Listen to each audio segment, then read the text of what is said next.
Tonight, I will be your guide as we journey into the wild mountains and ancient forests of Greece to meet Pan, one of the most mysterious and contradictory gods of the ancient world, a deity who embodied both the protective and nurturing aspects of nature and its fearful, untamed, dangerous qualities. Together, we will trace his remarkable story from the moment of his shocking birth and his mother's flight in terror, all the way to his emergence as the powerful and widely honored god of shepherds and flocks, of nature and wild places, of music and the unbridled forces of creation itself. In the time before memory, when the world was still finding its shape, a divine child was born who would never quite fit into the orderly halls of Mount Olympus. His father was Hermes, the swift-footed messenger of the gods, quick and clever and always moving between worlds. His mother was a wood nymph, one of the gentle creatures who dwelt in the forests of Arcadia, a land so wild and beautiful that the gods themselves sometimes came there seeking solitude and peace. The meeting between divine and mortal created something altogether unprecedented, something that would change the nature of how the Greeks understood their relationship with the untamed world around them. The day of his birth was unlike any other birth the heavens had ever witnessed. When the nymph first set eyes upon her newborn child, she did not cry out in joy as mothers do. Instead, she screamed in terror and fled, unable to bear the sight of what she had brought into existence. The child before her was fully formed, perfectly developed in every way, but his appearance was so startling that even his own mother could not stay. Where his legs should have been, he had the hindquarters of a goat, complete with hooves. 2 magnificent horns spiraled from his forehead, curling back in an ancient and powerful pattern. His beard was thick and wild, and his entire body was covered in shaggy hair. His ears were pointed and alert, his nose crooked and distinctly animal-like. He was a creature Korg, a cheat between 2 worlds, neither fully divine nor fully earthly, and the shock of seeing him drove his mother away into the forest, leaving him alone in those first crucial moments of life. But Hermes, his father, did not recoil from this strange and wonderful child in horror or disgust. With the tenderness and compassion that belied his reputation as a trickster and a troublemaker, Hermes wrapped the newborn carefully in soft blankets of the finest linen and held him gently in his arms, marveling at the strange beauty of this creature who was his son. He began to think carefully about what to do with this child who was created from divine and mortal parentage, who could never walk among ordinary mortals without causing fear and confusion. He knew immediately that this child could not remain in the hidden valleys of Arcadia where he was born, vulnerable and exposed to those who might not understand his nature. He knew that no ordinary household could accept such a being. No mortal woman could be convinced to raise a creature with goat's legs and horns sprouting from his forehead. And so Hermes made a decision that would prove both protective and transformative, a decision born from genuine love and concern for his unusual son. He carried the swaddled infant up to Mount Olympus itself, ascending through the clouds with his divine speed, moving through the sky with the grace and swiftness that only a god could achieve, ascending higher and higher until he reached the marble halls where the greatest gods of all gathered in their immortal splendor, in those sacred spaces where divine power gathered and concentrated itself. When the Olympians first saw the creature Hermes had brought before them, the great hall erupted in surprise and delight. These were gods who had seen countless wonders in their long immortal existence, who had witnessed the turning of the seasons and the rising and falling of kingdoms and civilizations. Yet something about this strange hybrid child enchanted them completely. They did not mock him or laugh in derision or send him away in shame. Instead, they laughed with genuine joy and affection at his strange appearance, welcoming him as a member of the divine family. The gods crowded around to admire this unexpected arrival, their curiosity and warmth evident in their expressions and their welcoming gestures. Particularly Dionysus, the god of wine and revelry and wild abandon, the god of ecstasy and transformation, took an immediate and intense interest in the young creature. Dionysus saw in this goat-legged child a kindred spirit, a being like himself who embodied the untamed and ecstatic energy that Dionysus himself represented so completely, the force that could transform people and situations and create something entirely new and unexpected. And so the child, who would become Pan, was welcomed into the divine family, not as an embarrassment to be hidden away from the sight of gods and mortals, but as a source of amusement and affection and genuine interest. His very strangeness, the thing that had terrified his mother and caused her to flee in fear and set him apart from all other beings in the cosmos, became the very quality that made him beloved to the gods of Olympus. He grew up in the company of gods and goddesses, learning their ways and their divine customs, and absorbing their power and their wisdom. Yet he was never truly one of them, never fully integrated into their society.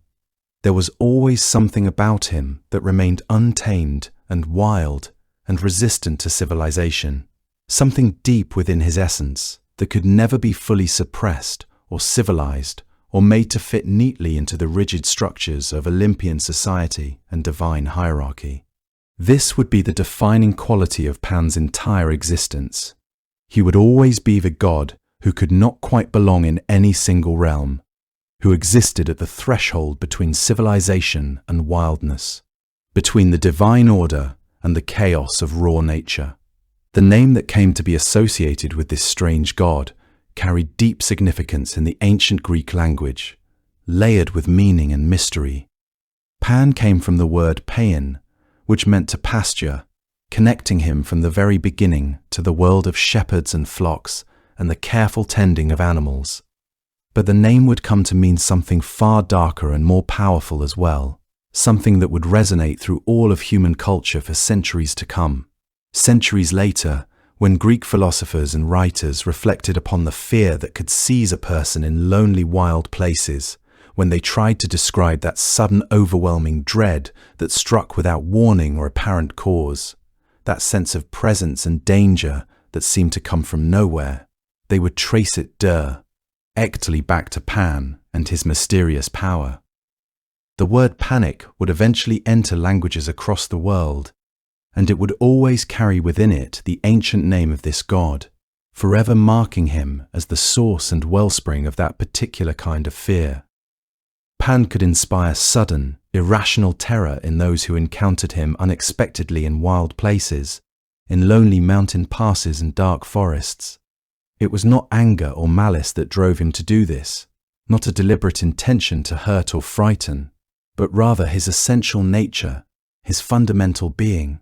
He was the god of wild places, and those who intruded upon his realm without proper respect or understanding would feel his displeasure not as a punishment delivered by his hand or through his deliberate action, but as an overwhelming flow, of unreasoning fear that seemed to come from the world itself. But before Pan became known for his power to inspire panic, before he became a major figure in the pantheon of Greek gods and was honored across the lands with shrines and offerings, he was simply a young being trying to find his place in the vast and complicated universe. And it is in this early period of his existence that we find the next chapter of his remarkable story, the beginning of his true identity. The halls of Olympus, for all their beauty and majesty, for all their splendor and power, felt constraining and limiting to the young god. He was a creature of nature, born from nature itself, carrying within him the wild essence of forests and mountains and open sky, the untamed forces that could not be confined or controlled.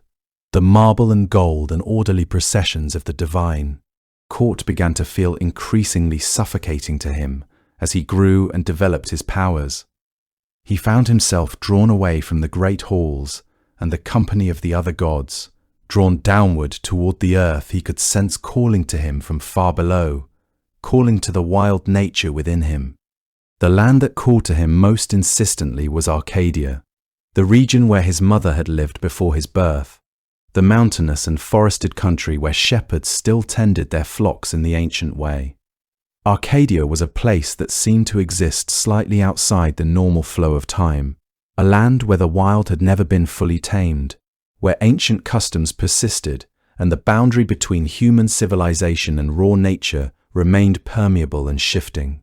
It was here, in these rolling hills and deep forests, that Pan chose to make his home as he grew from childhood into the fullness of his divine power. When Pan first descended from Olympus into Arcadia, the land itself seemed to recognize him as one of its own, as if it had been waiting for his return throughout all the ages. The shepherds, those rough and weathered men who spent their days and nights with sheep in the high pastures, watching over their flocks through sun and rain and snow, had heard the old stories passed down from their fathers and grandfathers. They had heard that Pan, the strange goat-legged god, the creature born with horns and the hindquarters of a beast, was coming to Arcadia, and they waited with a mixture of excitement and apprehension to see what his arrival would mean for them. What they found was a god who was not distant or cold or demanding of elaborate rituals and temples and priests dressed in fine robes. Instead, Pan was present with them in the most intimate and immediate way, moving among them like one of their own, speaking their language, understanding their concerns and their hopes. He was there in the mountains at dawn when the shepherds took their flocks out to pasture, appearing suddenly from the mist like a figure from a dream, his pipes already creating melodies that seemed to make the sheep calm and docile. He was there when they sat by their fires at night, listening to the sounds of the wilderness around them, the howling of distant wolves and the rustling of creatures in the brush, and his presence gave them comfort and reassurance. He was there in the very earth beneath their feet, in the rocks and soil that held the roots of trees and the wind that moved through the valley. Is carried the sound of his music from peak to peak. Pan's early days in Arcadia were days of discovery and profound joy, a happiness so complete it filled his entire being. This was a god who had never known a mother's love, who had been rejected by the one who gave birth to him at the very moment of his arrival in the world. And yet here, in these wild mountains, he found a kind of belonging he had never experienced before, a sense of coming home to a place where he had always been meant to be. The natural world accepted him completely and without question. The trees did not shrink back from his presence or wither at his touch. The animals of the forest did not flee when they caught his scent or saw him approaching. Instead, they seemed drawn to him, curious about this strange creature who moved among them with such ease and grace. The springs and streams that flowed down from the high places seemed to flow more abundantly in his presence, as if the very waters of the earth celebrated his arrival and wanted to pour themselves out in joyful abundance. He was not a visitor in this realm, not a god passing through on some divine errand, who would eventually return to the halls of Olympus and the company of the other immortals. He was a native of this place, a true child of wilderness, and the wilderness welcomed him home with open arms and a song that only he could hear. In those early days, Pan explored every corner of his adopted homeland with an energy and joy that seemed boundless. He walked through groves of ancient oak and pine, trees so old that they had stood since before humans first came to Arcadia, their bark thick and dark and weathered by countless seasons. He climbed to the highest peaks where only eagles soared, where the air was thin and pure and the view stretched out in all directions for miles and miles, showing him the extent of his domain. He descended into hidden valleys where mist rose from the ground like the breath of sleeping giants, valleys so remote that few humans ever found them, places where wild things lived undisturbed in the ancient way. He discovered caves that went deep into the heart of the mountains, places where it was cool and damp and echoed with the sounds of water dripping somewhere in the darkness, creating rhythms and patterns that seemed almost like music themselves. In some of these caves, he found evidence of ancient humans, paintings on the walls depicting hunts and ceremonies, stone tools left behind by peoples long forgotten. He touched these artifacts gently, respectfully, understanding that he was now the guardian and protector of this ancient land and all its memories. He found himself drawn especially to Mount Menelaus, a sacred peak that rose above the other mountains of Arcadia, like a crown upon the head of a goddess. its slopes covered with forests of pine and fir that clung to the steep mountainside with remarkable determination. This mountain seemed to call to him from the moment he first saw it, drawing him upward through forests and across steep meadows until he reached its heart. Here, on Mount Mainalos, he established what would become his primary dwelling place, his sacred home and the center of his divine power. He found a cave that seemed to call out to him the first moment he entered it, a space that felt right and true and meant for him alone. The cave was large but not cavernous, with an entrance that looked out over vast stretches of sank below, and valleys spreading out into the distance. Inside, the cave was dry and protected, with a smooth stone floor and walls that seemed to embrace him. He brought with him simple things: a sleeping place of soft branches and woven grass, a small hearth for fire, a few simple tools and vessels. This was all he needed. From this cave on Mount Mainalos, Pan could see across all of Arcadia, could feel connected to every shepherd and every flock, could sense the rhythms of the natural world as it turned through seasons and years. As Pan came to know every inch of Arcadian landscape, he began to understand his true nature and purpose. He was not meant to be a warrior like Ares, striking down enemies on fields of battle. He was not meant to be a ruler, ordering the affairs of mortals and gods alike, as Zeus did. He was something altogether different. He was the god of the wild places, yes, but more specifically, he was the god of the pastoral world, the world of shepherds and flocks and the careful tending of animals. He was the god of fertility and growth, the god of spring when life returned to the earth after winter's long sleep. He was the god of music and dance and all forms of creative expression that sprang from the human spirit without being constrained by rules or proper forms. And perhaps most importantly, he was the god of boundaries and thresholds, the god who stood at the place where civilization and wildness met, where they negotiated with one another, where they sometimes came into conflict and sometimes found unexpected harmony. The shepherds of Arcadia soon realized that they had been blessed with the presence of a god who understood their lives completely. Pan knew what it meant to spend long days and nights out in all weather with animals who depended on you. He knew the joy of a successful lambing season, when new life came suddenly into the world, when the ewes gave birth to bouncing lambs with soft fleece and eyes that blinked open to see the world for the first time. He knew the sorrow of losing animals to wild predators or disease, the grief that a shepherd felt when he found a lamb taken by wolves in the night, or when disease swept through a flock and animals fell sick despite all his efforts to keep them healthy and strong. He knew the fear that came when storms rolled down from the mountains and threatened to scatter the flocks, when lightning split the sky and thunder shook the ground, and a shepherd had to use all his skills and courage to keep the animals calm and together.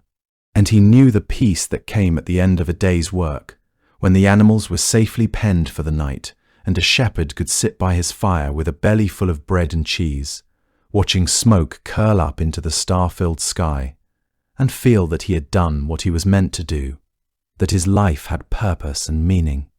Unlike other gods who required elaborate temples and armies of priests and complex rituals to be properly honored, Pan asked very little from those who worshipped him. He did not demand constant devotion or expensive sacrifices that would drain families of their resources.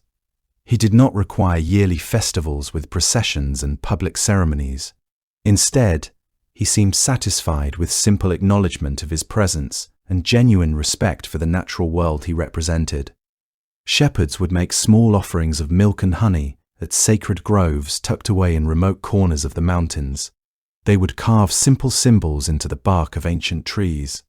They would pour libations of wine into the earth and whisper prayers of gratitude or supplication.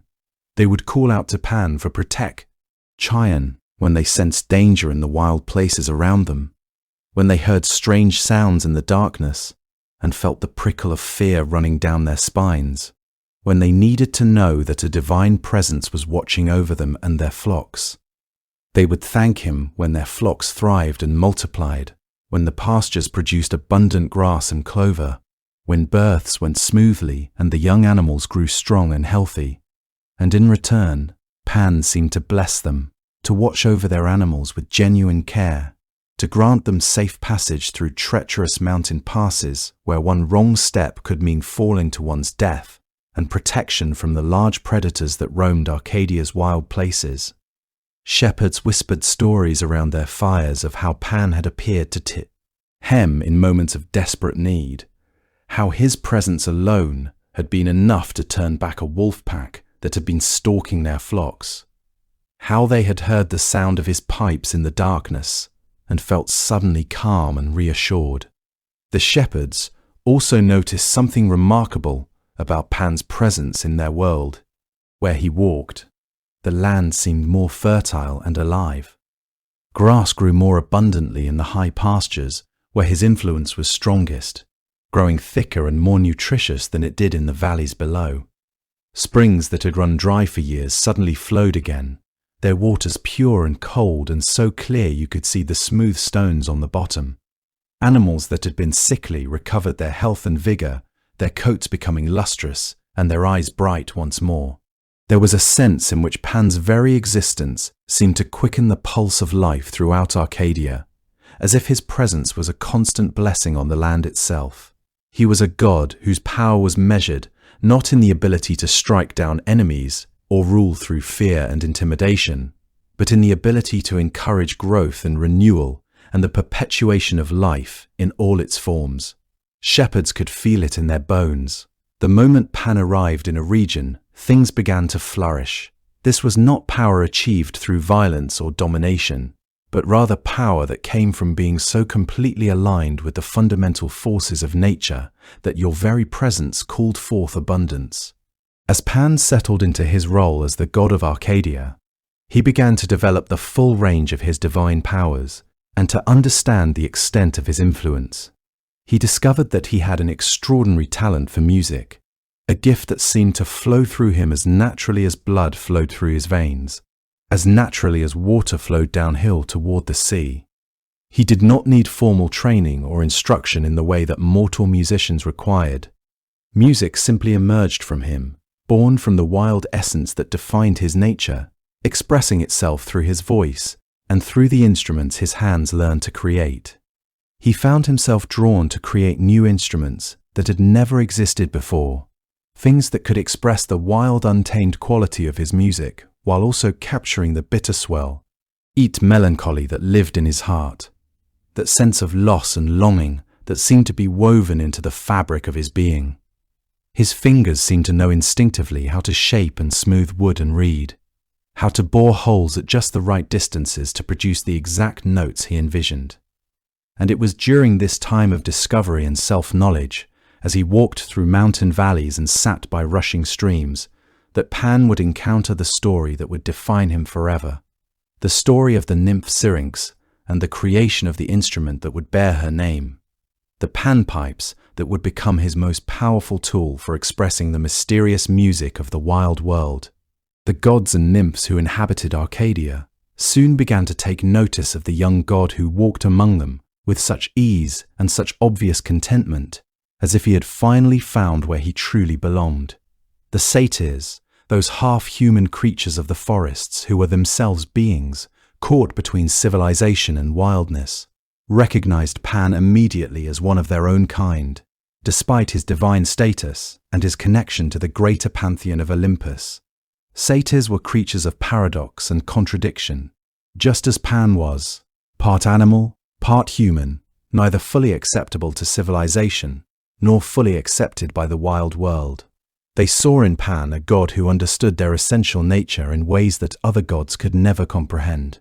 The nymphs who dwelt in springs and groves and glades began to appear more frequently when Pan walked through the forests, their curiosity drawing them out of their sacred spaces to watch this strange and beautiful god move through their realm.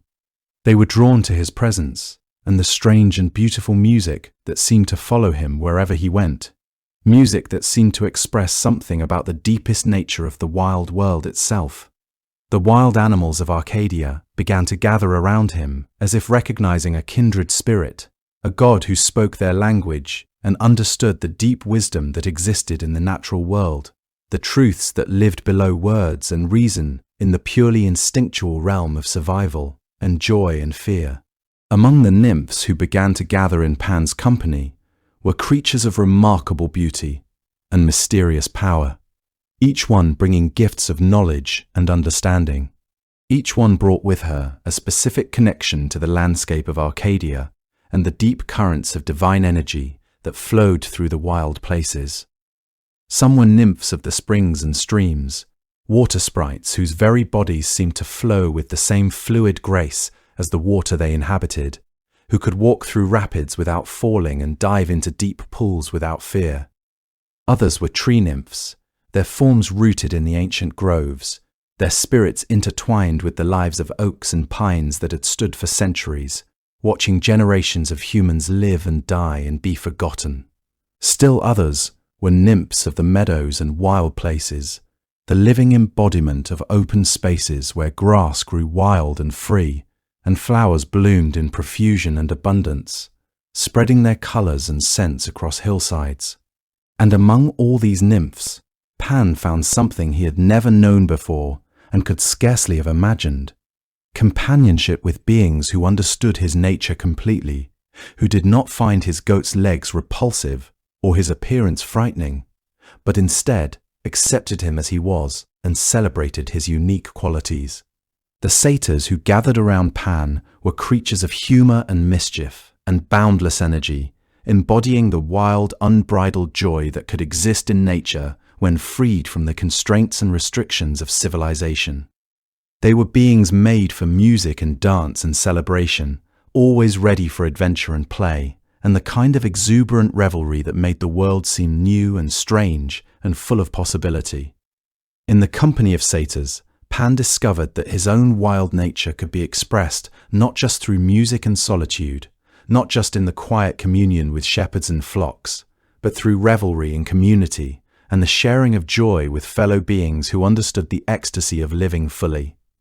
The satyrs taught Pan how to celebrate the abundance of the natural world in ways he had not imagined before, how to give voice to the joy and exuberance that flowed through all living things, how to dance under the stars and play music until dawn broke across the mountains. They showed him how music could be used, not just for personal expression and emotional catharsis, but for creating profound communion among those who heard it, how a simple melody played on reed pipes could cause trees to sway and animals to move and humans to forget their daily cares and worries and join in the timeless ecstasy of being fully alive in their bodies and their senses. It was in this rich company of nymphs and satyrs that Pan began to truly come into his power as a god and to claim his full identity. He was no longer the strange creature rejected by his mother at birth, no longer the young being trying to find his place in the vast and complicated universe. He had become something far greater than he had ever imagined, a god who embodied the essential wildness of nature itself, a being who could inspire both deep joy and overwhelming terror depending on the circumstance, a creator of music that seemed to capture something fundamental and ineffable about existence and the raw power that flowed through all living things. And as he walked through the mountains and forests of Arcadia, surrounded by creatures who loved and honored him and celebrated his unique, Pan began to understand that his position at the threshold between civilization and wilderness, at the boundary between the human world and the world of pure nature, was not a burden to be endured or a curse to be lamented, but a sacred calling to be embraced with gratitude and dedication.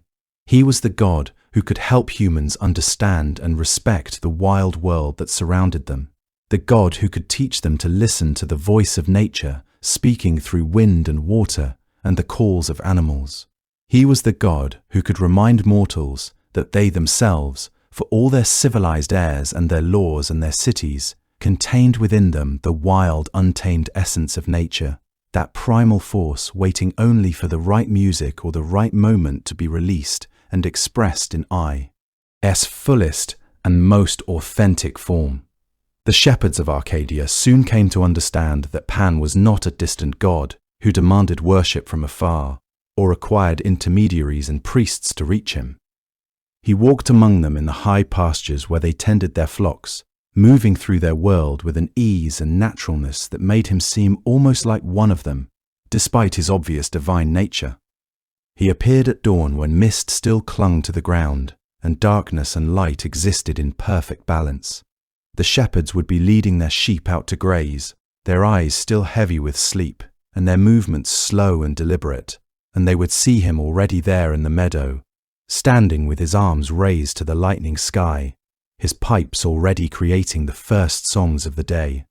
The sound would drift across, the grass-like smoke spreading in all directions at once, and it would seem to calm the animals immediately, causing them to settle into a more peaceful rhythm of grazing, instead of the restless energy that sometimes seized them at dawn, that anxious pacing and bleating that could spoil the mood of an entire morning.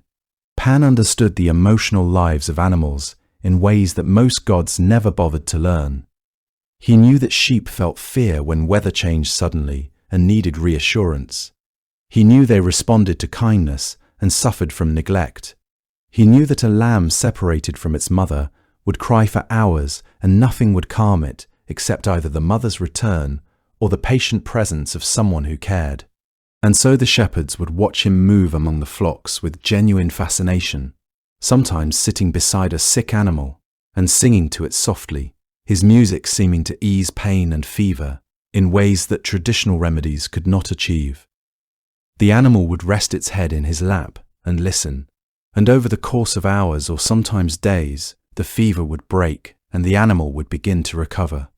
Sometimes they would find him in the afternoon, playing his pipes to a group of lambs who had gathered around him in a loose circle, their eyes fixed on his face, as if he were telling them the most important story they had ever heard, the story that would explain the meaning of their lives and the purpose for which they had been born. The shepherds began to leave offerings for Pan, not from fear, but from genuine gratitude. They would leave bread and cheese at cave entrances, pour milk into stone basins placed in the mountains, and carve symbols into tree bark, all expressions of their thanks and hope for continued protection. One shepherd named Kalos began to leave Pan honeycakes at a flat rock near his favorite meadow. He would place them carefully and whisper words of appreciation, and within a day or two they would be gone. Pan developed such a fondness for these cakes that he visited that meadow frequently, drawn by the memory of the sweet taste and the knowledge that Kalos cared for him. Kalos took pride in providing something that brought genuine pleasure to a god. The relationship that developed between Pan and the shepherds was unlike formal temple worship in distant cities. It was based on genuine mutual affection and respect, a friendship transcending the boundary between divine and mortal. Pan was not the kind of god who needed constant praise or elaborate ceremonies. He was satisfied with simple acknowledgement and genuine gratitude. Pan's life with the shepherds gave him stability and purpose, but it could not contain all of his nature. He remained fundamentally a creature of pursuit and longing, his passions burning intensely. The peaceful routine of the pastures could not fully contain his wild energy and his restless, untamed nature. There was something in him that yearned for something unnamed, some quality of beauty just beyond his reach. He would wake at night feeling aching restlessness, a dissatisfaction as if something crucial was missing from his life.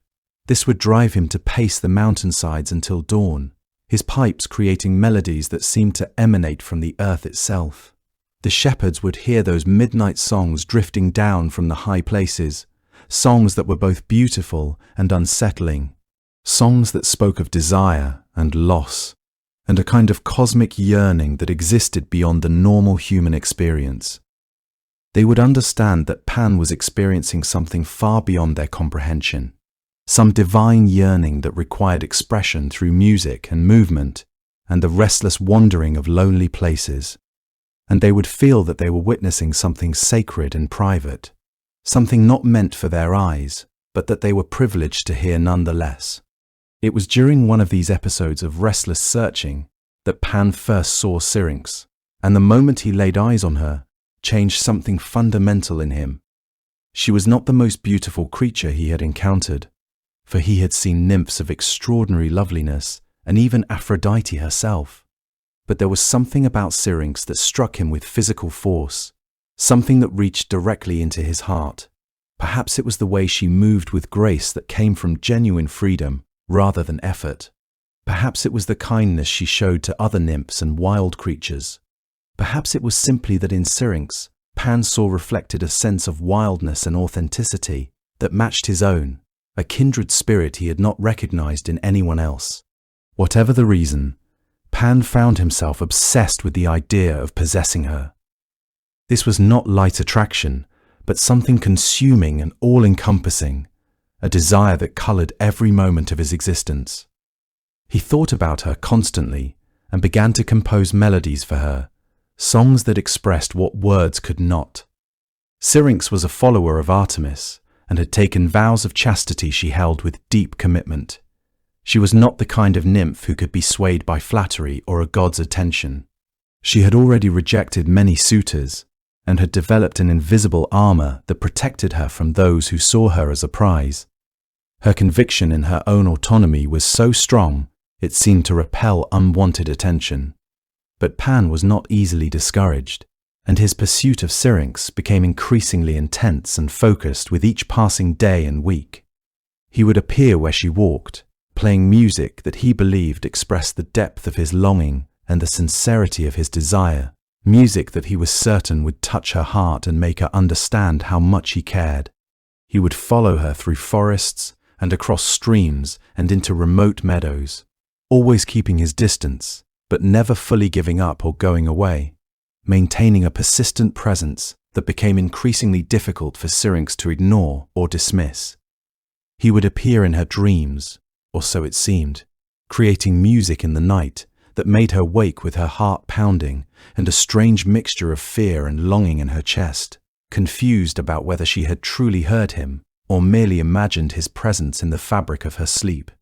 Syrinx found herself increasingly unsettled by Pan's presence and his persistence, finding it increasingly difficult to maintain her sense of peace and security in the wild places that had always been her sanctuary.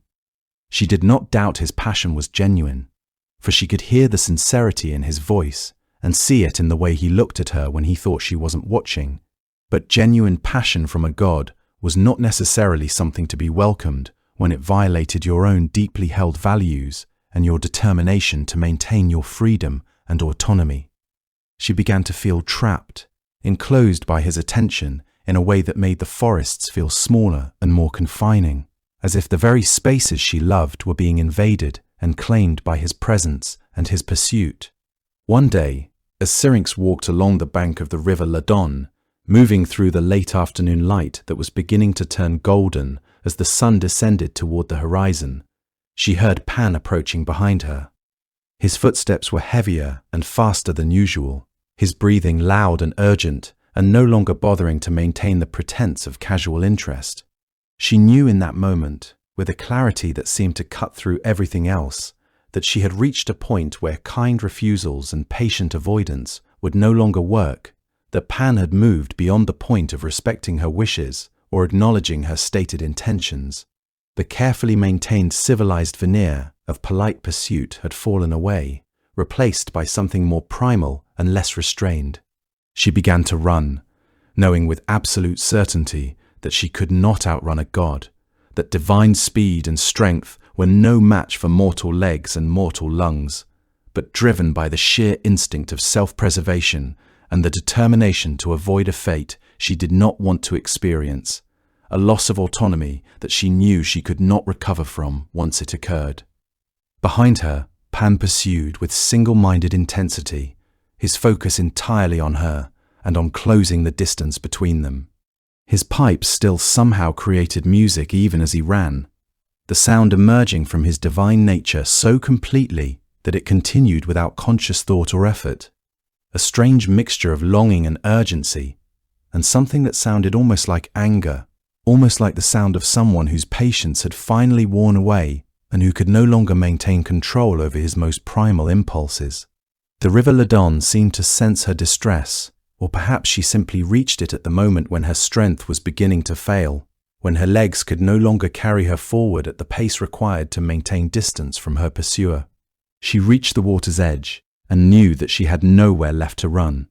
that the river behind her and Pan before her left her with no options and no escape. In her desperation, as Pan's hands were almost upon her, as she could feel the heat of his breath and hear the wild music of his pipes at their loudest and most intense, as she could feel the presence of his body just inches away from her own, Syrinx called out to her father with all the strength of her voice, the river god Ladon, begging for his help with the kind of desperation that only comes when all other options have been exhausted. The transformation happened in an instant, the kind of miraculous change that could only occur in the realm of gods and myths, when divine will and power could reshape the very fabric of existence. Syrinx's form began to lose its solidity and definition, the firm musculature of her arms and legs and torso becoming less substantial, less real, as if she were somehow fading away even as Pan lunged for her. Her feet began to take root, pressing down into the earth at the very edge of the river, transforming from delicate and mobile feet that had once carried her swiftly through forests into roots that sank deeper and deeper into the wet soil, anchoring her to the earth in a way that made movement of any kind impossible. Her body stretched upward with an almost botanical inevitability, reaching toward the sky, reaching toward the light, the same motion that trees reach upward throughout their lives. It began to hollow out and transform, becoming less like the solid form of a nymph with a distinctive shape and presence, and more like a plant, like something growing from the earth itself, something rooted and stationary and bound to a single location forever. Her skin turned pale as it hardened, losing its warmth and its softness, taking on the texture of bark, the texture of something that could withstand wind and rain and the passage of seasons, something tough and resilient and no longer vulnerable to the touch or the desires of gods. Within moments, within what might have been heartbeats or seconds, or the space of a single divine thought, where Syrinx had stood with her arms reaching up in supplication and fear, there now stood only tall reeds, their thin stems almost translucent in the golden light of late afternoon, growing at the water's edge, with their roots in the wet soil, and their slender forms reaching up toward the sky like supplicants themselves, like beings reaching towards something they desired, but could never quite touch. Pan's hands grasped at nothing but empty air and rustling reeds, his fingers closing on nothing, his momentum carrying him past the spot where she had been standing just moments before. The full realization of what had happened crashed over him like a wave, understanding breaking through the fog of passion and pursuit that had driven him forward. The woman he had pursued with such intensity, with such passion and single-minded determination, was now completely beyond his reach in a way that made physical capture impossible. She was not dead, exactly, but neither was she the conscious, responsive being he had wanted to possess, the nymph who could feel his touch and hear his words, and eventually, he had hoped, come to return his feelings.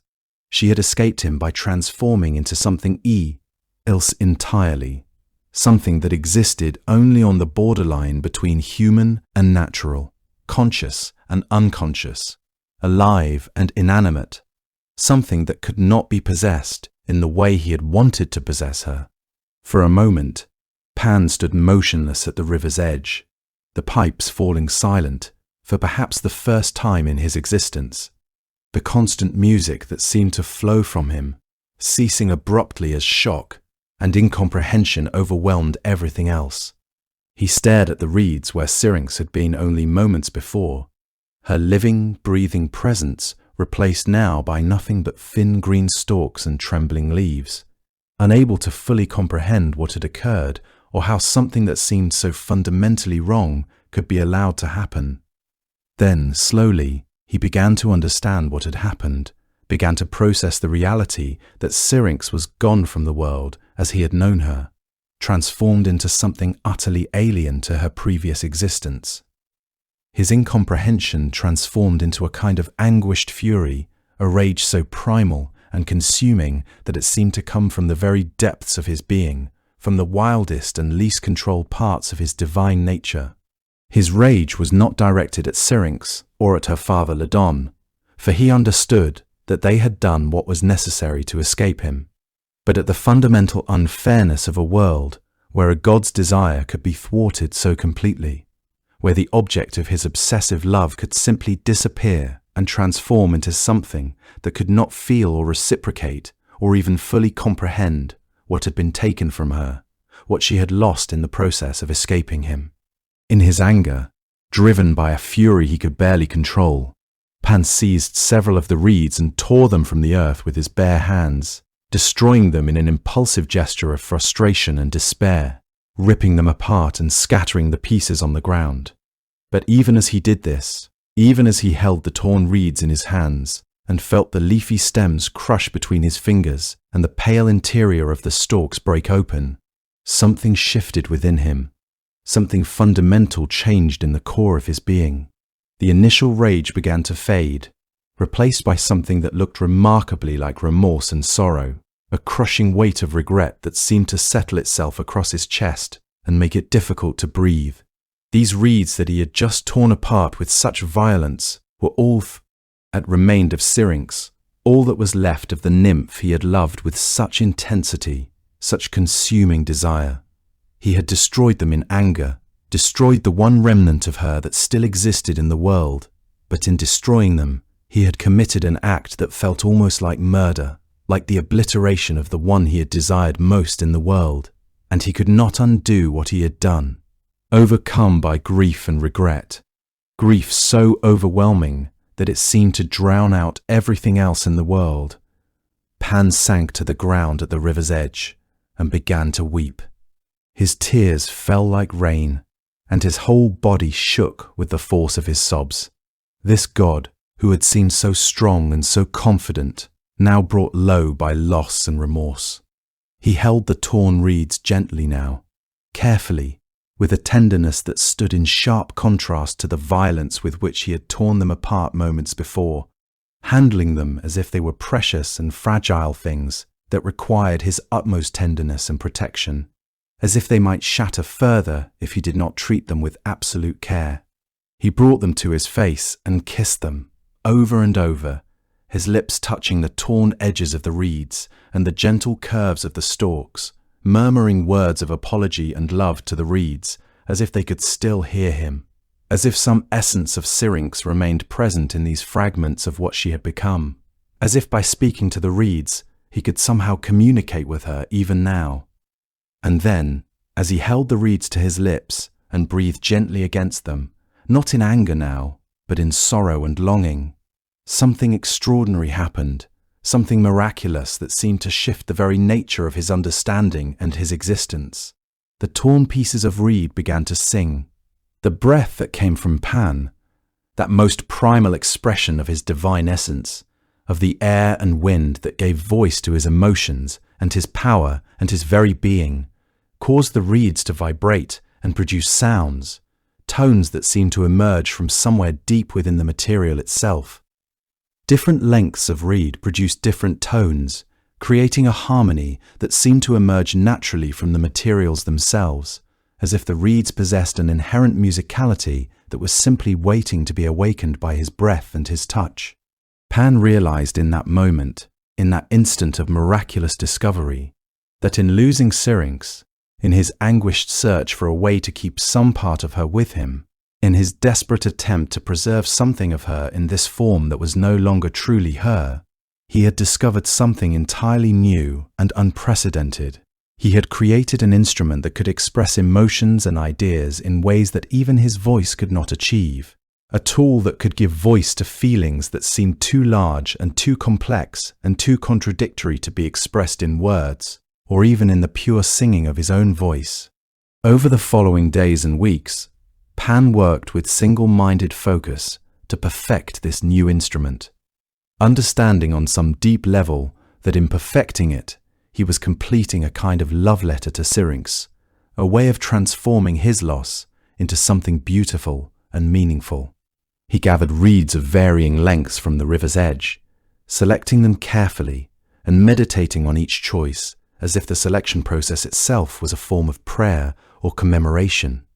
He carefully prepared them, boring holes at precise intervals to create the range of tones he wanted, work that required patience and precision, and a deep understanding of acoustics and the way sound traveled through hollow spaces. He lashed them together with sinews from animals and plant fibers that he twisted and braided, creating a tool that fit perfectly in his hands and against his lips, an instrument that seemed almost to have been designed for his own physiology, for his own particular way of creating music. And slowly, deliberately, over hours and days and weeks, he began to teach himself to play.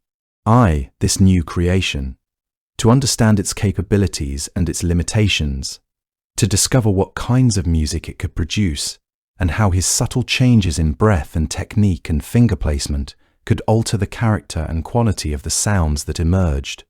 The music that emerged was unlike anything Pan had created with his voice alone, more complex and more layered and containing depths that seemed impossible from such a simple instrument. It had a quality of wildness and yearning that seemed to capture something essential about his nature, about the way desire and longing and loss and joy and fear could all exist simultaneously in a single moment, occupying the same emotional space. The music spoke clearly of Syrinx and of his love for her and of his grief at having lost her, but it also spoke of something far more universal and more profound, something about the fundamental human experience of wanting something that cannot be possessed, of reaching for beauty that slips away the moment you touch it, of the tragic impossibility of holding into anything in this world. It spoke of the transformation of one kind of love into another as circumstances change, of how a romantic and possessive love could transform through loss and remorse into a kind of eternal and transcendent love that existed outside of time and space and the normal categories of relationship. The shepherds of Arcadia heard this new music echoing across the mountains and through the valleys, heard it drifting down from the high places where Pan dwelt, and they immediately understood that something fundamental had changed in their god, that he had been transformed by loss into something deeper and more complex than he had been before, something more mature and more aware of the true nature of love and desire and mortality. Pan called this new instrument a Syrinx, naming it after the nymph whose transformation had made its creation possible, ensuring that her memory would be preserved in the name of this beautiful thing that had come from his grief and his loss. From that moment forward, the panpipes became his primary tool for musical expression, the instrument that would be most closely associated with him throughout his existence and throughout the long ages of mythology that would follow. He carried them with him wherever he went, cradling them in his hands like a living thing, and he played them in all circumstances and all moods, allowing the instruments to give voice to his emotional states in ways that his own voice sometimes could not quite achieve.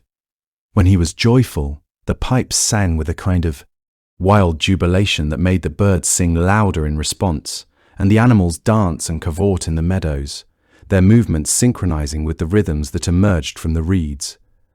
When he was melancholic, when sadness or longing overwhelmed him, the pipes produced sounds so achingly beautiful that even the stones seemed to weep, seemed to shed tears of their own in response to the heartbreak and the sorrow that the music expressed. When he wanted to inspire passion or courage or determination in those who heard him, when he needed to galvanize them into action or help them find strength in times of difficulty, the music would shift and change, becoming more rhythmic and driving, more insistent in its demands on the listener's attention and emotional response. The shepherds began to understand, through long exposure and careful observation, that by listening carefully to Pan's music, they could discern his emotional state and his intentions, could read his moods and his desires as clearly as if he had spoken to them in words. They knew that when the music was fast and energetic and full of vitality, Pan was in a protective mood and was likely to be nearby watching over them and their flocks, ready to intervene if danger threatened. When the music was slow and mournful and reflective, trailing off into minor keys and melancholic phrases, it was better to leave him alone and respect his need for solitude and reflection, his need to process emotions and experiences that were beyond the normal human understanding. The pipes became the voice through which Pan communicated with the world, a voice that was sometimes more eloquent and more moving than words could ever be, more direct in its expression of emotion and truth. As Pan became increasingly skilled in playing his syrinx, as his fingers learned to dance across the holes and his breath learned to modulate and shift, he began to use the music to shape his environment and influence those who heard it in profound and lasting ways. When he played in the high mountain pastures, the grass seemed to grow more abundantly, responding to the vibrations of the music as if it were a form of water or sunlight, nourishing the plants and encouraging them to stretch upward toward the sky. Animals were drawn to those places as if the music itself contained some kind of nourishment they required, an essential element that their bodies and spirits could not do without. When he played near human settlements, people found themselves moved to dance and celebrate, their everyday cares and worries temporarily forgotten in the face of such powerful artistic expression, in the presence of music that spoke directly to their souls. Some people would hear Pan's music from a great distance, carried on the wind from the high mountains, or drifting across valleys and through forests, and find themselves drawn toward it, walking for hours through forests and across mountains in pursuit of the source, unable to resist the pull of that magical sound, that siren call of divine music.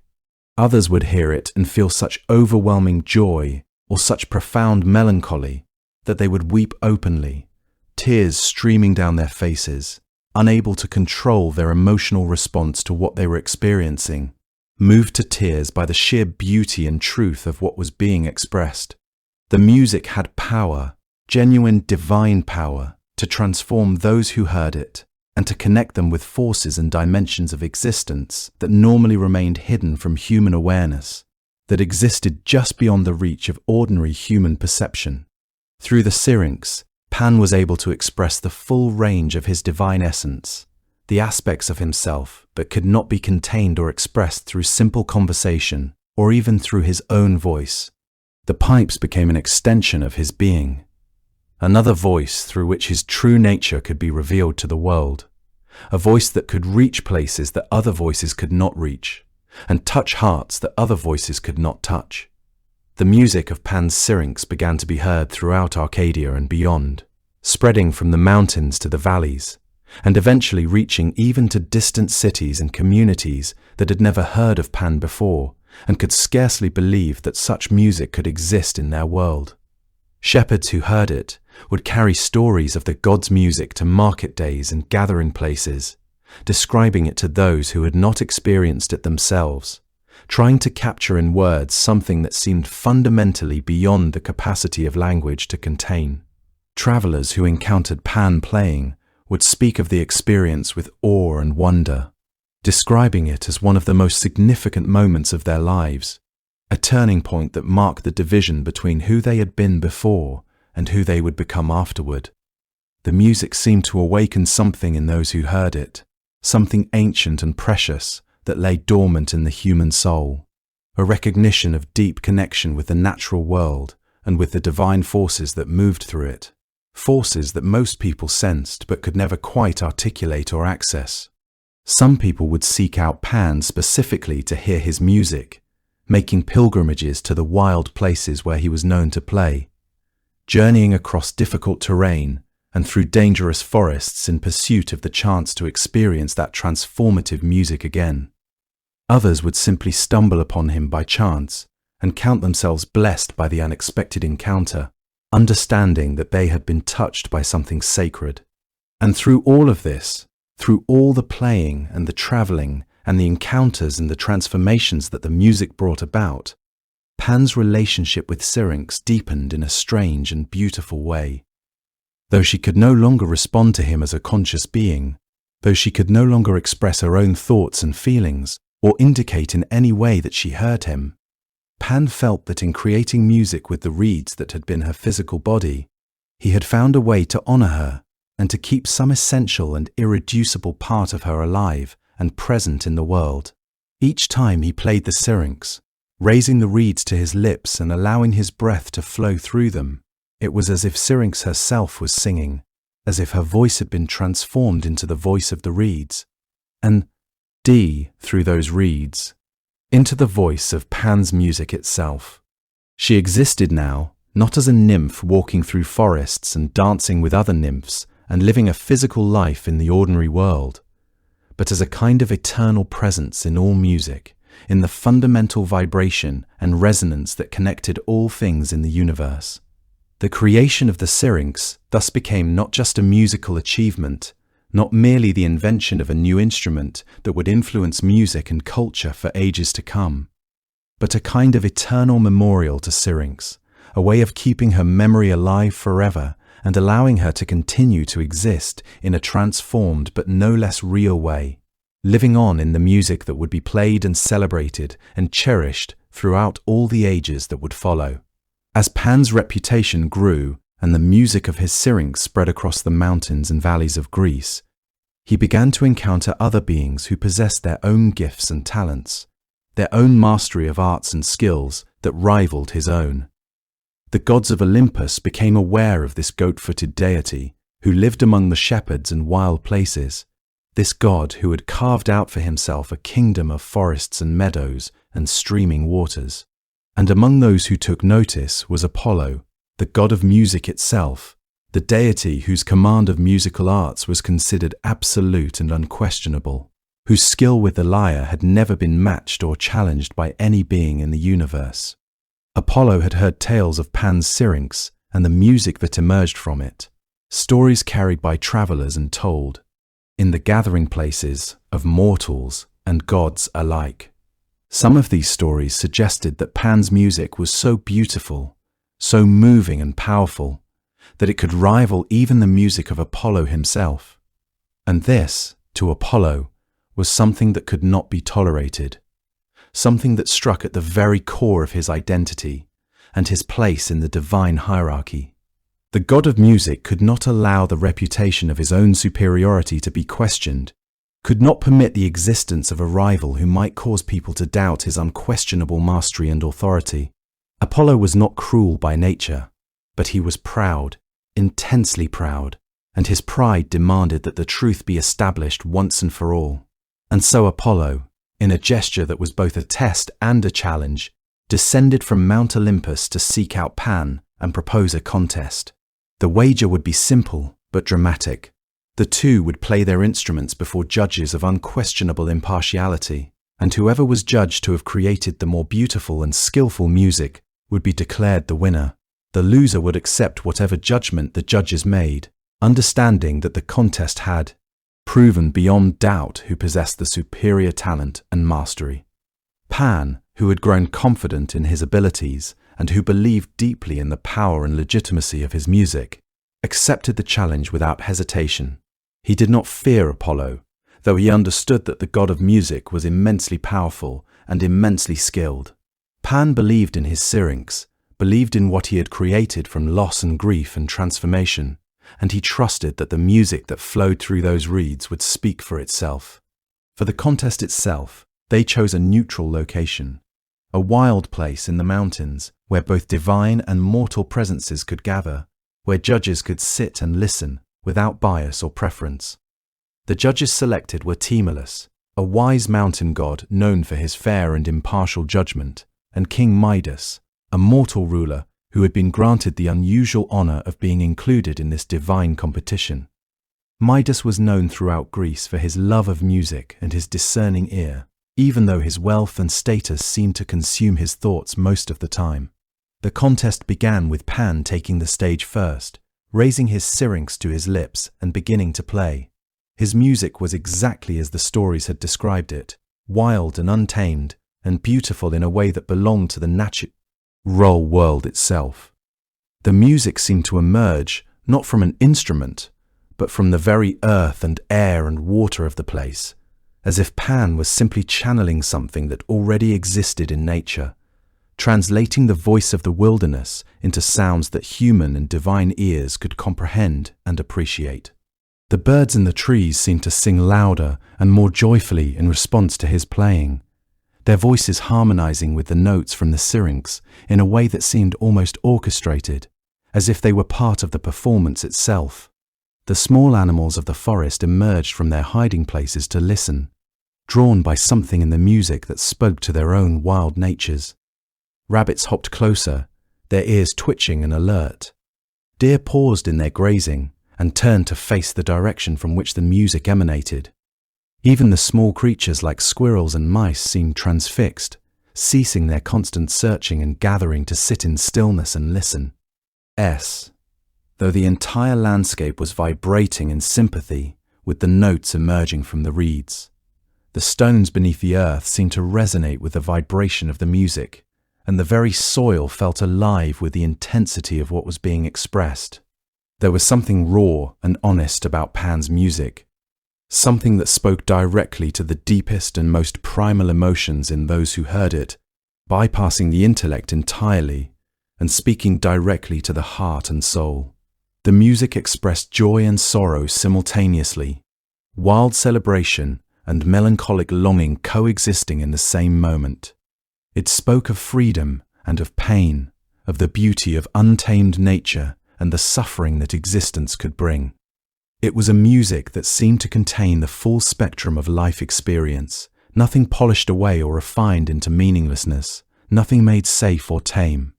When Pan finally finished playing, there was a moment of profound silence, as if the world itself was still processing what it had just experienced, still reverberating with the echoes of that wild and moving sound. The silence seemed to stretch on for an eternity, no one daring to speak or move, all those who had heard the music lost in contemplation of what they had experienced. The listeners felt changed by what they had heard, felt that something in them had been awakened and transformed by the encounter with music, so honest and so true, so perfectly aligned with the essential nature of the wild world itself. Then Apollo rose and approached the judges' platform, moving with the kind of grace and elegance that could only belong to a god. His lyre gleamed in the sunlight, constructed from a tortoise shell and decorated with ivory and gold, catching the light and throwing it back in shimmering waves of gold and white that seemed to illuminate his entire form. When he raised the instrument and began to play, it was immediately clear that this was music of a different order entirely, music that came from a different realm of existence, music that seemed to belong to a world far removed from the earthly realm where mortals and lesser beings dwelt. Apollo's music was perfect in a way that seemed almost impossible, every note precisely placed, every progression of harmony exactly where it needed to be, every transition smooth and inevitable, and somehow absolutely necessary. His music did not speak to wild emotion or to the primal depths of the heart, but rather to the highest reaches of beauty and perfection, to ideals of form and structure that transcended the merely earthly or mortal. The music seemed to silence everything else, seemed to demand the complete and undivided attention of everyone listening, seemed to make the very air itself still and perfect in response to its presence. When Apollo finished playing, the judges sat in stunned silence for a long moment, each struggling to put into words what they had just experienced, struggling to compare the two pieces of music and determine which one had proven the superior. Tmolus, the mountain god, was the first to speak, and his judgment was clear and definitive. Apollo's music, he declared, was the finer of the two, more perfect, more skillfully executed, more beautiful in its refinement and structure. Apollo had won the contest, and Pan's music, while wild and moving and certainly worthy of respect, could not compare to the absolute perfection and mastery that Apollo had demonstrated. Only one judge dissented from this judgment. Only one voice rose to argue against Tmolus's assessment of the two pieces of music. King Midas, the mortal ruler, stood and declared that he had preferred Pan's music, that the wild beauty and emotional truth of the Syrinx had moved him far more deeply than the perfect but cold precision of Apollo's lyre. Apollo heard this dissent, and his face darkened with fury, with a kind of rage that seemed to radiate from him like heat from a fire. He could not tolerate the idea that a mortal, a mere human being, would publicly declare his judgment to be inferior to that of Pan, that someone would have the audacity to contradict the god of music himself and declare that his music was less beautiful and less worthy than that of a goat-footed forest deity. And in that moment, seized by divine anger and wounded pride, Apollo enacted his revenge. He fixed his gaze upon King Midas and spoke words of transformation that could not be undone. The king's ears, Apollo declared, were clearly too small and too dull to appreciate true music, too limited in their capacity to hear and to judge. And so, Apollo altered them, transforming them into something larger and more sensitive. The ears of a donkey, long and furry and pointed, protruding prominently from the sides of his head in a way that made his previous human appearance seem like a distant memory. Midas was mortified by this transformation, horror and shame overwhelming him as he realized what had been done to him, what his public declaration of preference for Pan's music had cost him. He could not show his face in public, could not appear at court or in the gathering places of his people with these monstrous ears on display, and so he took to wearing elaborate headdresses and caps, anything that might conceal the evidence of Apollo's punishment, anything that would hide his transformed ears from the eyes of those who knew him. But there was one person who discovered his secret, his barber, the man who came regularly to trim his hair and tend to his appearance, who could not help but see the donkey ears that had been hidden beneath his cap. The barber was bound by oath not to reveal this information, sworn to secrecy in a way that seemed to create an unbearable pressure in his chest, a burden so heavy that it felt as though he might explode if he did not tell someone, anyone, about what he had seen. And so the barber did what people have done for ages when they cannot contain a secret any longer. He went to a secluded spot, a riverbank far from any settlements, and he dug a hole in the earth, and he leaned down close to that hole and whispered his secret into it, telling the earth itself what he could not tell any human being. The earth seemed to accept this burden, seemed to take the secret into itself and make it a part of the soil and stone. But time passed, and the earth did not remain silent. Where the barber had whispered his secret into the ground, reeds began to grow, tall reeds that rose up from the soil with the river running past them. And whenever the wind blew through those reeds, whenever the air moved through their hollow stems, they seemed to whisper the same secret that the barber had told the earth, seeming to speak the truth that the barber could not speak to any living person. Travelers who passed by that place would hear the reeds whispering in the wind, would catch fragments of words that seemed to be telling them something, warning them about something, and they would understand that the reeds were revealing the secret that Midas had tried so desperately to conceal. Beyond the matter of his musical contest with Apollo, Pan found himself the object of desire and pursuit for numerous other beings, both mortal and divine, drawn to him by his beauty and his power and the intensity of his presence in the world. Other nymphs besides Syrinx captured his attention and aroused his passionate nature, and the stories of his encounters with them varied widely in their outcomes and their meanings. There was the nymph Pitys, another beautiful creature who dwelt in the mountains and forests, and Pan became obsessed with the idea of possessing her, of making her his own. But Pitys had reasons of her own for not wishing to be caught, reasons rooted in another love story that had occurred before Pan's interest in her had become known. The north wind, Boreas, possessed a violent and destructive kind of love for Pitys, an affection that expressed itself through force and through the overwhelming power of his nature. Boreas pursued her with the same kind of relentless intensity that Pan would later demonstrate, but Pitys, terrified of what Boreas intended and desperate to escape his advances, chose her own fate rather than face it passively. Just as Pan drew close to capturing her, just as her escape seemed impossible and his hands were almost upon her, Boreas swept in with a sudden and violent gust of wind, a blast so powerful that Pitys' fragile body could not withstand it. She transformed into a pine tree in that instant, the wind of Boreas whipping around her form as she hardened into wood and bark, as her arms became branches and her feet became roots sinking deep into the earth. Pan found himself holding only air and branches, finding himself unable to grasp or possess anything except the physical form of a tree, unable to maintain any kind of connection with the conscious being that Pitys had been. The pine tree became sacred to both Pan and to Boreas, each god claiming it as a memorial to the nymph they had loved and lost. each understanding on some level that in fighting over her and pursuing her relentlessly, they had contributed to the very transformation they now mourned. And then there was Echo, the nymph cursed to repeat only the words that others spoke, condemned to a kind of half-existence where she had no voice of her own and could not initiate communication or express her own thoughts and desires. Her inability to speak for herself made her particularly vulnerable, made her unable to defend herself or to make clear her intentions and her feelings.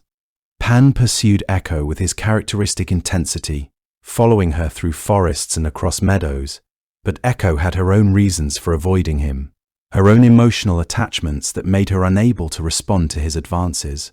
She was devoted to the hunter Narcissus, and her heart belonged to another, making it impossible for her to receive Pan's affections even if she had been in a position to do so.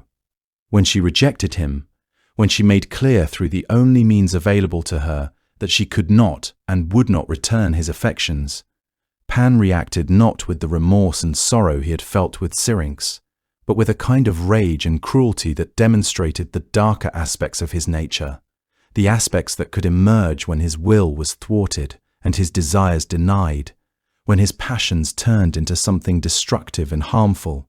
In his fury, he drove the shepherds who followed him into a state of madness, a kind of possession that caused them to pursue Echo relentlessly, hounding her across the landscape, until they caught her and tore her apart, destroying her physical form and scattering her across the world. The earth itself, grieving for Echo and moved by the cruelty of what had been done to her, collected the pieces of her body and buried them, preserving them in the soil and stone, so that at least some part of her could remain whole and undestroyed. But even in death, even after her body had been destroyed and her physical presence removed from the world, Echo was granted a kind of mercy and a kind of continuation. She retained the power of song, retained the ability to make music and to express emotion through sound, even though she could still only repeat what others had said, could still only voice the words that had been spoken to her. In this way, a version of Echo persisted in the world, existing as a voice without a form, as a presence that could be heard but never quite seen, as a kind of living memorial to the nymph she had been and the sufferings she had endured. According to some accounts, Pan and Echo had produced offspring together before the shepherds destroyed her, children who inherited aspects of both parents and who, themselves, became significant figures in various mythological narratives and stories. There was also the story of Pan's encounter with Selene, the goddess of the moon, a divine being far more powerful than the nymphs who usually fled from his advances. But Pan, undeterred by her divine status, concocted a trick to win her attention and her affection. He wrapped himself in a sheepskin, disguising his true form and his divine nature, and he lured Selene down from her celestial chariot as she rode across the night sky. Whether through deception or through some genuine connection that developed between them, Pan succeeded where he had failed with so many others, managing to establish a relationship with the moon goddess that was mutually reciprocated and that lasted for a considerable period of time. This success stood in stark contrast to his numerous failures with nymphs and lesser beings, suggesting that perhaps divine status provided some kind of immunity to Pan's usual fate of rejection and transformation, or perhaps that Selene simply saw something in him that other beings had not been able to appreciate. Pan's nature as a pursuer and a lover, whether rejected or accepted, whether ending in tragedy or in temporary triumph, became one of the defining characteristics of his mythology and his presence in the world. He embodied the wild, passionate, untamable aspects of desire itself, the force that moved through nature and through beings and that could not be controlled or completely overcome through reason or through the boundaries that civilization attempted to impose. He was neither wholly sympathetic nor wholly villainous in his romantic pursuits, but rather a complex figure whose actions demonstrated both genuine emotion and genuine harm, both the capacity for love and the capacity for cruelty when his will was thwarted. The stories of Pan's loves and losses became cautionary tales and romantic tales, narratives that explored the boundaries between desire and violence, between persistent passion and violation of another's autonomy, between the beautiful and the terrible aspects of love and attraction.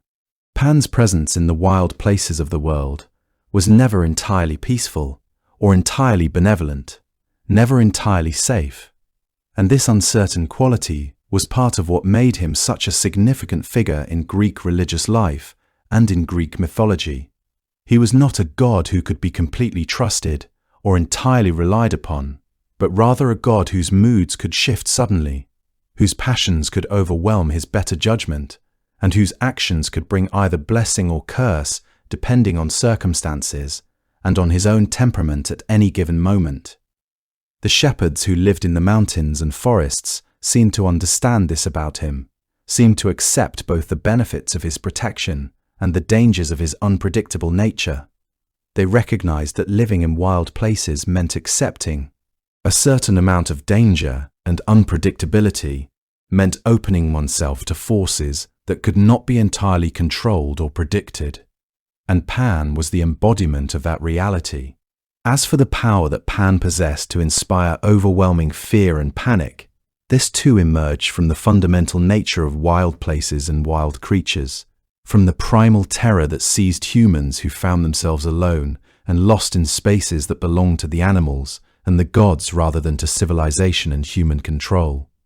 When a traveler found themselves wandering through deep forests without a clear path, without knowing how to get home, without the comforting presence of other humans nearby, certain kinds of fear could arise, a panic that seemed to come from nowhere and that had no rational basis in actual danger.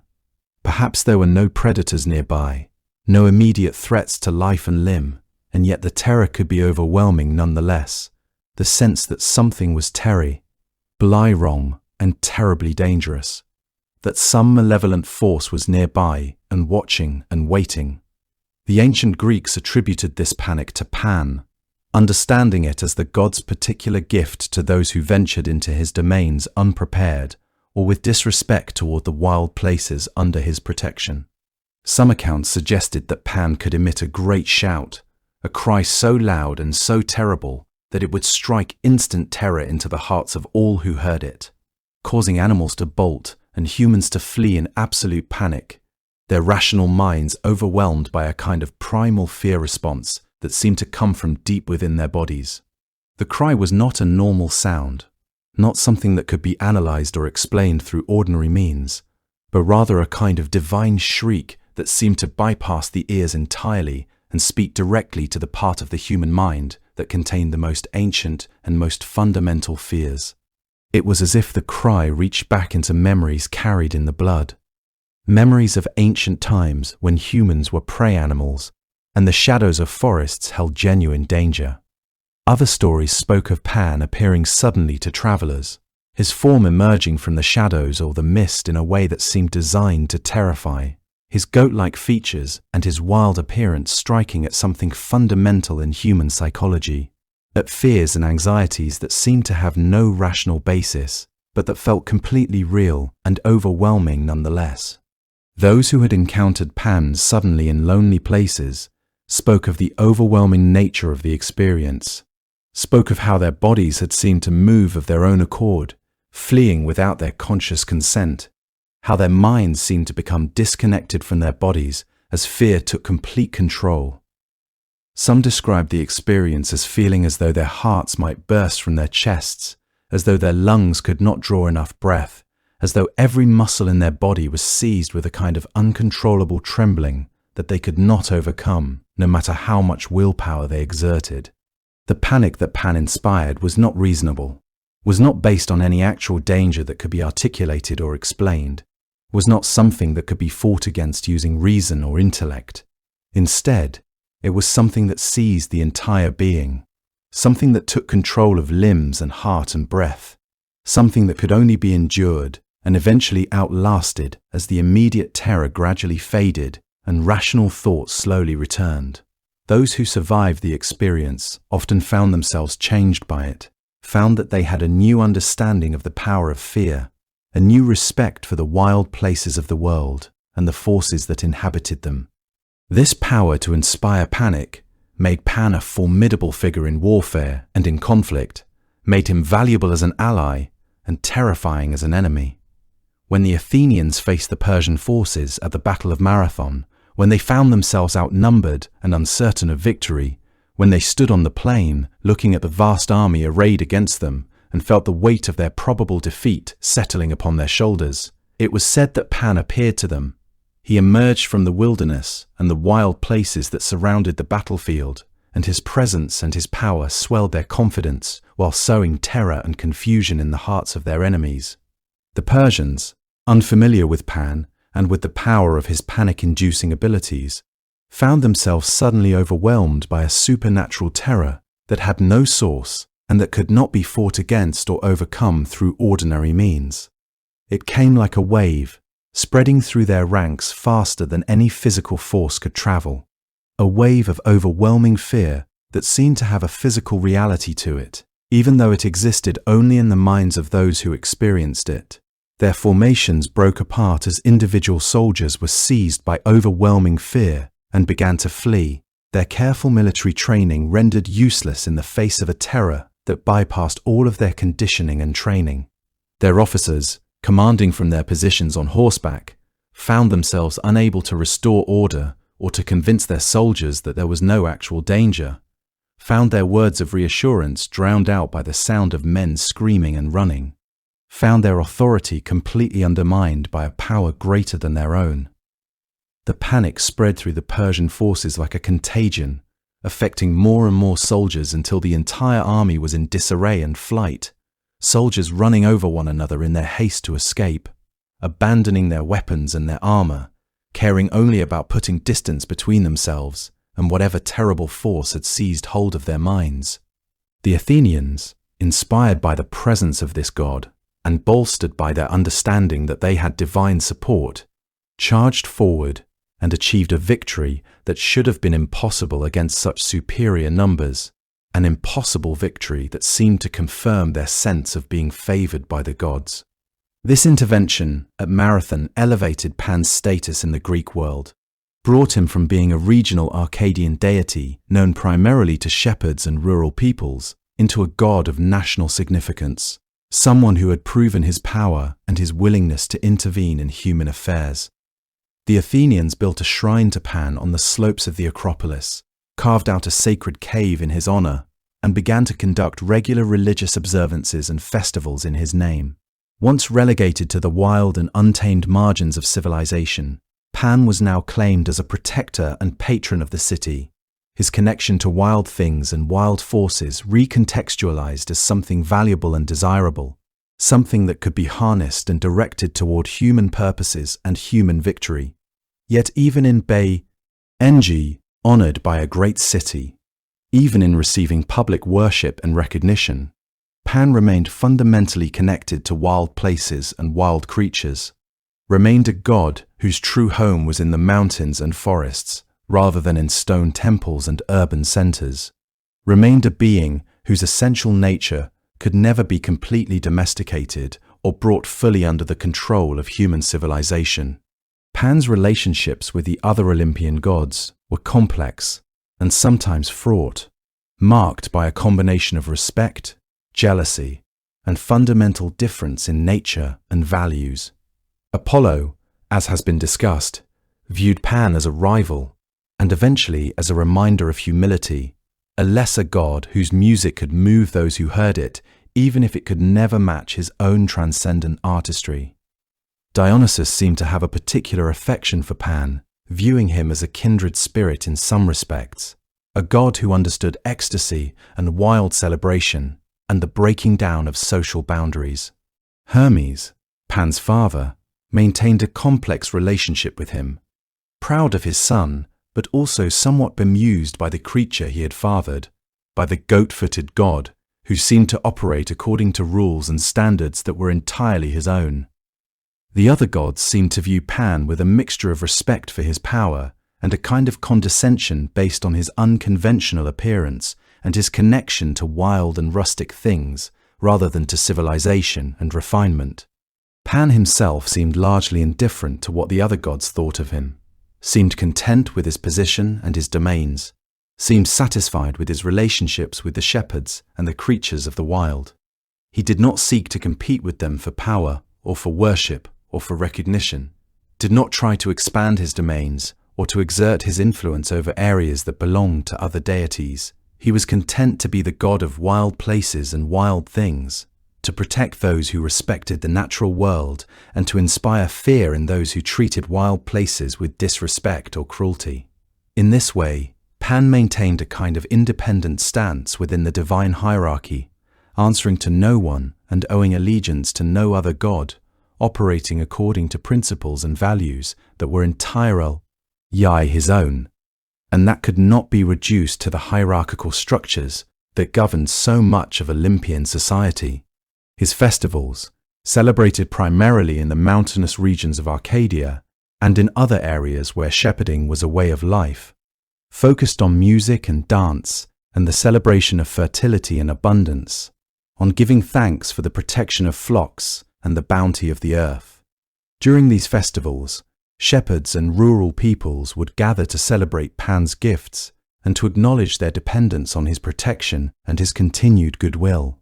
Musicians would play their instruments in Pan's honor, attempting to honor him through their own musical expressions, and dancers would move in wild, ecstatic patterns that seemed to celebrate the untamed nature of the wilderness itself. These festivals had a rustic quality that stood in sharp contrast to the elaborate and formal religious ceremonies conducted in the great temples of the other gods, had a spontaneity and a connection to the natural world that reflected the essential nature of Pan himself. There was an honesty and a lack of pretense to Pan's worship that seemed appropriate to a god who dwelt in wild places rather than in marble temples, appropriate to a god who moved among his worshippers as a friend and companion rather than demanding their reverence from a distance. Beyond the festivals and the worship practices that defined Pan's relationship with his followers, there were moments in Greek history and mythology when Pan's power manifested in ways that had profound consequences for entire peoples and entire civilizations. There were times when Pan intervened directly in the affairs of mortals and gods alike, times when his presence on the battlefield or his whisper in the darkness could determine the fate of nations and the course of history itself. These moments of divine intervention stand as testament to the real and significant power that Pan wielded, power that extended far beyond the protection of individual flocks or the blessing of individual shepherds. The stories of these interventions became legend, became the means through which ancient Greeks understood their own history and the role of divine forces in shaping human destiny. The most famous of these interventions was Pan's role at the Battle of Marathon, a moment that elevated him from a regional deity to one recognized throughout the Greek world as a powerful protector and ally. The Persian Empire, under the command of King Darius, had assembled an enormous army with the intention of subjugating Greece and bringing it under Persian rule. The Persian forces vastly outnumbered the Athenians who stood against them, and many observers believed that the battle was already decided, that the Athenians stood no chance of victory against such overwhelming odds. The Persians had conquered vast territories, had brought mighty civilizations to their knees, and they had no reason to believe that a relatively small Greek city-state would pose any serious obstacle to their plans for conquest and expansion. The psychological advantage belonged entirely to the Persians, who marched with the confidence that comes from consistent victory, while the Athenians felt the weight of approaching defeat pressing down upon them. It was at this moment, when the outcome seemed determined and when the Persians felt most certain of their victory, that Pan made his presence known. According to the accounts that have survived to the present day, the god appeared on the battlefield in a form that terrified the Persian soldiers. He emerged from the wild places at the edge of the plain where the two armies faced each other, and his appearance, his sounds, his very presence on the battlefield seemed to trigger an overwhelming and irrational fear in the hearts of those who encountered him. The Persians, unfamiliar with Pan and with the power that he wielded, had no framework through which to understand what was happening to them, no cultural or religious context that would allow them to comprehend the supernatural terror that it was seizing hold of their minds and their bodies. They began to panic, a panic so complete and so overwhelming that it broke their military formations and sent them fleeing in disarray, losing all semblance of organized resistance. The fear that Pan inspired spread through the Persian ranks like a contagion, affecting soldier after soldier, unit after unit, until the entire army was in a state of chaos and confusion. The careful plans of the Persian commanders, the strategic positioning of troops, the numerical advantages that had seemed so overwhelming moments before, all of it became meaningless in the face of a supernatural terror that could not be fought against with swords or spears, or the tactics of conventional warfare. The Athenians, who understood Pan and who recognized his presence and his power, were emboldened by his arrival. They charged forward with renewed confidence, attacking the disorganized Persian forces and achieving a victory that should have been impossible, a victory that contradicted every rational assessment of the military situation. The significance of this victory extended far beyond the immediate battlefield. The defeat of the Persians at Marathon effectively halted the Persian invasion of Greece, prevented the conquest of the Greek city-states, and preserved Greek independence and Greek civilization during a critical moment in history. Had the Persians won at Marathon, the entire subsequent history of Greece, and indeed of Western civilization, would have followed a different path. The cultural flowering of Athens, the development of democracy, the artistic and philosophical achievements of the Greek world, all of these would never have occurred had the Persians successfully conquered Greece at this crucial moment. And according to the traditions that survived, all of this, the preservation of Greece, the continuation of Greek civilization, the eventual development of the achievements that would shape Western culture, was made possible by Pan's intervention, by his willingness to step out of his mountains and forests and to participate in human affairs on the side of those who had finally begun to recognize and honor his power. The Athenians, grateful for this divine intervention, established a shrine dedicated to Pan on the slopes of the Acropolis, carved a sacred cave into the rock face, and began to conduct regular religious observances in his honor. They acknowledged their debt to the god, recognized his power and his willingness to aid them in their moment of desperate need, and incorporated him into their civic religion in a way that reflected his newfound status as a protector of the city. The shrine became a place of pilgrimage, a location where Athenians could come to give thanks to Pan, to make offerings to him, to acknowledge his role in their history and in their survival as a free people. Merchants and travelers passing through Athens would visit the shrine, would leave offerings, would tell the story of Pan's intervention to others, spreading word of the god's power and his importance throughout the Mediterranean world. What had been primarily a regional Arcadian deity became, through this single moment of intervention, a god of national significance, a deity whose name and whose power were recognized across the entire Greek world. Yet Pan's role in warfare and in divine intervention was not limited to the Battle of Marathon. According to various mythological accounts, Pan had participated in other conflicts as well, had lent his support to the gods during their battles against other forces, had used his power to inspire fear and panic in the enemies of those whom he favored.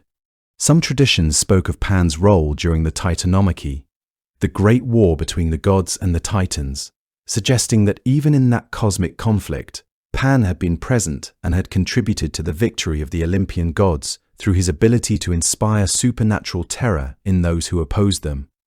The consistent pattern across these stories was that Pan's power, his ability to induce overwhelming and irrational fear, served as a kind of equalizer on the battlefield, a supernatural force that could overcome even overwhelming numerical or military advantages, a divine gift that could transform the outcome of battles and wars. This understanding of Pan's power had profound implications for how the ancient Greeks thought about warfare, about the role of divine forces in human affairs, and about the limits of human control and rational planning. The idea that a god could appear on a battlefield and, through sheer supernatural power, transform the psychological state of entire armies, suggested that human military might, no matter how carefully planned or strategically executed, was ultimately subject to forces beyond human control. The gods could intervene at any moment, could overturn the expected outcome of any conflict, could reward those whom they favored and punish those whom they opposed. This belief provided comfort to those who found themselves in desperate military situations, suggested that their survival did not depend entirely on their own strength and skill, but also on the favor of the gods and on the willingness of divine beings to intervene on their behalf. Pan's association with wild places and wild things extended beyond his role in human warfare and into the realm of hunting and of the pursuit of animals. Pan was the god who protected game animals in the wild, who controlled their movements and their behavior, who could make them flee or stand still depending on his mood and his intentions. Hunters who pursued animals through forests and mountains understood themselves to be operating in Pan's domain, understood that their success or failure depended ultimately on the god's willingness to allow them access to the creatures they pursued.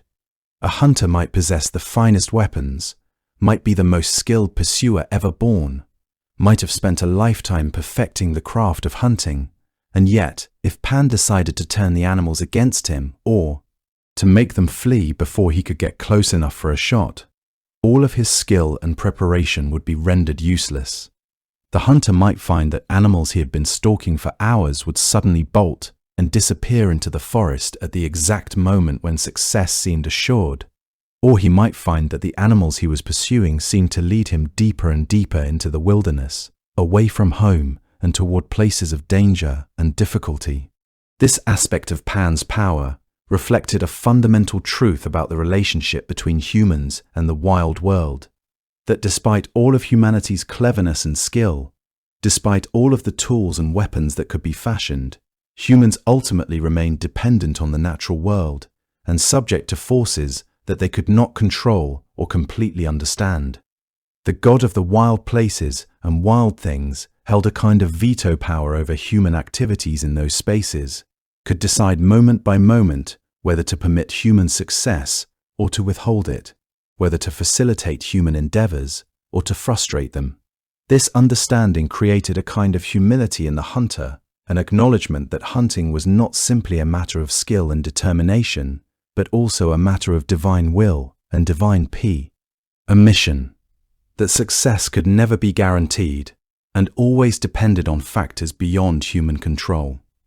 Those who hunted in Pan's territories and who were successful understood their success as a kind of blessing from the god, and those who failed understood their failure as a sign that Pan had withdrawn his favor or had chosen to test them in some way.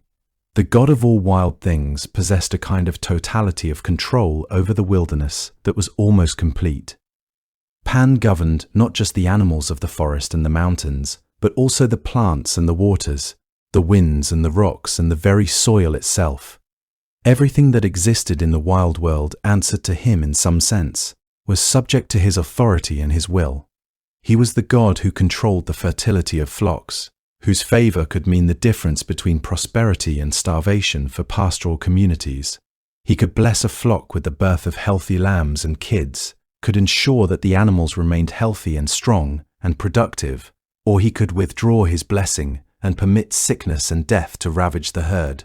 The shepherds who tended flocks in the mountains and forests understood themselves to be working in Pan's domain, understood that they were dependent on the god's goodwill for their own survival and prosperity. This dependence created a particular kind of relationship between the shepherds and the god, a relationship that was not purely one of worship and devotion, but also contained elements of negotiation and even a kind of familiarity. The shepherds lived in Pan's territory, lived closer to him than almost any other humans, spent their days and nights in the wild places that belonged to him. They understood his moods, learned to read the signs of his pleasure or displeasure, developed an intimate knowledge of how the god expressed himself through the behavior of animals and through the occurrences and coincidences that took place in the wild world. A good day of grazing might be attributed to Pan's favor, while an animal straying from the flock or falling ill might be understood as a sign of the god's displeasure or as a test of the shepherd's character and dedication. The shepherds developed rituals and practices that they believed would please Pan and secure his continued favor and protection, making offerings to the god at certain times, singing songs to him, speaking to him as they went about their work. This relationship between shepherds and Pan was characterized by a kind of reciprocal understanding, a sense that the god and the shepherds depended on each other in some fundamental way.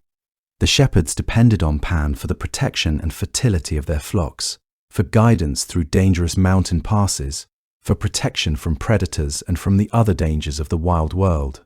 But Pan, in a sense, also depended on the shepherds. He depended on their worship and their offerings, on their recognition of his power and his importance, on their songs and their rituals that kept his memory alive in the world.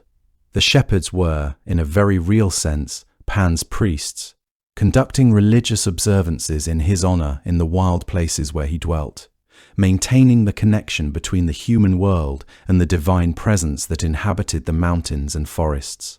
Without the shepherds' recognition and worship, Pan might have faded from the consciousness of the Greek world, might have been relegated to the status of a minor local deity of Arcadia.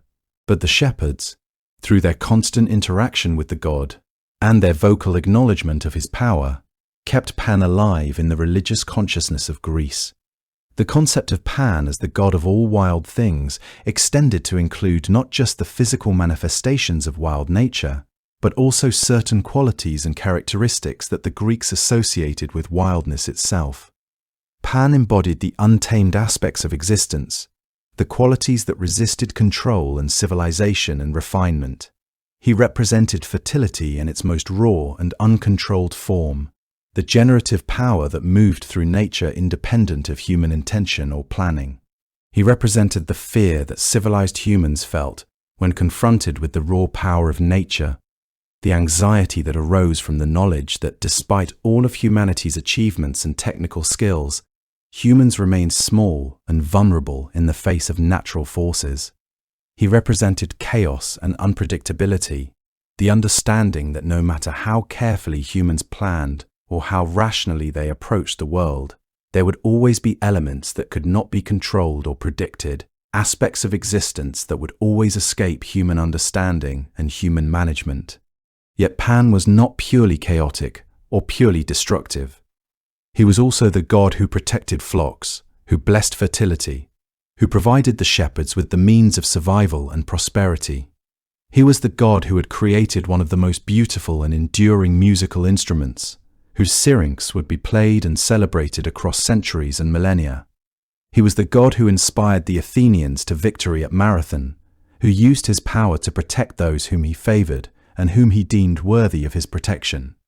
Pan contained within himself a kind of duality, embodying both the destructive and the creative aspects of wild nature, both the terror and the beauty that could be found in untamed places.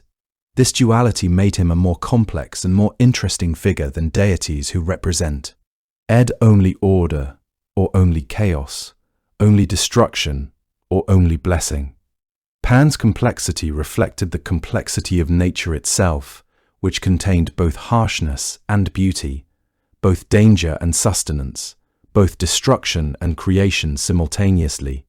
The ancient Greeks seem to have understood Pan as representing something essential about existence itself, something that could not be eliminated or permanently controlled, but only managed and negotiated with, something that had to be acknowledged and respected, and included within a complete understanding of how the world actually functioned. To ignore Pan, to pretend that the wild and untamed aspects of existence did not exist or could be completely overcome through the efforts of civilization and reason, was to invite disaster. The civilized person, the person who lived in a city and participated in the structures and institutions of human society, could not entirely escape Pan or ignore his existence. The wild world remained at the edges of civilization, remained a constant presence and a constant threat, remained capable of overwhelming human efforts and human planning at any moment. The gods of Olympus who resided in their marble temples and ruled over the structures of organized society were important and powerful, But Pan, who dwelt in the mountains and forests and carried the power of wild nature itself, was in some ways more fundamental and more essential to the actual functioning of the world. As the centuries passed and the cultural landscape of the Mediterranean world shifted, as different peoples and different belief systems came to dominate, Pan's role and significance underwent transformation.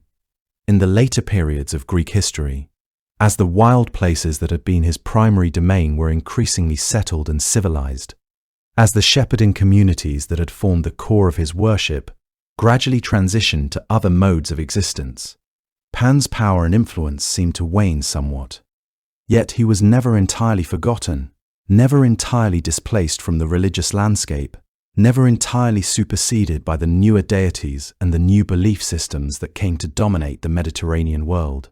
Instead, Pan persisted, endured, maintained a kind of presence in the margins of civilization, maintained the memories and the stories that connected the later peoples of Greece and the Mediterranean to the ancient traditions and the ancient understanding of the wild world and its divine inhabitants. The Romans, who conquered and absorbed much of Greek culture, encountered Pan and incorporated him into their own pantheon and their own religious practices. They called him Faunus and Silvanus, giving him Latin names that reflected his association with forests and wild places, treating him as the equivalent of their own indigenous deities of the wild world.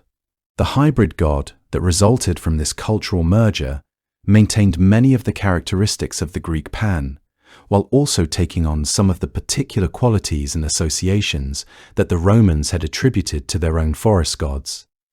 The stories of Pan were retold in Latin, were translated and adapted to reflect Roman sensibilities and Roman cultural concerns, were incorporated into the Roman literary tradition in ways that sometimes altered or recontextualized the original Greek narratives, but that also helped to preserve and perpetuate these stories for future generations who might never have known of the original Greek traditions. As Christianity spread throughout the Mediterranean and eventually throughout Europe, the old pagan deities found themselves displaced and marginalized, found their worship prohibited and their temples destroyed, found their stories recontextualized as the tales of demons and devils rather than as the accounts of legitimate divine beings. Pan, with his horns and his goat legs and his association with wild places and wild sexuality, was particularly vulnerable to this kind of recontextualization. The early Christian theologians and missionaries saw in Pan an image that they could repurpose and redirect, an image of a horned and demonic creature that could be used to represent Satan and the forces of evil and temptation. The god of shepherds and wild places was transformed, in the Christian imagination, into the embodiment of the devil himself, into a symbol of everything that was opposed to Christian virtue and Christian civilization. The horns that Pan had worn as a mark of his divine status and his connection to the wild animal world became, in the Christian tradition, the horns of the devil. The goat legs that had made Pan a unique and recognizable deity became the hoofed feet of demons. The wild and untamed sexuality that Pan embodied became, in Christian morality, a symbol of lust and sinfulness. This transformation had profound consequences for how Pan was understood and remembered in the post-Christian world. Many of the old stories of Pan were preserved and continued to be told, but they were often told in contexts that emphasized the demonic and evil aspects of the god, while downplaying the protective and nurturing aspects that had been equally important in the original Greek understanding.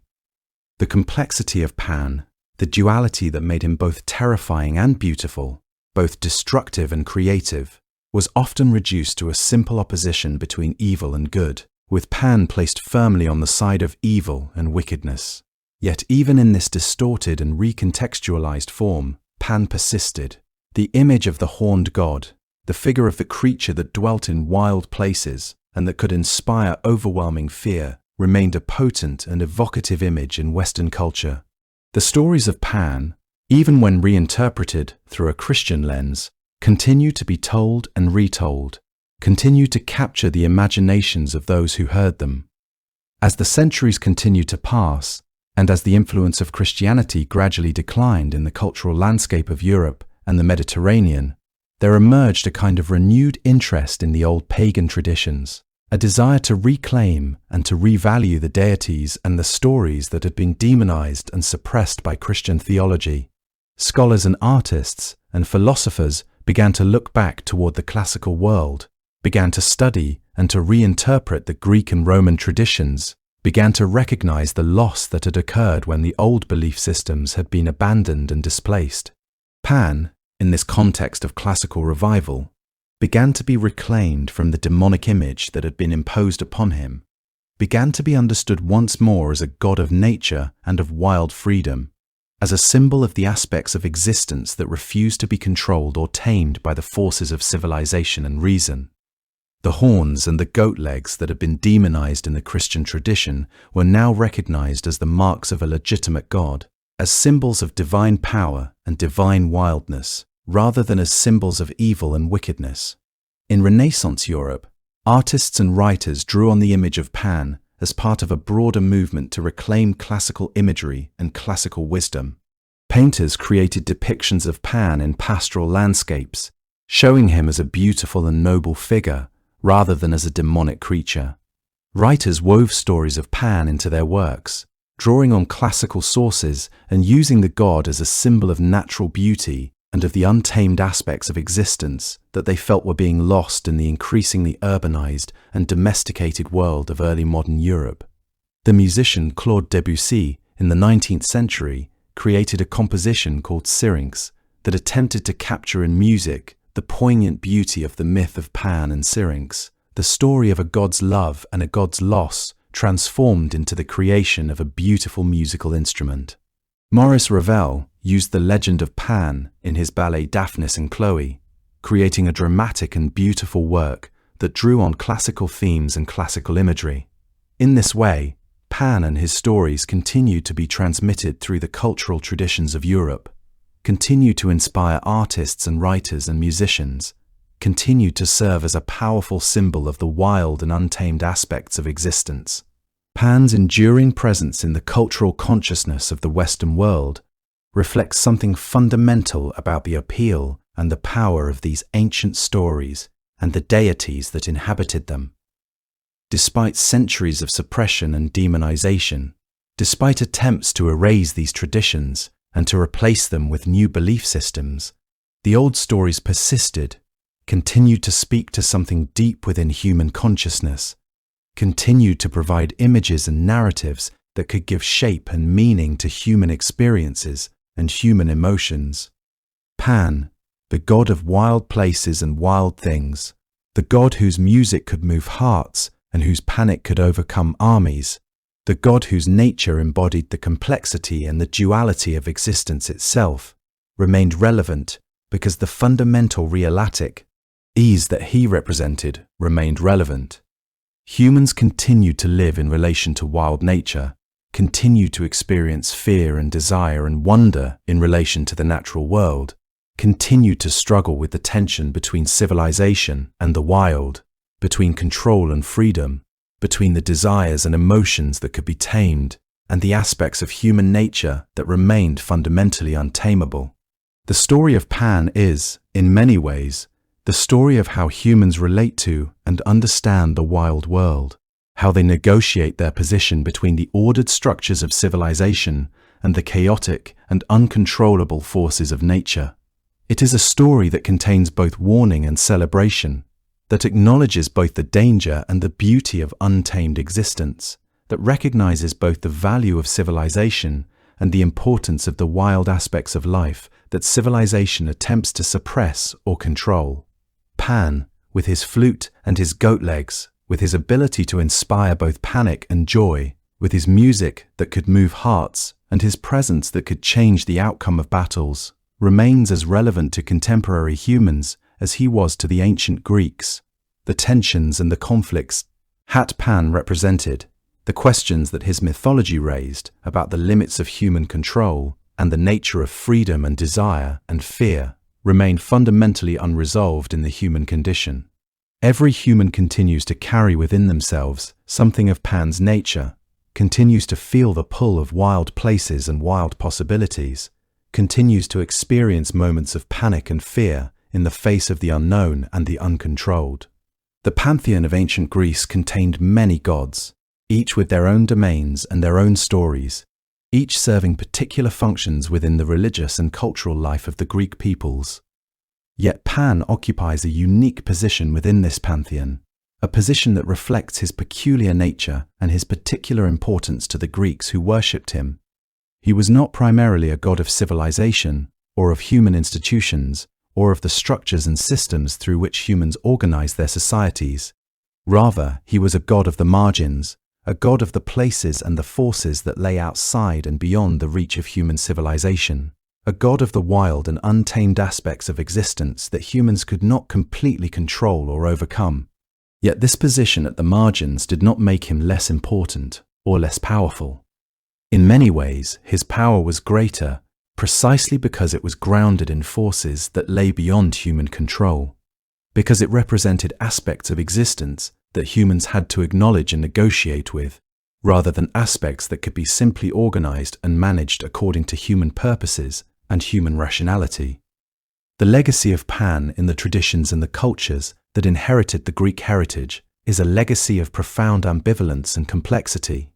He is simultaneously feared and celebrated, simultaneously a symbol of everything that civilization sought to overcome, and a symbol of everything that humans felt they had lost in the process of becoming civilized.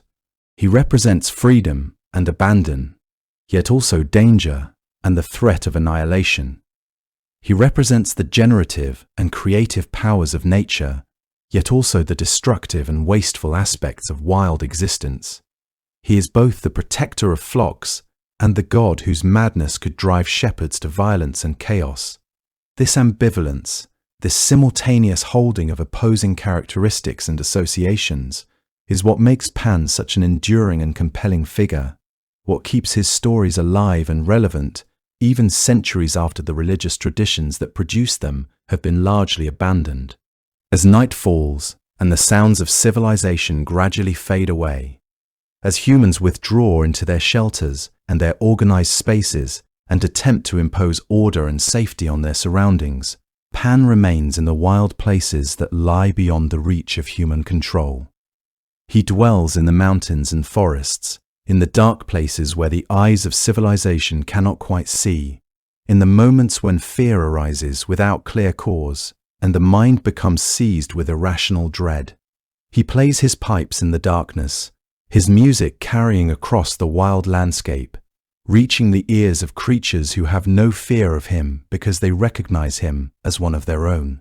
The shepherds who still tend flocks in wild and remote places still acknowledge him, still make offerings to him, still recognize his presence and his power in the workings of the natural world around them.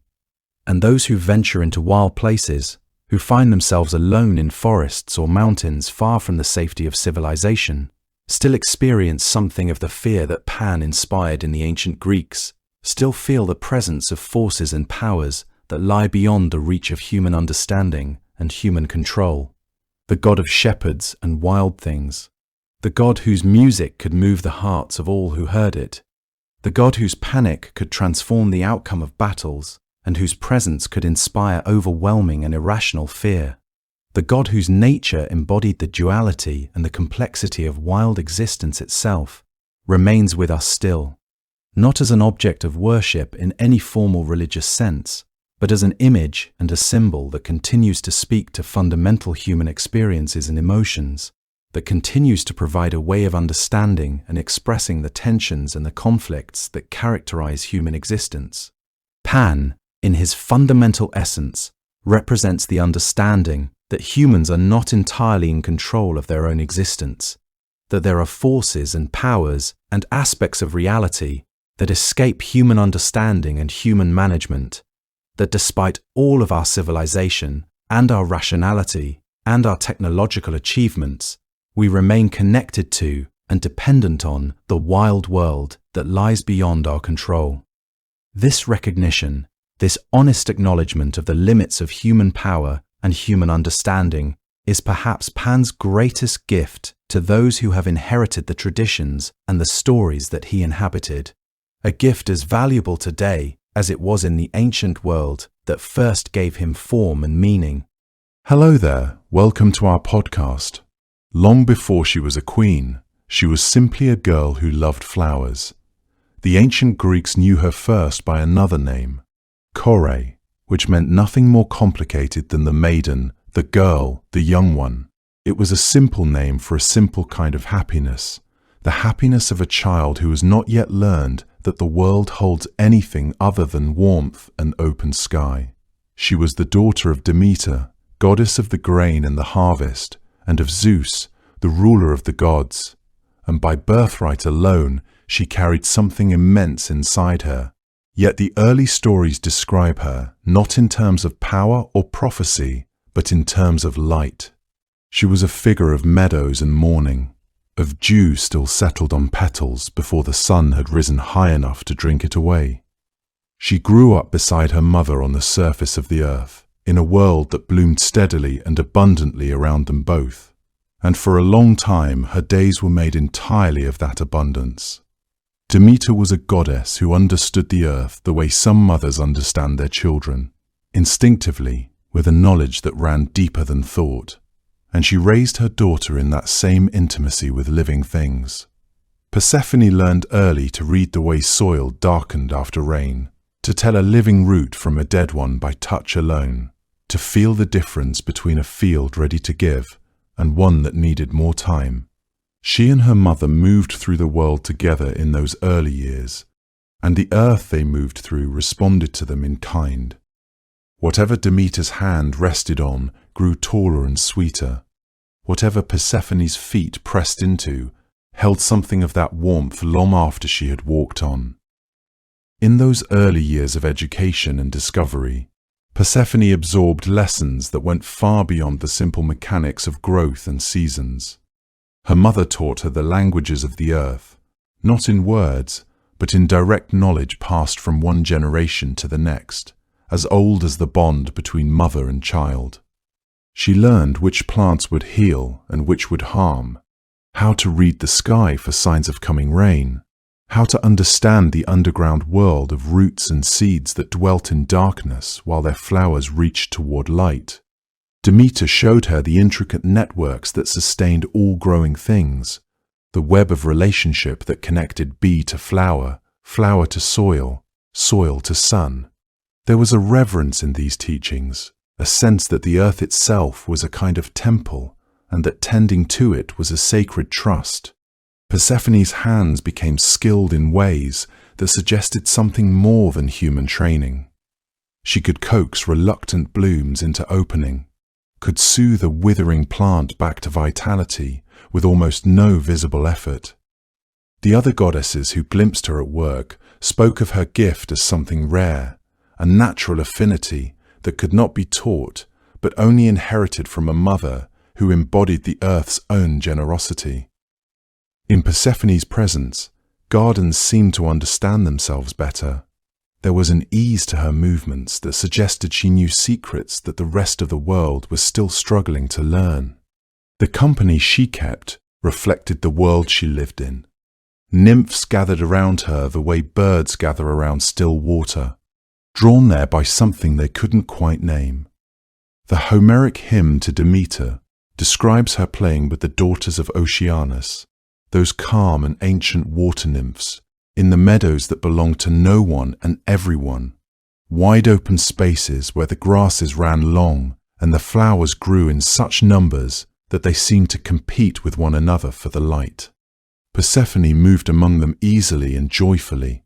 She was beloved by them, not in the way that powerful figures are beloved, with a kind of cautious admiration from a respectful distance, but in the way that genuinely warm-hearted people are loved, with the uncomplicated affection of those who simply enjoy being near her. She gathered flowers with her hands, and she gave them away as readily as she gathered them, and the nymphs who played beside her in those wide meadows felt that her company made the afternoon longer and more golden than it would have been otherwise. Beyond the nymphs, the mortal world also felt the effects of Persephone's presence. though she moved through it softly and without announcement. Where her mother went, the grain came up strong and straight, and where Persephone wandered alongside her, people said the wildflowers were particularly vivid that season, that the clover tasted sweeter, that the bees seemed more purposeful and content. She was a brightness that the world leaned toward without quite understanding why. There is something in the oldest tellings of her story that suggests she was simply made of the same substance as spring itself, not the dramatic eruption of it, all storms and sudden green, but the steady, warming accumulation of it, the gentle kind of spring that arrives without making a fuss and fills everything, up with light, before anyone has noticed it coming. The nymphs understood her in ways that even immortal beings rarely understand one another. They spoke among themselves of how Persephone seemed to exist in a state of perpetual wonder, as though each flower she encountered was a new miracle that had not occurred to her until that very moment. There was no pretense in her, no hidden calculation or divine ambition.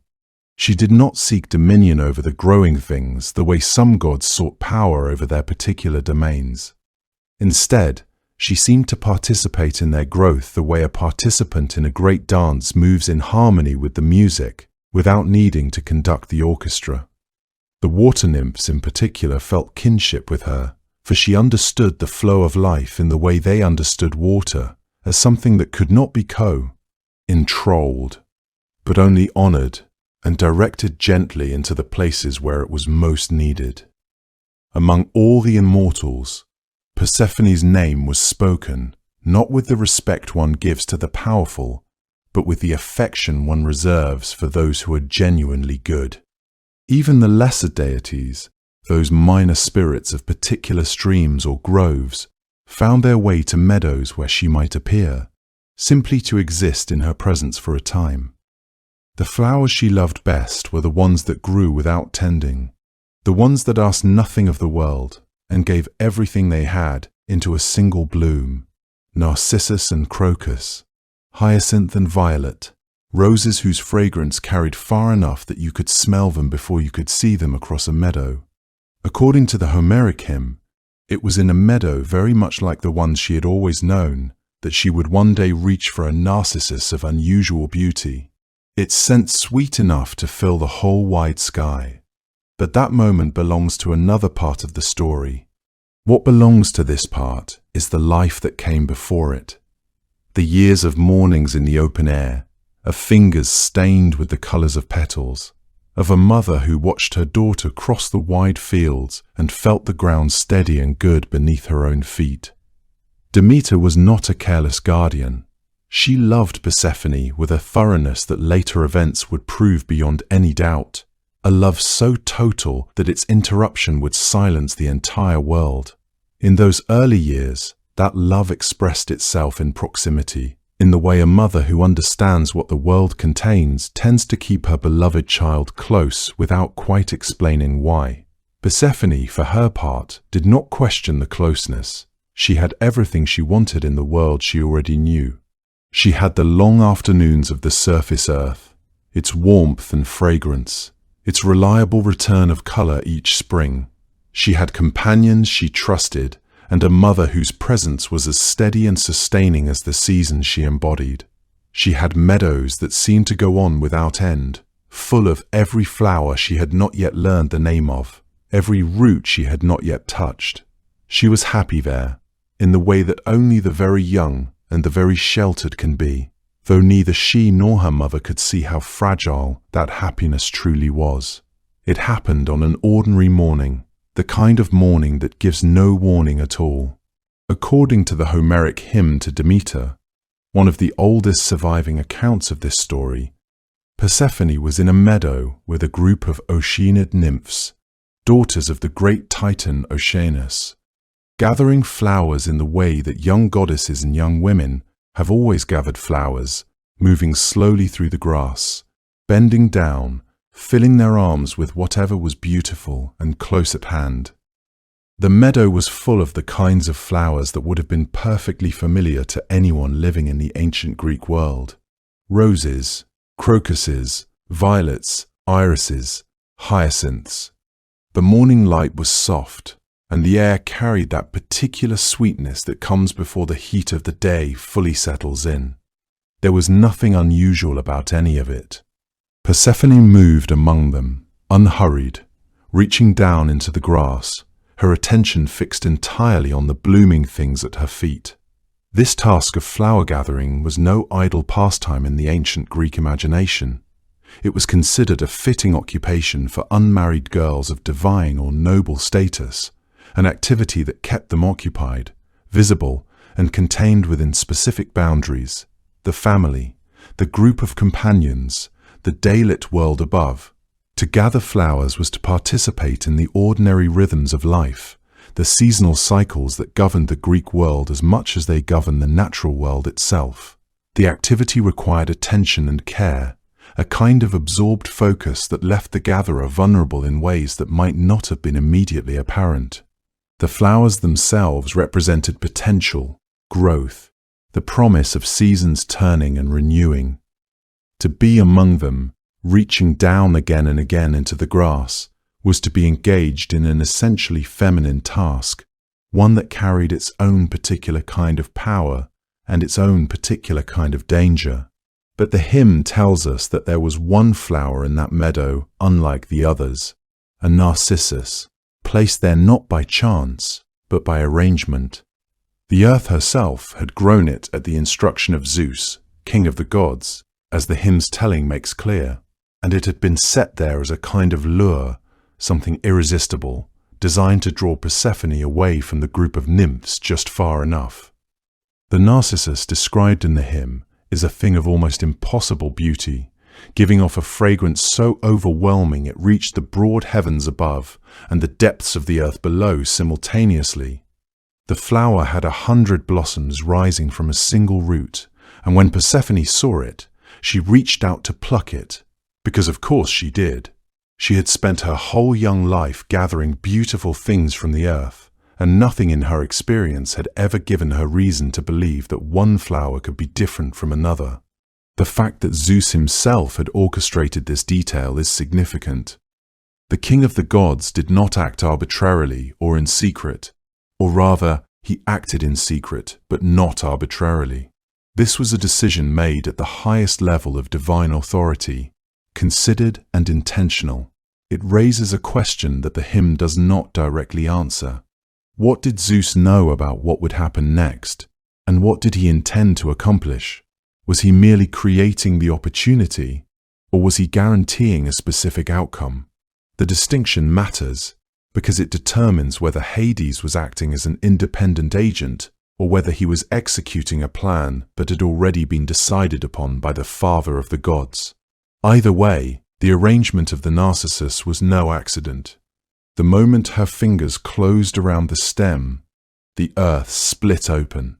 The Homeric hymn describes it with a directness that is difficult to soften. The ground opened wide along a great fissure, and from that darkness Hades came up. Hades, whom the ancient Greeks also called Adonis, the lord of the many, the ruler of those who have died, driving his golden chariot pulled by immortal horses. He came swiftly, which is the detail the hymn presses on, the sheer speed of it. He caught Persephone up against her will. That is exactly what the text says, without equivocation or softening. He took her as she wept and struggled, and he drove back down through the opening in the earth, and the ground sealed behind them as though it had never parted at all. The whole event happened with such totality and such speed that the nymphs who had been standing only a short stance away did not understand at first what they were no longer looking at. The descent itself was swift but not instantaneous, and the hymn suggests that Persephone remained aware throughout the journey downward, aware of the passage from the world of light into the world of darkness. The chariot moved rapidly through the earth, pulled by horses that obeyed no earthly laws of motion or resistance. There was no gradual transition, no slow fade from day into shadow. Instead, there was the sudden displacement from the meadow with its flowers and nymphs to the vast underground realm that Hades ruled. a kingdom that had never seen sunlight and never would. This was not a place she had known or been prepared to enter. It was the destination of all living things eventually, the realm from which no one returned, and she was being brought there not at the end of a long life, but in the midst of her youth, still in the dress she had worn to pick flowers, still carrying the handful of blossoms she had managed to gather before her fingers closed around the narcissus. Persephone cried out as she was taken. The hymn records her calling for her father, Zeus by name, calling with the full force of her voice. She called for help, but the meadow was far from Olympus and far from the places where gods and mortals were gathered that morning, and her voice did not carry where it needed to go. Two beings heard her, according to the hymn, and only two. The first was Hecate, who dwelt in a cave nearby, a goddess associated with thresholds and crossroads, with the hours before dawn and the in-between places where one world edges into another, and she heard the cry clearly, but did not see who had made it, or where they had gone. The second was Helios, the sun, who from his elevated path across the sky witnessed everything that happened on the earth below each day, without exception. He saw the meadow, saw the rupture, saw who emerged and who was taken and in what direction they disappeared. But Helios kept what he had seen to himself, at least for the time being, and the morning continued in its ordinary way around him. These two witnesses occupied peculiar positions in the divine hierarchy. Hecate, for all her knowledge of the in-between places, remained apart from the councils of the Olympian gods, and her knowledge was not always acted upon by those with more direct power. Helios, for all that he saw everything, was bound by certain constraints. He was a witness rather than an actor, someone whose role in the cosmic order was to observe and to mark the passage of time rather than to intervene in events. The fact that both of them held their silence was not necessarily an act of complicity, but it was an act of non-interference, and in the context of a young goddess being abducted against her will, non-interference amounted to a kind of permission. What was left in the meadow was a kind of perfect, ordinary silence. The flowers were still standing. The Oceanid nymphs, who had been Persephone's companions through that morning, searched for her among the blossoms and the grass, and could not find her, and eventually they left the meadow carrying the fact of her absence, but none of its explanation. The grass went on moving in whatever light breeze was passing through. The sky did not shift its colour. The light fell across the flowers the same way it always had. It is worth noting what the Homeric hymn to Demeter does not do. It does not soften this moment, or introduce any suggestion that Persephone went willingly, or present the event as anything other than what it plainly states. Some later Greek and Roman writers introduced greater complexity into the relationship between Persephone and Hades, and certain modern retellings have explored her perspective in ways the ancient sources do not. But the earliest surviving poetic account, composed sometime in the archaic period of ancient Greece, is unambiguous about the nature of what took place.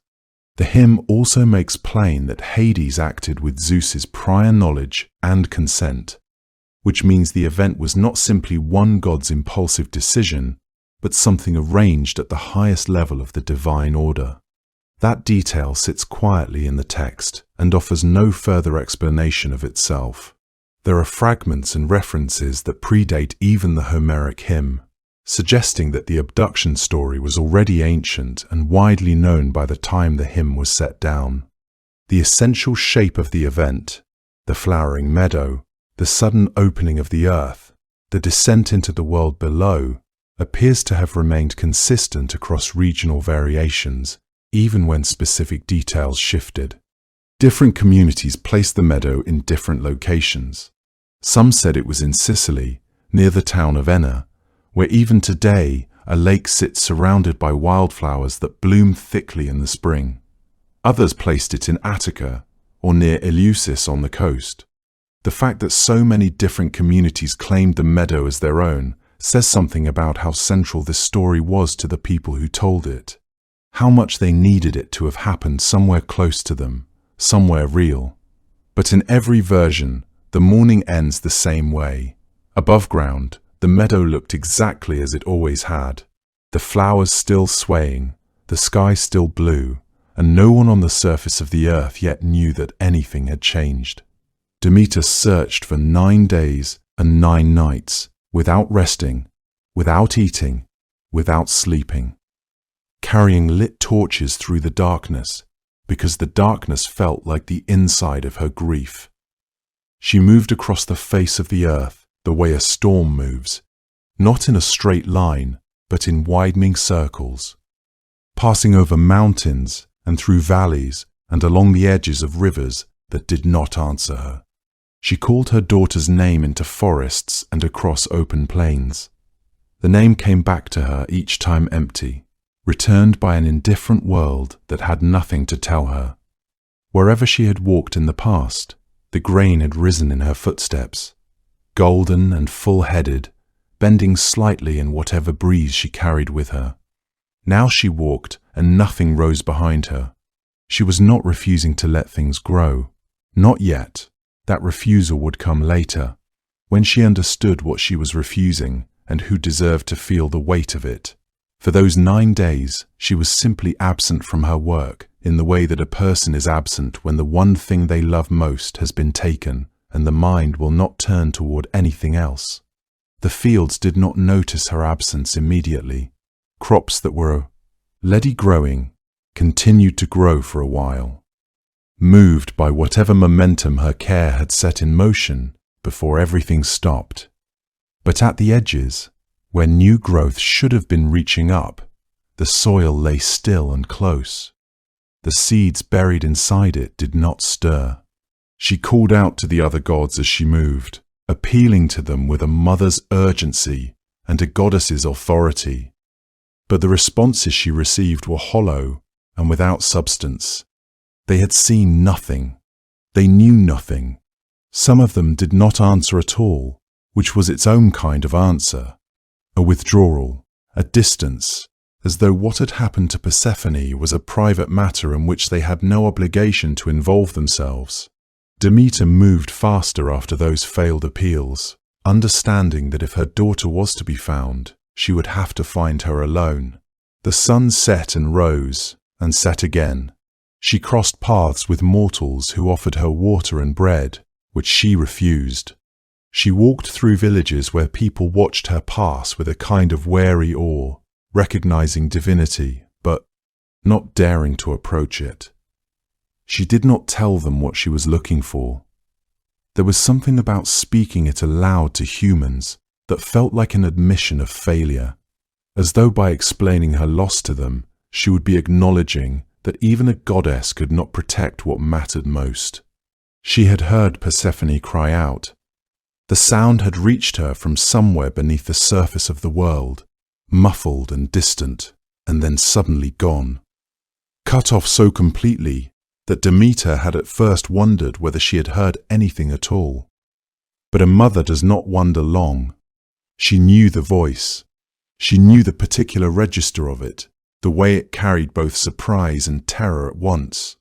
She ran toward where she thought the sound had come from, across the meadow where Persephone had been playing with the daughters of ocean. She found nothing, only flowers, the warm air moving among them as though nothing unusual had happened, as though the ground beneath had not just swallowed her child alive. She knelt there in the meadow for a long time before she rose and lit her torches, and began to walk. The Homeric hymn to Demeter describes those 9 days with a kind of spare precision, noting what she did not do as much as what she did. She did not bathe. She did not eat the grain or the sweet ambrosia that belonged to the gods. She did not let herself stop. She moved through the world like someone who believed that if she only covered enough ground, she would eventually find the place where the earth had swallowed her daughter and find some way to reach her there. On the 10th day, as the early accounts tell it, she encountered Hecate. Hecate was a goddess of the in-between places, of crossroads, of the hours before dawn, of the threshold between one world and the next, and she had been near enough on that morning in the meadow to hear Persephone cry out. She came to Demeter now with her own torch burning. The two goddesses met somewhere at the edge of a dark passage in the earth. Hecate told her what she knew, which was not much. She had heard the girl's voice, she said. She had heard the sound of it, and then the silence after it. But she had not seen the face of whoever had taken her. She could not say the name. She offered what she had. What she had was only the confirmation of the thing Demeter already feared, that Persephone had not wandered away on her own, had not been drawn off by some small distraction, had not simply moved to a part of the meadow that Demeter had not yet looked. Something had taken her deliberately, had carried her downward, and had sealed the earth above her. Hecate's account made the grief sharper because it made it real in a different way, not the desperate, half-believing grief of a mother who is still hoping for a mistake, but the colder grief of a mother who is now certain.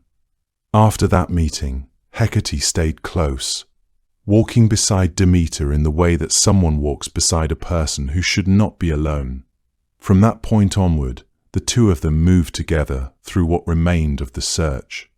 Together, they visited the other goddesses who might have knowledge of hidden things, Iris, who carried messages between worlds, and the Titans, who remembered the time before the current order of gods had established itself.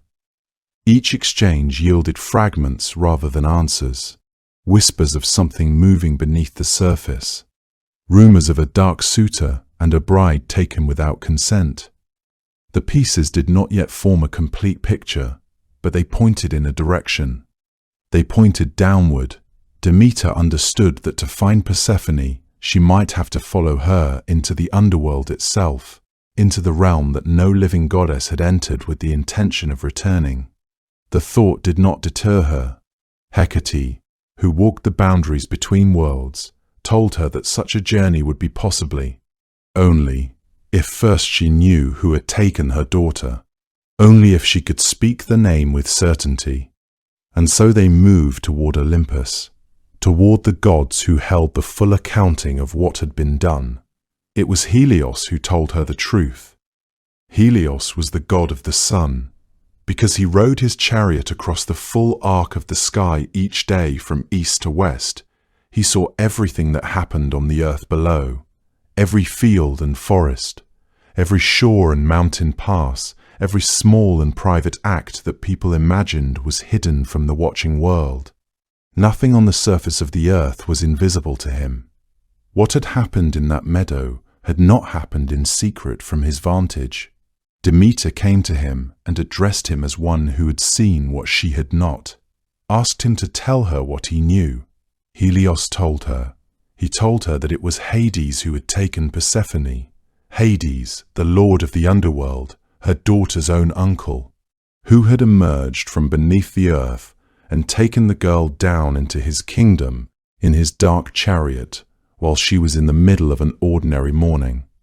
And then Helios told her the part that was harder to say, that Zeus had known, that this had not happened against the will of the king of the gods, that her own husband, Persephone's father, had given his consent for this to happen, had allowed his brother to take their daughter down into the land of the dead without a word to Demeter, without warning, without asking what she might have wanted for the child she had raised and loved and tended through all of her young life.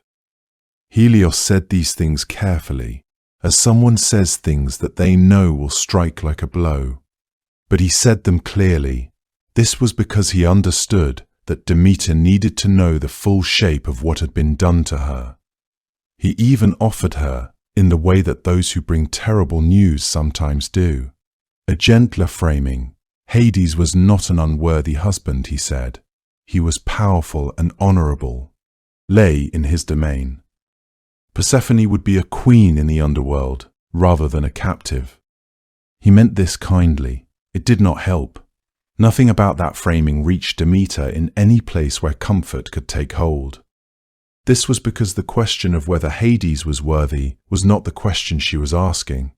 The question she was asking was why anyone had thought it was theirs to decide. The grain goddess had given her whole self to the work of feeding the world, had spent her existence in a kind of open-handed generosity that asked very little in return. The one thing she had kept close, the one thing that was entirely and irreducibly hers, had been taken from her by the same divine order she had spent her existence serving. No one had thought to tell her it was coming. Demeter had been kind for a long time. She had been patient and steady and endlessly productive. None of that had protected her daughter. None of it had earned her the basic courtesy of a warning. When Helios finished speaking, the grain goddess stood very still for a long moment. Then she turned away from Olympus entirely. The fields of the earth went quiet. With Demeter gone from her work, the soil hardened like stone, and the sky forgot how to deliver rain at the right time. Seeds that had been planted in good faith simply sat in the frozen ground, refusing to push their pale shoots upward toward a sun that no longer seemed to offer them anything worth reaching for. The cattle and sheep that had grown fat on summer grasses found themselves cropping at dry yellow stubble, then at bare dirt. Their ribs began to show through their coats like the ridges of some exposed and weathered hillside. Rivers ran lower than anyone had seen them run in living memory. The olive trees, which were old and patient things by nature, held their fruit but produced nothing new. No blossoms, no small green beginnings of another season's harvest. Farmers who had done everything right, who had prepared their fields carefully, made the proper offerings, tended their tools, stood at the edges of their land and watched it fail without any explanation they could name. The children who watched them understood from the look on their parents' faces that something had gone wrong at a level deeper than weather or luck. Across the hills and valleys and wide coastal plains of Greece, the same slow silence was settling in. The silence of a world that had been asked to keep producing life and had quietly, inexorably, begun to refuse. The old and the young were the first to feel it, because they always are. The prayers that rose from the hearths of 1,000 households in those months went unanswered in a way that prayers had not gone unanswered before. This was because the goddess those prayers were addressed to was no longer listening to anyone but her own grief. Even that was a sound she could not bear. Demeter had wrapped herself in the appearance of a very old woman and gone walking among the mortals, not because she wanted their company, but because she could not remain still and she could not remain among the gods. She had turned away from Olympus after Helios told her the truth about who had taken her daughter and who had permitted it. Her anger at Zeus was so vast and so cold that the simplest thing was to put the entire shape of the divine world behind her and walk down into the human one. She moved through villages where the granaries were going empty and the bread was being rationed and people were quietly, methodically selling off the animals they could no longer feed. She passed through towns where the temples to her own name stood decorated with dried flowers from offerings that no longer came. She didn't stop at any of those places for long. She was an old woman, leaning on a walking stick, slow and bent and apparently unremarkable. The people she passed looked through her the way people look through the very old when they are too consumed by their own troubles to look carefully. Eventually, she came to the town of Eleusis, on the coast west of Athens. She sat down to rest at a well outside the city walls, under the shade of an olive tree, in the way of someone who has been walking a very long time and has nowhere particular left to go. It was there that the daughters of King Celeus found her. They had come to the well to draw water. They were kind enough, or curious enough, to stop and speak with the old woman resting in the shade, according to the Homeric hymn to Demeter. That gives us the most complete account of this episode. The goddess told them that her name was Doso, and that she had been taken from her home by pirates and brought to this shore, that she was in need of shelter and work. The daughters went home and told their mother, Metanira, who agreed to take the old woman in. Their household had a new infant son, a boy named Demophon, who had come to them late and was precious to them beyond ordinary measurement. They welcomed any pair of capable hands willing to tend to him. Demeter accepted the offer and went to work in the house of Salius with the quiet efficiency of someone who has known what it is to care for things, to water them, feed them, coax them gently toward their fullest strength. She nursed the infant Demophon with an attention and a tenderness that went beyond what even the most devoted human nurse might have managed. The child thrived under her care in a way that surprised the household. He grew stronger and more vigorous with each passing day, his color good, his eyes bright, laughing at things that infants don't usually bother to laugh at. Metanira noticed this and was glad of it, though she didn't know what to make of it entirely. The old woman who cared for her son moved through the house very quietly and asked for nothing except a cup of water mixed with barley and pennyroyal, that she drank instead of wine, and which the household found unusual but not worth questioning. What Demeter was doing, unknown to the family, was attempting to make the child immortal. Each night, when the household had gone to sleep, she would hold the infant Demophon over the hearth fire, breathing on him, passing him through the flames in a way that left no mark on him, because he was in the hands of a goddess and the fire obeyed her. It was an ancient kind of gift, the kind that gods give to mortals they love or to whom they feel they owe some tenderness, burning away the mortal portion so that what remained would be permanent and untouched by time. She had lost her own child and could not get her back. This infant in her arms was alive and warm and completely without defenses. It seems that in caring for him, she was also caring for the grief she couldn't set down any other way. The ritual was nearly complete when Metanira woke one night and looked in on the room where her son slept, saw the old woman nurse holding the child in the middle of the flames. She cried out in terror, as any mother would, and the sound shattered the ritual entirely. Demeter lifted the infant out of the fire and set him down.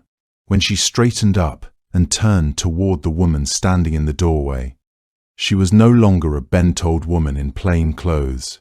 She was herself again, tall and luminous, fragrant with the smell of grain and summer, her dark hair loose, her grief radiating off her like heat.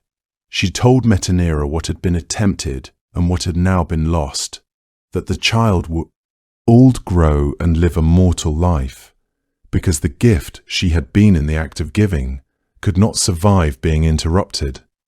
Then she asked that a temple be built for her at Eleusis. She withdrew from the house and sat down outside in the darkness, on the cold ground. The famine that had been spreading quietly across the world while she walked among the humans continued to deepen. The animals grew thinner, the fields lay grey and unbroken.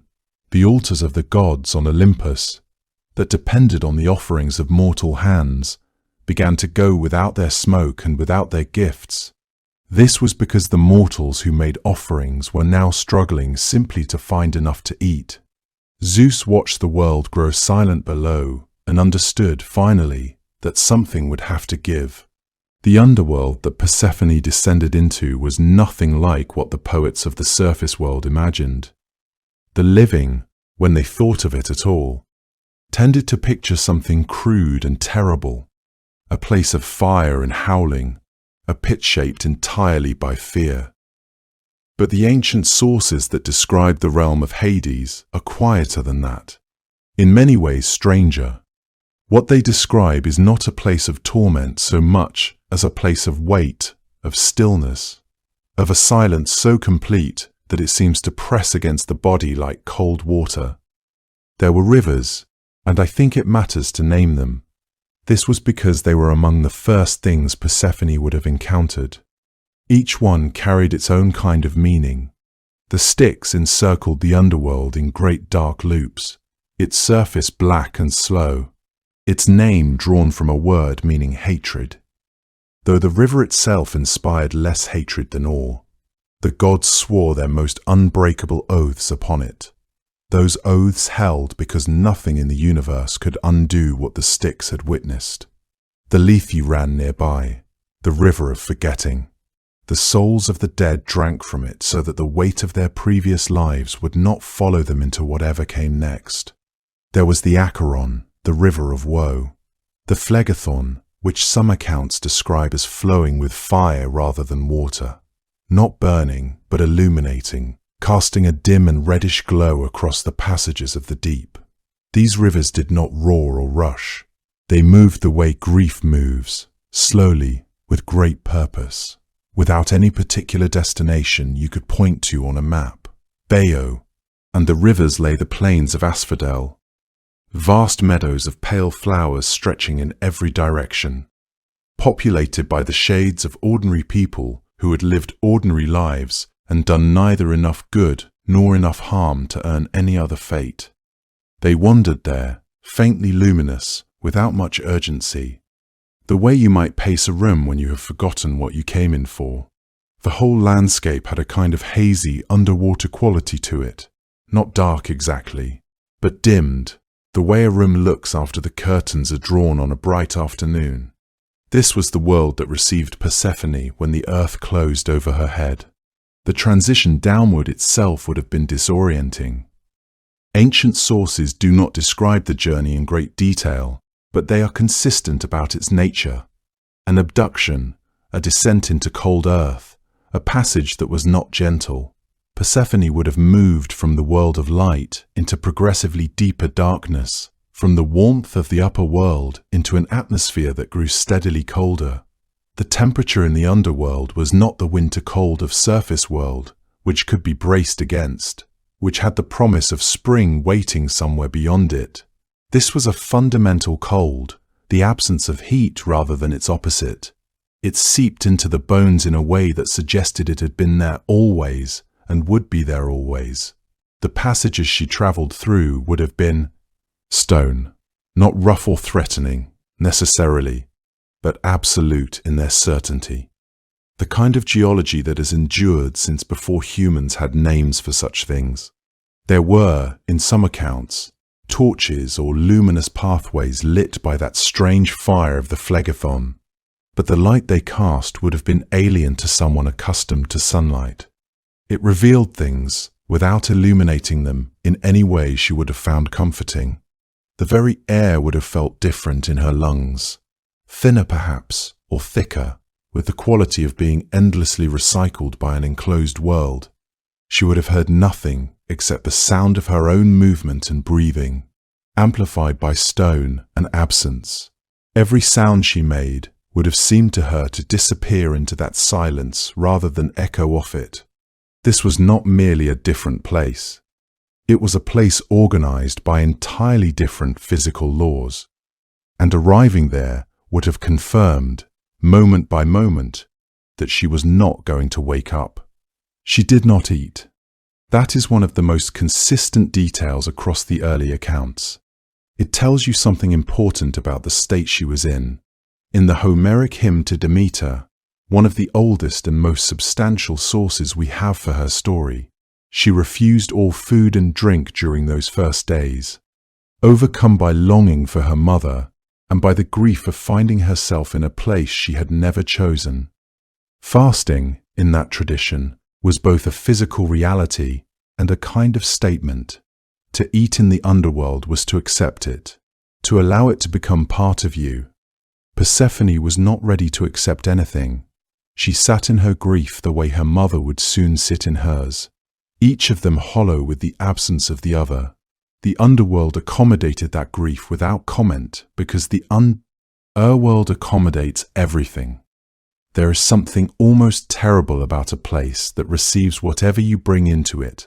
Sorrow, fury, disbelief, and simply holds it without echo, without judgment, without any attempt to resolve it. How long did she wait in that state of refusal? The ancient sources do not specify. Days certainly, likely weeks. Time in the underworld does not move the way time moves above, and this fact would have become apparent to her very quickly. On the surface world, time announces itself through change. The sun rises and sets, flowers bloom and wilt, bodies grow tired and require rest. But in the underworld, where nothing grew and the light never changed, time became a question rather than a certainty. She may have measured her days by her own heartbeat, by her hunger, by the visits that Hades made to her chambers, or she may have lost count entirely, the way people do when they are in extremity. The early accounts mention that she sat, that she refused food, that she spoke very little. One sour sea suggests she wept, though other sources are silent on this point. She was, it seems clear, waiting. But waiting for what exactly is less obvious? Waiting for rescue? For her mother to discover where she was and come to retrieve her? For some fundamental law of the universe to be invoked on her behalf? Or simply waiting in the way that one waits in darkness, without expectation, suspended in a state between sleep and waking? The silence of the realm was not cruel. It was simply indifferent in the way that stone is indifferent. For a young goddess who had grown up surrounded by warmth and colour and the constant, living noise of the world above, that indifference may have been the hardest thing to bear. She had spent her whole life among growing things, among flowers that opened and close, with the sun, among bees that hummed in lavender and grain that whispered when the wind passed through it. Now there was no wind, nothing grew, nothing moved except the slow rivers and the slow shades drifting across the asphodel plain. She stayed close to herself in those early days. That is all anyone can do when the world has changed too fast and too completely. Hades himself, as the ancient sources tend to present him, was not a figure of obvious menace. He was not depicted the way later imagination sometimes renders him, dramatic, cruel, eager to torment. He was, in classical sources, something harder to read than that. He was simply absolute. He ruled the underworld not because he enjoyed it, but because it was his dominion. He administered it the way a very old mountain administers weather, without pleasure, without displeasure, without any particular need to explain himself. He was largely silent in the early texts, a presence more than a personality. In that silence, Persephone would have found very little to push against. You cannot argue with stone. You cannot appeal to someone who does not seem to need anything from you. He had brought her here. The myth is clear that he did, and having brought her. He appears in the ancient accounts to have simply waited, as if he understood that time in the underworld works differently, that what cannot be forced can sometimes be endured into. The palace he offered her was magnificent by the standards of the underworld, which is to say that it was austere and perfect, without ornament and without mercy. The walls were dark stone that seemed to absorb light rather than reflect it.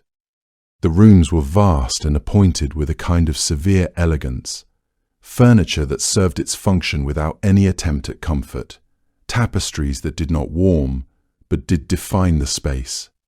There were chambers for her to inhabit, attendants assigned to her needs, an acknowledgement of her status that was thorough and impersonal. Every courtesy was extended. Every comfort, as the underworld understood comfort, was provided. But comfort in a realm without growth or change or the basic evidence of life means very little. It means the comfort of a beautiful omb. It means being treated well while one is trapped. The ancient sources tell us that Hades spoke to her, though they do not give us the content of those conversations. We do not know what he said or what she said in return. We can infer only that he was trying something, whether it was patience or strategy or some complicated mixture of both. He made her his queen, and that title was not nothing. It carried genuine authority in a realm where authority meant something. but in those first days and weeks, it would have felt less like power than like the elaborate courtesy extended to a prisoner of high rank. Persephone was clear-eyed enough to understand the difference. Then came the pomegranate. The Homeric hymn to Demeter tells us that she ate pomegranate seeds, that specific, consequential detail which would shape everything that followed. How many seeds she consumed is a matter the ancient sources do not entirely agree on. Some say 6, some say 4. The variation is not trivial because the number of seeds she ate was directly connected, in the ancient telling, to the number of months she would be required to spend below, whether she was given the seeds deliberately, whether she was deceived into eating them, whether she simply reached for them herself in a moment of hunger after her long fast. The hymn is somewhat ambiguous on this point. Scholars have argued about it gently for a very long time. What the tradition is unanimous about is the concept eating food in the underworld bound you to the underworld. No arrangement, no negotiation, no divine intervention could entirely erase what that binding had done. The pomegranate itself was a fruit with complicated associations, even on the surface world. Its deep red juice, its many seeds sealed inside a thick skin, its ancient connection to both fertility and death. It was not a casual fruit. In some accounts, Hades offered it to her knowingly, understanding exactly what would happen if she accepted. In others, she is described as eating it without fully grasping the implications. That is a more forgiving reading, but perhaps a less interesting one. There is also a third possibility, one that the text does not foreclose. That is that by the time she ate those seeds, some part of Persephone had begun to understand the world she was in well enough to make a choice.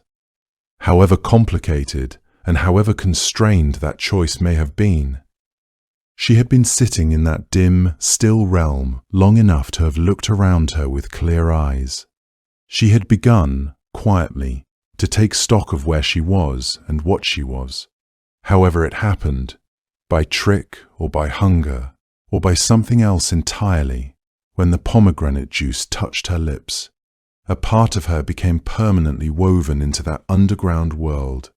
No power in the universe would be able to fully undo it.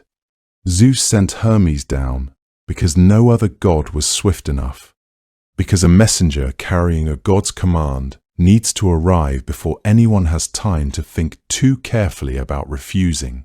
The decision had not come easily, even for the king of the gods. For a long stretch of what should have been growing season, Zeus had watched the world below go pale and cold, and then colder still, had observed from his high throne the slow cessation of green things, had seen the offerings at mortal altars thin until entire sanctuaries sat in silence without a single grain or flower to show for a day of worship. He had waited, in the manner of those who hold great power, but prefer not to exercise it until the moment of absolute necessity, hoping that the grief between Demeter and Hades might find its own resolution before he was forced to step between them. Demeter was his sister, and Hades was his brother, and Persephone was the daughter he had given to that union. The whole arrangement carried a weight of family obligation that even Zeus seemed reluctant to press against directly. But the world had gone on dying. The animals had gone on thinning. The quiet of a world without harvest is not a quiet that any god, however comfortable on his high throne, can pretend indefinitely not to hear. He called Hermes to him and gave his instructions in the plain and direct way that urgent matters always demand, without ceremony or extended explanation. This was because the situation had moved past the stage where ceremony served any purpose. Hermes put on his golden winged sandals, the ones that carry him across sea and earth with equal ease. He took up his caduceus, and he set his traveller's hat against the wind, and he went. The road to the underworld was not a road any other god would have taken without at least some reluctance. But for Hermes, it was a road worn smooth by long familiarity. It was, after all, his particular work in the order of things to guide the newly dead downward through the passages beneath the earth. He had made the journey so many times that even its darkest stretches held no surprise for him. He passed below the surface of the world and moved through those grey, still corridors where ordinary light has never reached, crossing the river Styx and passing through the wide plains of Asphodel, where the shades of the unremarkable dead drifted without particular direction or particular sorrow. Eventually, arrived in the great hall at the heart of the underworld, a place of enormous, unhurried stillness, where Hades sat on his throne, where Persephone sat beside him. The Homeric hymn to Demeter describes this scene with the kind of careful restraint that poets use when they understand a moment too completely to risk ornamenting it. Hades is simply there, still and absolute in the way that only the ruler of all the dead can be still. Persephone is there beside him. Hermes arrives as a god delivering the will of a still more powerful god. The whole encounter has the formal character of a proceeding rather than anything resembling ordinary conversation. Hermes delivered the message exactly as he had received it. The earth above was failing. Demeter had withdrawn entirely from her work and would not return to it. Mortals were dying in numbers that had begun to concern even the Olympians, who depended on mortal worship and mortal offering in ways they rarely, yet acknowledged openly. Zeus had commanded that Persephone be returned to the surface world, so that the natural order of things could be restored and the earth could begin its recovery. Hades listened to all of this without visible anger, without anything that the hymn records as direct refusal.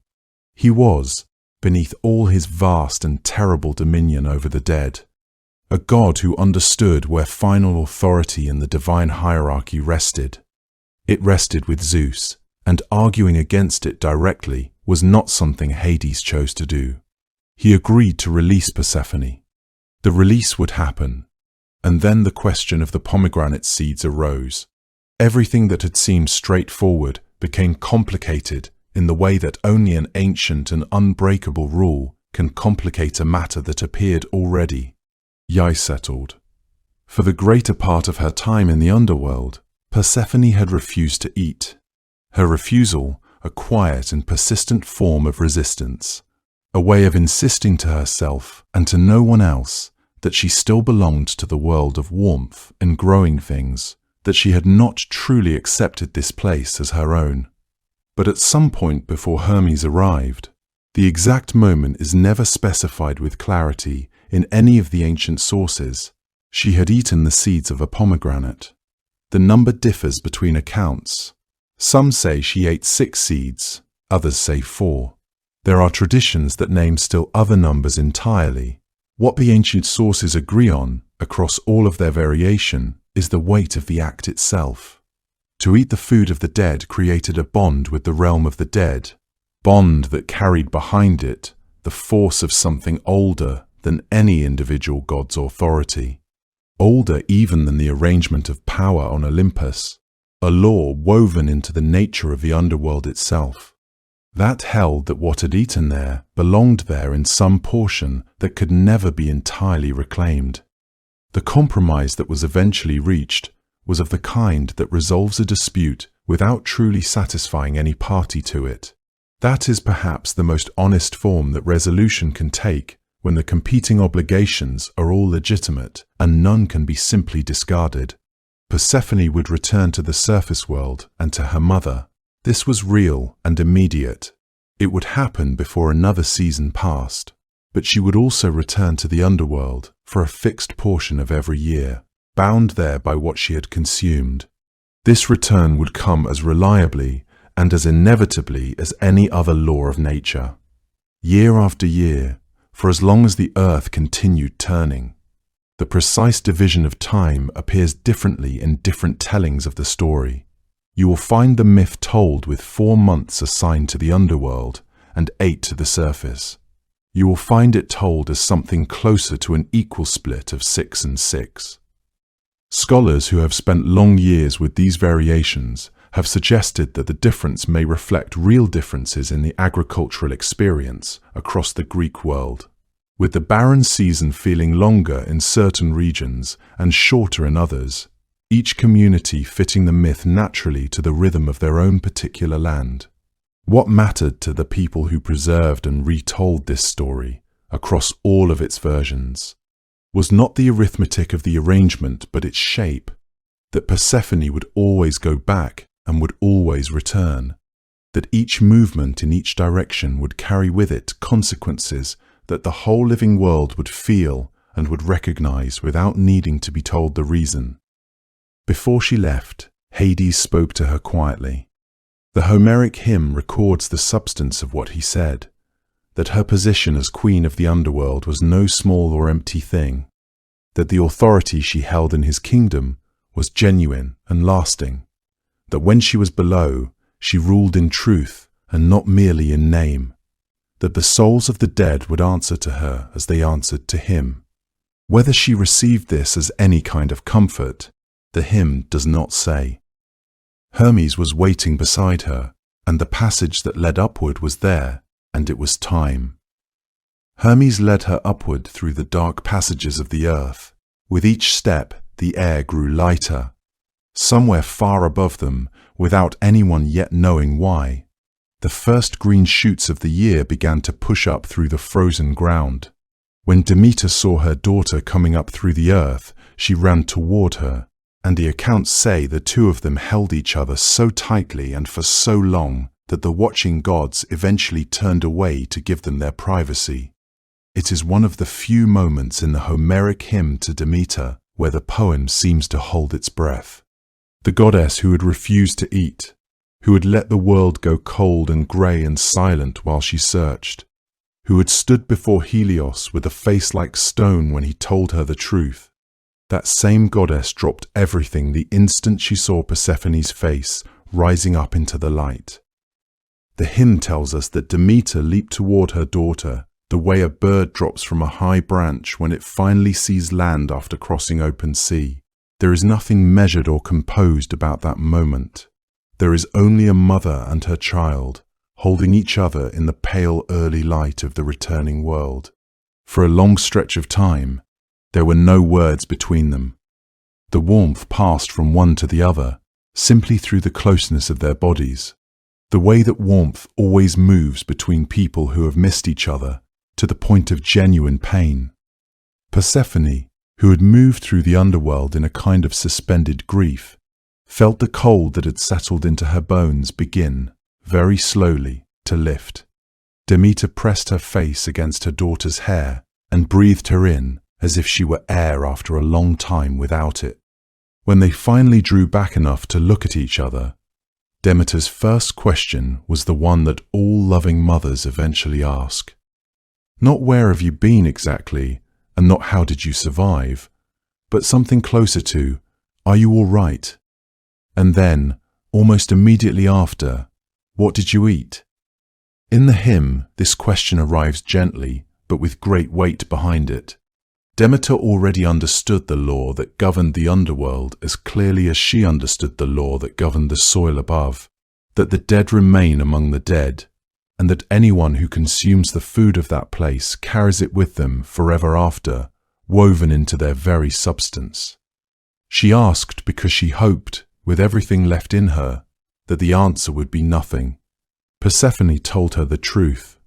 She described the pomegranate, the seeds Hades had pressed into her hand before Hermes arrived to bring her back, or, in some versions of the telling, the seeds she had eaten quietly on her own, in a moment she herself could not fully explain, a small hunger finally giving way after so long a refusal. The exact number varies across the ancient sources. Some accounts say 6 seeds, others say 4.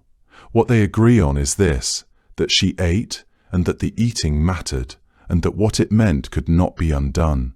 The significance of this act cannot be overstated in any telling of the ancient myth. In the logic of the underworld, consumption was a kind of binding, a way of writing oneself permanently into that place, forever marked. The pomegranate, with its deep crimson interior, had long been associated with death in Mediterranean mythology. It was not accidental, but rather the crystallization of everything the underworld was. Seeds meant return and obligation, natural law that could not be overcome by force of will or divine intervention. Persephone had eaten them, and in doing so, written herself into a new arrangement with the seasons themselves. The world above would have her for part of the year, the world below for the rest. It was not wholly a solution, but rather the truth that all compromise contains. Everyone walks away, having lost something they dearly wanted to keep. Demeter's face, which had opened with such complete and unguarded joy only moments before, shifted into something more complicated. The hymn captures this change with considerable care, because it is not a return of the earlier grief. It is a different thing entirely, something harder to name. Demeter did not weep again. She did not rage. She simply understood, in the way that she had already understood so many unbearable things over the course of that long year, that the reunion she had bargained for was not quite the reunion she had imagined. Persephone was home, and Persephone was also not entirely free. The compromise, 4 months below, or perhaps 6, depending on which source one reads, settled over the occasion the way dusk settles over an afternoon that has been genuinely beautiful. The light was still there, the warmth was still there, but its direction had changed, and you could feel the change even before you could name it. It was around this time, according to the hymn, that Hecate appeared. She had been the first to hear Persephone's cry from the meadow on the morning of the abduction. Though she had not seen who was responsible, she had brought that partial knowledge to Demeter in those early, desperate days of searching. Now she came again, and this time there was no confusion between them, no partial news to deliver. The hymn describes Hecate greeting Persephone with warmth and real affection, and from that point forward, she is described as Persephone's companion and attendant, a figure who would move between the worlds alongside her, a steady presence at the boundary where the upper world and the lower world press against each other. That Hecate should take on this role makes a particular kind of sense within the logic of the myth. She was already a goddess of thresholds, of doorways, crossroads, the in-between places where one state of being transitions into another. Persephone herself had become something very like a threshold. She was neither entirely of the world above, nor entirely of the world below. She carried both inside her now. Hecate, who had always understood such liminal territories, was perhaps the only companion suited to travel through them with her. Meanwhile, the earth was responding to the reunion in the way that, in this mythology, the earth always responds to Demeter's emotional state, immediately, physically, without delay. Colour returned to the hillsides, as if someone were painting them back in from a distance. The grain that had refused to grow for an entire year remembered suddenly what it was for, and pushed upward through soil that had been closed and cold and waiting. Trees that had stood bare for so long their branches had begun to look like the bones of something long dead, put out new leaves with an urgency that felt almost like relief. Animals that had grown thin and dull through the long famine lifted their heads in the warmer air. Rivers that had slowed to a creep began to move again with their old confidence. And the light, which had been arriving at a lower angle and with less commitment since Demeter turned away from her work, shifted back toward the full brightness of what the world was capable of when she was fully present in it. It is worth pausing in that image for a moment. The world blooming back into itself. Colour and warmth spreading outward from the place where a mother and her daughter stood holding each other. There is something in it that asks you to consider how much of the world's ordinary beauty is actually a kind of love made visible.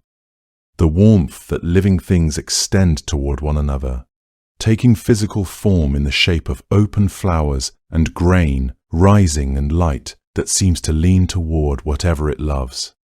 But even in the midst of all that color returning, Demeter and Persephone both knew what the rest of the year would bring. The months of warmth and light were real. The reunion was real. The joy of standing together in the open air with the earth responding to that joy all around them, that was real, and the hymn does not minimize any of it. But threaded through every bright moment was the knowledge that Persephone would go back. The meadows would be fully themselves, the grain would be fully itself, and then the time would come, and she would descend again, and Demeter would stand at the edge of the world and watch her go. There is a kind of happiness that forms only after it has already learned that it is temporary. It tends to be more attentive than other kinds of happiness, more aware of the light in a room and the warmth of a particular hand and the sound of a voice saying something ordinary. Demeter and Persephone stepped into that kind of happiness together in those first days after the reunion, holding on with a completeness that only people who have lost each other can really manage. Hecate moved quietly alongside them. The world continued putting itself back together, and somewhere below, the underworld waited with its usual patience, the way things that are absolute and permanent can afford to wait, knowing that the arrangement made between the gods would hold, and that the season would turn, and that what had been divided would be divided again in its time. The earth bloomed brilliantly all around them, and Demeter laughed for the first time in a year, and somehow that laughter was the most heartbreaking sound in the whole story. For the Greeks who first told this story, it wasn't a metaphor. It was simply the reason winter existed. The ancient world did not draw the same clean line between myth and explanation that we tend to draw today. When a farmer in Attica watched the ground harden in late autumn and felt the warmth pull back from the air, he wasn't thinking of Persephone's descent as a poetic way of describing what he already knew would happen. He understood it as the actual cause. The world grew cold because Demeter had let it grow cold. The earth refused to give because the goddess of the grain had removed her care from it. She had done so because her daughter was gone again, walking back through the passages of the underworld to take her place beside Hades for another season. This was not a story told all, alongside the seasons as a kind of illustration. It was, to the people who believed it, the hidden engine beneath the visible world, the reason why the year moved the way it did. The compromise reached between Zeus and Hades, brokered through Hermes and recorded most completely in the Homeric hymn to Demeter, had not simply resolved a crisis between gods, it had established the permanent order of the natural world, the arrangement that would hold as long as the gods held their places. Every year carried within it the shape of that original agreement. The months Persephone spent on the surface were the months when Demeter worked freely and generously, when seeds opened and the grain grew tall and the orchards were heavy with fruit. The months Persephone spent below were the months when Demeter, ours attention went elsewhere, or, more precisely, when her grief made her incapable of the kind of joyful productivity that summer required. The world did not simply experience seasons, it experienced the emotional life of a goddess. Written in the language of temperature and rainfall and the willingness of seeds to break open in the ground. What makes this understanding particularly worth sitting with is how specific and practical it was. The ancient Greeks were, among other things, a people deeply attentive to agriculture, dependent on the olive, the grape, the grain in ways that made the growing season not a pleasant feature of the year, but a matter of survival. When they looked at the annual rhythm of growth and dormancy, they were looking at something they needed to understand. The myth of Demeter and Persephone gave them that understanding in a form that was emotionally coherent rather than merely mechanical. It explained not just that the earth went cold and still, but why, and the why involved love and loss. The particular kind of sorrow that comes from knowing your grief is permanent. that it will return every year no matter how joyful the reunion that precedes it. There is something that the myth gets exactly right about the emotional texture of late autumn. The way it feels not simply like a change in weather, but like a diminishment, a withdrawal of something warm and alive from the world. The ancient Greek farmer watching the last harvest come in did not need to be told that the story was a metaphor for what he felt. He understood that what he felt was a response to what was actually happening, that Demeter was, at that very moment, releasing her hold on the earth and turning her face toward the south, toward the entrance of the underworld, watching her daughter go. The emotional truth and the literal explanation were the same thing, not two different ways of looking at one event. This integration of divine causation with observable natural phenomena was not peculiar to Greek agriculture. It represented a fundamental way that pre-modern peoples organized their understanding of the world around them.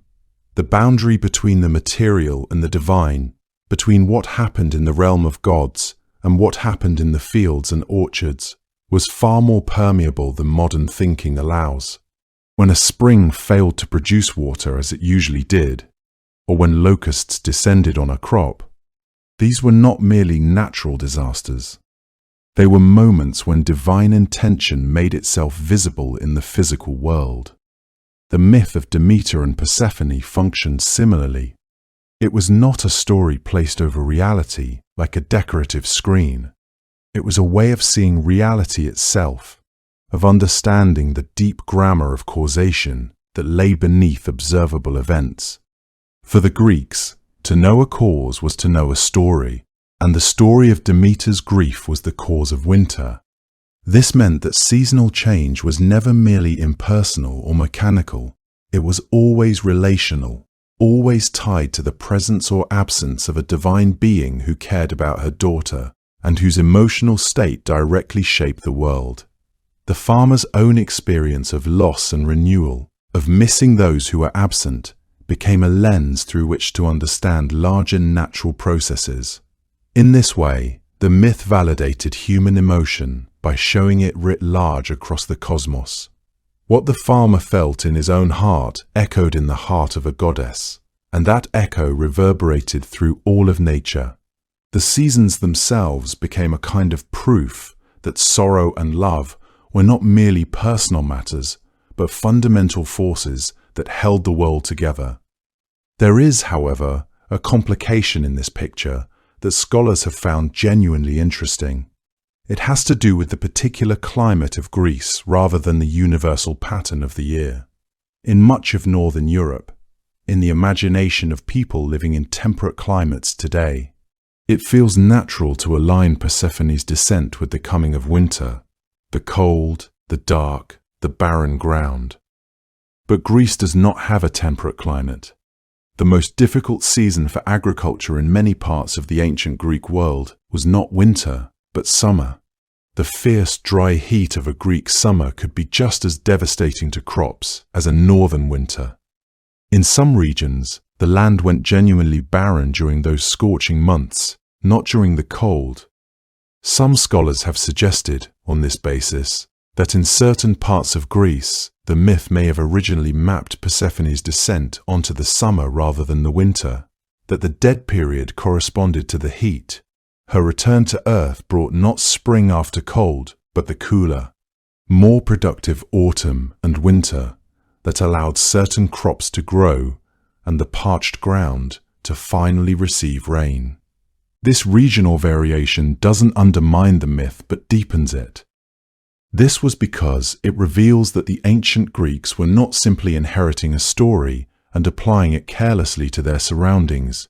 They were, in different places, fitting the same essential narrative to the specific rhythms of the land they actually lived on. The core of the story, the descent, the absence, the return, the grief and joy of a mother and daughter divided by a cosmic arrangement, remained constant. What shifted was the particular face that absence wore, whether it arrived as cold or as burning heat.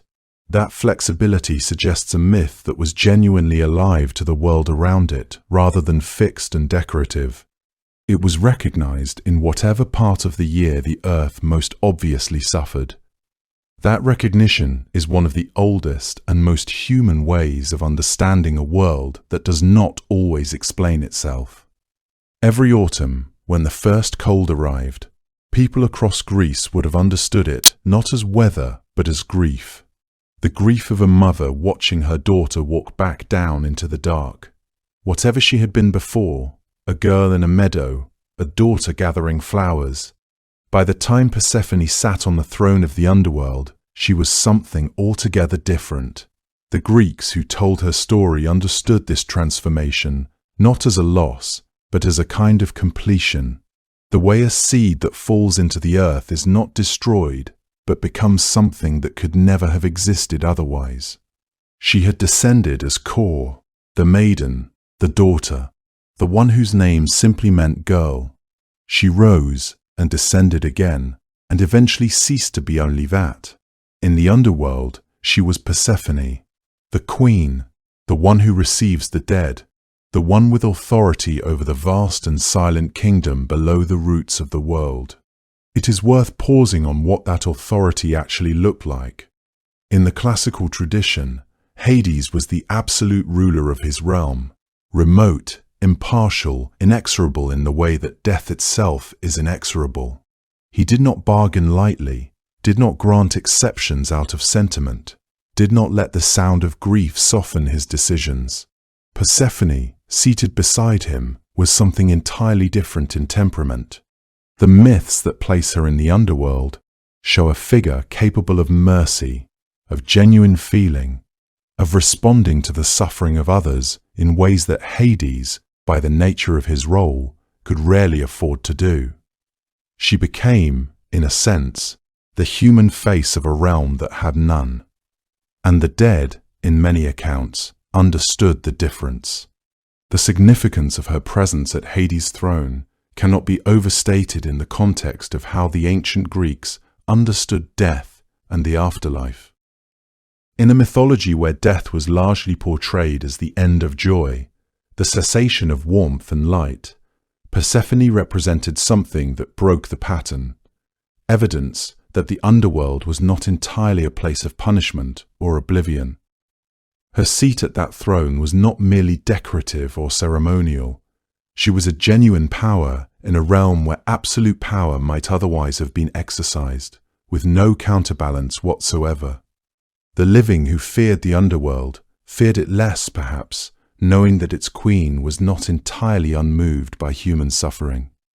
She had been human, in a sense, had walked the earth as a girl before her transformation, and that knowledge of sunlight and warmth and love remained part of her even when she dwelt in eternal darkness. This made her accessible in a way that Hades, born into his role and never having known anything else, could never be.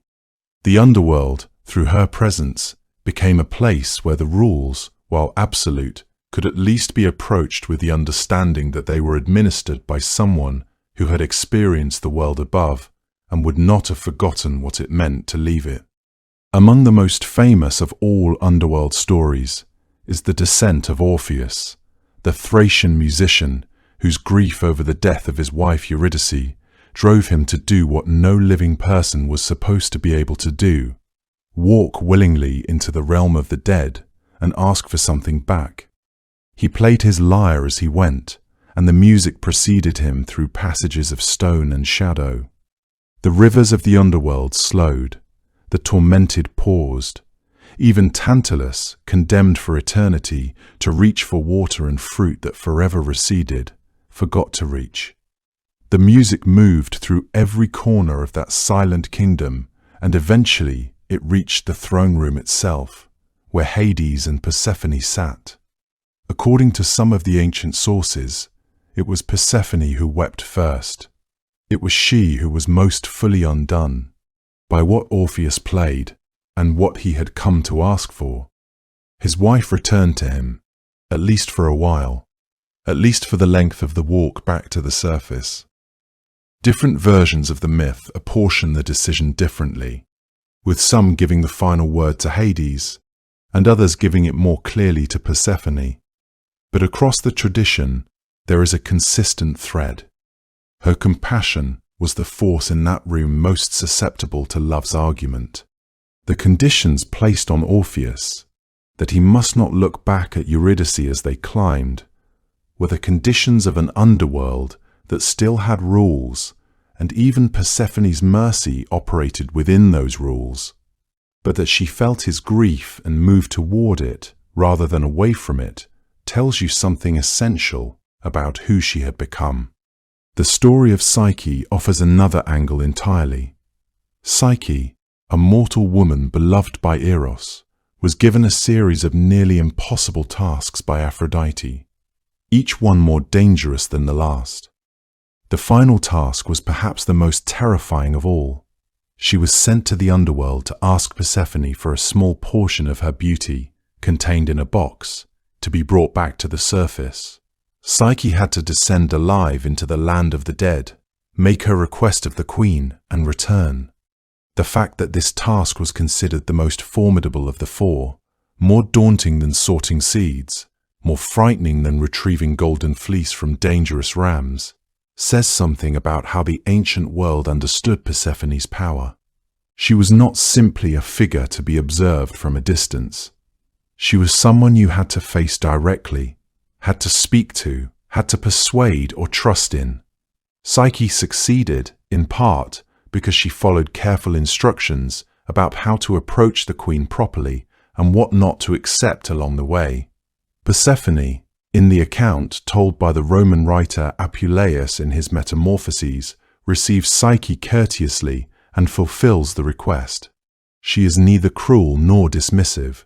She is a queen who honors what is asked of her correctly, and who seems, in that courtesy, to understand something about Psyche's situation that perhaps only someone who had herself moved between worlds could fully understand. What is perhaps most remarkable about Persephone's encounter with Psyche is the implicit recognition between them. A meeting of two women who had both been displaced. Both had to navigate circumstances beyond their control. Both understood something of descent and survival. Psyche was not a supplicant seeking a boon from a distant god. She was a mortal woman approaching a queen who had once been mortal herself, or close to it, and that distinction made the interaction possible. Persephone could grant Psyche's request not only because she had the power to do so, but because she comprehended the nature of the suffering that had driven Psyche to such a dangerous errand. This theme recurs throughout the mythology. Persephone's authority in the underworld is made more effective, not less, by her capacity to understand the living and their needs. Heracles, in the course of his famous labors, also descended into the underworld, sent there to bring back Cerberus, the three-headed dog who guarded the entrance to the realm of the dead. He too had to gain permission from the rulers of that kingdom. In the tradition, as recorded by various ancient authors, Persephone's role in his visit varies, but she is present, and her presence matters. In some accounts, she grants Heracles a welcome, smoothing a passage that Hades alone might not have granted so easily. The pattern across these different episodes is consistent.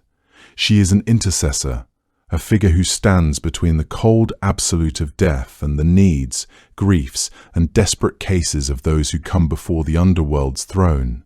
Hades does not change his nature because someone weeps in front of him. Persephone, it seems, sometimes does. There is also, in the tradition, a protective quality to her authority. Certain souls were understood to be under her particular care. The initiates of mystery cults, including the Eleusinian mysteries, which were centered on her myth, were sometimes said to receive preferential treatment in the afterlife, a better lot in the land of the dead, because of their connection to her story and her worship. The dead who were not properly buried, who wandered without having received the rites they deserved, were a subject of real anxiety in ancient Greek religious life, and part of what the underworld's queen could offer was a kind of order, a proper receiving of souls into their appropriate place. She was not merely a decoration beside Hades' throne. She presided. What made her authority in that realm so singular was precisely what had been done to her and what she had survived. She had not been born into the underworld. She had not chosen it, at least not initially. She had been taken, had grieved, had refused to eat for a time, and had then, by whatever chain of events, become part of that world in a way that could not be undone. And she had not been destroyed by any of it.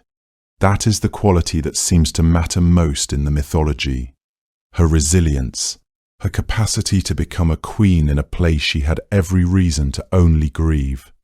The maiden who gathered flowers on the surface of the earth had known warmth, abundance, the company of nymphs, the love of her mother. The queen who sat in the underworld knew something harder and more complete, the weight of a world without sunlight, the faces of the dead arriving in their thousands, the strange cold beauty of a kingdom that would never change with the seasons because the seasons did not reach it.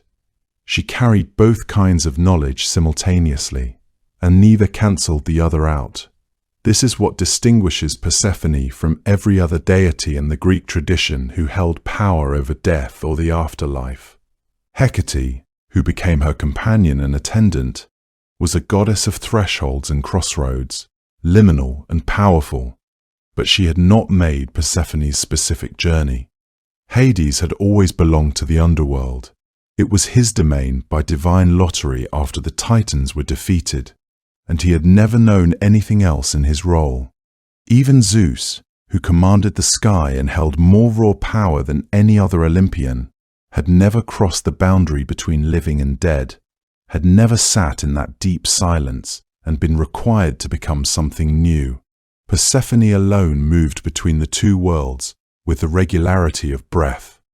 Half the year she was the daughter of Demeter, the goddess of spring's return, the one whose footsteps brought grain up from the soil and colour back to the trees.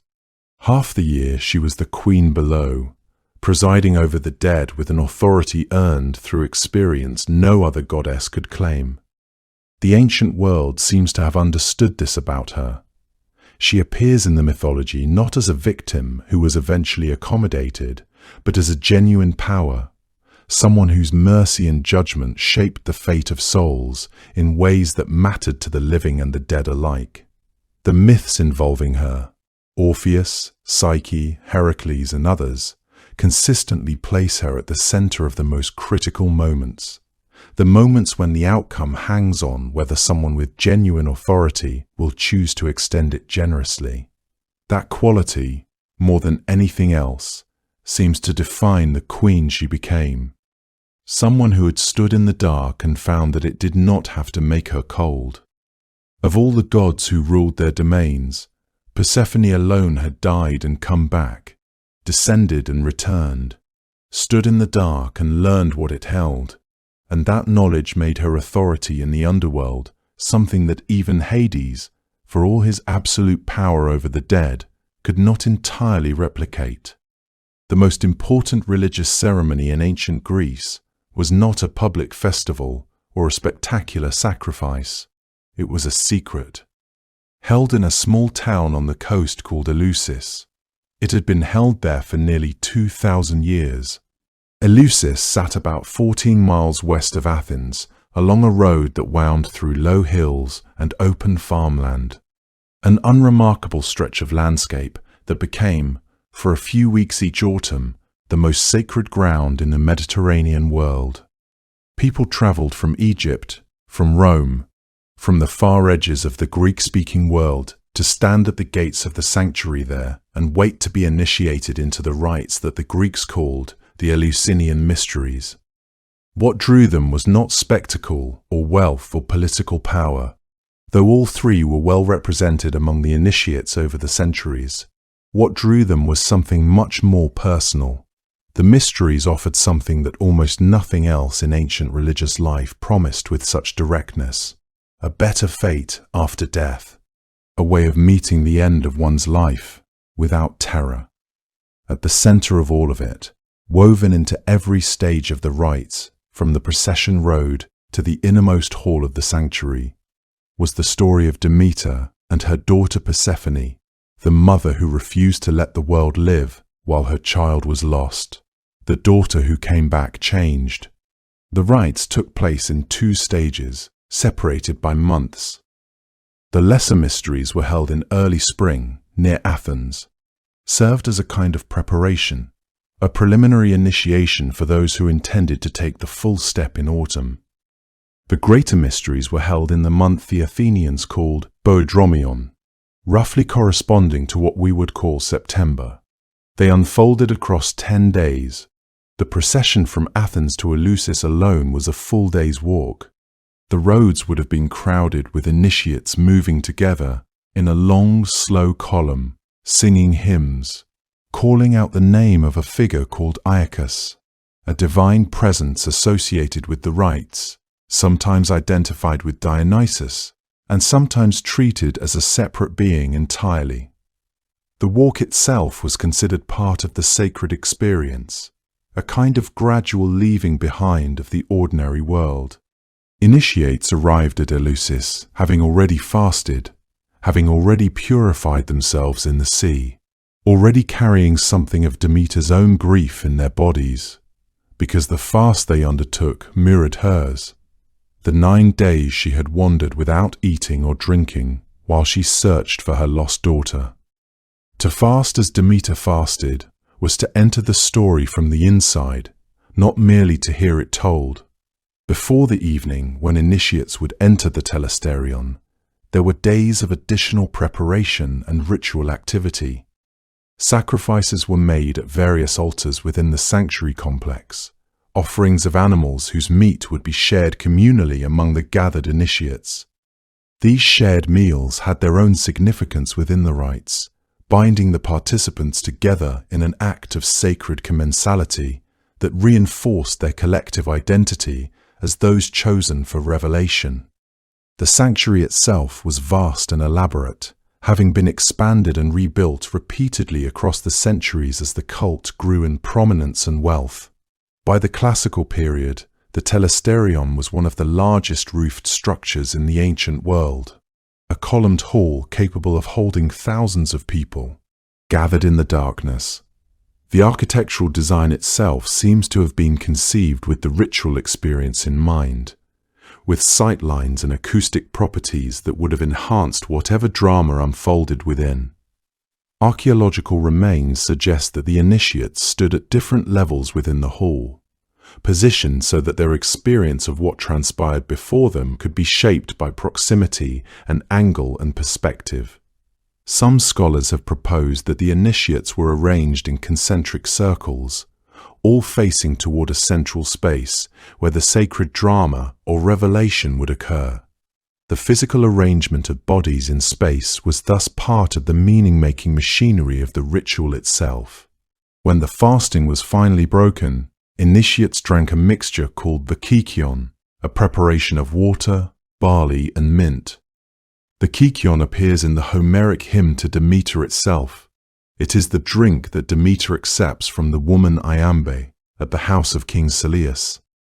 The first thing the grieving goddess allows past her lips after days of wandering.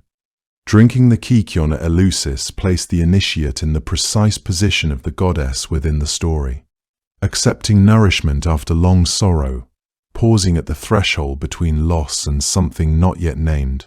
Some modern scholars have suggested that the barley used in the kykion may have been infected with ergot, a fungus with powerful psychoactive properties, that this could account for the visionary experiences some ancient accounts seem to hint at. This remains a theory rather than a settled conclusion. Others argue persuasively that the power of the rites required no chemical explanation, that fasting, sleeplessness, firelight, chanting, the accumulated weight of sacred expectation would have been more than sufficient to produce states of consciousness that felt, to those who experienced them, genuinely transformative. What the ancient sources agree on is that something happened inside the great initiation hall, the telesterion, that left initiates profoundly affected. Exactly what that something was, they carried to their graves. The religious landscape of the ancient Mediterranean world contained many mystery cults. sanctuaries that offered secret initiations and promises of special knowledge or favor from the gods. Samothrace had mysteries dedicated to the Kabiri, deities of unclear origin, whose rites promised protection to those who sailed the seas. Andania, in Messenia, maintained a mystery cult of considerable antiquity. Various sanctuaries across Asia Minor and Egypt maintained their own secret rituals and initiatory pathways, yet none of these achieved the prominence or the geographic reach of Eleusis. None drew initiates from across the entire Mediterranean world with such consistency across so many centuries.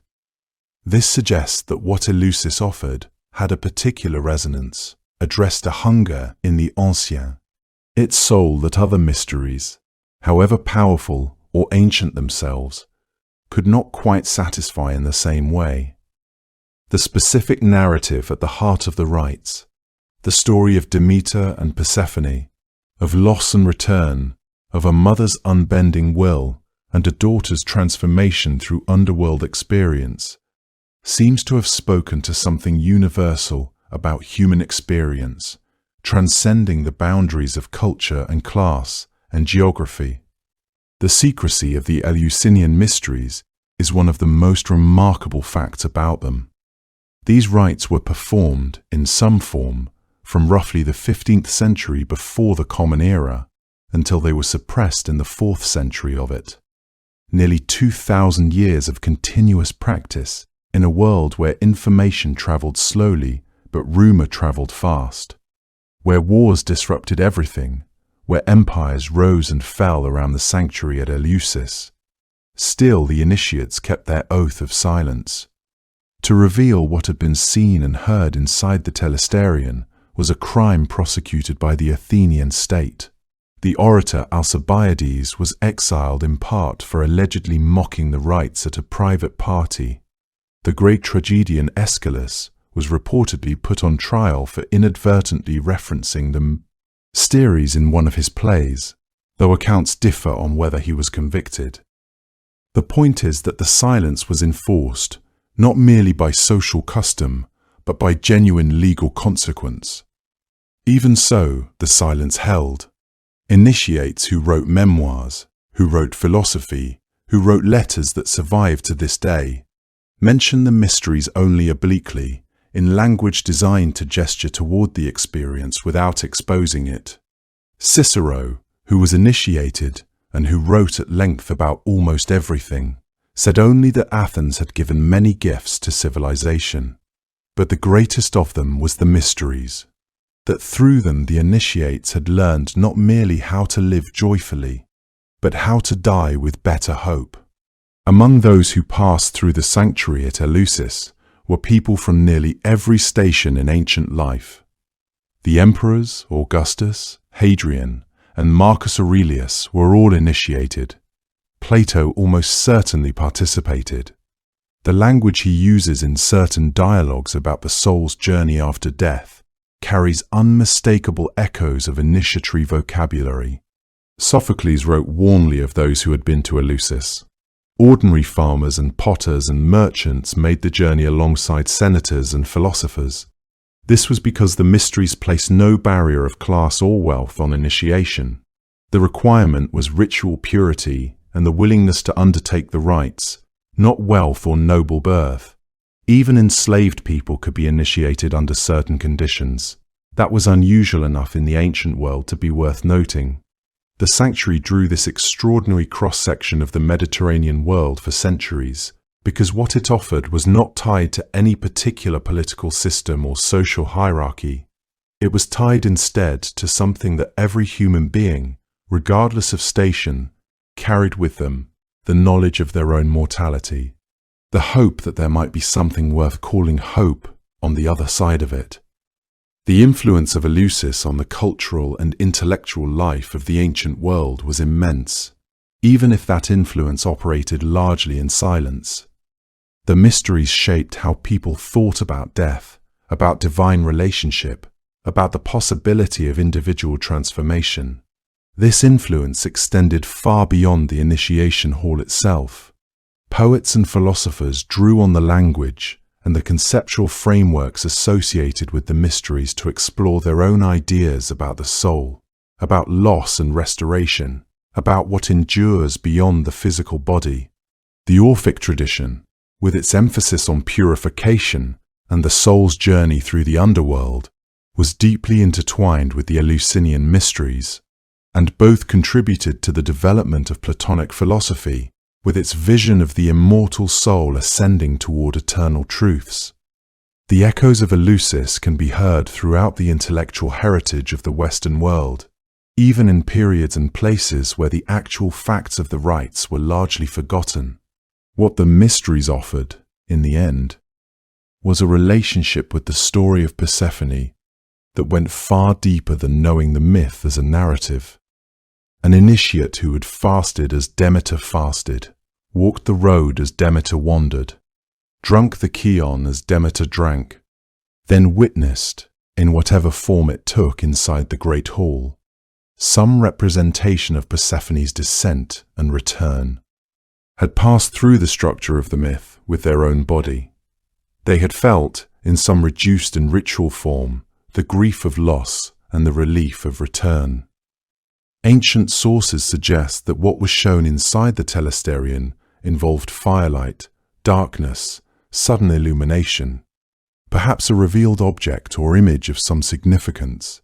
An ear of grain has been proposed by some scholars as the central sacred revelation, though this too remains an inference rather than a confirmed fact. What the initiates saw and heard in that hall, we genuinely do not know. The silence was that complete. They kept the secret so well that we still don't know the heart of what was revealed, only that the people who experienced it came out changed, spent the rest of their lives saying that they were no longer afraid of death. The most famous visitor the underworld ever received arrived carrying a lyre and playing as he walked, the music floating ahead of him through tunnels that had never heard anything like it. His name was Orpheus, and in the oldest accounts of his story, he was the son of one of the muses, most often Calliope, the muse of epic poetry, which meant that his gift for music was not merely a talent, but something closer to a divine inheritance, woven into him at birth. He had married a young woman named Eurydice, and by every account, the marriage was a happy one, the kind of quiet happiness that asks for nothing more than its own continuation. But on an ordinary day, not long after the wedding, Eurydice was walking through the grass when she was bitten by a snake and died, suddenly, completely, without ceremony or warning. Orpheus, in his grief, could not simply allow the world to carry on as though she had only gone somewhere he could not follow. He had music that could move rivers and coax birds from the trees, music that made stones pause and rivers slow in their beds, and he decided that if any power in the world might soften the rulers of the dead, it was the one thing he had always possessed. And so he went down. He walked through the entrance to the underworld at one of the many places the ancients believed the boundary could be crossed, and he played his lyre the entire way, filling those dark passages with something they had never been asked to hold before. The rivers of the underworld, the Styx, the Acheron, are said in various ancient sources to have slowed around him as he crossed. The shades of the dead, who in most accounts moved through their grey existence without particular feeling, stopped and gathered around him in silence, listening. Even Tantalus, condemned to reach forever for water that always receded, is said to have forgotten to reach for a moment. Even the Furies, those fierce and relentless beings, wept. The music moved everything it touched, because it carried inside it something the underworld very rarely encountered, a love that refused to accept its ending. It was not merely the technical excellence of his playing that affected the dead and the damned so profoundly, though Orpheus was certainly a virtuoso without peer. Rather, it was what the music contained, the authentic articulation of a grief so singular and real that it transcended the abstractions of death itself. In that underground realm, where judgments were fixed and fates were sealed, where the rules had held absolute for eons, something unprecedented occurred. The certainty of finality was questioned by the force of love expressed through art. The underworld, which had never known music before, Orpheus walked its passages, encountered in his playing a language that spoke directly to the emotional truth underlying all existence. The dead recognized in his notes something that reminded them of what they had lost, what they had left behind in the world of sunlight and growth. Even in their diminished state, as pale shades of their living selves, they understood that his music was not performance, but rather a direct transmission of the human heart in its most distilled form. When Orpheus finally arrived before the thrones of Hades and Persephone, he did not beg or argue or demand. He played. He sang of Eurydice, of the ordinary happiness they had shared, of how brief it had all been, and how much of her life remained unlived. He sang of love, not as something grand and mythological, but as something quiet and daily and irreplaceable, the kind that accumulates in small moments until it has become the structure of a life. Ancient sources differ in their emphasis when describing what happened next, but several of them, including Ovid in his Metamorphoses, describe Persephone as the one who was most deeply moved. Hades, in the classical tradition, is a figure of fixed authority, a god whose realm operates according to laws that do not easily bend. But Persephone did come from the surface world. She knew what it was to love the warmth and light of living things. She had wept for her own loss, had felt the grief of separation in a way that few other deities could claim to understand. And when Orpheus stood before her and played, something in his music must have found exactly that place in her. Ovid writes that Persephone could not resist his plea, and some scholars read certain earlier sources as suggesting she was the primary voice in granting what he asked, with Hades conceding to her mercy rather than acting from his own. However, the exchange between them unfolded in private. The answer they gave Orpheus together was yes. Eurydice would be allowed to return with him to the world above. There was one condition, and it was spoken clearly. Orpheus was to walk ahead, and Eurydice would follow behind him, and he was not to turn and look back at her until they had both fully emerged into the light of the living world. If he turned before that moment, she would be returned to the underworld and could not be released again. The condition was not a cruel one. It had its own internal logic, the kind of rule that belongs to thresholds and boundary crossings in many ancient traditions, where the liminal moment of passage requires a particular discipline, a willingness to move forward without confirmation that what you love is still there behind you. Different ancient writers interpreted this condition differently, some suggesting that it was designed not as a punishment, but as a test, a demonstration of the faith required to reclaim something precious. Others proposed that it represented a fundamental law of the underworld itself, that the dead could not properly return if they were perceived or observed directly during their transition, as though the gaze of the living world would unmake the permission already granted. The instruction carried within it a paradox that must have occurred to Orpheus even as it was being given to him. In order to save the woman he loved, he would have to walk away from her, to move forward without the evidence of her presence that his heart desperately wanted. This was, perhaps, the true ordeal, not the descent into darkness, which his music had made bearable, but the ascent in doubt, the challenge to trust in something he could not see or verify. Orpheus began the long walk upward. Eurydice followed in the dark behind him, her footsteps quiet in the way of shades. The passage must have been agonizing in its silence. He could not turn to check, could not ask, could not hear anything that would reassure him she was still there. Some ancient writers suggest he doubted near the end of the ascent, and that doubt became unbearable. Others present the turn as simply human, an impulse he could not suppress in the last moment before safety. Whatever the reason, just before he stepped fully into the light of the upper world, he turned his head. Eurydice was there, close behind him, and in that single glance he saw her begin to recede, not violently, not dramatically, but with the quiet inevitability of something returning to where it belonged. NGS. She spoke to him, in some accounts, a last farewell, and then she was gone.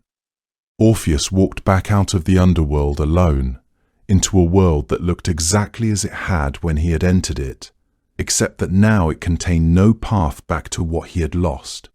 He had been given something almost unprecedented. The rules of death suspended, the judgment of the underworld moved aside, and had lost it in a single unguarded moment on the threshold. What Persephone had granted him was real, and it was extraordinary. It was an act of mercy from a queen who understood, in the most personal terms, what it meant to be separated from the world you came from, to be pulled away from life into a place of shadows by forces you had not chosen. She had heard in his music the same grief she herself had once carried through those same dark passages, and she had answered it with the only gift she had the power to give. That the gift was lost is not her failure. Whatever Orpheus felt as he walked back alone through that silence, Persephone sat in her stone hall. Dee already knew exactly what he would find when he arrived back at the world of the living. The symbols attached to Persephone were never chosen by accident. They all carry the same quiet contradiction that defines her. Beautiful things that belong equally to the living and the dead. The pomegranate is the most obvious of these, and the most layered. When ancient Greeks held one in their hands, they were holding something that seemed designed by nature to mean more than one thing at once. The outer skin is tough, almost leathery, a deep red that deepens further toward purple in certain light.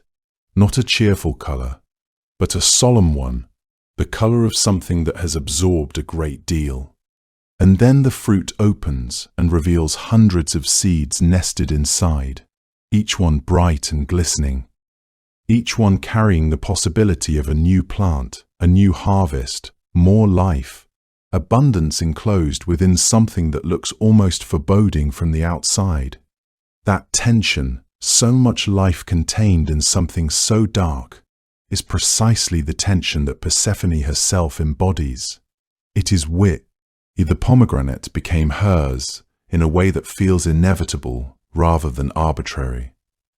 In ancient Greece and across the ancient Near East, pomegranates were placed in graves alongside the dead. They appeared in burial sites not as a mistake or a coincidence, but as a deliberate offering, a symbol that acknowledged the presence of death, while also gesturing toward the possibility of continuation, of seeds that might yet grow somewhere beyond what the living could see. Persephone stood in exactly that same position, between the grave and the green world above it, and so the pomegranate accompanied her naturally. The way the right word sometimes accompanies the right thought. The pomegranate's association with underworld crossings extended beyond Greek religion into other ancient cultures that shared no direct mythological contact.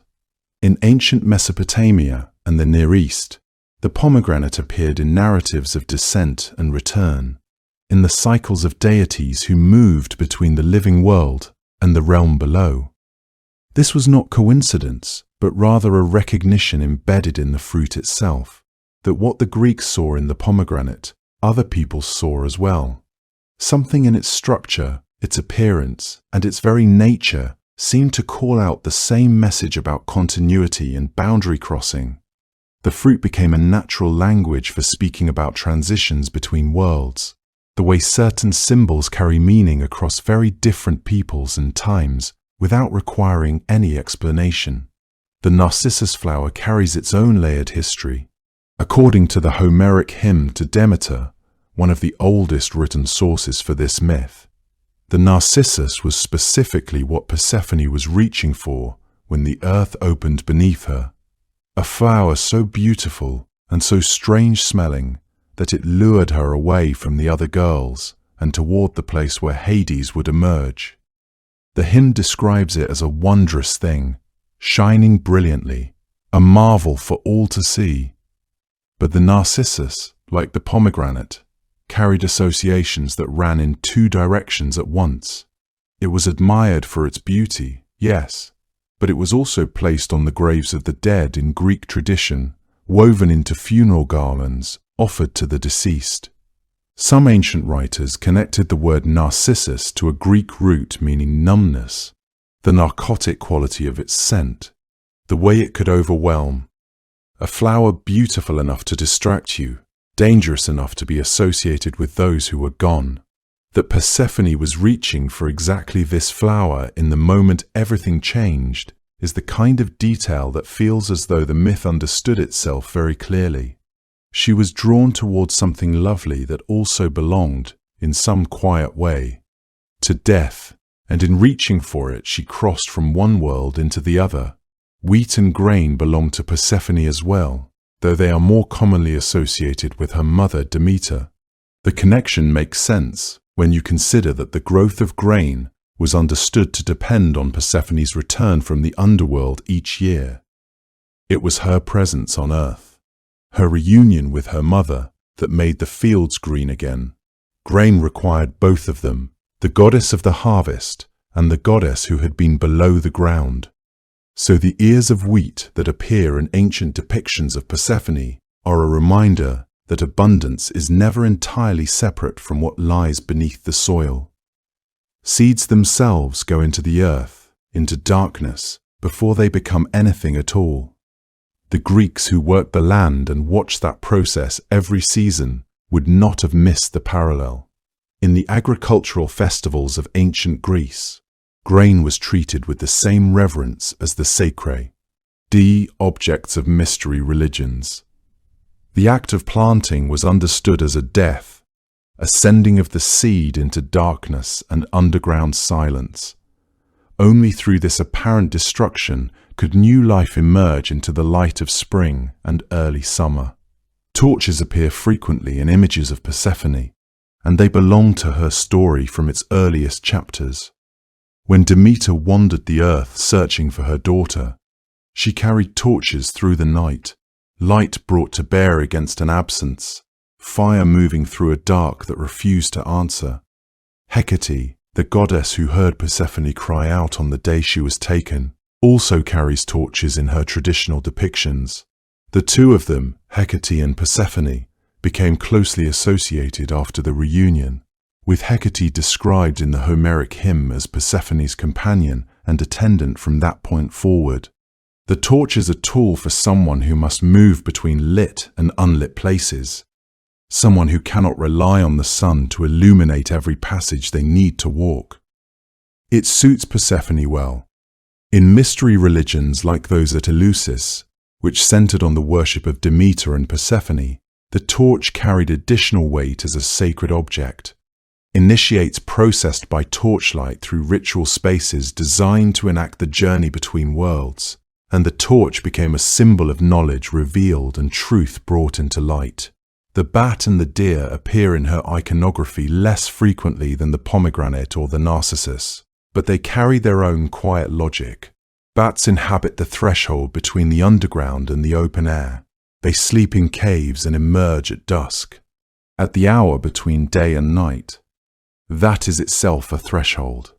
The deer, gentle and alert, moves silently through woods and meadows, disappearing into the tree line as quickly as it appears. Both animals suggest something that exists at the edge of the visible world, something that passes between states rather than settling permanently in any one of them. They are creatures of the in-between. That is precisely where Persephone lives most of the time, not fully in the underworld, not fully on the earth's surface, but perpetually in motion between the two. What these symbols share, taken all together, is that none of them belongs cleanly to either life or death. They all straddle the line. The pomegranate with its burial associations and its abundance of seeds, the narcissus placed in funeral garlands and found in sunlit meadows, grain that must go underground before it rises, torches carried through darkness by the grieving and the searching, creatures that inhabit the hours and places where one world shades into another. Each symbol encodes in the natural world the same truth that Persephone's story encodes in narrative, that the boundary between living and dying, between light and darkness, between the world above and the world below, is not a wall but a threshold. That there are beings, and perhaps even ordinary things like flowers and fruit, that belong to both sides at once. The pomegranate especially seems to have been chosen with particular care. This was because there is almost nothing in the natural world that holds so much life. All those seeds inside something that looks, when cut open, so much like a wound. Tonight, I will be your guide as we journey into the heart of ancient Greek mythology to explore the remarkable story of Heracles, the greatest hero who ever lived.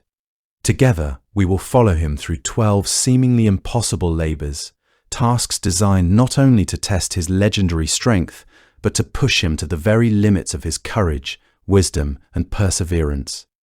These are stories that have echoed through thousands of years, tales that ancient Greeks told to their children as the sun set over the Mediterranean, stories that speak to something deep within the human spirit about redemption, about facing our darkest moments, and about the long journey toward becoming who we are meant to be. So settle yourself into comfort, close your eyes if you wish, and let your mind drift as we begin this ancient tale. The story of Heracles is ultimately a story about transformation, about a hero who must learn that strength alone is not enough to overcome the challenges that life presents.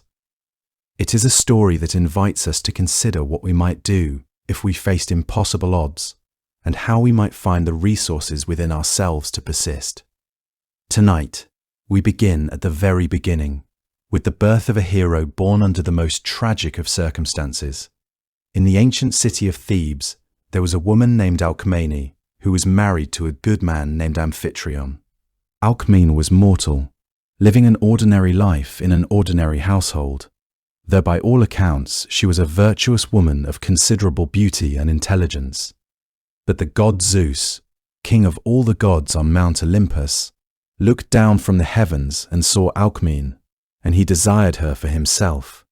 There are different versions of this story in the old myths, but the most common tells us that Zeus took the form of Amphitryon and came to Alcmene at night, deceiving her into his bed.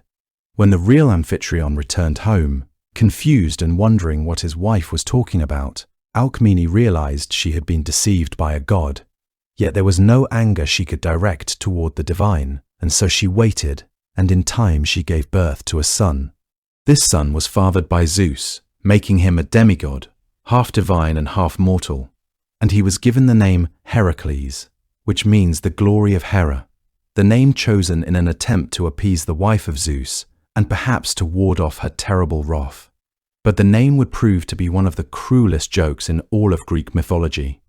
Hera, the queen of the gods and the wife of Zeus, was legendary for her jealousy and her rage. She had discovered many times before that Zeus had taken lovers, both goddesses and mortal women, and she hated him for it, and more than that, she hated every child born from these forbidden unions. When Hera learned of Heracles, born from the liaison between Zeus and Alcmene, her anger knew no bounds. This was not a divine child who lived on Mount Olympus, distant and out of her sight. This was a mortal hero, living among humans, and he was the visible proof of her husband's infidelity. From the moment of his birth, Hera made it her personal mission to torment this child, to make his life as difficult and painful as possible. She sent serpents to strangle him in his cradle when he was just an infant, but even then the baby Heracles was so strong that he simply crushed them in his tiny fists. As Heracles grew into manhood, he became the strongest man who had ever walked the earth. Ancient writers described him as a giant of a man, with muscles like bronze and a frame so massive that ordinary men would stare at him in wonder. His father Amphitryon trained him in all the arts of warfare and heroism, and Heracles learned to use weapons with extraordinary skill. He learned to wrestle, and there was no opponent who could ever match his strength. He learned to hunt, and he could bring down wild beasts that other men feared to face. But for all his strength, for all his skill and training, there was one thing Heracles could not escape, and that was the relentless hatred of Hera. The goddess waited and watched, and she bided her time, knowing that eventually she would have her revenge. In his early adulthood, Heracles married a woman named Megara, and he had children with her. And for a brief time it seemed that his life might be different, that despite his tragic parentage and his constant struggles, he might find some peace and happiness. But Hera could not allow that. In a fit of divine rage, she drove Heracles mad, clouding his mind with a terrible madness that made him lose all sense of reason.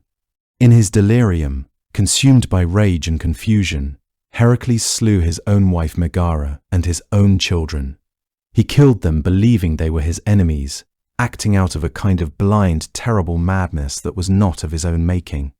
When the madness finally lifted and clarity returned to his mind, Heracles faced the full weight of what he had done, the realization of his terrible deeds, committed under Hera's curse, but committed nonetheless by his own hand, drove him to despair.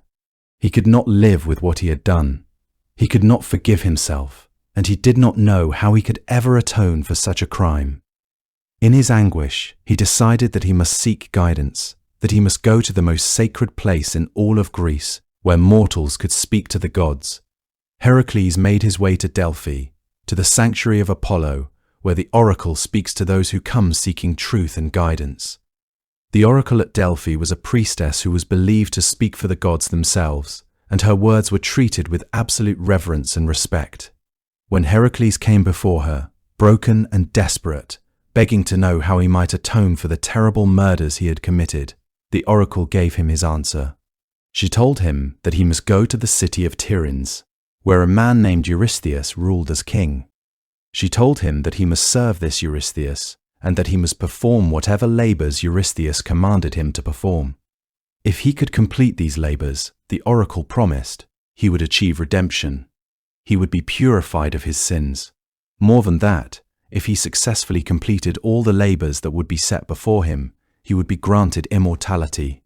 He would become a god himself, no longer a mortal man, and he would finally escape the reach of Hera's vengeance. This was a tremendous promise, and it was also a terrible burden. Heracles knew that the labors would be dangerous, that they would test him in ways he could not imagine. But he had no choice.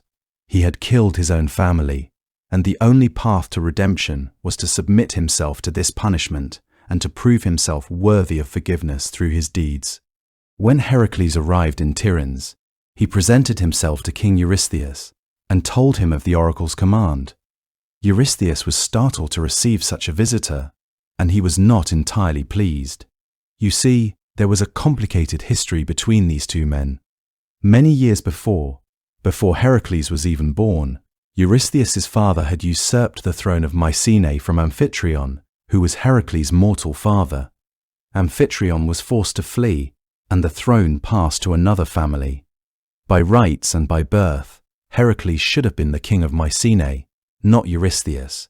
Eurystheus knew this, and though he was now the established king, there was always a tension between them, always an awareness that this man before him was stronger and in many ways more deserving of the throne than he was.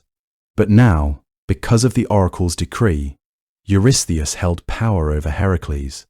The great hero would have to serve him, would have to obey his commands, would have to prove his worth by performing whatever tasks Eurystheus saw fit to assign.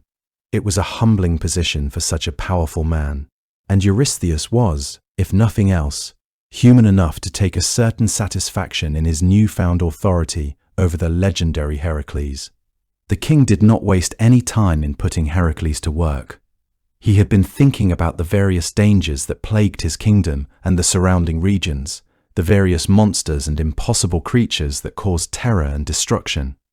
He began to compile a list of the tasks he would require Heracles to perform. The first list contained 10 seemingly impossible labors, each one designed to be lethal, each one designed to push Heracles to his absolute limits. The king was not entirely convinced that even Heracles could survive all of these tasks, and in his mind there was a part of him that hoped the great hero would fail and be destroyed in the attempt. That way, Eurystheus would be rid of a potential threat, a man who could challenge his rule, and he would have the satisfaction of having tried to give Heracles a chance at redemption. But as it happened, Heracles proved more resourceful and more determined than anyone had anticipated. He completed task after task, and with each successful labor, he grew more famous, more celebrated, and more respected throughout the Greek world. The kingdom marveled at his deeds, and stories of his exploits spread from city to city and from one country to another. Eventually, Eurystheus found himself in the awkward position of having a hero so famous and so beloved that he could not simply execute him when the labors were complete. When Heracles had completed the 10th labor, Eurystheus declared that 2 of the tasks had been done incorrectly, that they did not count. This expansion of the requirement added 2 more labors to the list, bringing the total to 12. Thus, the 12 labors of Heracles were established, and they would become the most famous adventures in all of ancient Greek mythology. The first 6 of Heracles' labors took place within the Peloponnese, the peninsula that forms the southern part of ancient Greece. These early tasks brought him into contact with the most terrible monsters and beasts that inhabited that region.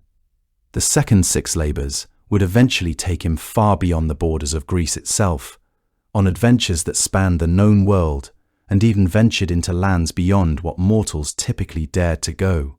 Each labor was designed to be impossible, to be a test not just of Heracles' physical strength, but of his intelligence, his courage, his ability to think creatively when brute force alone would not suffice.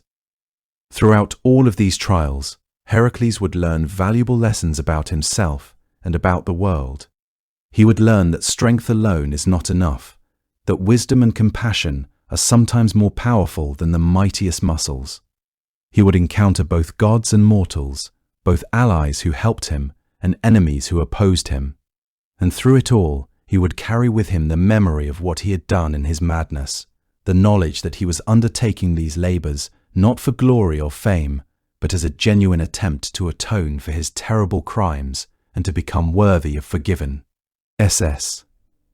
The first labor that Eurystheus assigned to Heracles was to kill the Nemean lion, a creature that had been terrorizing the region of Nemea and the surrounding lands for years. This was no ordinary lion.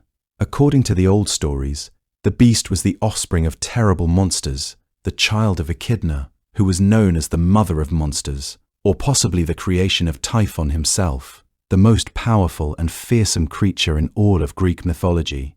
Some versions of the story say that the lion was specifically created or nurtured by Hera herself, that she sent it to Nemea as a way to terrorize the inhabitants of that region. The lion had a hide of pure gold, and this hide was impenetrable. No weapon forged by man, no arrow shot from the mightiest bow, no spear wielded by the strongest warrior could pierce that golden skin. The claws of the beast were like curved daggers of steel, sharp enough to slice through bronze armor as if it were cloth. Its teeth were like knives, and its roar was said to be so terrible that men would fall to the ground in fear, unable to move. The lion had made its lair in a cave not far from the city of Nemea, and from this cave it would emerge to hunt and kill anyone unfortunate enough to encounter it. Shepherds lost their flocks to the beast. Travelers were killed on the roads. The inhabitants of Nemea lived in fear, and no one had been able to stop the lion. When Heracles learned of his first labor, he set out immediately for Nemea, determined to complete the task and prove himself worthy of the oracle's promise. As he traveled through the countryside toward the region where the lion was known to roam, he came upon a small town called Cleonae. There he met a poor man, a shepherd named Molochus, who invited him to stay for the night.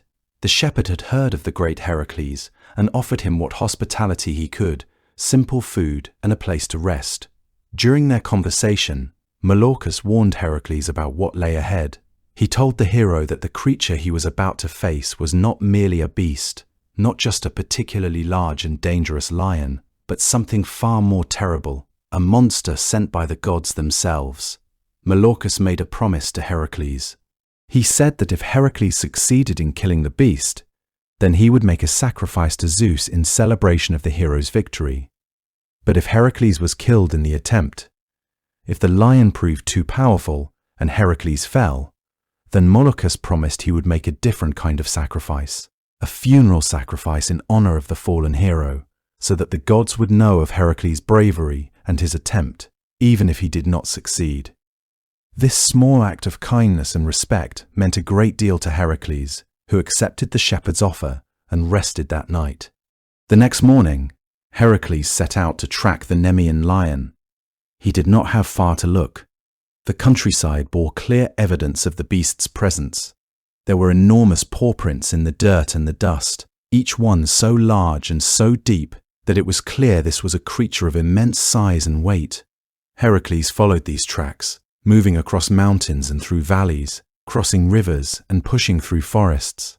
He traveled for many days, following the trail of destruction left by the lion, the carcasses of sheep and cattle that had fallen victim to the beast, the remnants of its meals.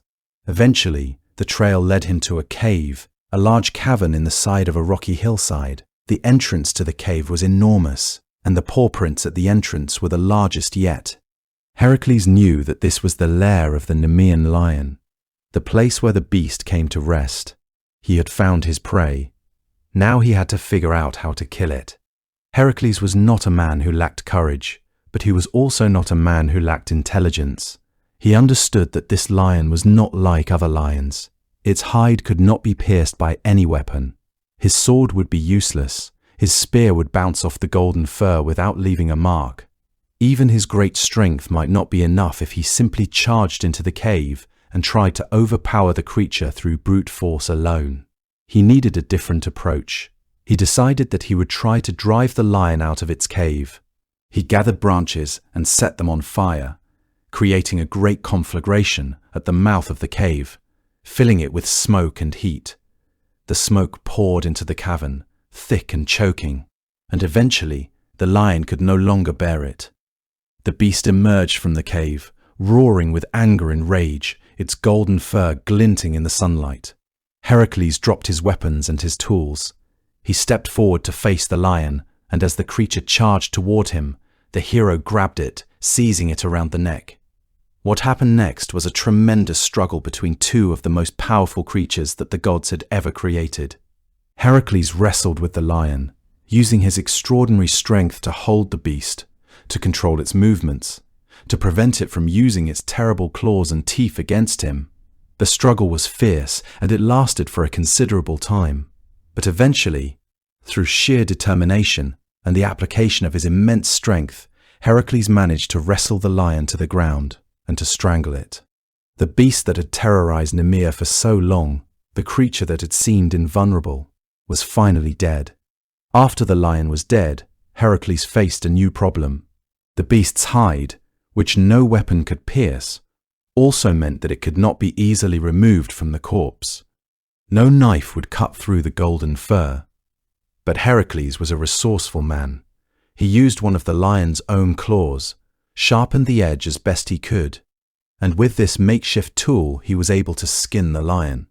He removed the golden pelt and wore it as a kind of cape or cloak, draping it over his shoulders with the lion's head serving as a helmet. This lion-skin cape would become one of the most iconic images in all of Greek mythology. Throughout the remainder of his life, Heracles would be depicted wearing the pelt of the Nemean lion, and it became a symbol of his strength and his heroism. When he had completed this preparation, Heracles carried the lion's body back toward the city of Tiryns, where Eurystheus waited. When Heracles arrived and presented himself to Eurystheus with the body of the Nemean lion, the king was astounded.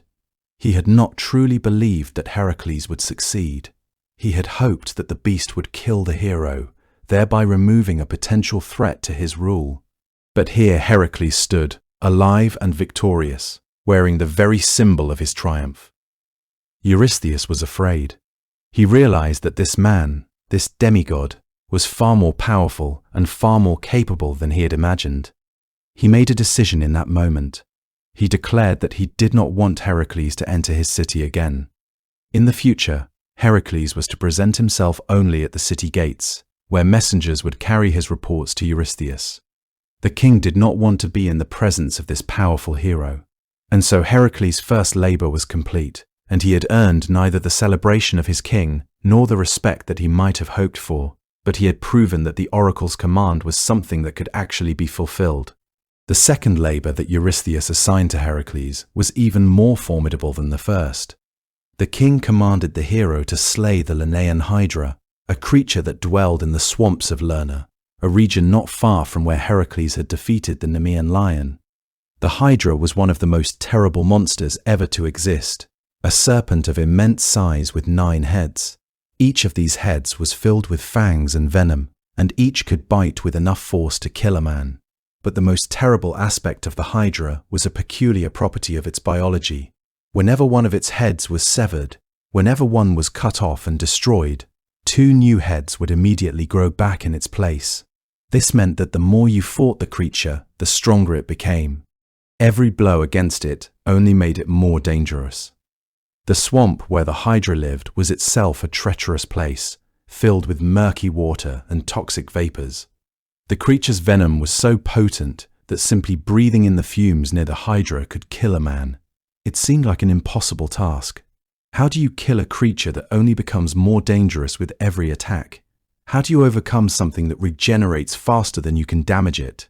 Heracles set out for the swamps of Lerna, and as he approached the creature's lair, he immediately became aware of the terrible conditions.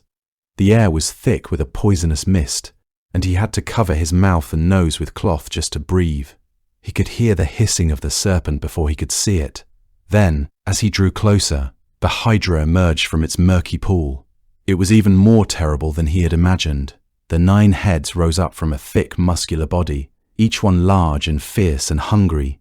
The eyes of the creature fixed upon Heracles, and the beast let out a sound that was somewhere between a roar and a hiss, a sound that made the very ground tremble. Heracles knew that he could not simply charge at this creature as he had with the lion. He needed to think. He needed a different strategy entirely. He had been warned that the labor would be difficult, and here was proof that the warning had not been exaggerated. His first instinct was to try to fight the beast using his usual methods. He drew his sword and advanced toward it, and when the Hydra snapped at him, he struck at one of its heads, attempting to sever it from the body. His sword was sharp and his arm was strong, and the blade did indeed cut through the neck of one of the heads. The head separated from the body, and for just a moment, Heracles thought that he had succeeded. But then, to his horror, he saw that where the one head had been severed, 2 new heads immediately began to grow. They emerged from the stump, not slowly, but quickly, as if they were simply waiting for the opportunity to appear. Now the Hydra had 10 heads instead of 9. Heracles struck again at another head, and the same thing happened. He now faced a Hydra with 11 heads. Heracles realized that he was making the problem worse, not better. He needed to try something different. As Heracles was pondering his next move, desperately trying to think of a solution, a companion arrived to help him. His cousin Iolaus, who had come to observe the task, realized what was happening and rushed to Heracles' aid. Iolaus had the idea of using fire. As Heracles would cut off each head of the Hydra, Iolaus would immediately burn the stump with a torch, cauterizing the wound with intense heat. This heat prevented the new heads from growing back. With this strategy, Heracles and Iolaus working together were able to overcome the Hydra. They cut off the heads one by one, and Iolaus burned each stump, preventing the regeneration. Eventually, only one head remained, and this head was different from the others. It was the immortal head, the one head that could not be killed. Heracles cut this head from the body, but knowing that it could not be destroyed, he used his immense strength to bury it beneath an enormous boulder, trapping it in the earth where it could no longer harm anyone. When the Hydra was finally dead, Heracles approached its massive corpse and made use of its terrible venom. He collected some of the poison from the creature's blood and dipped the tips of his arrows into it. These arrows, now tipped with the Hydra's venom, became some of his most formidable weapons. The poison was so potent that any creature or person struck by these arrows would inevitably die. This would serve Heracles well in the labors that lay ahead. But there was a price for this advantage, a consequence that would echo through the rest of his life. The venom that he had taken from the Hydra would, in the end, be the cause of his eventual death, many years in the future. The very thing that gave him an advantage now would become his downfall. When Heracles reported his success to Eurystheus, the king made a surprising objection. He claimed that the labor had not been completed fairly, that Heracles had received help from Iolaus. Since the labor was supposed to be Heracles alone, since it was supposed to be a test of his individual ability, Eurystheus declared that this labor did not count. Heracles would have to complete 2 additional labors to make up for the ones that Eurystheus now considered invalid. This was a harsh judgment, but Heracles accepted it. He had committed to this path, and he would see it through to the end, no matter what it took. The third labor that Eurystheus assigned to Heracles was, in some ways, very different from the first 2. The king commanded Heracles to capture alive the Cyrenian hind, a golden-horned deer that roamed the mountains and forests of Greece. This was not a monster in the traditional sense. The hind was beautiful, swift, and graceful. It was said that the deer had golden horns and hooves of bronze, and it possessed speed that was almost supernatural. According to some versions of the myths, the Cyrenian hind had once been one of the sacred deer that pulled the chariot of Artemis, the goddess of the hunt and the wilderness. Artemis had released the creature to roam free, and it had become a wild animal once more, though still bearing the marks of its divine origins. The challenge of this labor was not that the hind was dangerous, or that it would kill Heracles. The challenge was that it needed to be captured alive and brought back unharmed. Heracles could not kill it. He could not harm it. He had to bring it back in perfect condition. And the hind was so fast, so quick, that it had never been successfully caught by any hunter. Heracles set out to pursue the Cyrenian hind, and what began as a pursuit turned into a year-long chase. The deer was extraordinarily fast, faster than any normal animal, and it seemed to be always just out of reach. Heracles would catch a glimpse of it, would chase it with all the speed he could muster, but the hind would dash away into the forest or leap over a ravine, leaving the hero behind. Day after day, month after month, Heracles pursued the creature. He tracked it through mountains and across rivers. He pursued it through forests where the trees were so thick that he could barely see the sky. He chased it across open meadows where it seemed to mock him with its speed. The hind led him through the length and breadth of Greece, through lands he had never seen, past wonders he might have stopped to admire if he had not been so intent on his task. The chase took him from Oenoe to Mount Artemisium to the river Ladon in Arcadia. Still, the hind remained just beyond his grasp. Heracles realized that he could not catch the hind through speed alone, that he could not wear it down through pursuit because it would never tire. He decided that he needed to be clever, to use his intelligence rather than his strength. He managed to position himself ahead of the hind, and when it came running toward him, he was ready. He wounded the creature with an arrow, not a fatal wound, but an injury that caused it pain and made it slow. With the hind weakened and bleeding, Heracles was finally able to catch it. He lifted it carefully onto his shoulders, mindful that the creature was a sacred animal, and that he had been commanded to bring it back alive and unharmed, except for the arrow wound he had inflicted in desperation. As Heracles began the journey back to Tiryns with the hind on his shoulders, he became aware that he was not alone. The sky darkened suddenly, and 2 figures appeared before him, blocking his path. They were not mortal, they were divine. It was Apollo and Artemis, the brother and sister gods, and they were angry. Artemis was furious that Heracles had injured her sacred hind. Apollo too was displeased. They confronted Heracles, and for a moment it seemed as if they might attack him, might strike him down for his transgression against their sacred animal. But Heracles was quick to speak. He explained that he had been commanded by Eurystheus to bring the hind to him, that he was performing a labor as atonement for his crimes. He asked for the forgiveness and understanding of the gods, explaining that he had tried his best to capture the hind without harming it, but that its speed had made it necessary to wound it.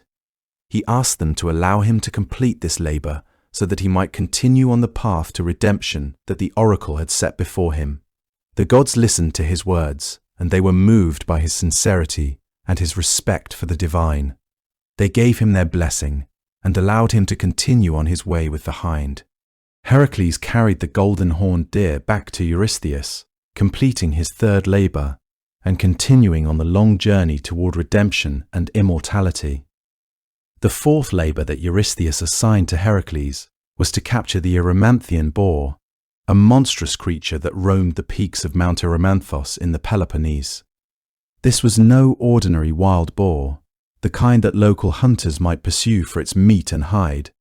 This creature was of tremendous size, a beast that seemed to bridge the gap between the natural world and the realm of monsters.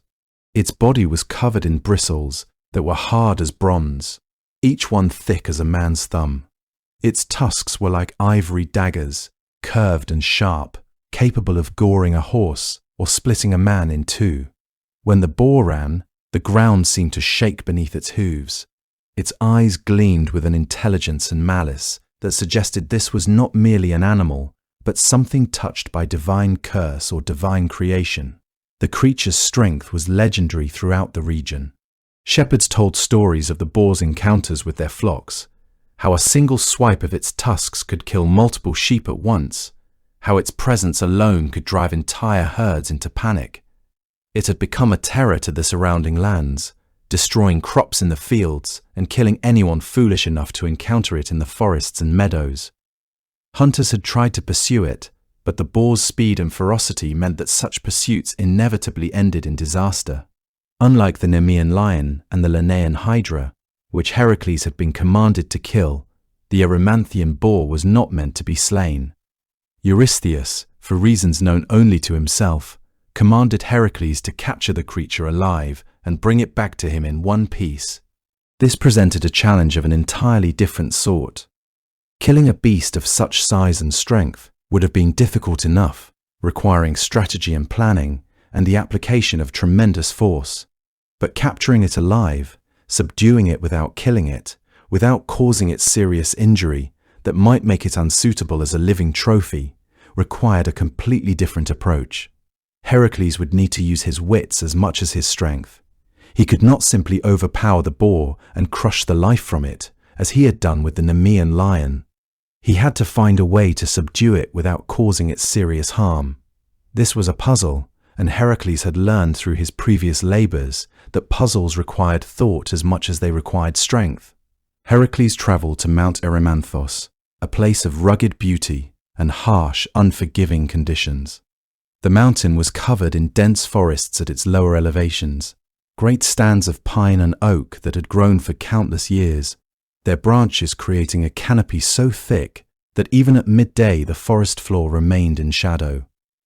As one climbed higher, the trees became smaller and more sparse, gradually giving way to rocky slopes covered with hardy shrubs and grasses.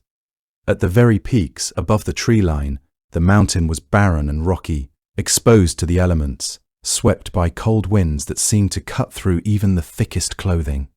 The slopes had the feeling of a place untouched by civilization, a wilderness in the truest sense. Heracles began his search methodically. He knew that the boar would be somewhere on this mountain, that it was a creature of the high places, preferring the isolation and the natural barriers that the peaks provided. He searched the slopes and forests, tracking the boar, looking for signs of its presence. He found enormous hoofprints in the soil, the deep imprints of a heavy creature moving through the landscape. He found areas where the vegetation had been trampled and destroyed, where the boar had fed on roots and young trees.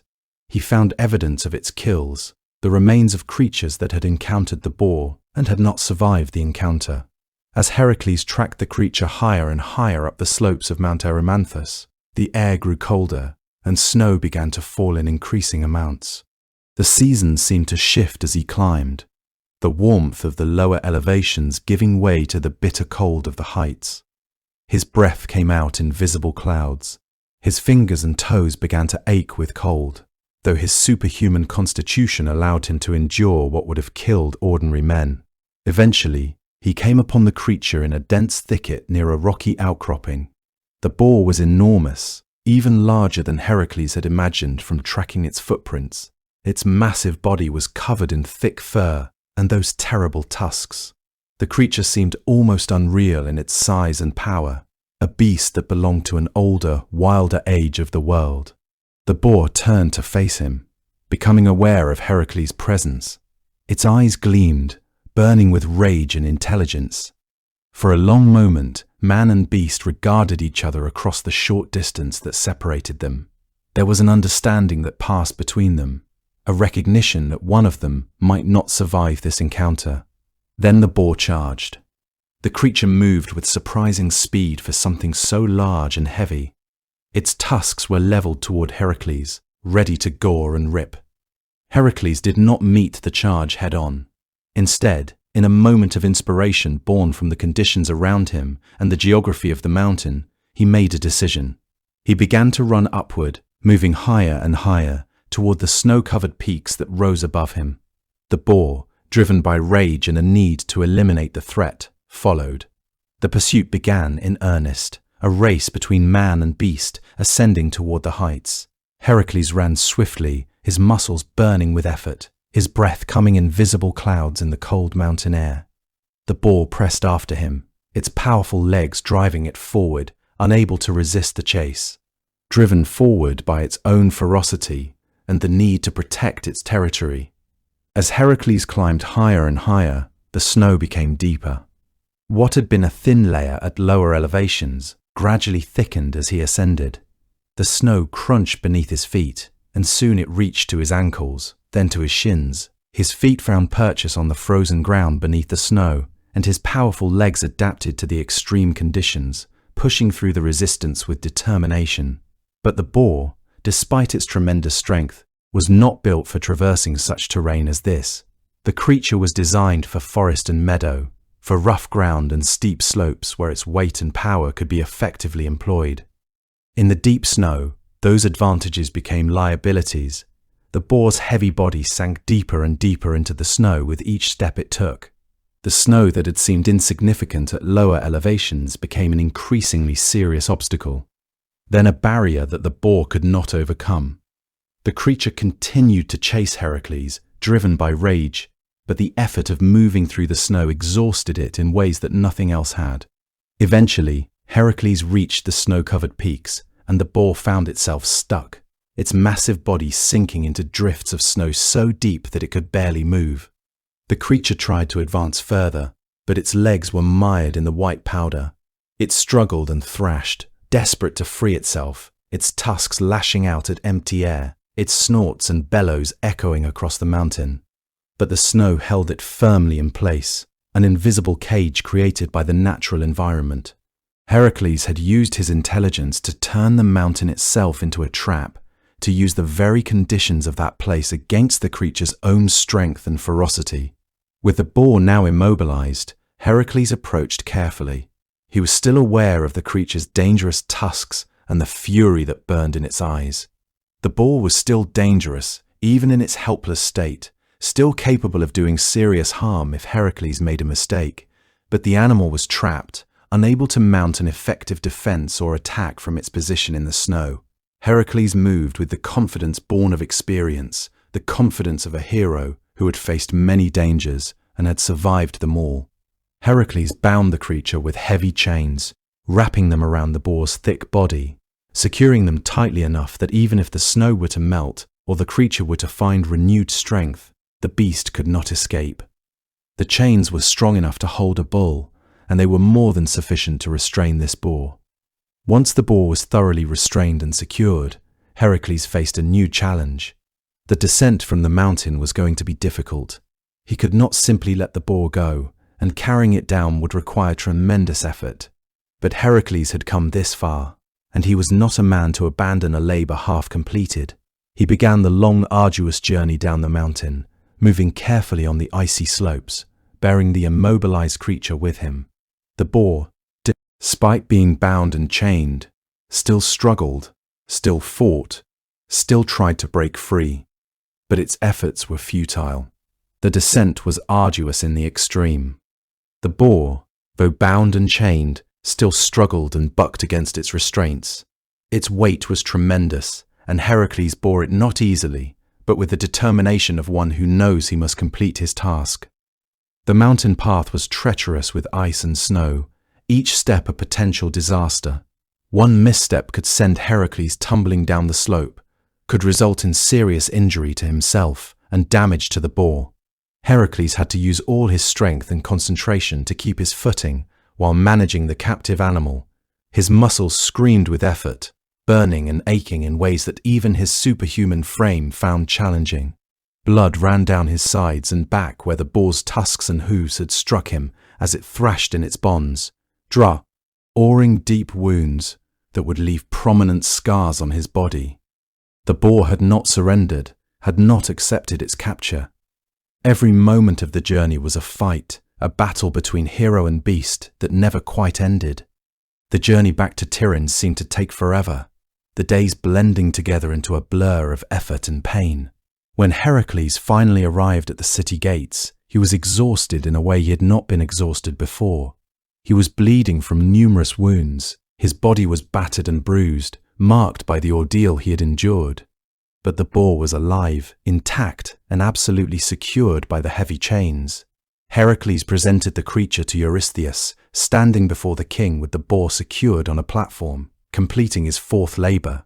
The king stared at the magnificent beast with wonder, examining its enormous tusks and its thick, powerful body. He marveled that such a creature could be brought under Heracles' control, that one man could have captured something so wild and dangerous. As Heracles stood before him, battered and wounded, but undeniably victorious, Eurystheus could not help but feel a mixture of awe and trepidation at the power of this demigod who served him. The fourth labor had shown that sometimes intelligence and environmental awareness could accomplish what brute force alone could not, and that a true hero must be willing to adapt his methods and his approach to the specific challenges he faces. The fifth labor that King Eurystheus assigned to Heracles was different in character from all the others that had come before. This was not a labor that required Heracles to slay a monster or to hunt a creature through forests and mountains. This was not a task that demanded cunning and strength in equal measure, or that tested his ability to overcome a supernatural adversary. Instead, Eurystheus commanded Heracles to clean the Augean stables in a single day. At first, when Heracles heard this command, he must have wondered if there was some trick involved, some aspect of the task that he was not immediately understanding. But no, the king's intent was clear. This labor was designed primarily to humiliate the great hero, to make him perform work that was mundane and unglamorous, work that was beneath the dignity of a demigod and a prince. It was a way for Eurystheus to assert his authority over Heracles, to demonstrate that despite the hero's legendary strength and his growing fame, he was still subject to the king's will. King Argeus of Elis owned a vast herd of cattle, more than 1,000 animals grazing in the lush pastures of his kingdom. These were not ordinary cattle, the kind that farmers kept for milk and meat and labor. They were immortal creatures, a divine gift from Helios, the sun god himself. Helios, who rode across the sky in his chariot every day, bringing light and warmth to the world, had blessed Argeus with these cattle as a sign of favor. And because they were immortal, because they were touched by divinity, they never died from sickness or age. The cattle lived long lives, years and decades and centuries flowing past as they continued to graze and to live. But immortality did not prevent them from the normal functions of life. The cattle ate vast quantities of grass and grain, and what they ate, they passed through their bodies. They produced enormous quantities of dung, far more than any normal herd would produce, more than any ordinary livestock could possibly produce. The stables where these animals were kept had not been cleaned for 30 years. 30 years. 3 full decades of accumulated waste, rotting and festering, had piled up to create a massive, overwhelming problem of almost incomprehensible proportions. The stench was overwhelming, so foul and so thick that it was said a man could barely breathe near the stables without becoming physically ill. The dung had created a kind of mountain of filth within and around the buildings where the cattle were kept. It rose to the height of a man's waist, in some places even higher, covering the ground completely.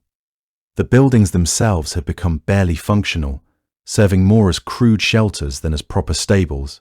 The smell permeated everything, sinking into the very stones and wood of the structures. Any normal man would have given up immediately upon seeing the extent of the problem, would have recognized the task as impossible.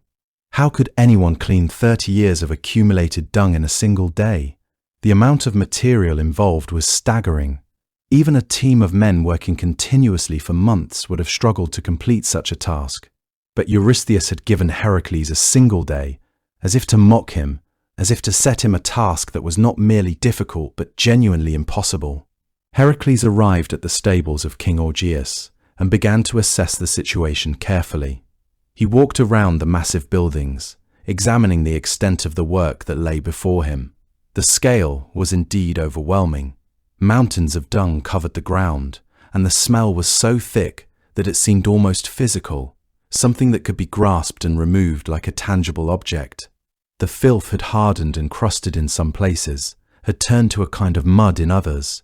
Most men would have despaired immediately upon seeing such a sight, would have admitted defeat before even beginning the work. But Heracles had learned through his previous labours that sometimes the solution to an impossible problem lies not in performing the task in the conventional way, but in finding an entirely new and creative approach. He understood that problems that seem insurmountable when approached one way might become manageable when viewed from a different perspective. He looked carefully at the geography of the land surrounding the stables. Not far away, flowing through the region with power and purpose, 2 rivers made their way across the landscape. These were the rivers Alpheus and Peneus, and they were not small streams that could be easily ignored. They were substantial rivers with real current and genuine power, rivers that had carved their own paths through the land over thousands of years. Heracles realized that these rivers possessed far more power to move and carry material than his own hands ever could, no matter how strong those hands might be. He made a decision in that moment. He would not attempt to physically remove the accumulated filth. Instead, he would use the rivers themselves to do the cleaning work. He would redirect the flow of wood, aether to wash away the accumulated dung. It was a brilliant solution, one that demonstrated not just the power of physical strength, but the power of an intelligent mind.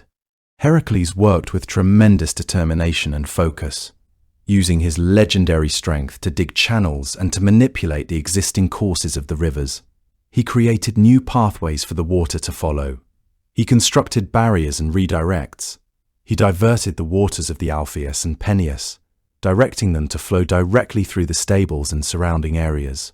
It was back-breaking work, even for someone of Heracles' superhuman abilities, but he drove himself forward with the knowledge that this task needed to be completed within a single day.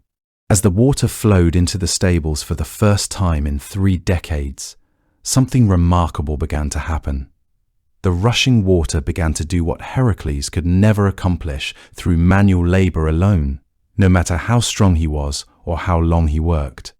The rushing currents swept the accumulated filth, breaking apart the crusted and hardened layers, carrying the material away. The water flowed over the mountains of dung, carrying it down toward lower ground, washing it away from the stables and out into the surrounding lands. The very rivers that naturally flowed through the region were enlisted in Heracles' cause, turned into tools of cleansing and renewal. Within the course of a single day, the stables were transformed. What had been a wasteland of filth and decay, a place that seemed almost beyond redemption, was now clean, or at least significantly cleaner than it had been in 3 decades of neglect. The buildings were freed from their burden of waste. The ground around them was washed clean by the rushing water. The work was complete, accomplished in a way that no mere laborer could have accomplished it. Heracles had done what seemed impossible, not through brute strength or through back-breaking manual labor, but through clever thinking and an understanding of the natural forces at his disposal. He had applied his intelligence to a problem and had found a solution that turned what seemed impossible into something manageable. King Argius had promised Heracles that if the hero could complete the cleaning in a single day, he would reward him generously, giving him 1/10 of his cattle as payment. The cattle were of great value, immortal creatures worth far more than ordinary livestock. Argius had made this promise knowing in his heart that the task seemed impossible, that he was unlikely to be required to actually pay such a price. But Heracles had accomplished the impossible. He had completed the task in a single day, just as the king had demanded. When Argius saw that the stables had actually been cleaned, that the years of accumulated filth had been washed away, he began to have second thoughts about his promise. He began to wonder if perhaps he had been too generous, if he could find a way to avoid paying such a high price. He made excuses and refused to honor his word. He denied that he had ever made such an agreement with Heracles in the first place, claiming that the hero had no right to demand payment for work he was supposed to be doing. His refusal to pay was not only dishonorable, but also showed a fundamental misunderstanding of what he was dealing with. Heracles was not a man to be trifled with, not someone who could be deceived or cheated without consequences. The betrayal of an oath was something that Heracles took very seriously, something that offended his sense of honor and justice. The hero confronted Argius directly about the broken promise, but the king would not relent. He doubled down on his denial, insisted that he had made no promise, and effectively called Heracles a liar. This was more than Heracles could bear. In anger and righteous indignation, Heracles took action. The god Ares may have been the god of mindless bloodlust and violence, but Heracles' anger was justified and directed toward a man who had betrayed his word. Heracles killed King Argius, removing him from the throne of Elis. The kingdom that had been Argius's fell to his son Phyleus, a good man who had recognized Heracles' achievement and had sided with the hero against his own father. Phyleus proved to be a far more honorable ruler than his father had been, a man whose conscience was not troubled by promises to others. The fifth labor was complete, and it had taught Heracles valuable lessons about the importance of using one's mind to overcome obstacles that seem physically insurmountable, and about the serious consequences that come from the betrayal of oaths and the breaking of promises. It had also shown him that even in victory, there are moral dimensions to consider, that the way a labor is completed matters as much as the fact that it is completed. The sixth labor that Eurystheus assigned to Heracles was to defeat and eliminate the Stymphalian birds, a flock of monstrous creatures that had infested the region around Lake Stymphalus in the heart of Arcadia. These were not ordinary birds, creatures like sparrows or eagles that one might encounter in normal hunting or farming. The Stymphalian birds were creatures of nightmare and terror, not natural animals but divine creations. They were said to have been created by the god Ares himself, the god of war and bloodlust, as instruments of destruction and death. Each bird was as large as a crane, standing as tall as a man when upright, from the ground to the tip of its head. But their size was not the most striking thing about them. Their wings, instead of being covered with feathers like normal birds would have been, were covered with plates of bronze that overlapped like the armor of a warrior. These metal feathers were strong and sharp, capable of cutting like knives. When the birds flew, these bronze plates would clash and clang against each other, creating a terrible sound that was loud and disturbing enough to disorient and frighten anyone who heard it. The noise would echo across the landscape, a constant reminder of the birds' presence. Their beaks were made of bronze as well, sharp and pointed like daggers or spear tips, capable of piercing through flesh and bone with ease. These were not beaks meant for pecking seeds or tearing at grain. These were weapons. The birds had claws of bronze that could rip and tear with tremendous force, claws that could disembowel a man or eviscerate a horse. But the most terrible aspect of these creatures was their fundamental nature and appetite. They were carnivorous, flesh-eating birds that hunted humans and animals alike with equal enthusiasm. They had killed numerous people who had ventured too close to the lake over the years, and they had destroyed crops and livestock across the entire region, terrorizing the farmers and shepherds who tried to make their living in the land surrounding Lake Stymphalis. The birds nested around the marshes of Lake Stymphalis, an inhospitable and desolate terrain filled with murky water and difficult ground that made it nearly impossible for a normal person to approach them without becoming hopelessly mired in mud and water. The marshes seemed to be their stronghold, a place where they were safe from any threat. There were thousands of these birds, a flock so large that when they took to the air simultaneously, they darkened the sky above the lake. Farmers and shepherds in the region had given up trying to protect their flocks and crops. The birds were simply too numerous and too dangerous to confront. The problem that Heracles faced seemed insurmountable. How could one man fight thousands of armored, bronze-beaked flying creatures?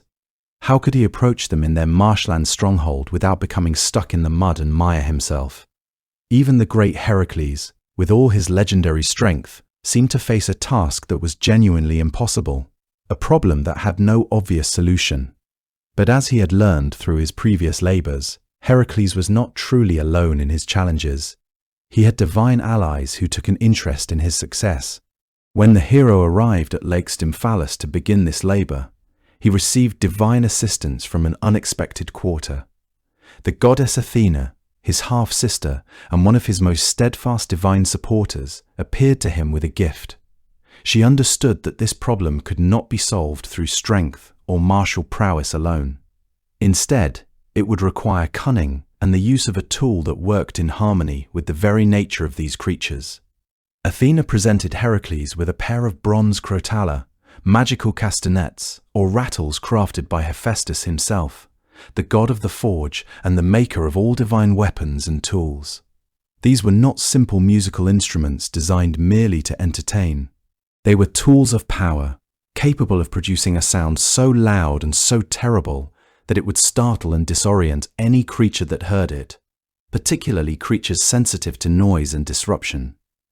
Athena explained to Heracles how he should use them, how he should position himself, and when he should begin. The hero climbed to high ground overlooking the lake and the marshes where the birds nested. He found a prominent vantage point, a place where the sound he created would carry far across the landscape.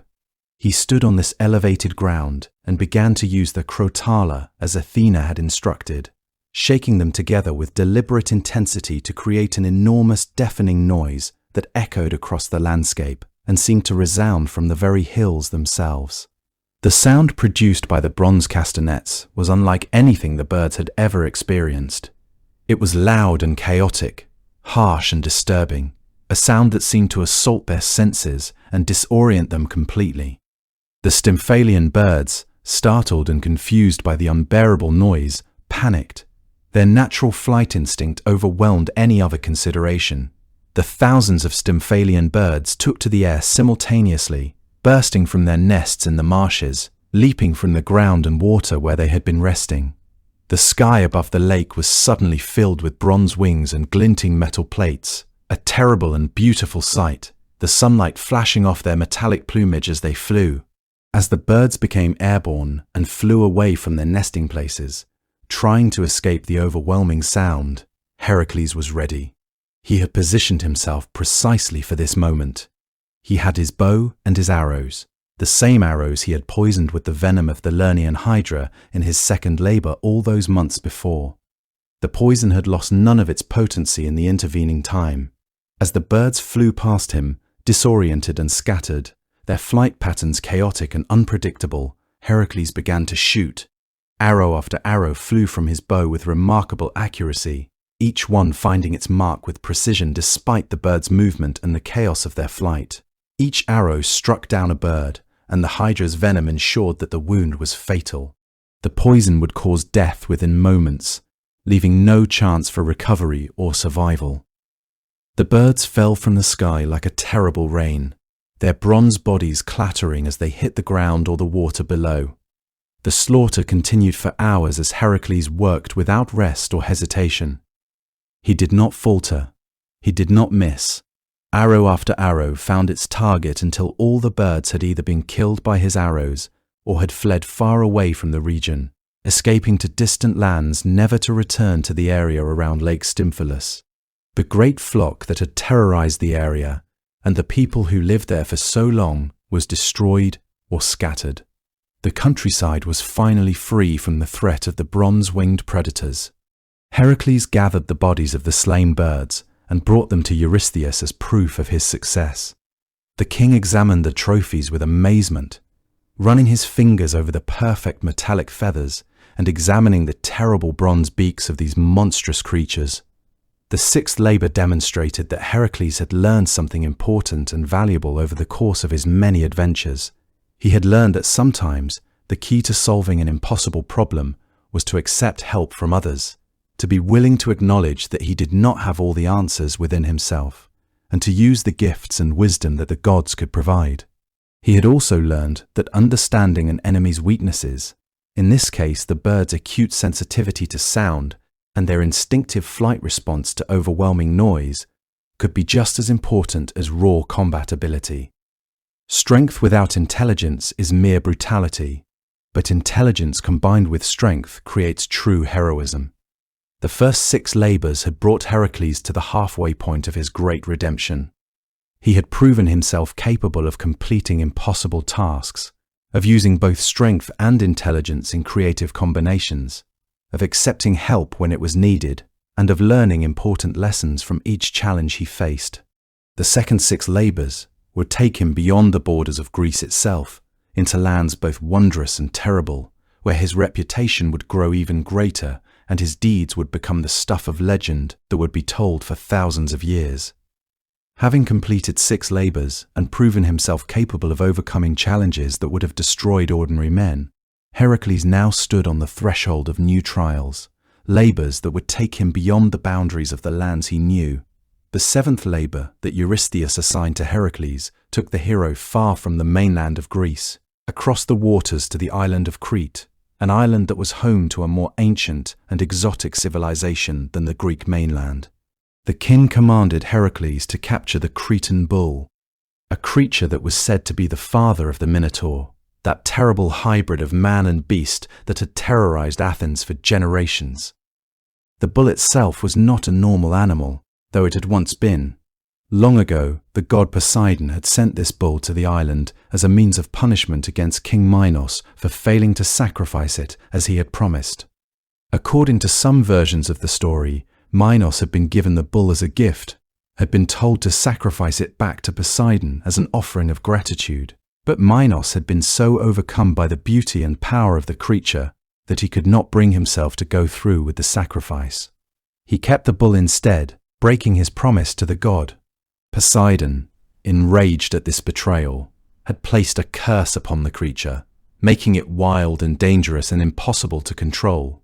The bull had arrived in Crete and had immediately become a tool of destruction, rampaging across the island with tremendous power and fury, crushing buildings beneath its hooves, trampling crops, and spreading devastation wherever it went.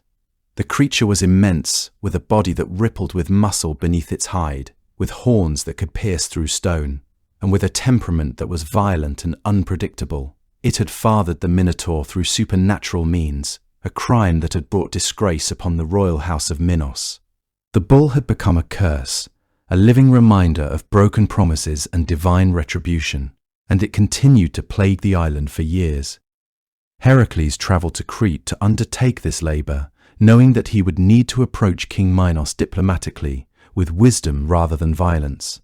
The king was not an enemy like Diomedes or Augeas had been, not a man consumed by cruelty or greed. Rather, Minos was a fellow ruler, someone with whom Heracles could negotiate and understand, a man who had his own burdens to bear and his own reasons to seek help.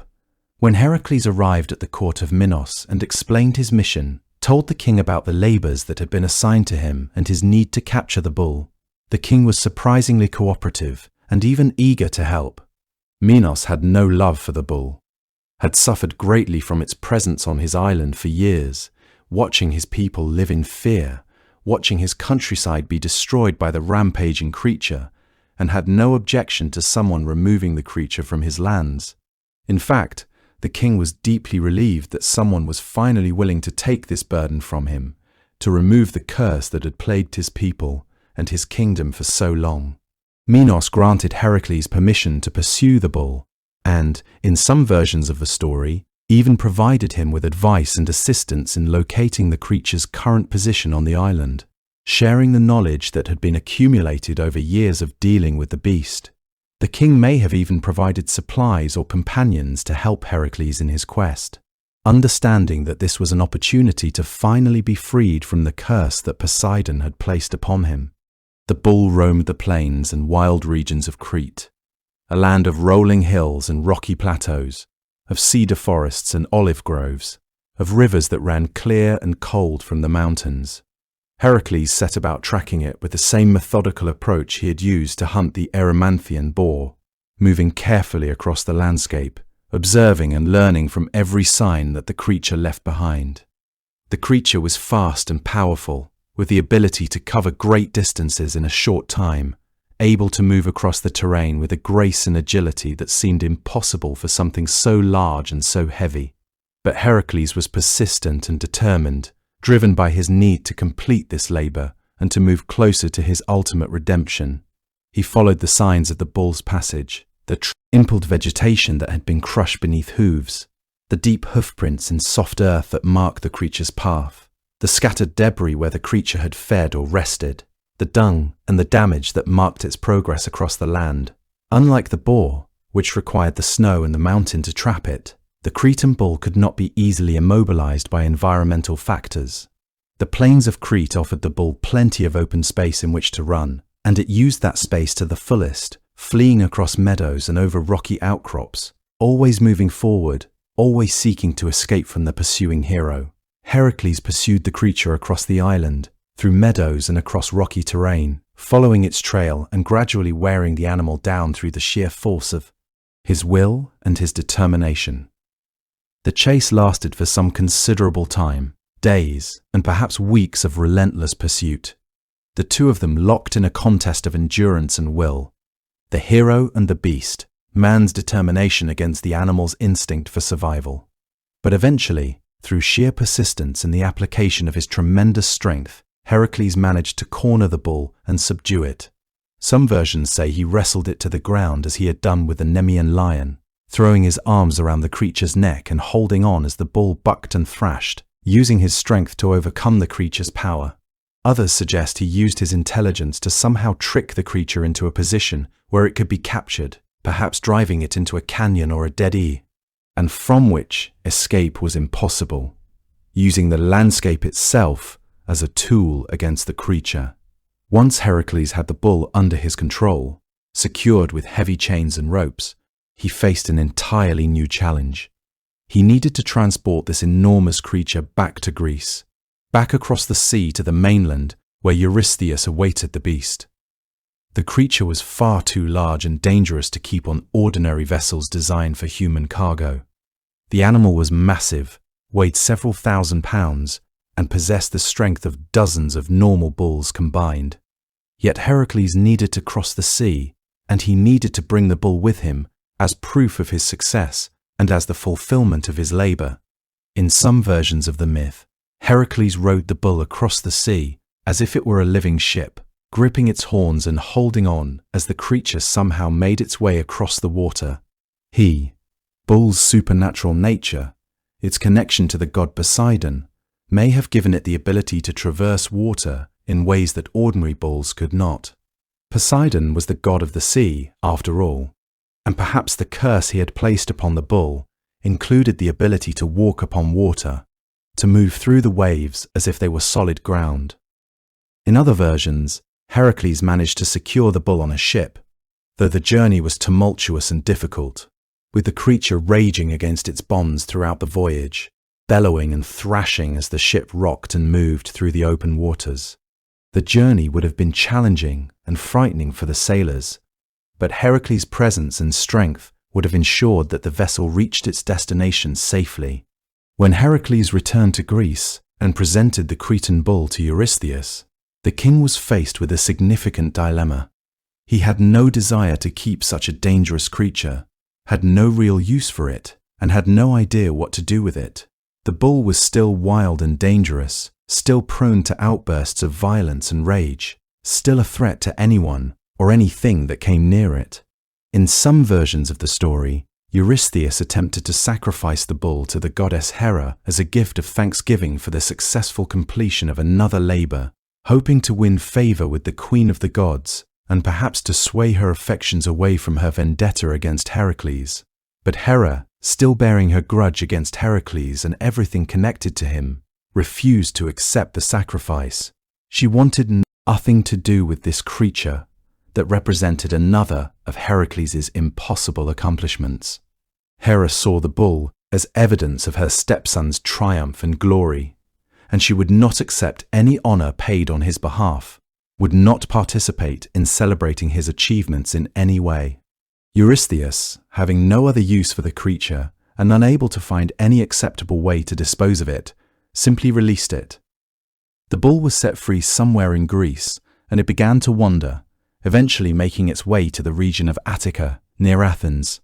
The creature became known as the Marathonian bull because it frequented the plains of Marathon, a place that would later become famous as the site of a great battle between the Greeks and the invading Persians. The bull continued to terrorize the region around Marathon, killing livestock and destroying property, causing fear and chaos among the people who lived there, until a hero named Theseus, working to prove his own worth and establish his reputation as a great warrior, managed to capture and kill the creature.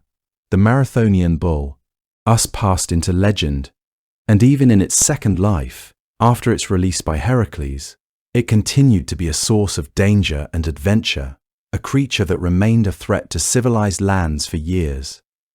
The seventh labor demonstrated that sometimes a hero's greatest challenges come not from the monsters themselves, but from the diplomatic complexities of dealing with other rulers and managing the consequences of his own victories. Heracles had learned that not every problem can be solved by strength alone, that sometimes cooperation and negotiation are necessary components of success. As he rested and recovered from this labor, Heracles reflected on what he had accomplished and what lay ahead.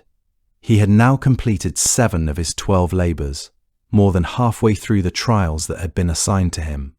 With each labor completed, his reputation grew, but his understanding of the true nature of these challenges deepened as well.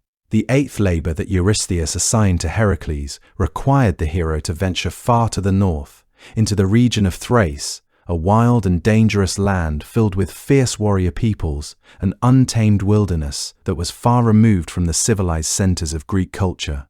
The king commanded Heracles to capture or obtain the man-eating mares of Diomedes, king of Thrace. These were no ordinary horses, but creatures that had been deliberately trained to eat human flesh through years of conditioning and cruel treatment. Diomedes, a brutal and violent king who ruled through fear and cruelty, kept these mares in a stable as both a status symbol and a weapon of terror.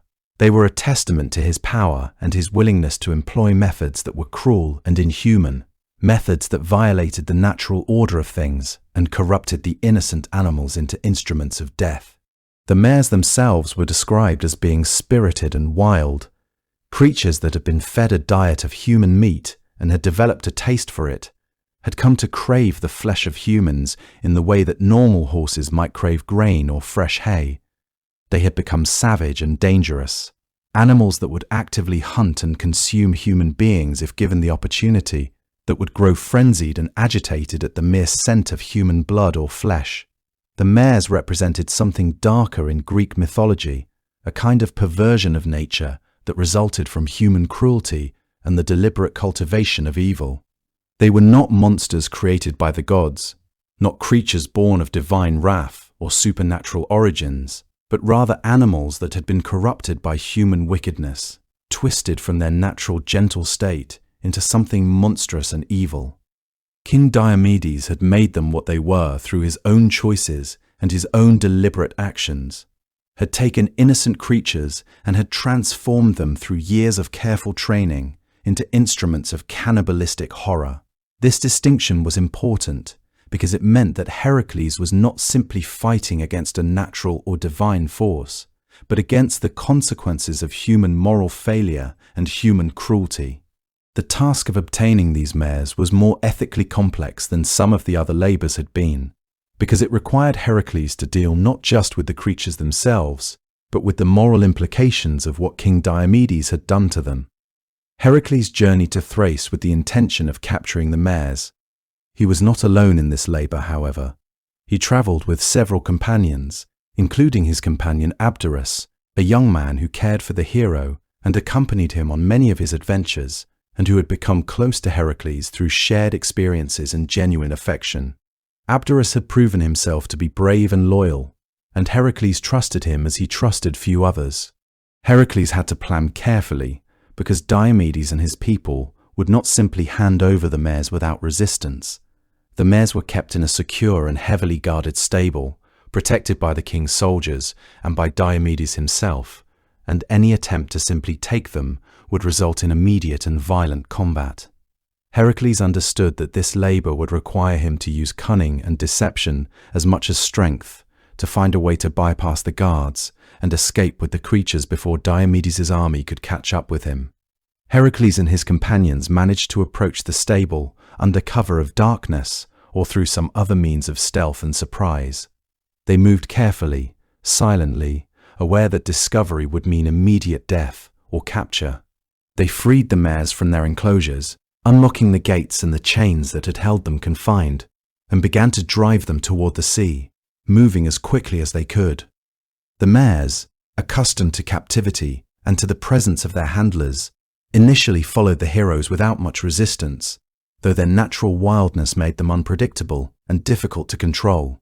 The plan was to herd the mares to the coast, where they could presumably be loaded onto ships and transported away from Thrace, where they could be delivered to Eurystheus, and the labor would be completed.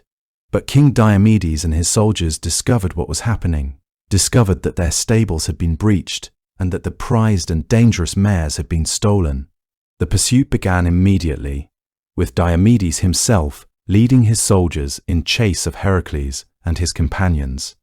The king's men pursued the heroes across the landscape, trying to prevent the theft of the mares, riding hard and fast, their weapons drawn and ready. It was during this pursuit that tragedy struck, that events unfolded in a way that would change the character of this labor forever. Heracles made a difficult and fateful decision. He realized that his companions could not move as quickly as he needed to move if he was going to successfully escape with the mares. The soldiers were closing in, their pursuit relentless, and the mares, though forced to move quickly, could not maintain a pace that would allow all of them to escape.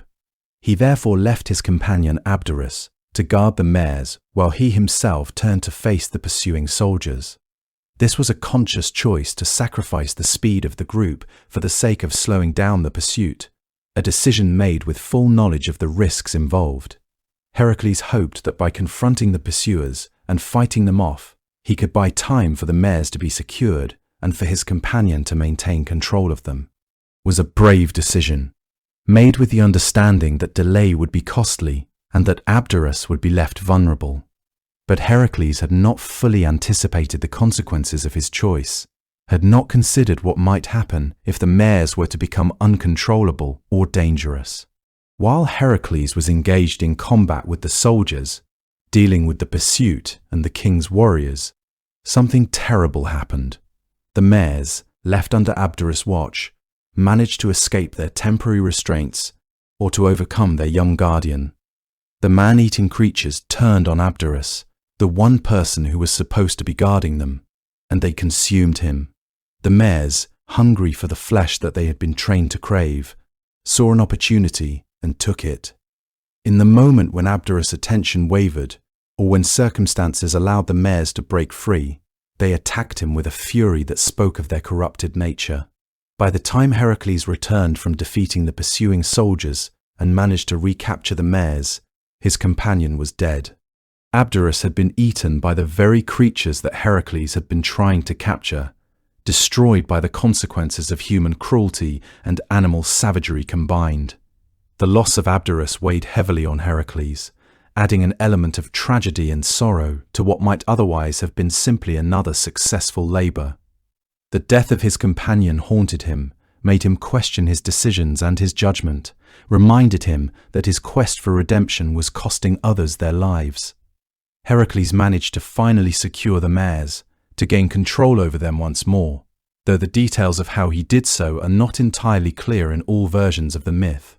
What is clear is that he obtained them and transported them to Eurystheus. Some versions suggest that Heracles fed the mares human flesh, perhaps that of Diomedes himself, in order to satiate their hunger and make them more manageable during the journey. Other versions suggest that Heracles somehow broke the creatures of their cannibalistic habits through some other means, perhaps through extended care and treatment, or through the application of his own magical abilities. What is certain is that the mares eventually became docile enough to be kept and controlled. The eighth labor demonstrated that victories often come at a cost, that companions and friends can be lost in the pursuit of objectives, and that the consequences of human cruelty can extend far beyond the original perpetrator. The death of Abderus remained with Heracles long after the labor was completed, a reminder that his own success could not be separated from the suffering of those around him. This knowledge weighed upon him, added to the burden he already carried as the son of Zeus and the victim of Hera's wrath. As Heracles journeyed onward to his next labor, he carried this sorrow with him, understanding that redemption, true and genuine redemption, came at a price that extended beyond himself. The ninth labor that King Eurystheus assigned to Heracles was to obtain the golden belt, the girdle of Hippolyta, the queen of the Amazons. This task represented yet another turn in the nature of the labors themselves, another way in which Eurystheus was testing the hero's capabilities and pushing him to navigate challenges that went beyond simple physical combat. This labor was different in character from many of the others, because it was not primarily focused on combat or on capturing or killing a dangerous creature. Instead, it was a labor that required Heracles to venture into the lands of the Amazons, to interact with a civilization of warrior women, and to navigate the political and social complexities of that society. The Amazons were a legendary race of female warriors who lived independently of men, who excelled in combat and horsemanship, and who maintained their own kingdom with their own laws and customs. They were respected and feared throughout the ancient world for their martial prowess, for their skill with bow and spear, for their courage and their determination. The Amazons had built a society that was unlike any other in the Greek world, a place where women held all the power and made all the decisions, where the traditional roles of men and women were completely reversed. Hippolyta, the queen of the Amazons, was a figure of legendary beauty and strength, a woman who combined intelligence with martial skill, wisdom with courage. She wore a magnificent girdle, a belt of gold that symbolized her status as queen and her authority over her people. The girdle was said to be a gift from Ares, the god of war himself, a sign of divine favor and a representation of Hippolyta's warrior status and her kinship with the god of battle. Ares had given this belt to Hippolyta as a mark of respect and admiration for her achievements as a warrior and as a leader. The belt was beautiful and valuable, wrought from precious gold and adorned with jewels and intricate craftsmanship, but more importantly, it was a symbol of power and authority that could not be replicated or manufactured. It was a unique and irreplaceable object, something that had been touched by the gods themselves. Eurystheus desired this belt, wanted it as a trophy or as a gift for someone else, and so he commanded Heracles to obtain it. This labor presented a unique challenge because Hippolyta was not a monster or a tyrant like some of the other adversaries Heracles had faced. She was a ruler in her own right, the leader of her own people, and she had no reason to simply surrender the symbol of her authority to a stranger. Heracles journeyed to the land of the Amazons, traveling across the sea to reach the distant region where these warrior women maintained their kingdom, a place that was relatively unknown to most of the Greek world. He arrived in the territory of the Amazons with the intention of obtaining the belt, but he did not immediately resort to combat or theft. Instead, he attempted to negotiate diplomatically with Hippolyta, recognizing that this situation required a different approach than battles and brute strength. In many versions of the myth, Heracles explained his situation to the queen, told her about the labors he was required to complete, told her about the murder of his family that he had committed in his madness and the necessity of his atonement, and requested that she voluntarily give him the belt. He appealed to her sense of honor, to her understanding of what it meant to be bound by duty to complete difficult tasks, to her recognition that sometimes circumstances force us to do things that we would not otherwise choose to do. Hippolyta, hearing Heracles' story and understanding his situation, was inclined to help him. She recognized in Heracles a kindred spirit, a warrior and a person of honor who was bound by duty and obligation just as she was, who understood the weight of responsibility and the burden of leadership. She was moved by his plight and by his willingness to approach her respectfully, rather than attempting to simply take what he wanted by force. In many versions of the story, Hippolyta agreed to give the belt to Heracles voluntarily, handing over the symbol of her authority without requiring him to fight for it. The queen and the hero came to an understanding, and the transfer of the belt was completed peacefully. There was respect between them, a recognition of each other's strength and character that transcended the normal boundaries and conflicts that separated the Greek world from the lands of the Amazons. However, the goddess Hera, watching from Olympus and seeing that Heracles was about to complete another labor successfully, and that he was being treated with honor and respect by Hippolyta, could not allow this peaceful resolution to stand. Hera's jealousy and rage at Heracles' continued success knew no bounds, and she was determined to prevent him from achieving his goals through any means necessary. Hera, consumed by jealousy and anger at Heracles' continued success, spread rumors among the Amazons that Heracles intended to kidnap Hippolyta and take her away from her people. The rumors suggested that the hero was using deception to gain access to the queen, that his peaceful approach was merely a cover for his true intentions, that he meant to carry off their beloved leader as a slave or a captive. The Amazons, protective of their queen and suspicious of outsiders, became enraged at the thought of an attempt being made to remove their leader from them. The seeds of suspicion had been planted in their minds, and they began to view Heracles with distrust and hostility. Whether Hippolyta was genuinely deceived by these rumors, or whether she simply feared the reaction of her people, is not entirely clear from the various versions of the myth. Perhaps she heard the whispers and the accusations and began to doubt her own judgment. Perhaps she feared that her people would lose faith in her if she allowed the outsider to leave with such a precious and important symbol of her authority. What is certain is that the peaceful negotiation turned violent in a moment. The Amazons attacked Heracles, and a battle ensued in which the hero was forced to defend himself against the warrior women who had just moments before been treating him with respect and honor. Hippolyta, whether she truly believed the rumors or whether she was simply responding to pressure from her people, became his adversary. In the chaos of battle, with arrows flying and spears being thrust, with the clash of weapons and the cries of warriors, Heracles killed Hippolyta, struck her down with his own weapons. The exact circumstances of her death vary between different versions of the story, but the end result was that the queen of the Amazons fell at Heracles' hand, not through any deliberate intention on his part, but through the deception and manipulation of the goddess Hera, who had turned a peaceful encounter into a tragedy. Heracles took the belt from the body of Hippolyta and completed the 9th labor. But the labor left him troubled and sorrowful, filled with a weight of sadness that seemed almost as heavy as the labors themselves.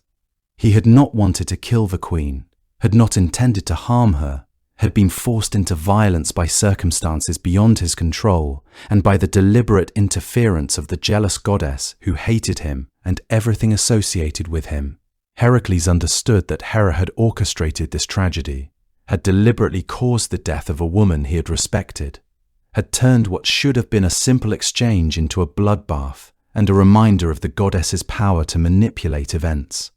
The 9th labor represented another aspect of Heracles' journey, showing how even when a hero attempts to do the right thing and to approach situations with wisdom and diplomacy, external forces can interfere and force him into violence and tragedy.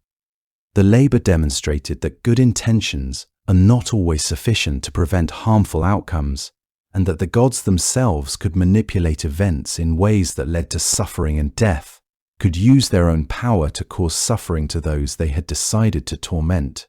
As Heracles held the golden belt and reflected on what had transpired, he understood something fundamental about his quest for redemption. The labors were not simply tests of his strength or his cunning, though they were certainly that. They were also lessons in the nature of the world itself, in the complexity of human and divine relationships, in the ways that even the best intentions could lead to tragedy when set against the will of the gods. 3 more labors lay ahead of him, 3 more challenges to overcome, 3 more opportunities to understand the depths of what redemption truly meant. But for now, with the 9th labor complete, Heracles knew that he had come far in his journey, that he had grown in ways that went beyond simple physical development. He had learned wisdom and compassion, had learned the cost of victory, and had begun to understand the true weight of his own power and his own choices. As Heracles stood and contemplated what he had already accomplished, what he had already endured and overcome in his quest for redemption, what he had sacrificed and lost along the way, he understood with a certainty that went deeper than thought that only 3 labors now remained between him and the completion of his atonement. Only 3 more trials before he could finally be released from the burden of the crimes he had committed in his madness. The weariness that had settled into his bones was not merely the weariness of physical exhaustion, though after so many trials and so many battles, his body certainly carried the accumulated weight of those struggles, the scars and the strains that would mark him forever. Rather, it was a deeper tiredness, the exhaustion of the soul that came from facing seemingly impossible challenges, one after another, from never knowing if the next task might be the one to break him, the one to finally push him beyond the limits of what even his legendary strength could overcome, from living with the constant knowledge that failure meant everything he had done would have been for nothing. Yet despite this weariness, despite the doubts that might have crept into the hearts of lesser heroes, despite the weight of all he had already endured and the knowledge of what still lay ahead, Heracles pressed forward, knowing that to turn back now would be to render meaningless all that had come before, knowing that the path to redemption required complete commitment and absolute perseverance. The 10th labor that King Eurystheus assigned to Heracles required him to travel to the farthest reaches of the world, to venture beyond the boundaries of all known lands and into territories that existed at the very edge of creation itself. Eurystheus commanded Heracles to obtain the cattle of Geryon, golden creatures that represented a treasure beyond measure, cattle whose very existence challenged the understanding of what was possible in the mortal and divine worlds. Geryon was a creature of unimaginable strangeness and power, a being that dwelt in the far western reaches of the ocean, on an island called Erythea that was said to lie beyond the great pillars of Hercules themselves, far beyond the limits of the known world in territories where the sun itself seemed to descend into the waters as night fell. The very name Geryon brought fear to the hearts of men, for he was a creature of such terrible and unusual form that descriptions of him seemed almost impossible to believe. He possessed 3 bodies, or 3 sets of torsos and arms, all joined to a single lower half, depending on which version of the ancient stories one chose to accept, with 3 heads that could see in all directions simultaneously, 3 mouths that could speak and command, 3 sets of hands capable of wielding weapons. He was the grandson of the Gorgon Medusa herself, inheriting through his bloodline something of that monstrous power and malevolence, carrying within himself a portion of the supernatural terror that his ancestor had embodied. Guarding Geryon's island and his prized herds were not one, but multiple formidable adversaries, creatures that had been chosen or created specifically to prevent any mortal from successfully stealing the cattle.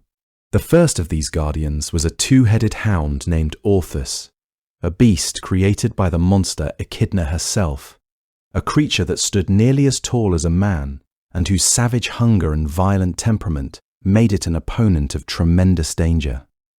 The hound had been bred for violence and trained through years of cruelty to attack anything that approached the island without permission, had been given such a taste for blood that it would pursue prey relentlessly until its hunger was satisfied. There was also Eurytion, a massive herdsman of great strength and skill in combat, a warrior who had dedicated his entire life to serving Geryon and protecting the treasure of the island, a man whose loyalty was absolute and whose martial abilities had been honed through countless conflicts. And of course, there was Geryon himself, the three-bodied master of the island, a creature whose very presence seemed to cast a shadow over the land, whose power was both magical and physical, whose determination to maintain control of his possessions seemed absolute. The journey to the island of Erythea itself was a labor nearly as significant as the actual capture of the cattle would prove to be, a quest that tested Heracles in ways that required patience as much as strength. Heracles traveled westward for months, journeying through lands that grew progressively wilder and more foreign with each passing day, passing through regions where the very nature of civilization seemed to diminish with each step he took away from familiar Greek territories, where the works of man gave way to vast, untamed wilderness. The landscape itself seemed to conspire against him at every turn, presenting obstacles both natural and supernatural, testing his patience and his determination in ways that had nothing to do with combat or strength, but rather with sheer force of will and persistence. He passed through mountains so high their peaks seemed to scratch the sky, crossed deserts so vast and empty that no mortal voices had ever called out across their dunes, forded rivers so wide and powerful that their currents threatened to sweep him away entirely. He eventually reached the legendary Pillars of Hercules, the great stone monuments that mark the boundary between the known world and the vast unknown territories beyond, massive monuments that had stood for countless ages as a warning to those who might consider venturing into unexplored regions, structures so enormous that they seemed to hold up the very heavens themselves. According to some versions of the ancient stories, Heracles actually pushed these two pillars apart himself, using his tremendous strength to widen the gap between them and create a passage through which he could travel to the island beyond, using his power to reshape the very geography of the world. He passed through these pillars into waters that few mortals had ever sailed, waters so distant and so dangerous that news of any mortal who successfully traversed them might not reach home for many years, waters where strange creatures dwelled and where the normal rules of the world seemed to bend to forces that were beyond human understanding. When Heracles finally arrived at the island of Erythea, stepping onto its rocky shores after so many months of travel and tribulation, he came prepared for battle, but not as a reckless warrior throwing himself against overwhelming odds without thought or strategy, not as a man blinded by rage or desperation. Instead, he approached the conflicts that awaited him with the wisdom and experience that his previous 9 labors had granted him, drawing on all that he had learned from every opponent he had faced, understanding from the depths of his being that success would require not only physical strength, but also intelligence and careful planning, and the ability to think clearly, even in the midst of terrible danger. He confronted Orthus first, engaging the two-headed hound in a vicious struggle across the rocky terrain of the island's shores, the creature charging at him with terrible speed and ferocity, its eyes blazing with an ancient hunger for battle. The creature fought with all the supernatural ferocity that Echidna's bloodline could provide, snapping jaws that could sever limbs with a single bite, each tooth as long as a finger and as sharp as the finest blade ever forged, claws that left deep gouges in rock and earth with each strike, sparks flying as the stone gave way beneath the creature's fury. But Heracles, who had learned in his previous labors how to combat creatures of impossible power, how to read their movements and anticipate their attacks, eventually managed to overcome the hound, using his club with devastating precision and his own superhuman strength to bring the beast down, wearing the creature down through determination and skill until finally, inevitably, the two-headed guardian fell. The death of Orthus removed the first and perhaps most feared obstacle from Heracles' path, and the hero took a moment to rest, to let his breathing slow, to prepare himself for the trials that still lay ahead. With the guardian hound defeated and his strength somewhat recovered, Heracles turned his attention to Eurytion, the herdsman who stood between him and the cattle he had come to claim. The two warriors met in combat with the intensity and skill of seasoned fighters, each testing the other's abilities and tactics, each aware that this was a battle between warriors rather than between a man and a monster, and so there was a different quality to their conflict, a different respect and recognition. But ultimately, Eurytion was no match for the demigod's overwhelming strength and his vast experience in warfare, for Heracles had fought hundreds of battles and had learned in each one how to emerge victorious. Heracles killed the herdsman, removing yet another barrier to his objective, clearing the way for his final and most crucial confrontation, the moment he had been both anticipating and dreading since he first arrived on the island. When Heracles finally stood face to face with Geryon himself, the three-bodied giant seemed to fill the entire landscape around him, seemed to make the very air grow thick and heavy with the weight of his presence, his three heads regarding the hero with a combination of fury and calculation, his three sets of arms poised to attack from multiple directions simultaneously, each one capable of wielding weapons with deadly skill. The battle that followed became legendary, even in the context of Heracles' many extraordinary achievements. A conflict whose magnitude and intensity would be spoken of for ages to come. The two combatants locked in struggle, neither willing to yield, neither able to easily overcome the other, the ground itself seeming to shake beneath their feet as they collided with the force of divine and supernatural power, with the kind of violence that could reshape the landscape and leave scars upon the earth itself. Hours seemed to pass as they battled, the three-bodied giant using his multiple sets of arms to press attacks from all sides, while Heracles sought to find an opening, a weakness, a moment of vulnerability that he could exploit. In the end, Heracles' strength and determination proved superior to the creature's supernatural power, and he struck a fatal blow that destroyed all three of Geryon's bodies at once, bringing the terrible creature down at last, ending the long struggle between them. With all guardians defeated, and Geryon himself overcome, left lying upon the rocky ground of his island domain, Heracles was finally free to gather the golden cattle and begin his long journey home, a journey that would carry him back across the vastness of the world that he had crossed to reach this place. He collected the creatures, herd upon herd of extraordinary beasts that seemed to glow with their own internal light as if they carried within them something of the divine power that had created them, and drove them toward the sea with patience and care, understanding that these animals represented the culmination of his journey to this distant place. The return journey proved nearly as challenging as the journey outward had been, presenting new obstacles and new difficulties that tested his resolve and his commitment to completing this labor successfully. He had to manage herds of creatures that were not entirely tame, that could be unpredictable and sometimes dangerous, had to navigate across territories that seemed almost opposed to his passage, had to deal with the physical exhaustion that came from months of constant travel and labor. But Heracles pressed onward, driven by his understanding that success was within reach, that he was closer now to completion of his atonement than he had ever been before. He brought the cattle back across the Pillars of Hercules, back through the western lands and across the territories of the Mediterranean world, gradually moving toward the familiar lands of Greece and finally arriving at the kingdom of Eurystheus with his precious cargo intact, presenting the golden cattle to the king as proof of his success.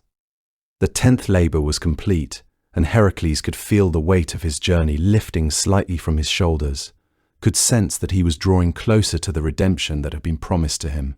The 11th labor that Eurystheus assigned to Heracles took on a completely different character from the brutal combat and the exhausting physical trials of the previous task, requiring from the hero not primarily strength, but wisdom and cunning, and the ability to navigate challenges that were more intellectual and magical in nature.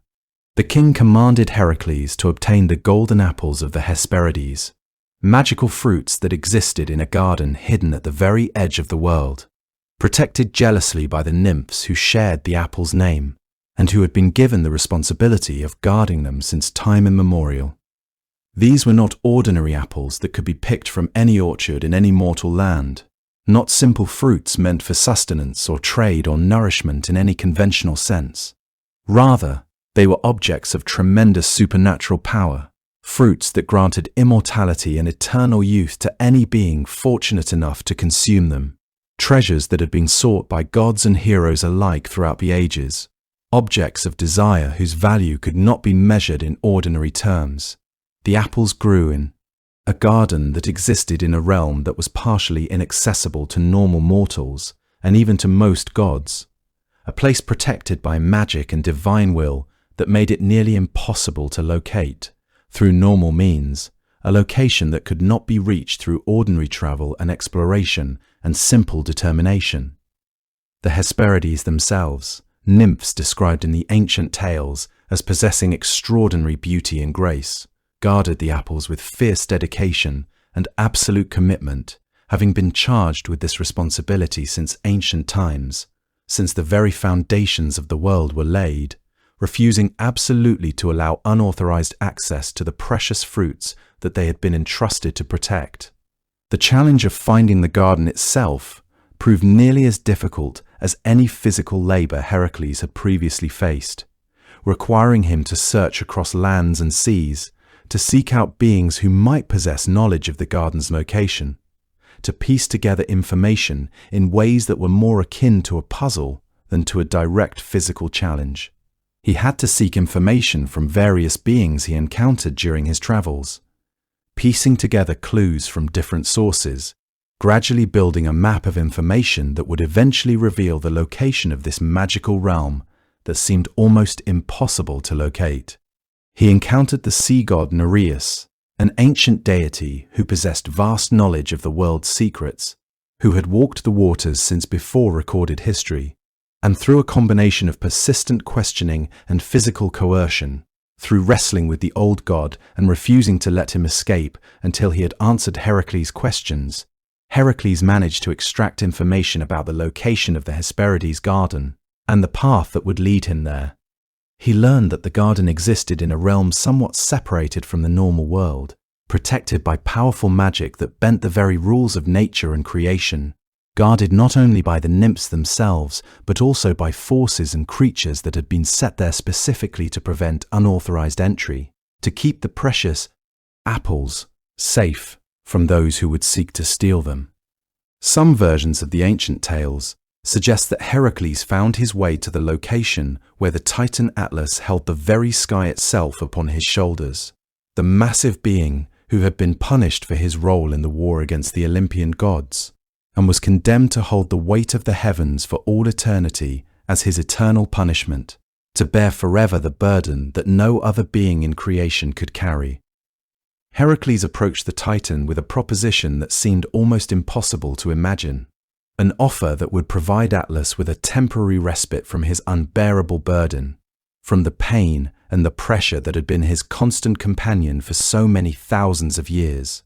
If Atlas would travel to the Garden of the Hesperides and retrieve the golden apples himself, using his Nole, edge of the world, and his ability to navigate territories that were forbidden to most beings, Heracles promised to temporarily assume the burden of holding the sky, to take upon his own shoulders the crushing weight that Atlas had carried for countless ages without relief.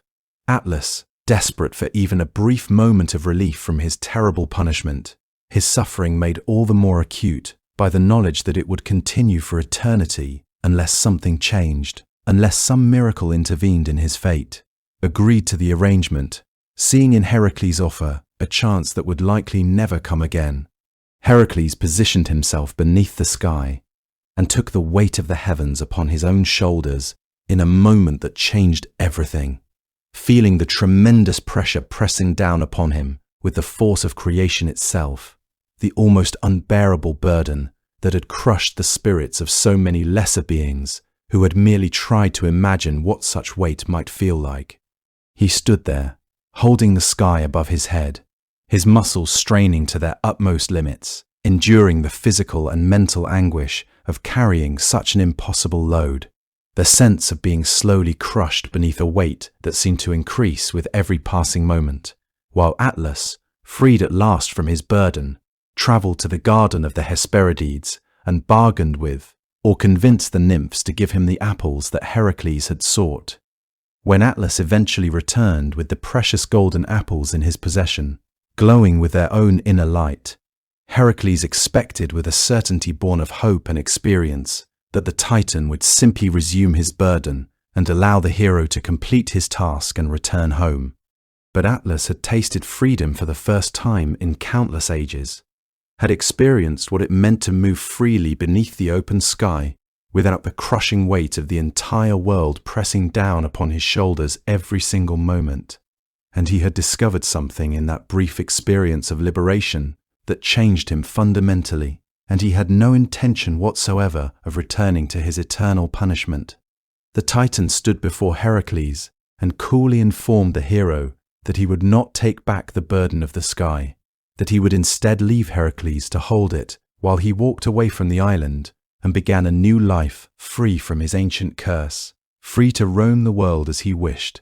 For a moment, a terrible moment that seemed to stretch out like an eternity, it seemed that Heracles had made a catastrophic mistake, that he had traded his freedom for nothing, that he would now be trapped beneath the weight of the sky, just as Atlas had been trapped before him, consigned to an eternity of unbearable burden and suffering, with no prospect of relief or redemption. But Heracles, even in his moment of greatest physical strain and greatest despair, called upon his intelligence and his cunning to save himself, drawing on the wisdom that had sustained him through all his labors. He called out to Atlas, his voice steady despite the terrible weight pressing down upon him, claiming that the burden was causing him tremendous pain in his shoulders, that he needed the Titan to take the weight just for a moment so that he could adjust the position of the load and redistribute the pressure more evenly across his body so that he might bear it for a while longer. Atlas, who had briefly felt the weight himself and understood intimately the pain that Heracles was describing, found that his cruelty and his desire to escape was tempered by this understanding, and he agreed to take back the burden temporarily so that Heracles could make the needed adjustments, could find a more comfortable position.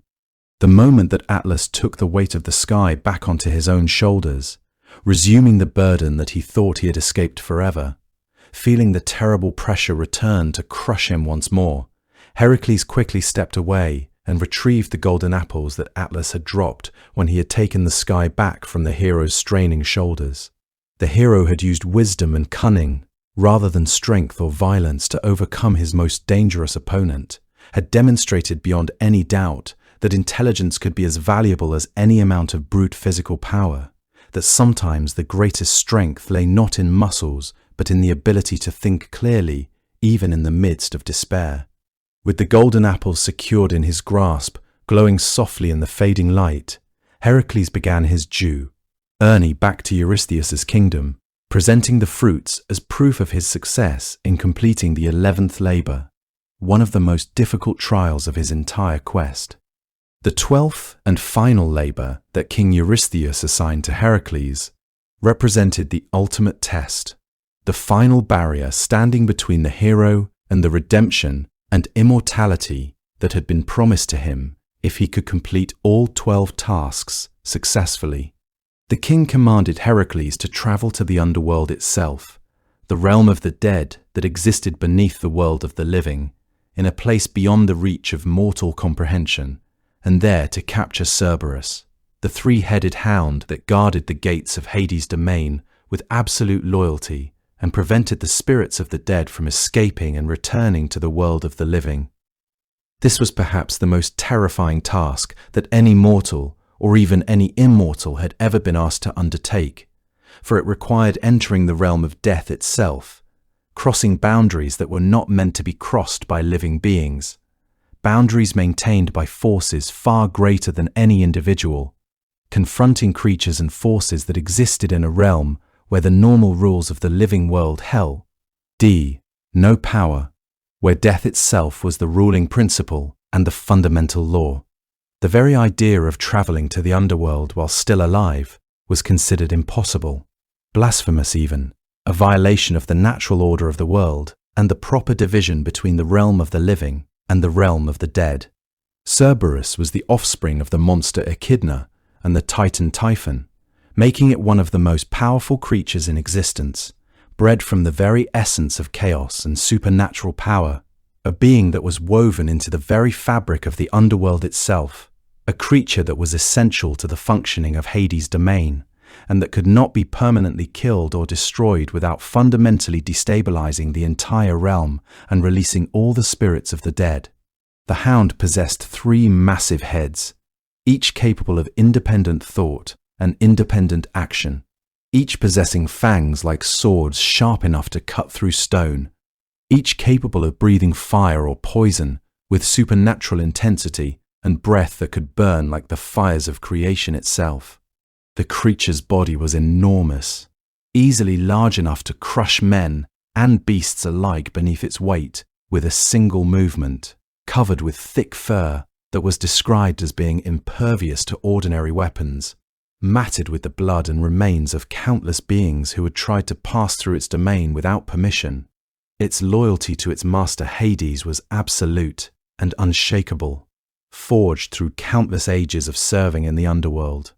To reach Cerberus and complete his labor at last, Heracles had to descend into the underworld itself, traveling through the cave entrance that led down into absolute darkness, so complete that it seemed to swallow all light and all hope, moving past the river Styx, where the ferryman Charon ferried the souls of the dead across the dark waters to Hades' domain in his small boat, navigating through realms and territories where the living were not meant to exist, where the very presence of a living being caused disturbance and created a kind of wrongness in the fabric of reality. He was guided and protected throughout this perilous journey by Athena herself, the goddess of wisdom and his patroness, who accompanied him on this final and most dangerous of all his labors, lending him her divine protection and her infinite wisdom as he moved through the realm of death itself, providing him with the strength and the courage to continue, even when every part of him wanted to turn back. With Athena's aid and her constant presence, Heracles managed to pass through the various guardians and obstacles of the underworld, moving deeper into the realm of Hades, until he finally reached the gates where Cerberus stood eternal and vigilant watch, the creature barely moving but fully aware of his approach. The 3-headed hound did not retreat or yield when confronted by the living mortal who had entered its domain without permission, who had crossed boundaries that should have been absolute. Instead, it prepared for battle with the intensity of a creature that had faced countless threats, its 3 mouths opening simultaneously to reveal rows of terrible fangs, each tooth as long as a finger and as sharp as any blade, its entire body tensing with coiled power as it prepared to attack the being who had dared to enter the territory of the dead without being dead himself.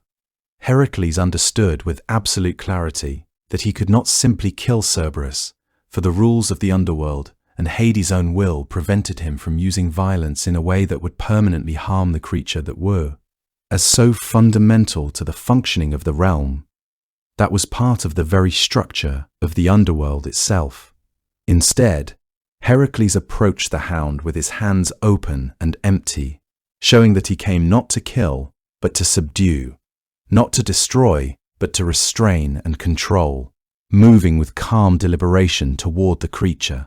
What followed was perhaps the greatest wrestling match in all of mythology, Heracles grappling with the 3-headed hound in hand-to-hand combat as the creature lunged at him with the full force of its supernatural power, using his tremendous strength and his tactical skill to control the creature's multiple heads and its powerful body simultaneously. The battle seemed to last for hours in that dark realm beneath the earth, with Heracles struggling constantly to maintain his grip on the snarling, thrashing beast, with the creature fighting with all its supernatural strength and fury to break free from the hero's grasp and drive him back, to force him from the underworld. All 3 of Cerberus's heads snapped and snarled, each independent but working together in a coordinated attack that seemed designed to overwhelm any opponent, each mouth trying to find purchase on Heracles' flesh. But Heracles was stronger still, driven by his determination to complete his final labor and claim the redemption that awaited him, driven by the knowledge that success meant redemption and immortality and an end to his endless struggle, driven by everything he had endured and overcome across the 11 labors that had come before this moment. Eventually, through sheer force of will and overwhelming physical power, through stamina and determination that seemed almost superhuman, Heracles managed to subdue the three-headed hound completely, bringing it under his complete control without killing it or causing it permanent harm, subduing it into submission.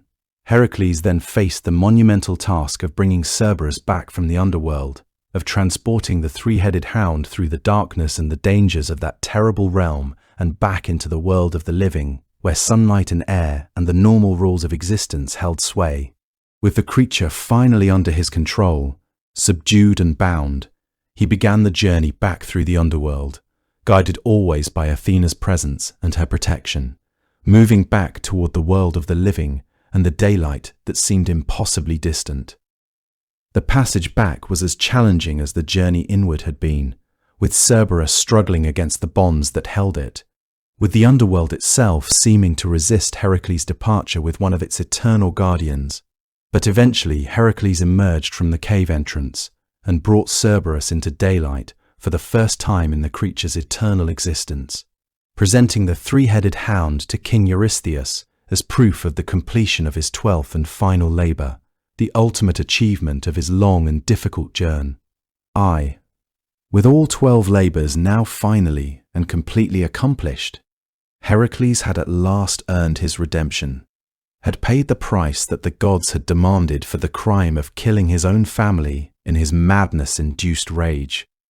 The gods themselves, recognizing the magnitude of what he had accomplished, declared that he would be granted immortality as a reward for his extraordinary achievements, that he would be allowed to join the other immortal beings on Mount Olympus, ascending to take his place among the gods themselves, free at last from the curse that Hera had placed upon him so long ago. The labors had transformed him from a man who had committed unspeakable crimes in his madness into a hero of legendary proportions, a being whose strength and courage had been tested against seemingly impossible odds, and had been proven true through each trial and challenge, becoming stronger with each victory. His story became the most famous of all the adventures in Greek mythology, tales that would be told and retold for thousands of years to come, stories that demonstrated the power of persistence, the importance of wisdom, and the remarkable possibility of redemption, even for those who had committed the most terrible of crimes and had believed all hope was lost. These stories endured across the centuries because they spoke to something fundamental in the human spirit, to the deep understanding that no wrong is so terrible that redemption is impossible, that no challenge is so great that perseverance and determination cannot eventually overcome it. Heracles' 12 labors became a symbol of the journey that all beings must sometimes undertake, the trials that forge character and build inner strength, the challenges that transform ordinary individuals into heroes worthy of legend. The story taught that strength came not merely from muscles and power, but from the ability to continue when all seemed hopeless, from the determination to complete what had been begun, from the wisdom to know when to fight and when to think, when to use force and when to use cunning. As you drift deeper into sleep and your mind wanders through its own inner landscape, through the darkness and light of your own dreams, perhaps you carry something of Heracles' journey with you, something of his determination and his courage, the understanding that even the most impossible challenges can be overcome with strength and wisdom, and an unwavering commitment to seeing them through to completion, that redemption is always possible for those willing to undertake the necessary labors. Long ago, in the world that ancient Greeks inhabited, the boundary between the human and the divine was not a line so much as a mist, something you could wander into without realizing it until you were already lost. I want you to hold that image for a moment, because it matters for the story we are about to move through together.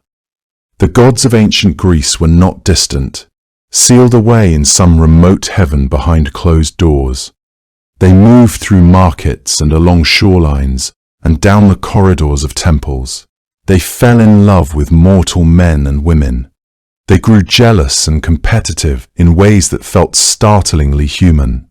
And the world they shared with ordinary people was one in which beauty was not merely pleasant to look upon.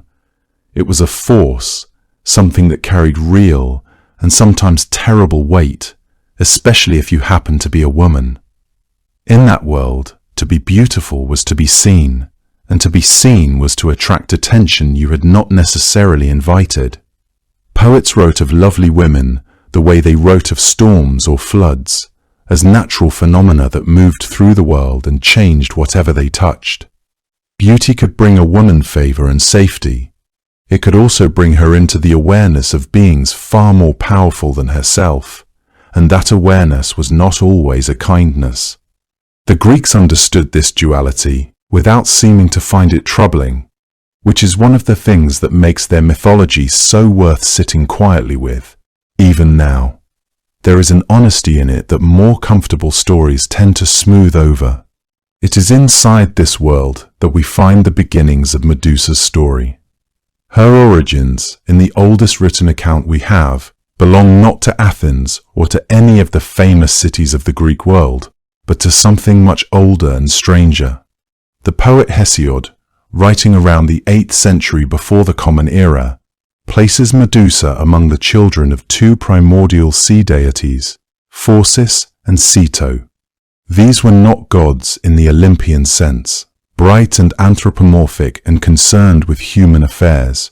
They were ancient powers, born from the very earliest stuff of the world, and their domain was the deep ocean, that vast lightless territory beyond the reach of ships and the imagination of ordinary people. Phorcys and Ceto were themselves the children of Pontus, the sea, and Gaia, the earth. They redated Zeus and Hera and Poseidon in the way that bedrock predates the buildings placed upon it. From their union came a remarkable and unsettling family of creatures. Hesiod names the Graeae among their children, 3 grey women who shared a single eye between them, ancient from the moment of their birth, with knowledge that predated almost everything else in the Greek world. And then there were the Gorgons. According to the Theogony, Hesiod's great poem of divine genealogy, Phorcys and Ceto gave rise to 3 daughters who lived far beyond the edge of the known world, somewhere in the Western Ocean near the lands of Night and the garden where the Hesperides kept their golden trees. Their names were Stheno, Uriel, and Medusa. The eldest 2 were immortal, born as they would always remain, fixed in their nature, beyond the reach of death or transformation. They could not be killed, could not age, could not change. And Medusa was the youngest. There is something worth pausing over in the geography Hesiod assigns to the Gorgons. The Western Ocean, in the Greek imagination, was not simply a body of water to the west. It was the place where the known world ended and something else began, a realm of shadows and strange creatures, of beings that preceded the civilized order the Olympians had imposed on the cosmos.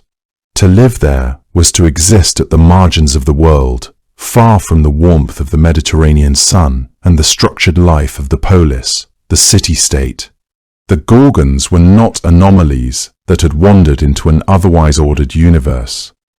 They belonged to an older order, a time before the Olympians had sorted everything into its proper place. In Hesiod's telling, they are simply there, at the edge, as they always have been. Stheno, Euryala, and Medusa, 3 sisters, sharing a home at the boundary of the world, each carrying within her the nature of her parents, ancient, oceanic, outside the tidy arrangements of Olympian society. 2 of them immortal, beyond the reach of any hero's blade or any goddess's anger, permanent as the ocean itself. And the third, Medusa, mortal, subject to time and wounding and death in the way that all human things are, carrying inside her the fragility that her sisters did not possess. Whether that mortality made her more pitiable or more fully real is a question each listener will answer differently. But it was the thing that set her apart from her sisters, and it was the thing that made everything else in her story possible. And of the three sisters, only Medusa had been given, and the one thing that would eventually destroy her: a human life with a human end. Before Medusa, there were her parents, and her parents were older than most of the gods. Phorcys and Ceto were not Olympians, not newcomers to the world the way Zeus and his siblings were. They belonged to an earlier order, one that existed before the great wars between titans and gods had been fought and settled, before the sky and the sea and the underworld had been divided up and given names and rulers. They were primordial sea deities. That is to say, they were not so much beings who lived in the ocean as they were expressions of what the ocean actually was: its depth, its darkness, its capacity for producing things that could not be explained or predicted or tamed. Hesiod, in his Theogony, places them in the lineage of Pontus, the sea itself, Gaia the earth, which means that Phorcys and Ceto were among the earliest forces that the Greeks believed to have shaped the world. Their domain was not the surface of the water. That belonged, in time, to Poseidon, with his storms and his trident and his attention to ships and sailors. Phorcys and Ceto moved in the waters beneath the waters, in the cold and lightless places where the floor of the ocean descends so far that no sunlight has ever reached it.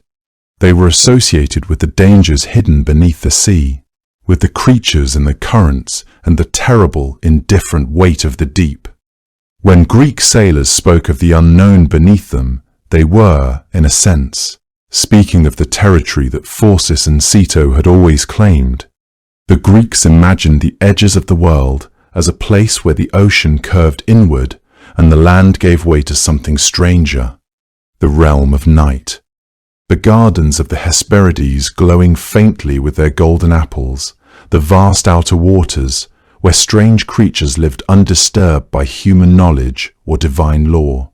It was here, in this far western darkness beyond the reach of any ordinary voyage, that Hesiod placed the children of Phorcys and Ceto, and those children were numerous, and not one of them was ordinary.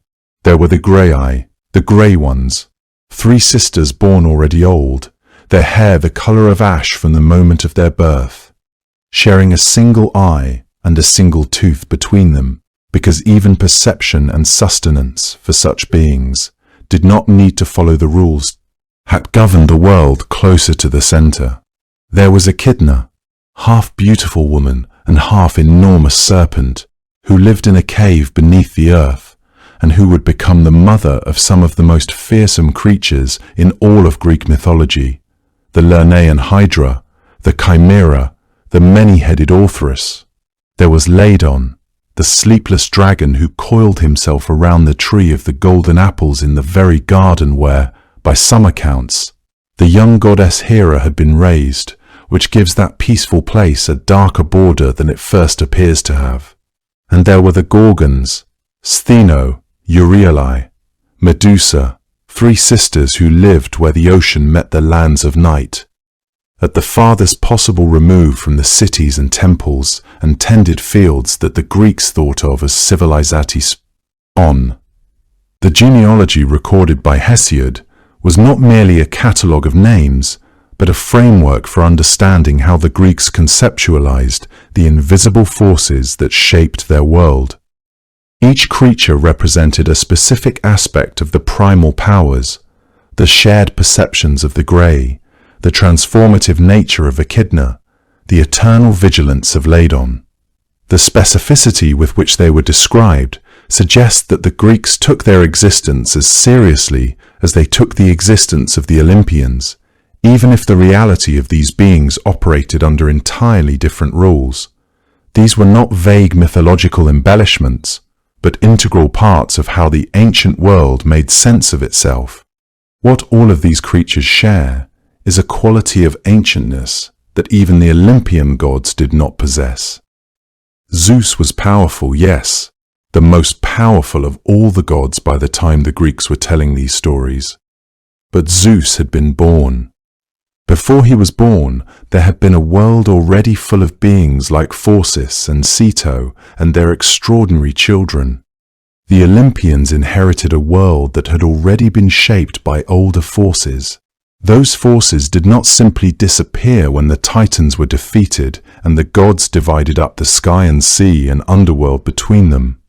They remained at the edges, in the deep water and the far west, and the underground places where light did not reach. This is worth sitting with for a moment, because it changes the way we understand the Gorgons entirely. They were not monsters who appeared as exceptions in an otherwise orderly divine world.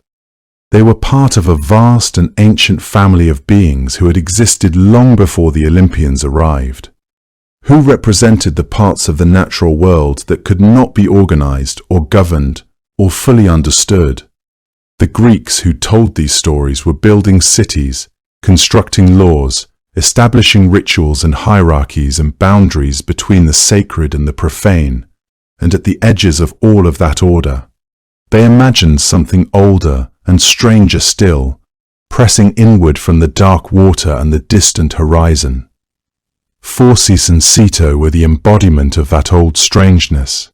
Their children were its faces and voices, the grey sharing their single clouded eye in the grey twilight, Echidna waiting, patiently in her cave, Ladon coiling in the garden dusk, the Gorgons standing at the end of the known world with their terrible, unblinking gaze.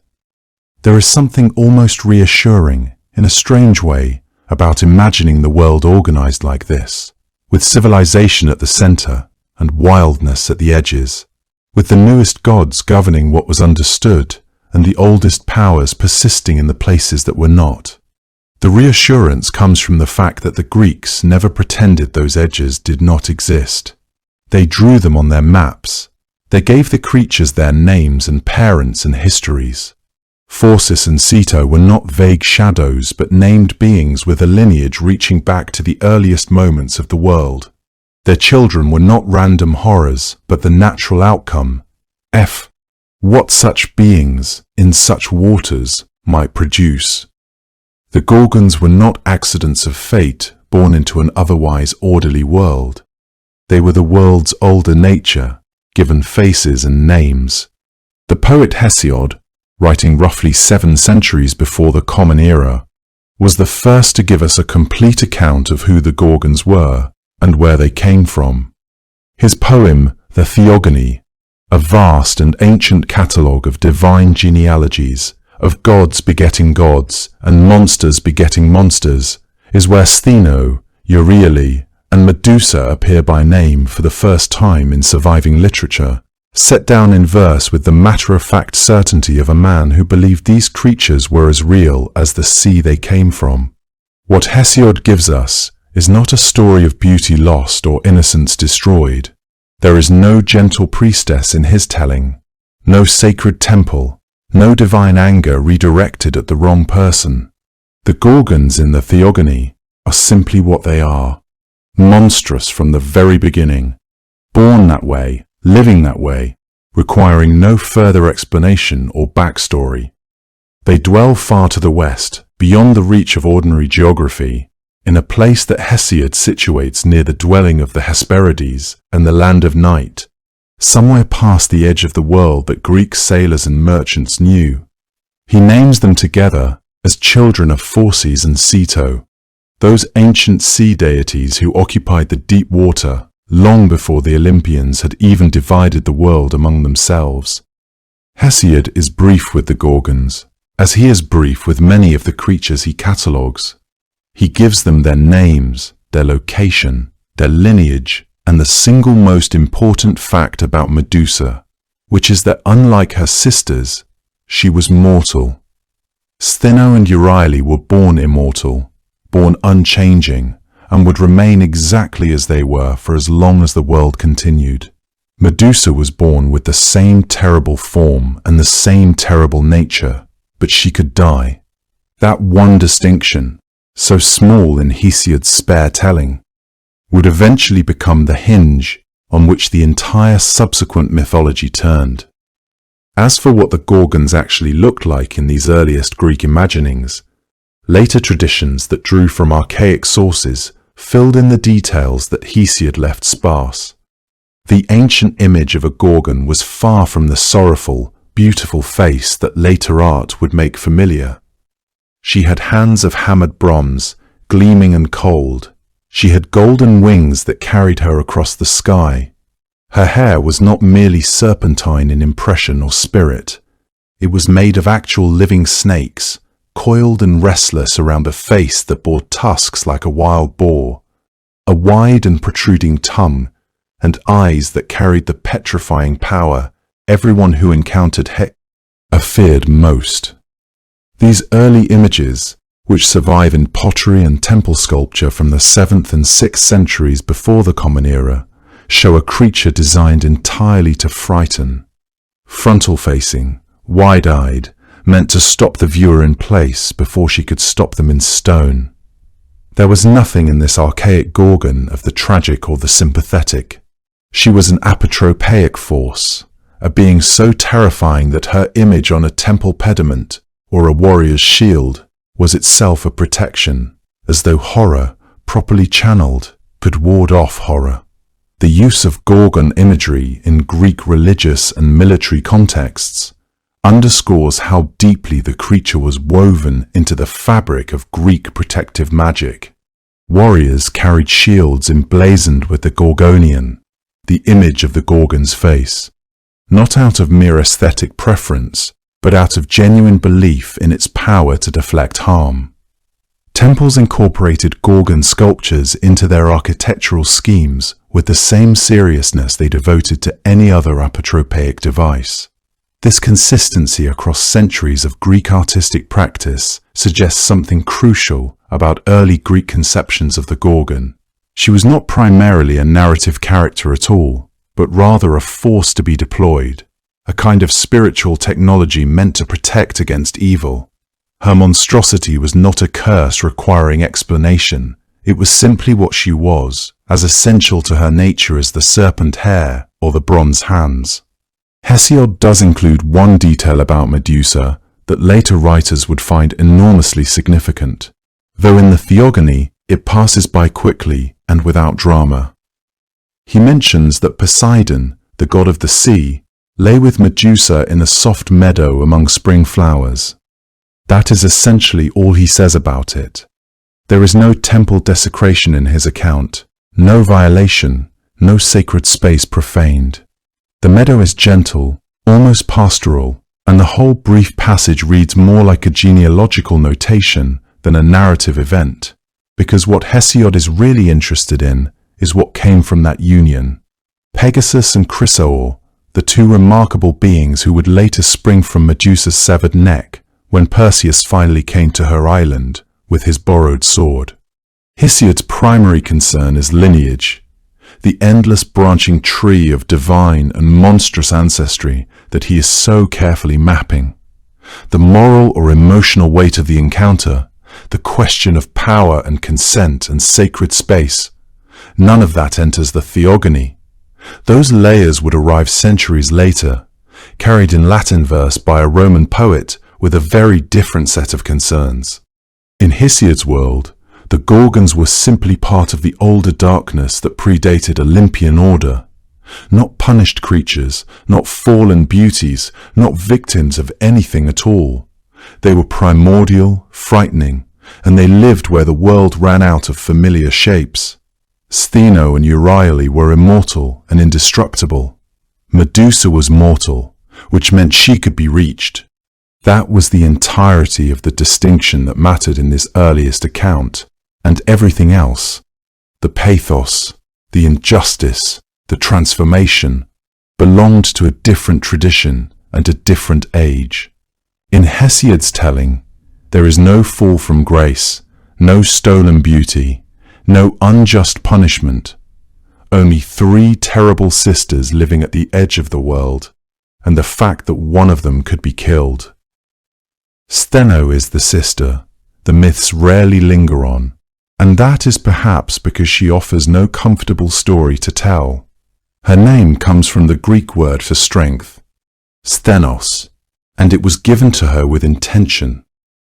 She was not called the beautiful one, or the sorrowful one, or even the dangerous one, though dangerous she certainly was.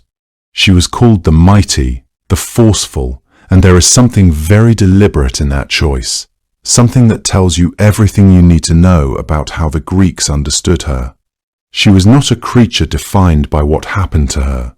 She was defined entirely by what she was. Unlike her younger sister Medusa, Stheno was never transformed. There was no moment of beauty lost, no goddess's curse, no terrible mourning when she woke to find herself changed. She was born in the form she kept forever, a Gorgon from her very first breath, ancient and monstrous and complete. Hesiod, in the Theogony, presents all three sisters as they are without apology or explanation, and Stheno stands among them as simply the eldest, the strongest, and in certain ancient accounts, the most violent of the three. It is said, in traditions that accumulated around the Gorgon family over centuries, that Stheno killed more men than her two sisters combined. That detail is passed along quietly, almost as an aside in the way you might mention a fact about the weather. And yet it carries considerable weight when you sit with it for a moment. What it suggests is a creature who was not incidentally dangerous but purposefully, ceaselessly so. She did not turn men to stone out of some tragic consequence of a curse she had not asked for. She simply was what she was, and what she was could kill you if you came close enough. There was no narrative of reluctance attached to Stheno, no account of her mourning, what she had become, or longing for something softer. She was, from the beginning, entirely herself. The Greeks were constructing something during the centuries when these myths were taking shape, a civilization built on order, reason, hierarchy, and the careful management of power. They had boundaries around their cities, rules about who could speak and who could not, ideas about which forces in the world could be negotiated with, and which ones simply had to be kept at a distance. Stheno represented the latter category absolutely. She was not a problem to be solved, or an enemy to be defeated by the right hero carrying the right gifts from the right gods. She was older than that kind of thinking. She belonged to a time before heroes existed, before the Olympians had imposed their particular kind of order on the world, when the sea and the dark and the edges of the map were simply full of things that did not care about human civilization at all. Her immortality is perhaps the detail that matters most. Medusa could be killed. That is the hinge on which the Perseus myth turns, and it is Medusa's mortality, her single human vulnerability, that makes her the one Perseus is sent to find. Stheno cannot be killed. No sword, no shield, no divine gift, no polished bronze held at the right angle in the right light can do anything to her. She will be there after Perseus is gone. She will be there after the gods who aided him have moved on to other concerns. She is not a challenge to be overcome. She is simply a permanent feature of the world, like the deep ocean or the dark side of the moon. There is a kind of freedom in that, though the Greeks would not have used that word for it. Stheno existed entirely outside the systems that governed the lives of mortals, and even, to some extent, the lives of gods. She could not be rewarded, or threatened, or persuaded. No altar could be built to her that would earn her goodwill. No hero's triumph could touch her. She moved through the world, or rather, she remained at its edges, according to no law but her own nature, and her nature was primal and unyielding and entirely without apology. This is what makes her so much harder to think about than Medusa in a quiet way. Medusa's story, particularly in Ovid's telling, gives us something to hold on to, a before and an after, a wrong committed, a tragedy we can name and trace and follow. We can feel sorry for Medusa. we can understand what was taken from her. Stheno offers none of that. She does not need your sympathy, and she did not require a wrong to be done to her to become what she is. She arrived in the world already fully formed, already powerful, already beyond the reach of anything mortals or heroes could bring to bear against her. The myths move on from her quickly, drawn as they always are toward the story that can be shaped into a quest, a victory, a meaningful arc. And so Stheno stands just at the edge of the narrative, watching, unchanged, as her youngest sister becomes the most famous of them all. She is there when Perseus comes, and she is there when he leaves, and she is there long after the last version of that story has been told. She was never anything other than what she was, and she always would be, which, in a world built on the possibility of transformation, made her more frightening than her sisters in a different and quieter way. Euryale is the sister whose name promises motion, far roaming, far leaping, and yet the image that stays with you when you read about her is one of grief. Her name comes from the Greek words that suggest great range, wide movement, something that crosses distances most creatures never attempt. Where Stheno carries the weight of brute power in her name, Euryale carries the suggestion of open space and the capacity to move through it, to cover ground, to arrive somewhere unexpected. In the family of Phorcys and Ceto, where every name carried meaning and every meaning carried consequence, this one spoke of a creature not confined to a single place or a single kind of danger. She was, in some sense, the most mobile of the three sisters, the one whose threat was not merely that she stood before you, but that she might be anywhere, that her reach was genuinely vast, in ways that made ordinary distance feel unreliable as a comfort. What made her reach so literal was the power most ancient sources associate with her specifically. A shriek, a cry so piercing and so far-carrying that it functioned almost as a weapon in its own right.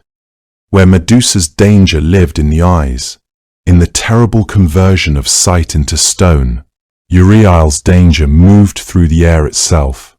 Her voice could travel across distances that the eye could never reach, arriving before she did, surrounding those who heard it with something they couldn't quite place or prepare for. Sound works differently than sight in mythology. You can close your eyes, turn away, look at a reflection in a shield. You cannot close your ears in the same way, not fully, not when something is already carrying toward you on the wind.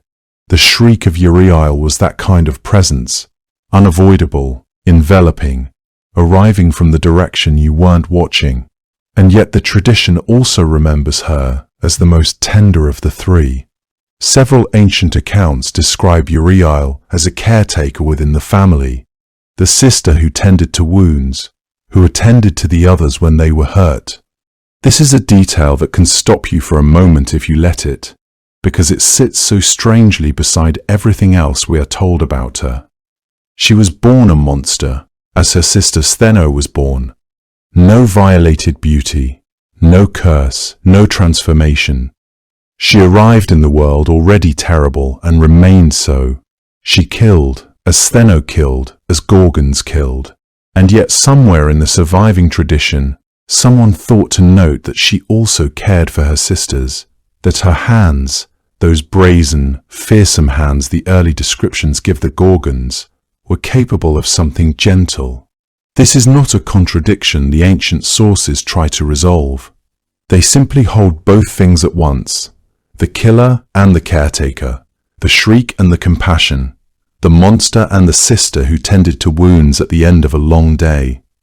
It says something interesting about how the Greeks imagined the creatures at the edges of their world, not as simple embodiments of evil or destruction, but as beings with their own interior lives, their own loyalties, their own forms of love that operated entirely outside the moral categories the Greeks applied to themselves. Euryale did not need to be redeemable to be, in some quiet way, recognizable. The moment in the mythology that brings her into sharpest focus is the one that Pindar's tradition preserves in connection with the death of Medusa. When Perseus came and struck off her sister's head, Euryale and Stheno were asleep nearby. They woke to find Medusa gone, not fled, not transformed again, but killed, her body at the edge of that island at the edge of the world. And Euryale wept. The ancient accounts of this moment describe her grief not as a quiet sorrow, but as a sound. The carrying, terrible shriek turned now to mourning, released into the air, not as a weapon, but as something rawer and more honest than any weapon can be.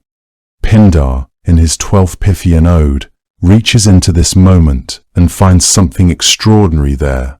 He describes how the goddess Athena, watching Euryale's lamentation, was moved by the sound. The grief pouring out of a creature who had been born to inspire fear, now making a sound so human in its anguish that it suggested an entirely different kind of power. According to Pindar, it was from this sound, this mourning cry of Euryale over her dead sister, that Athena drew the inspiration for the aulos, the reed flute. She fashioned an instrument that could capture that sound, not the weapon sound, but the mourning sound, and carry it into the human world as music. The sorrow of a monster became one of the origins of art. It is a remarkable thought to sit with. A figure so thoroughly cast as dangerous, as other, as outside the boundaries of civilized life, becomes the unwitting source of something the Greeks treasured deeply. Her grief, her specific grief for Medusa, crosses the distance between the world of monsters and the world of humans not as a threat, but as a melody. The far-roaming sister, whose name always promised that she could reach places others could not, reaches something here that even Stheno's savage power never could. And it was Euryale who wept the loudest when Perseus finally came, and whose voice, that terrible carrying shriek, became, in some accounts, the very sound of mourning itself. If you follow only Hesiod, Medusa was always a monster, but if you follow the Roman poet Ovid, writing 7 centuries later, the story looks entirely different. Ovid was a Roman poet who lived from 43 BCE to around 17 CE, and in his long work called the Metamorphoses, a collection of transformation stories drawn from Greek and Roman tradition, he gave Medusa something that Hesiod never had, a life before the horror. It is worth holding that distinction clearly in mind as we move through this part of the story.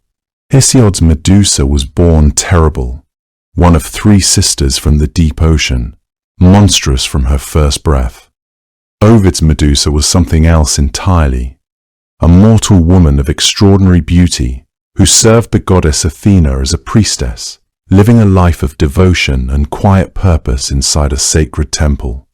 These are 2 very different stories, and Ovid's version is the one that changed how most of the world came to understand her. In Ovid's telling, Medusa was not merely beautiful in the way that many women in ancient stories are described as beautiful.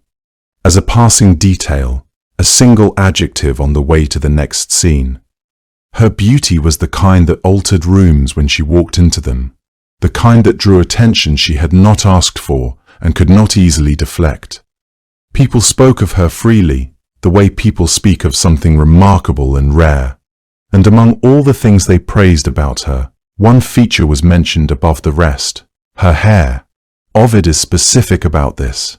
Her hair, he tells us, was her greatest glory, full and lustrous, the feature that strangers remembered long after they had forgotten everything else about her.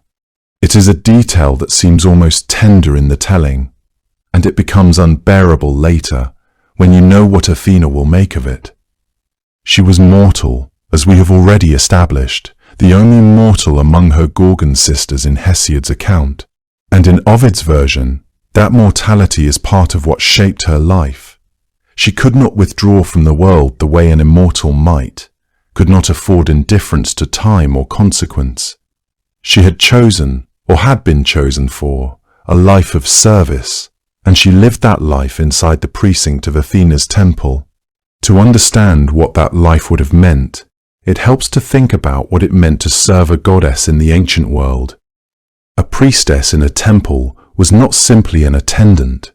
She was a keeper of sacred space, responsible for the rituals that maintained the goddess's presence in that place, the offerings, the prayers, the careful observance of ceremonial time. Her life was structured around that service. She would have moved through the temple's colonnades and inner chambers with a kind of practiced calm, knowing the rhythms of the place as well as she knew her own breathing. The work was daily, repetitive in the way that devotion is repetitive, finding meaning not in novelty, but in the steady return to the same gestures and the same words. Such a life also carried expectations that went beyond ritual. Priests and priestesses in ancient temples were often held to standards of personal conduct that set them apart from ordinary life. Standards of purity that could include celibacy, or at least strict boundaries around personal relationships. A priestess of Athena in particular would have been expected to embody something of the goddess's own austerity. Athena was a goddess of wisdom and of warfare, yes, but she was also famously a virgin goddess, one who kept herself deliberately apart from the entanglements that consumed so many of the other Olympians. To serve her was to inhabit a space defined by restraint, by a kind of dignified separation from the ordinary human world of desire and its consequences. And yet Medusa's beauty drew the world toward her, even inside that separated space. There is something quietly painful in Ovid's framing, the sense that she had placed herself in the most protected and consecrated environment available to her, and that even there the attention followed. It is not that she encouraged it, or that Ovid suggests she did. She had given herself to a life of service, had made her choices and her vows, and she was living within them as best she could. The temple was not a place of vanity or display. It was a place of prayer. It was a burden to possess extraordinary beauty in sacred space. The priestesses who served alongside her would have known what visitors lingered longer than required to see. Word of her spread beyond temple walls, carried by those who glimpsed her. Even in a space designed to lift hearts toward the divine, some eyes could not fix themselves on anything but what was human and visible. Her service could not protect her from being seen. The temple offered sanctuary, but could not make her invisible. The building itself would have been understood as sacred ground, something more than architecture. Greek temples were not simply places of worship in the way we might use the word today. They were, in a very literal sense, the dwelling places of the gods, the spaces where a goddess like Athena was believed to be most present, most available, most near. Entering a temple meant entering a sphere of divine protection. It was a place where ordinary rules were not suspended but intensified, where the consequences of transgression were understood to fall not only on the person who committed the transgression, but on the sacred ground itself. Certain acts were simply not permitted inside a temple's walls, not because of human law alone, but because the sanctuary itself was consecrated to a power greater than human law. This is the world Medusa moved through each day.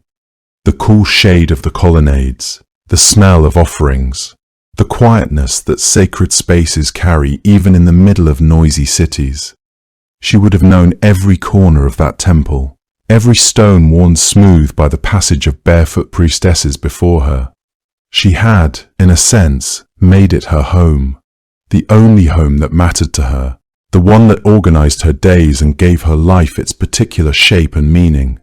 The temple was meant to be the safest place in the city, a space consecrated to a goddess of wisdom and protection. And it was inside that space that everything changed. Poseidon was the god of the sea, the earth shaker, the brother of Zeus. And in Ovid's telling, it was he who entered Athena's temple and violated the woman who served inside it. To understand the full weight of what that means, it helps to hold two versions of the story side by side, because they are different enough to tell very different tales about Medusa, about Poseidon, and about what kind of world the ancient Greeks imagined they were living in. Hesiod, writing in the 8th century before the Common Era, is the older source, and in his account there is no temple, no sacred space, no desecration. He describes Poseidon and Medusa lying together in a soft spring meadow. The language is brief and almost pastoral, carrying none of the darkness that Ovid would later bring to the same event. In Hesiod's version, the encounter is simply a fact of Medusa's life, stated plainly and without apparent judgment. The meadow is gentle, the telling is neutral, and then the story moves on. Ovid's telling, written more than 700 years later, is something else entirely. In his Metamorphoses, composed around the turn of the first millennium of the Common Era, the setting shifts from a meadow to the interior of Athena's own temple. The change is not incidental. Ovid was a careful and deliberate poet, and the choice of location transforms the act from something described with almost no moral framing into something layered with consequence and meaning. The temple is not a backdrop. The temple is the point. In ancient Greece, and in the Roman world that inherited so much of Greek religious practice, a temple was not simply a building. It was the dwelling place of the deity it was consecrated to, a space where the divine was considered genuinely present, where the boundaries between the human world and the divine world grew thin and permeable. People sought refuge in temples during times of danger. Suppliants who reached an altar and touched it were understood to be under the protection of the god whose sanctuary they had entered. To harm someone within a temple was not only a crime against that person, it was an offense against the god, a violation of sacred space, an act of impiety that the Greeks called sacrilege. The temples of Athena in particular were places of tremendous civic signifi. Cants. Athena was a goddess of wisdom, of strategic thinking, of the protection of cities. Her temples stood at the hearts of city-states as symbols of order, intelligence, and divine guardianship. Medusa served within one of those spaces.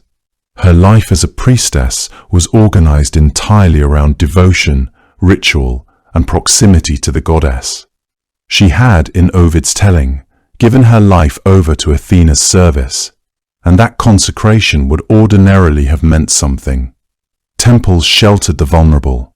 They were understood to extend the protection of the divine to those who sought it in good faith. And Medusa, as a priestess, was not merely a visitor seeking sanctuary. She was a resident of that sacred space, a person whose very identity was bound up in the sanctity of the place where she lived and worked and prayed. When Poseidon entered that temple, he carried all the power of an Olympian deity into a space consecrated to another. He was the earth shaker, the god who could split coastlines and drag ships into the deep. And there is no version of the encounter in which Medusa had any capacity to refuse him. Ovid does not elaborate at length, and there is no need to. The facts as he presents them are clear, and they carry their full weight without embellishment. What happened inside the temple was a violation of Medusa herself and of the sacred space that was supposed to make her safe. The Greeks and Romans who read Ovid would have understood instantly that a second wrong had been committed alongside the first. The act against Medusa was one thing. The act against Athena's temple was another. Both violations were real. Both demanded a response from the divine order. And yet only one of the two guilty parties would ever face any consequence at all. Poseidon was an Olympian. He was Zeus's brother, one of the three great gods who had divided the world between them when the Titans fell. Zeus taking the sky, Hades the underworld, and Poseidon the sea. His rank placed him beyond the reach of meaningful punishment. There was no mechanism in the divine order of ancient Greek mythology by which a god of his standing could be held accountable for what he had done to a mortal woman. Even within a sacred space, even within the temple of a fellow Olympian goddess, he simply left. He went back to his sea, his horses, his vast and restless domain beneath the waves. The meadows around the temple were undisturbed. The city continued. The rituals continued. The prayers continued. Poseidon faced no reprimand, suffered no consequence, lost nothing. His divine dignity remained entirely intact, as it always had been, as it seemingly always would be. And the temple remained, still standing, its columns still casting their long shadows across the stone pavement, its offerings still arranged on the altars, its sacred fire still burning. But something had been broken inside it. Ancient religious thought held that spaces could be polluted by acts committed within them, that the sacred and the defiled could not easily occupy the same ground. Priests and priestesses were charged with maintaining the purity of their sanctuaries, and a desecration of the kind Ovid describes would have left the temple in a state that required acknowledgement, required response. It could not simply be passed over in silence. The goddess whose name was carved into the stone, whose image stood at the center of the sanctuary, whose protection was invoked by every worshipper who crossed the threshold. She had been dishonored on her own ground, in her own house, by someone she could not easily confront. What came next for Medusa would not be justice, but it would come from the goddess whose temple had just been defiled, and it would come quickly. Poseidon left, and the temple that had been consecrated to wisdom and war now carried the weight of something that no ritual purification could easily wash away. Athena's anger, when it came, was aimed in the wrong direction, and ancient writers knew this, even if none of them said so directly. Ovid does not pause to explain or justify what Athena does next, and that silence is itself a kind of commentary. The silence of a writer who understands that some acts of divine power resist comfortable explanation, and who trusts his readers to feel the wrongness of it without being told. What Athena did was turn toward Medusa, toward the woman who had been violated inside her own sacred temple, and decide that she was the one who needed to be punished.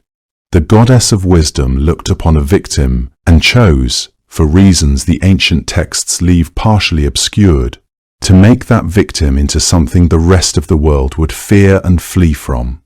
It is worth sitting with the strangeness of that for a moment, because ancient Greek religion was not simple, and the explanation for Athena's behavior reaches into corners of Greek thought that are genuinely difficult to enter from a modern perspective.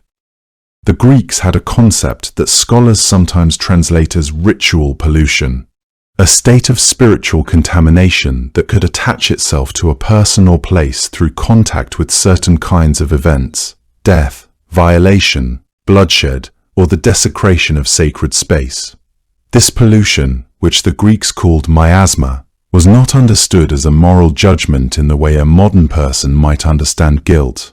It was closer to a physical condition, something that adhered to a body or a location the way that heat adheres to stone in summer. Crucially, miasma did not always care about innocence.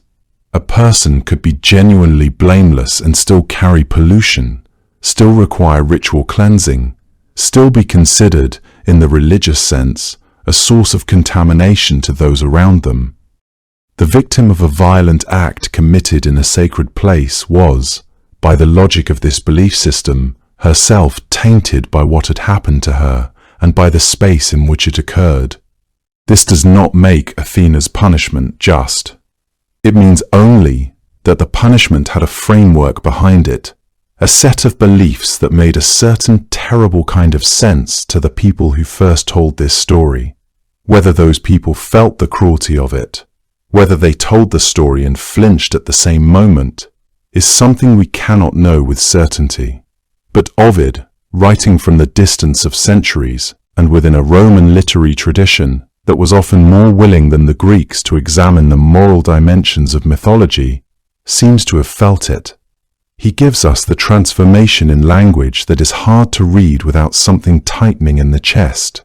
Athena herself is a complicated figure within the Greek pantheon. and it would be a mistake to dismiss her as simply vindictive. She was a goddess of wisdom, yes, and also of strategic warfare, of craft, of cities and their protection. She was born, according to the tradition, from the head of Zeus himself, a birth that positioned her from the very beginning as something exceptional, a being who arrived in the world already armored and already knowing.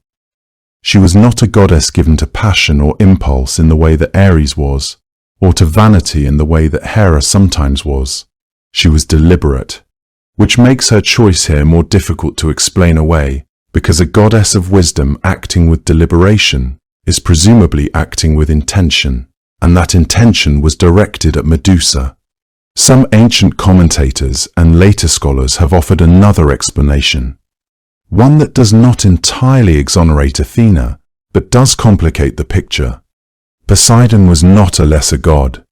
He was one of the three great brothers, Zeus, Poseidon, Hades, who had divided the world between them after the defeat of the Titans. He ruled the sea, which the Greeks understood to be vast and ungovernable. He was the earth shaker, capable of splitting coastlines and swallowing ships. To punish Poseidon directly, Athena would have had to bring a challenge against a god of equal or greater standing within the divine hierarchy, in front of a divine court that had its own political complexities and its own history of looking past the behavior of powerful male gods when it suited everyone to do so. Perhaps, the argument goes, Athena could not reach Poseidon, not in any way that would satisfy the injury done to her temple, not in any way that would carry real consequence.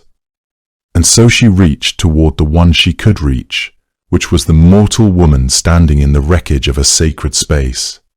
There is something deeply recognizable about that dynamic, even across the distance of thousands of years, and it is part of why this version of the myth has remained so resonant. Power protecting power, consequence falling on the person least able to deflect it. A goddess of wisdom looking at an act committed by a god and finding a way to hold a mortal woman responsible for it.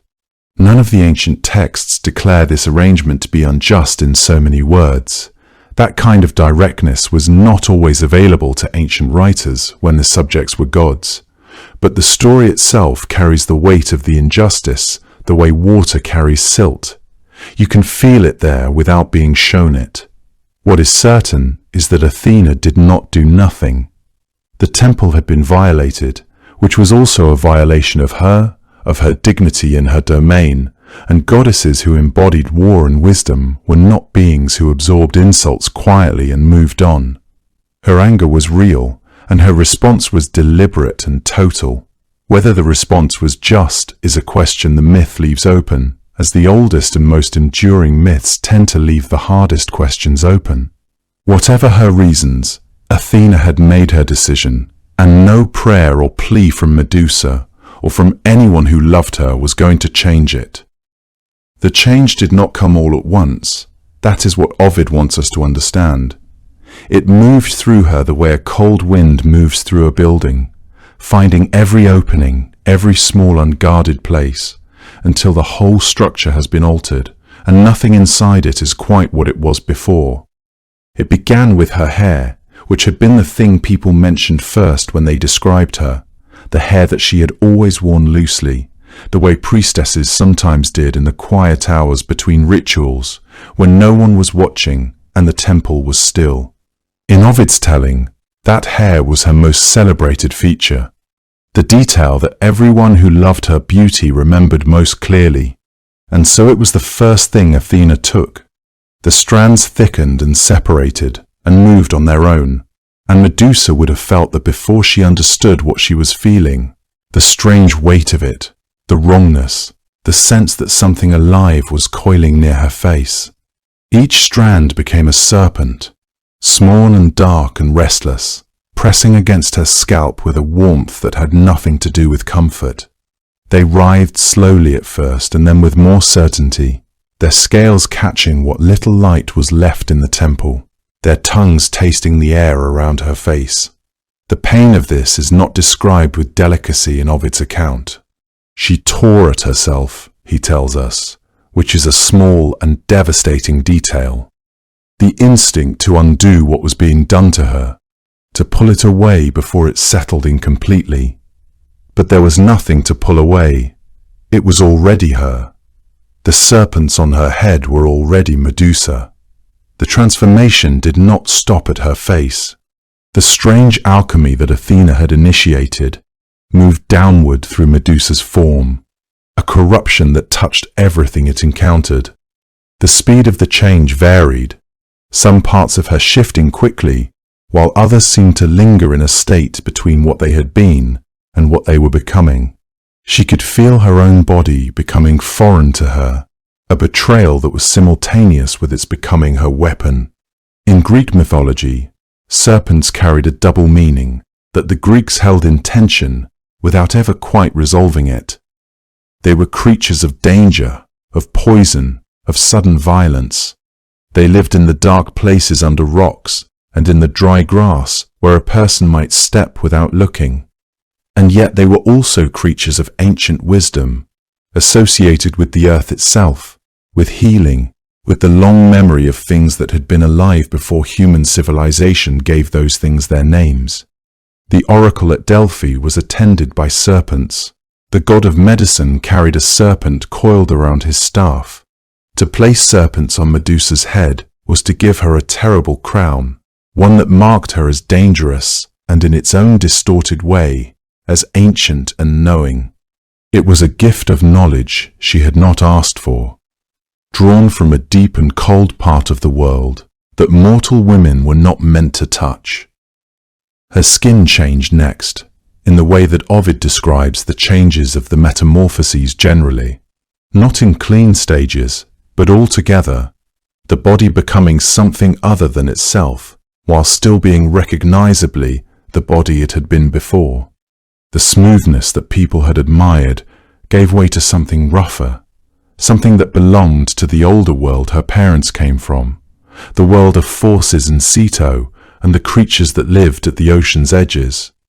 Her hands, her face, the posture of her body, all of it shifted into a form that no one who had known her would easily have recognized. And then the last element settled into place, the one that made all the others irreversible and complete: the gaze.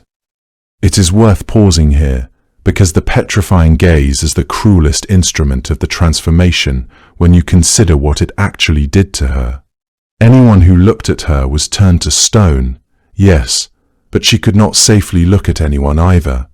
The gaze worked in both directions in the sense that it isolated her entirely. It made her the one thing in the world that could not be seen, could not be met, could not make eye contact with another living creature without annihilating them.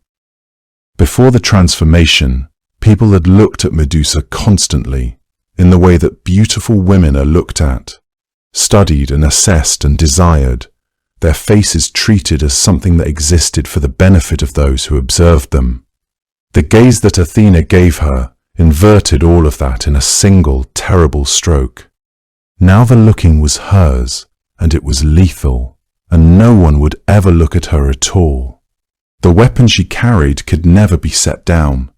There was no way to warn people of her approach, no way to communicate that she meant them no harm, no way to explain that the death that came from her gaze was not her choice or her desire. She became, in effect, a walking catastrophe to every living thing around her. The grotesque body was at once a weapon and a prison. She could not disarm it, could not close her eyes permanently, could not move through the world without the constant awareness that her presence itself was a danger to everything around her. Ancient sources suggest that at some point in the aftermath of the transformation, Medusa encountered her own reflection, or nearly did, and understood what she had become: a pool of still water, perhaps, or the polished surface of something in the temple. She would have had to look away immediately, or perhaps she did not look away in time. The Greeks understood that even her reflection carried the power of her gaze, that the image of her face was as lethal as the face itself, which is why Perseus would later have to navigate by the image in his shield rather than by any direct sight of her. That moment of turning away from her own face, of being unable to bear the sight of herself, carries a weight that no other detail of the transformation quite matches. She had been a person who existed in the world, who had a face that she recognized, who had looked at herself in water the way anyone might. Now even that ordinary act of self-recognition was forbidden to her. She was still Medusa, still the same person inside the changed body, and that was perhaps the cruelest part of what Athena had made her. After the transformation was complete, Medusa was gone from Athens, gone from the world of temples and markets and human voices, gone to the edge of everything. Ancient sources are not entirely in agreement about where she went. Hesiod, in his Theogony, places the Gorgons somewhere beyond the Western Ocean, near the lands of night and the garden realm of the Hesperides, at the far margin of a world the Greeks believed was bounded by water in every direction. Aeschylus, in fragments associated with his lost play, refers to an island called Sarpedon, somewhere near a place called Sisthene, a name that itself sounds like it belongs to the edge of the known, distant, half real, difficult to locate on any map that actually existed. Other ancient traditions, including those reflected in later Roman sources, placed the Gorgons somewhere over Libya, in the vast and sun-bleached deserts of North Africa, where the land seemed to go on until it dissolved in something that no longer had a name. The geography shifts depending on who is telling the story and when, but the essential quality of the place never changes. It was far. It was beyond the reach of ordinary life. It was where the world ran out. What that place would have felt like in the imagination of the ancient Greeks is worth sitting with for a moment. The Greeks understood the world as a kind of ordered circle, with their own cities and seas at the center, and strange, untamed things accumulating toward the edges. The further you moved from the Aegean, the more the familiar rules of civilization gave way to older and more dangerous arrangements. Rivers ran underground. The sun barely reached. Creatures lived there that could not survive in the company of ordinary daylight and ordinary people. Medusa now belonged to that world, not because she had chosen it, but because the transformation had made her incompatible with any other kind. She could not walk through a market without turning the merchants and the passers-by to stone. She could not look at the sky reflected in still water without averting her gaze. She could not, as far as the sources suggest, even safely look at herself, because the petrifying quality of her eyes extended in all directions, uncontrolled, indiscriminate, and permanent. The exile was not simply a punishment imposed from outside. It was also the logical conclusion of what the transformation had made her. A being who cannot be safely seen and cannot safely see, cannot live among the living. She had to go somewhere that had no one in it. Her sisters were there. Stheno and Euryale, immortal and ancient in their own monstrousness, shared the island, or the desert, or the far western shore, depending on which tradition you follow. Their presence was not nothing. The myths do not describe Medusa as entirely alone, but the company of her sisters, as genuine as the bond between them may have been, could not restore what had been taken from her. She had been a priestess in a temple, surrounded by ritual and purpose and human proximity. Now the only companions she had were creatures as fearsome as she had become, in a place that no one visited willingly. Except, of course, for the ones who came anyway. There were always those who came. Heroes, soldiers, men driven by pride or desperation or simple ignorance of what waited for them at the edge of the world. The island that Medusa inhabited, whatever its true name and location, accumulated over time a strange and terrible garden. Not a garden of flowers or fruit trees, but a garden of stone figures, each one frozen in the last posture of its living moment.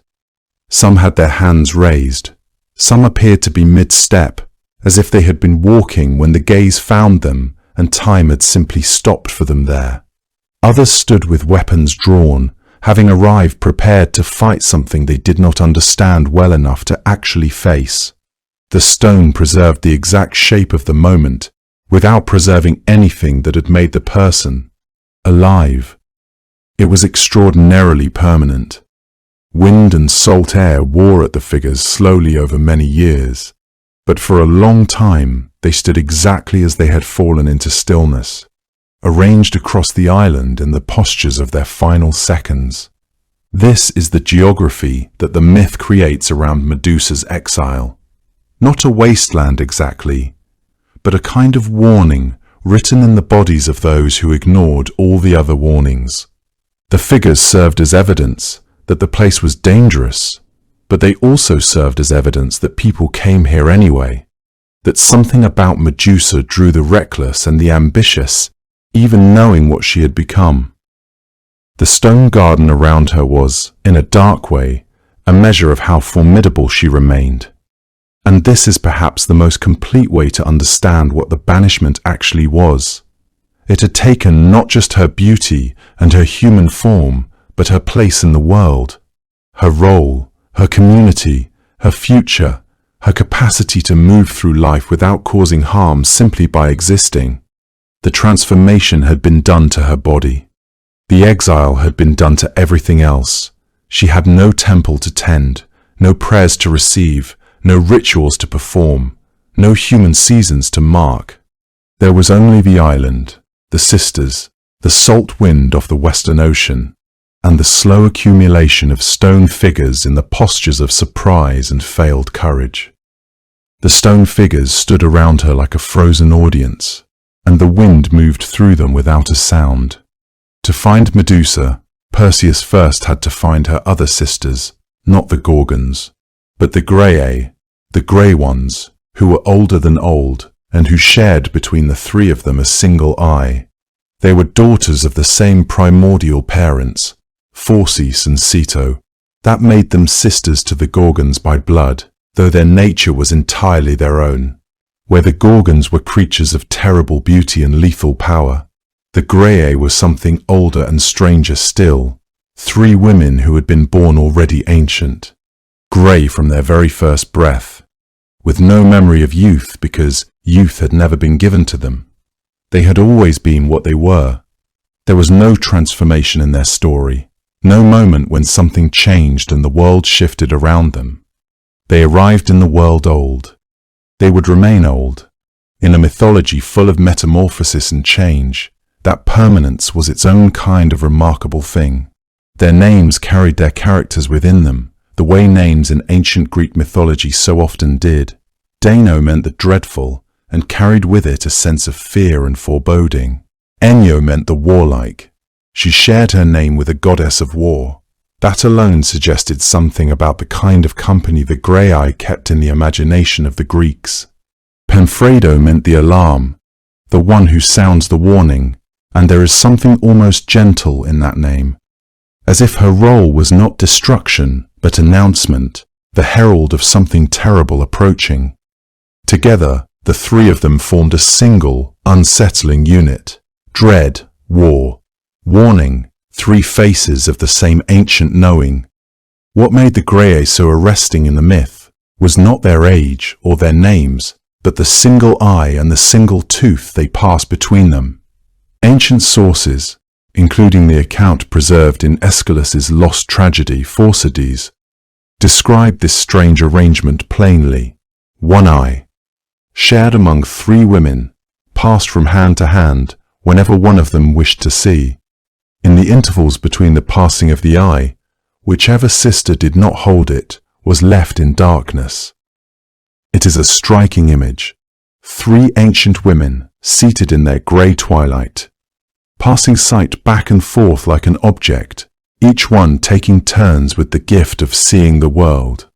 The single tooth, shared in the same way, completed the picture of creatures who had learned to divide the essential things among themselves and make do with less than most beings would consider sufficient.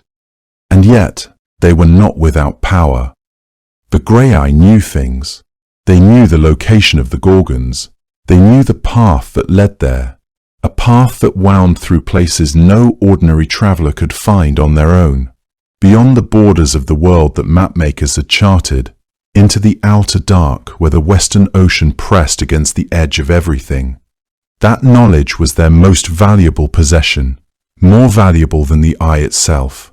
They guarded it without any particular desire to share it with wandering heroes who came looking for directions to their sister's home.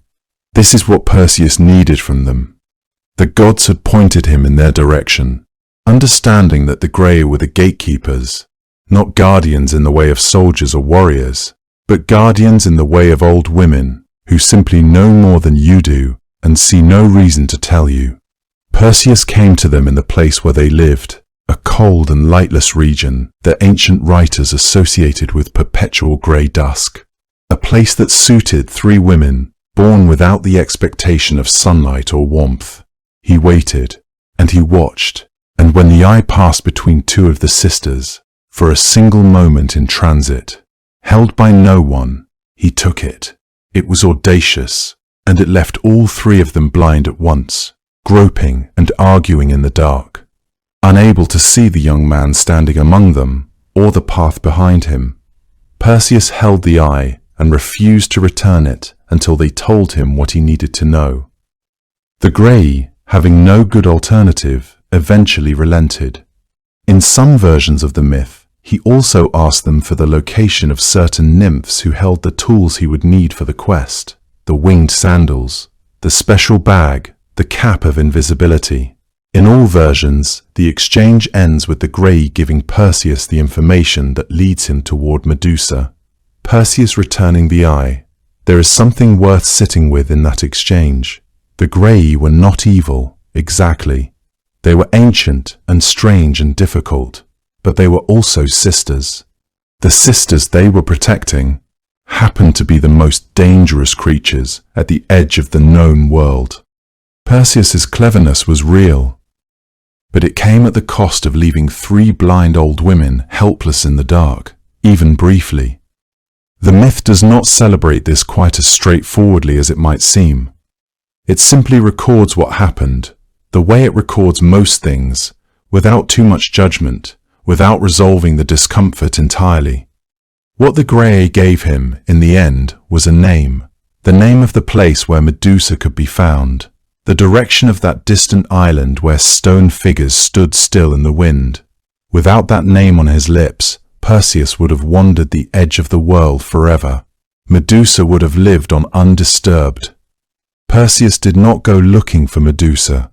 Medusa was brought to him, in a sense, by a king who wanted his mother and expected him to die. To understand how Perseus ended up making an impossible promise at a banquet table on a small island in the Aegean, you have to go back a generation, back to his grandfather Acrisius, the king of Argos, to the kind of fear that makes otherwise reasonable men do terrible things. Acrisius had visited an oracle, as powerful men in the ancient Greek world often did when they wanted reassurance about the future. The oracle had given him the opposite of reassurance. His own grandson, the oracle told him, would one day take his life. He had no sons, only a daughter, a young woman named Danae, and so the prophecy pointed directly at whatever child she might one day carry. Acrisius decided he could outwit fate by preventing that child from ever being born. He had Danae sealed inside a chamber of bronze, a structure that would keep men out and keep her, in a sense, frozen in time. A daughter with no future, a woman with no world. What Acrisius had not accounted for was Zeus. The king of the gods had a way of finding women who were kept from the world. Danae, alone in her bronze chamber, was visited by Zeus in the form of a shower of golden light. In the old accounts, the image is as strange and beautiful as it is brief. Light descending, a god arriving not as a man, but as something elemental. Perseus was conceived, and eventually Danae gave birth inside her chamber. keeping the child as quiet as she could for as long as she could. But secrets of that kind do not keep forever. Acrisius discovered the infant boy. The prophecy he had tried to prevent was now lying in his daughter's arms, looking up at him. He could not bring himself to kill them directly. Or perhaps he feared the divine anger that killing a child of Zeus would invite. Instead, he had Danae and the infant Perseus placed inside a wooden chest and set adrift on the open sea. It was a death he could tell himself he had not chosen. The sea would decide. The waves would carry them where they carried them. If they drowned, that was the nature of things rather than the action of a grandfather. The chest did not sink. It drifted, bobbing across the water through what must have been an interminable night, until the current carried it toward the island of Seriphos. A fisherman named Dictys pulled the chest from the water, opened it, found a young woman and a child still alive. Dictys, whose name you might loosely read as a kind of fate, netman, the one who draws things from the sea, took them in. He was a kind man. He sheltered them without any clear expectation of what sheltering them would eventually require. Seriphos was a small island, and small islands have kings who know everything about their subjects. The king of Seriphos was a man named Polydectes. Polydectes was Dictys's brother, which meant he knew almost immediately about the beautiful woman Dictys had brought ashore. Polydectes wanted Danae. That wanting was not benevolent, and Danae did not return it. As Perseus grew from a child into a young man, his presence became the only thing standing between his mother and what Polydectes intended. The king was not stupid. He understood that Perseus, protective and increasingly capable, was the obstacle, and so he began to think about how to remove that obstacle in a way that was clever rather than obvious. The occasion came during a banquet. Polydectes announced that he intended to court a woman from another island, a princess named Hippodamia, and he invited the men of Seriphos to contribute horses as a gift to support this courtship. Perseus had no horse to give. He was, at the end of the day, the son of a woman who had washed ashore in a chest. Raised in the house of a fisherman, without wealth or property or anything resembling a noble inheritance. When it came his turn to contribute, he said rashly, in the way that young men sometimes do when they feel their honor is at stake and have not yet learned to measure their words, that he would bring whatever gift the king named. He would bring anything, whatever Polydectes wanted. Polydectes named the head of Medusa. The room would have gone quiet at that, or perhaps not. Perhaps the king said it smoothly, offhandedly, as if it were a reasonable request that just happened to have occurred to him. The head of Medusa, the head of the creature who lived at the edge of the world, whose gaze turned living men to stone, who was guarded by her immortal sisters. Polydectes had every reason to believe that Perseus would not survive the attempt. Perseus was young, landless, horseless, and without allies. Medusa was ageless and lethal. The math was simple. The king names the price. The boy dies trying to pay it. Danae is left without the one protection she has. Perseus was not an arrogant young man in the way that myths sometimes give us arrogant young men. He was not reckless in his heart, and he did not particularly seek glory for its own sake. What he was, in this moment, was trapped. He had made his boast in front of witnesses. He had given his word in a hall full of men who had heard it. And behind all of that, underneath the wounded pride and the unfortunate promise, was the knowledge that if he stayed on Seriphos and admitted he could not deliver, he would have accomplished nothing except leaving his mother unprotected and Polydectes unsatisfied. He had given his word. Now he had to figure out what that word was actually going to cost him. Perseus could not have done what he did alone, and the gods, to their credit or their shame, made sure of it. There is something worth sitting with in that fact. Perseus had made a rash promise to a king who wanted him dead, and now he stood at the edge of an impossible task, with nothing but his own youth and his own nerve to recommend him. He had no map to the Gorgon's island, no weapon capable of killing something whose face could end him before he raised it, and no way of carrying a severed head without dying the moment he reached into the bag to show it off. He needed help, and the gods knew it, and they came to him, though not all of them came for reasons that were entirely his. Athena was the first to appear. She was the goddess of wisdom and warfare, the same goddess who had transformed Medusa from a priestess into a monster, the same divine hand that had replaced soft hair with living serpents and smooth skin with something ancient and terrible. And now here she was, standing before the young son of Zeus and offering her assistance. The irony of this is one the ancient sources do not dwell on at any length, but it is difficult to ignore entirely.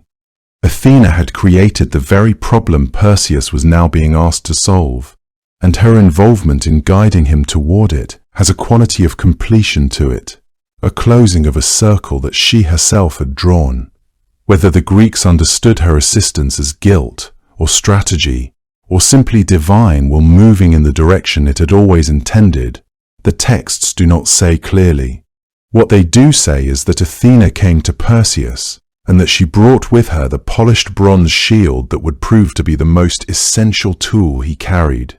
Hermes came as well. He was the messenger of the gods, the deity of roads and travelers, and the movement between worlds, and he had a particular interest in the kind of journey Perseus was about to undertake. Together, the two Olympians guided Perseus not directly to the Gorgons, but first to the Graeae, the Grey sisters, who alone possessed the knowledge of how to reach Medusa. Without Athena and Hermes pointing the way, Perseus would not have known where the Graeae lived, or even that they existed. The gods provided not only equipment, but orientation, a sense of direction in a task that had no obvious beginning. The gifts themselves were gathered from various sources, and each one answered a specific and otherwise insurmountable problem. Perseus received the kibisis, a word that appears in ancient accounts and refers to a kind of satchel or pouch, specially made to contain the head safely after it was taken. This was not a small detail. The head of Medusa retained its petrifying power even after death, and a hero who had just accomplished the impossible could still be killed by careless handling of his own prize. The bag meant the head could be carried, transported, and used deliberately rather than accidentally. It was, in its quiet way, as important as any weapon. The winged sandals came from Hermes, or in some versions were among the gifts stored with the nymphs he was sent to find. They allowed Perseus to fly, to cross distances that no mortal could cross on foot, to approach the Gorgon's island from above, rather than stumbling toward it across a landscape designed to disorient and destroy those who came unprepared. Flight was freedom in this context, and it was also escape. After the beheading, Perseus would need to move faster than the surviving Gorgons, who were immortal and who would be awake and grieving and furious. The sandals gave him the speed he would need to simply be gone before they could reach him. The cap of Hades was another gift, a helmet or cap that granted its wearer invisibility, belonging in its ordinary keeping to the god of the underworld, and lent here for the specific purpose of allowing Perseus to flee unseen. It was a remarkable loan, the kind of object that does not change hands lightly, and it speaks to the scale of divine investment in this particular quest. The gods were not merely advising Perseus, they were equipping him comprehensively, handing over objects from the deepest stores of Olympian power and from the realm of the dead itself. In some accounts, Hermes provided a sword as well, a weapon of unusual sharpness, capable of severing what ordinary iron could not. The Gorgons were ancient and strange creatures, and the practical question of what could actually cut through a neck like Medusa's was one the ancient storytellers took seriously enough to address. A divine blade, in this reading, was as necessary as the shield.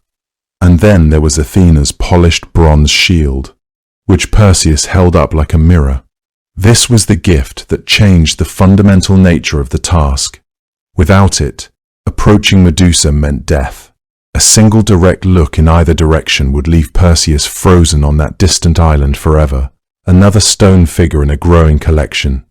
With the shield, he could see her without looking at her, navigate by her reflection, keep his eyes on a version of Medusa that was removed from her actual gaze by the distance of the bronze surface between them. It was not courage alone that made the quest possible. It was this specific, careful, God-given workaround. The ancient Greeks understood heroism in a way that sometimes surprises modern readers. Not as the achievement of one magnificent individual acting entirely through personal greatness, but as the meeting point between human effort and divine generosity. Perseus mattered because he was brave enough to go. He also mattered because the gods decided that he should succeed, and they built his success out of bronze and leather, and borrowed sandals and the invisibility of the dead. His courage was real, and it was necessary, but it was not sufficient. The bronze shield was the most important gift of all, because it meant he would never have to look at her directly, only at what the shield showed him, a reflection, a copy, something at a safe remove from the real thing. The Graeae lived in a place beyond the reach of the sun, in a perpetual grey twilight that suited them perfectly. 3 old women sharing one tooth and one eye between them, arguing over whose turn it was. Perseus had been guided in their direction by Athena and Hermes, pointed toward the far northern edges of the world, where the light never quite arrived, where the sky met the earth in a long, colourless seam. The winged sandals carried him over mountain ranges and frozen seas, over landscapes that grew quieter and stranger the farther he flew, until the familiar warmth of the Mediterranean was entirely behind him, and the air around him felt thin and still and old. There were no birds in that sky. There were no sounds below him that a living creature would make. The ground, when he descended, enough to see it clearly, was grey stone worn smooth by something other than water, time perhaps, or simply the weight of existing at the edge of everything. The Graeae were not difficult to find once he had reached their territory. They sat together in an open, rocky place where no grass grew and no wind moved with any particular intention. 3 figures hunched close to one another, as if for warmth, as if warmth were still something they believed in. They were ancient in a way that the gods were not ancient. The gods were eternal and unchanging, but the Graeae were old, the way a mountain is old, worn down and heavily patient, shaped by the long pressure of having existed since nearly the beginning of things. Their hair was the colour of ash, their skin was the colour of the sky above, and between the 3 of them, passed back and forth in gnarled and careful hands, was the single pale eye that served all 3, milky and luminous, catching what little light there was, swivelling softly in whoever's hand was holding it at any given moment to be pressed into the empty socket of whichever sister needed it most. Perseus watched them for a time before he moved. He could hear them murmuring to each other in low, discontented voices, the kind of voices that come from a very long acquaintance with inconvenience.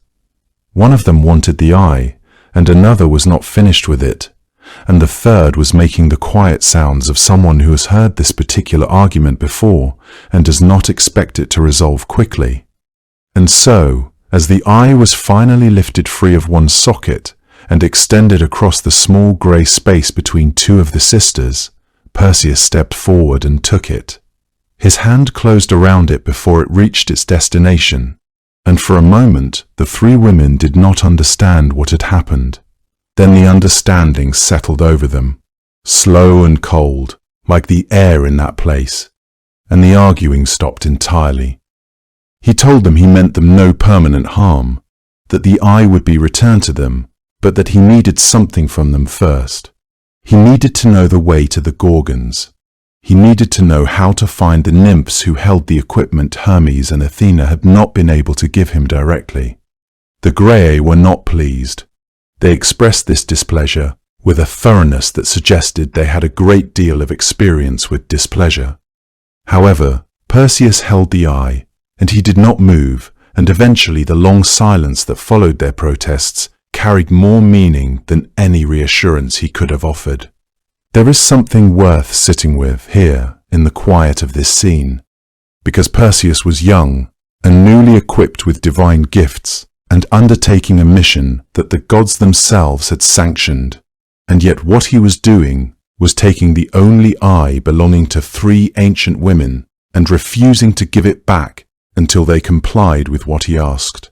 Ancient sources do not linger on this question, and none of them condemn him for it. The act is presented as clever, as resourceful, as the behavior of a hero equal to the task in front of him.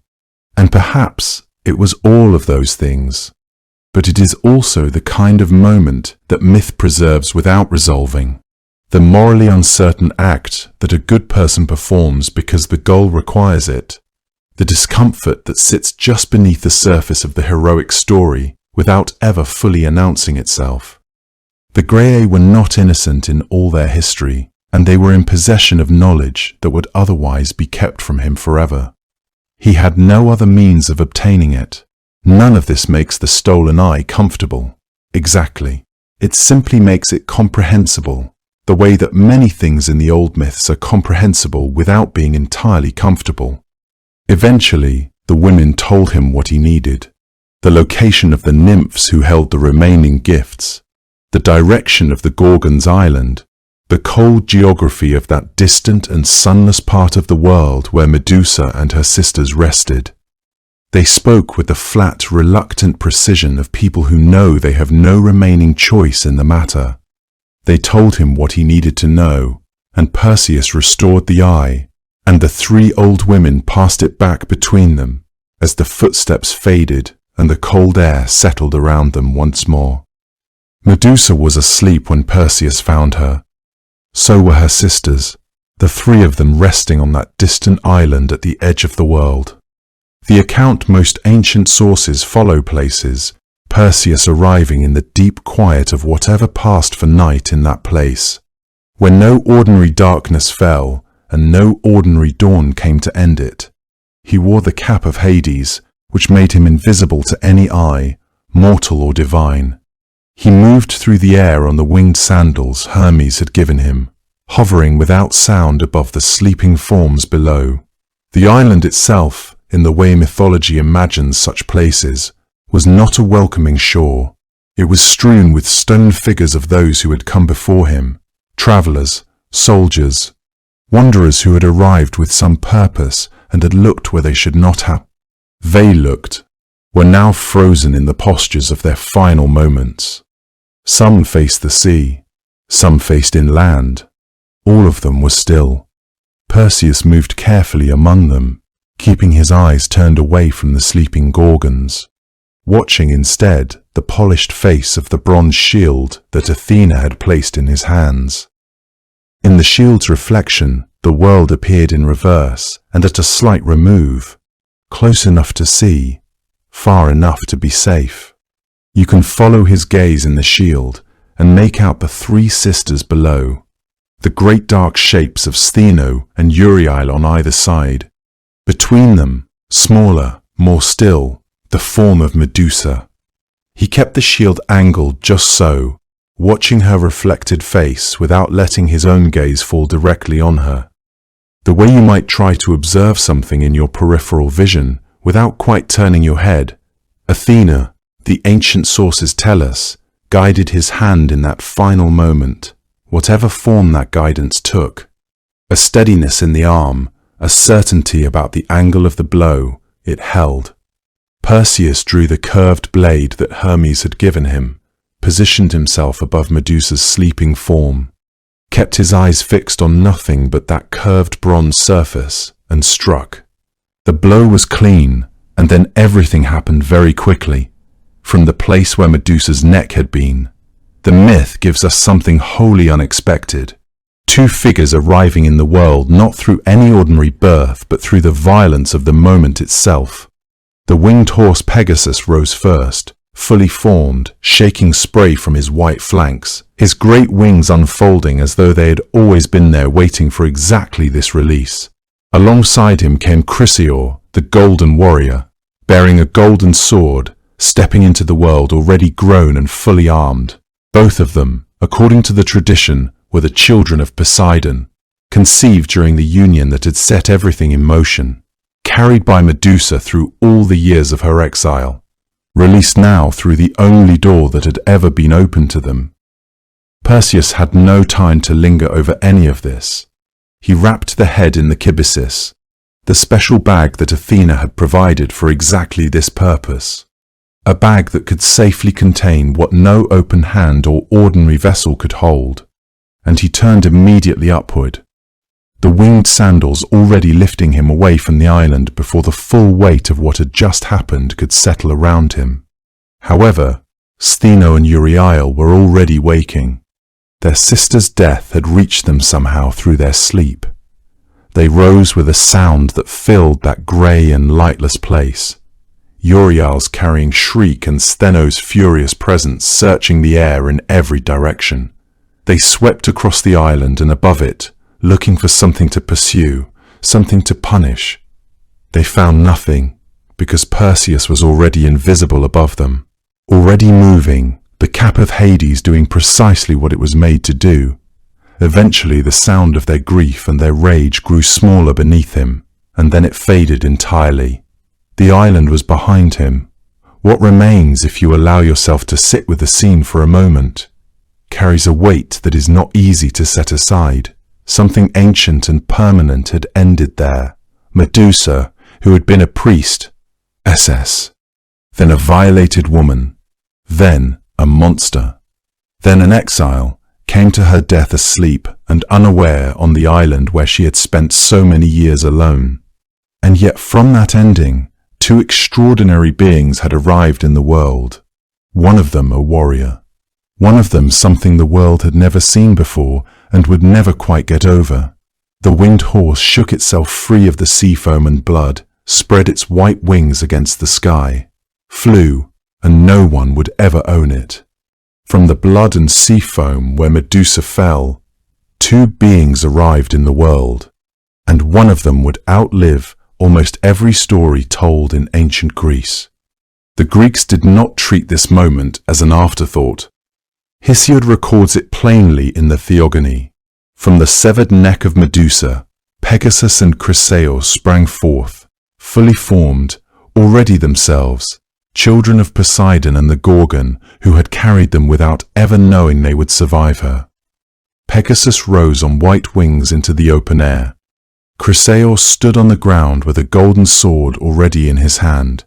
Both of them arrived at the same instant, born from the same wound, into a world that had not known them the moment before.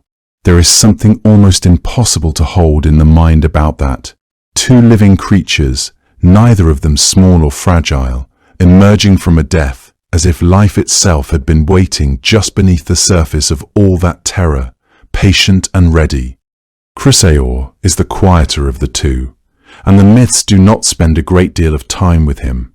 His name means something like golden sword, or he of the golden blade, and he carries it with him from his very first moment of existence. He went on to father Geryon, a figure of enormous significance in the mythology of Heracles, a triple-bodied warrior of immense power who lived far to the west and tended a herd of magnificent red cattle. Heracles would eventually travel to the end of the world to take those cattle as one of his famous labors, and in doing so he encountered the great-grandchild, in a sense, of Medusa's final moment. The lineage runs quietly through the stories. Medusa to Chrysaor, Chrysaor to Geryon, Geryon to the 10th labor, the 10th labor to Heracles, and everything Heracles set in motion. Chrysaor himself steps out of the surviving texts almost immediately after his birth is described. and yet his presence ripples forward through generations of myth in a way that is easy to miss if you are not looking for it. Pegasus, however, stayed in the stories for a very long time. He became one of the creatures the Greeks returned to again and again, and the image of a horse with great white wings spread above the mountains is among the most enduring things that ancient mythology gave to the world. He is associated with the Muses, those 9 goddesses who presided over poetry and music and memory, and the connection between Pegasus and the life of the imagination runs all the way through the tradition. The spring hippocrene on Mount Helicon, a place sacred to the Muses, was said in one account to have burst up from the earth where Pegasus's hooves first touched the mountainside. The name itself means horse spring, and the waters that came up from that place were believed to carry a kind of gift. Those who drank from them, or who came near them, found their minds open in the particular way that a poet's mind must be open. The spring was not merely a natural feature. It was a memory, the Greeks said, of the moment when something born of violence touched the earth gently and gave it something beautiful. Pegasus was not easily owned or commanded. He was captured, eventually, by the hero Bellerophon with the help of a golden bridle given by Athena, or in some versions by Poseidon, and the two of them achieved extraordinary things together. Bellerophon rode Pegasus against the Chimera, the fire-breathing creature of hybrid form, and they prevailed. They were one of mythology's great partnerships, horse and hero, sky and earth, moving through dangers that neither could have survived alone. But Pegasus was never fully tamed, not in the way that a working horse is tamed. He retained something of his origins, something wild and original, and not quite controllable. And when Bellerophon eventually tried to ride him all the way to Olympus, the home of the gods, Pegasus threw him.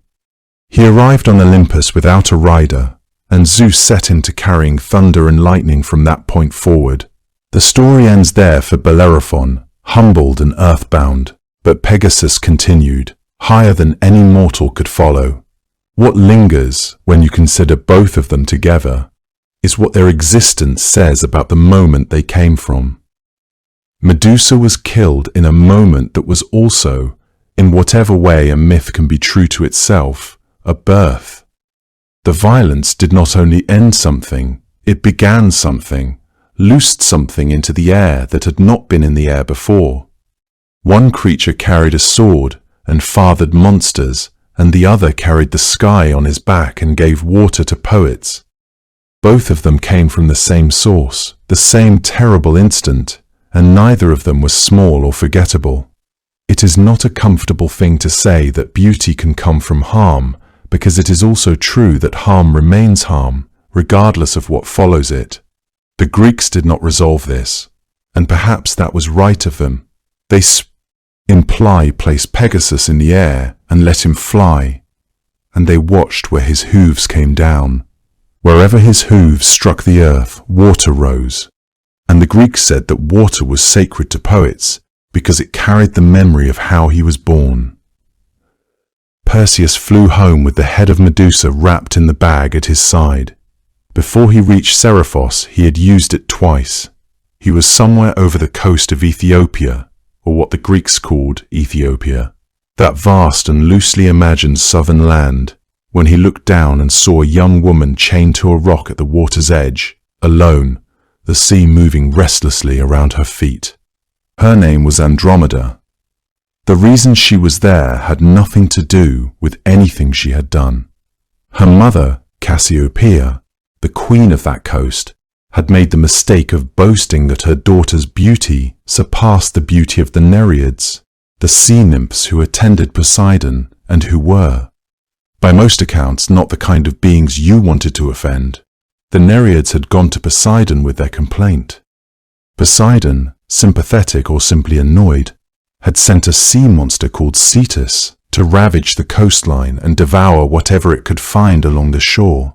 An oracle had told Cassiopeia and her husband Cepheus that the only way to end the destruction was to offer Andromeda to the creature, to chain their own daughter to that rock and let the sea take her.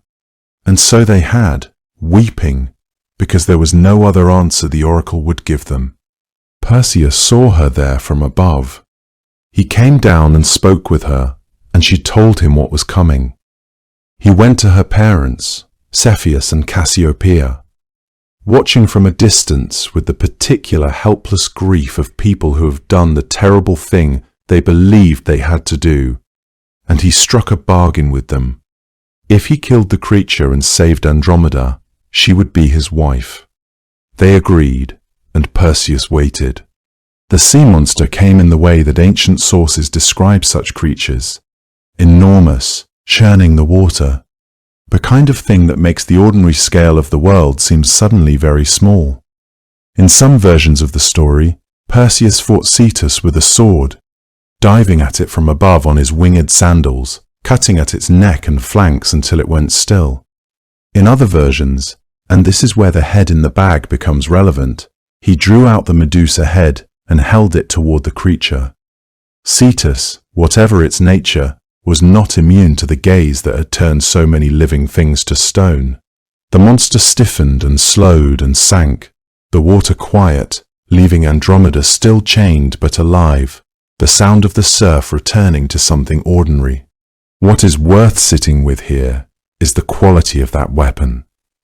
During Medusa's life, the gaze had been something she could not control, could not direct, could not switch off.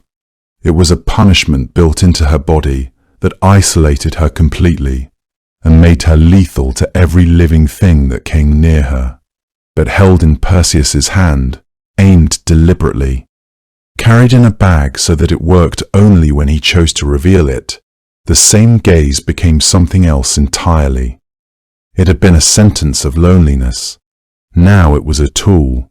The power had not changed, but the person wielding it had. The difference between Medusa holding that gaze and Perseus carrying it might be the distance between a prison and an instrument, between something suffered and something used. He freed Andromeda from the rock and kept his promise to her parents. They were married there on that coast before he continued west toward home. The encounter with Atlas came before that, in the sequencing that Ovid and others preserve. Though the order of events varies somewhat depending on which ancient source you follow. Atlas was the Titan condemned to hold the sky on his shoulders at the western edge of the world, a permanent, enormous labor. Older than the Olympian gods, one of the punishments handed down after the war between the Titans and the gods of the New Order. He stood at the place where the world gave way to ocean. He had stood there for longer than anyone could say. When Perseus came to him and asked for rest and shelter, a reasonable request from a traveler, Atlas refused. He had been warned by an oracle that a son of Zeus would one day come and take something precious from his garden. Perseus was a son of Zeus, and so Atlas turned him away. In some tellings he was not gentle about it, and Perseus, tired from his journey, carrying the head of Medusa in the bag at his side, made a decision. He reached into the bag, turning his own face away, as he always did, and held the head toward Atlas. The great Titan, who had held up the weight of the sky for ages, who had never been defeated by any force that moved through the world below him, turned to stone. His body, according to the tradition Ovid records, did not merely fall. It became the mountain range itself, growing immense, the sky resting now on peaks of granite rather than on a living body, the forests on his shoulders, and the snow on what had been his face. He became the Atlas Mountains, that the ancient world understood to stretch across the far northwest of Africa, which they understood as the literal body of that ancient Titan transformed.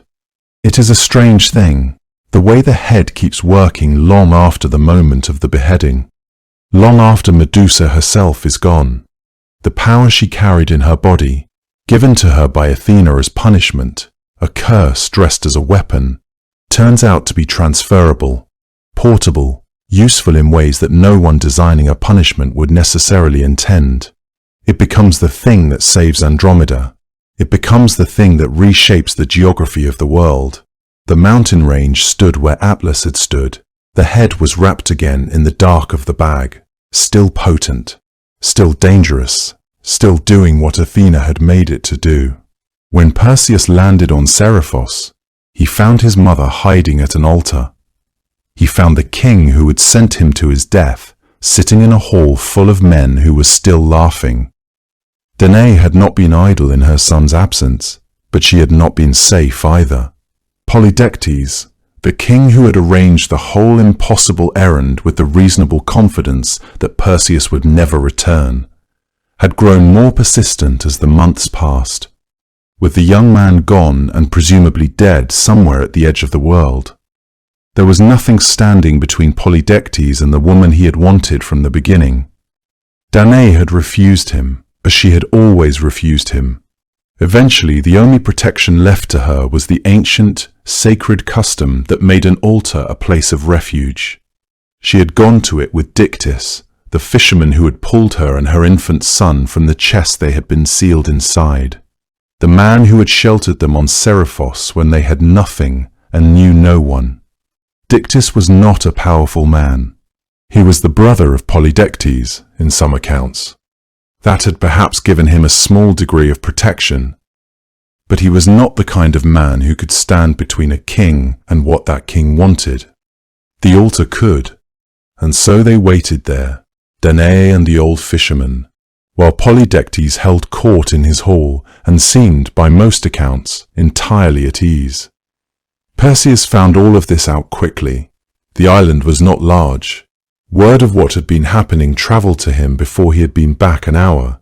Whatever he had felt after the encounters with Andromeda and Atlas, and the long flight home, it became something simpler and colder when he understood what his absence had cost his mother. He walked to the hall of Polydectes with the kibisis still at his side and the head of Medusa still inside it, and he went in. The court was gathered. Polydectes was there with his companions around him, men who had enjoyed the comfortable certainty that the rash young son of Danae was long dead and that the king would eventually get what he had always intended to have. When Perseus appeared in the doorway, the reaction was not fear. It was amusement. Some of them laughed. Polydectes himself, according to the tradition, refused to believe what Perseus was claiming, that he had done it, that he had gone to the edge of the world, found the Gorgons sleeping on their remote island, come back with their head. It seemed absurd. It had been designed to seem absurd. That was the entire point of the demand. Perseus told him he had the head. Polydectes told him, in words that varied across the ancient retellings, but carried the same general contempt, to prove it. And Perseus, who had not come to argue, reached into the bag. He turned his face away as he drew it out, which was the only protection he needed. The hall was loud for one moment, and then it was not loud at all. The laughter stopped. Every man in the room who had looked toward Perseus in that moment was stone, fixed in whatever expression he had been wearing, whatever gesture his hands had been making. Polydectes was among them, the king who had sent a boy to his death to clear a path toward a woman who did not want him, turned to stone in his own hall with his companions all around him, all of them silenced in the same instant. It was quick. Ancient sources don't dwell on it as a scene of horror.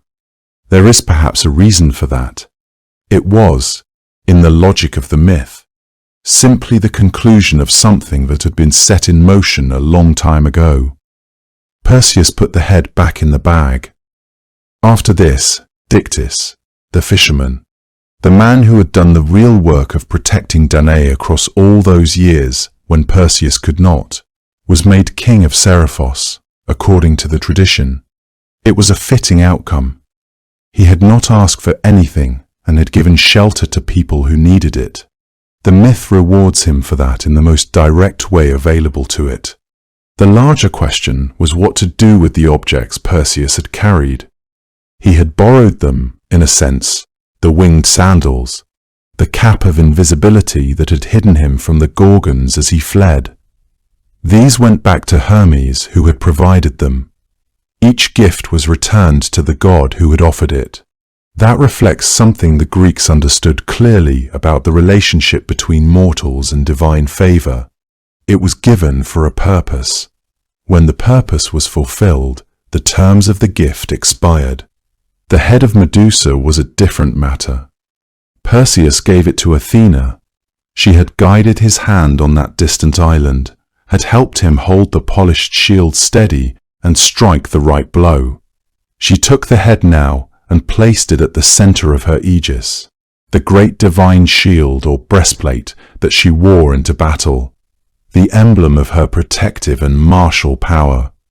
The Gorgon's face became a fixture there, no longer a weapon carried in a bag and deployed in moments of crisis, but a permanent part of the armor of a goddess. It would face outward from her chest in every battle she ever entered. Whatever its power had been in Medusa's living body, it had not diminished. It had simply found a different kind of permanence. The head of Medusa came to rest on the armor of the goddess who had made her what she was. Athena wore it from that day forward into every battle she ever fought. After Perseus was done with the head, the face of Medusa was everywhere. It appeared on the outer walls of temples, pressed into the clay of roof tiles, painted onto pottery that held olive oil and wine, stamped into the gold and silver of coins that passed between thousands of hands across the ancient Mediterranean world. Soldiers carried her face on their shields. Wealthy Romans embedded her image into mosaic floors so that anyone who entered their home walked over her. City gates bore the Gorgon's face above their arches, staring outward at whatever might be approaching. The face that had once been the most feared thing in the world became, in the centuries after the Perseus myth took hold, one of the most familiar images in all of ancient art. The Greeks had a name for it, the Gorgonion, and it was everywhere you looked, watching. What the Gorgonion represented was something the Greeks understood deeply and practically. The idea that certain images carried power within themselves, that a face frightening enough to stop the living could also stop the dangerous and the malevolent before they arrived. This kind of protective symbol is called apotropaic, from the Greek word meaning to turn away. The Gorgonion was believed to turn away evil, bad luck, envious eyes, and hostile spirits simply by being present. It did not need to be held or spoken over or activated in any ritual sense. It simply needed to face outward, the way Medusa had always faced, frontally, without flinching, meeting whatever came toward it with the full weight of that terrible gaze. The Parthenon itself bore a Gorgon face. Athena, who had cursed Medusa and later accepted her head as a gift from Perseus, wore the Gorgonion on her aegis, her divine breastplate or shield, and the sculptors who built her temples did not forget this detail. On the great chryselephantine statue of Athena that once stood inside the Parthenon, the Gorgon's face was fixed at the center of the goddess's armor. To look at Athena fully was to look at Medusa's face, rendered in ivory and gold, watching from the chest of the goddess of wisdom and war. There is something almost impossible to untangle in that image. The goddess who destroyed a woman wearing that woman's face as her own protection. The earliest Gorgon faces in ancient art look nothing like what we might imagine today.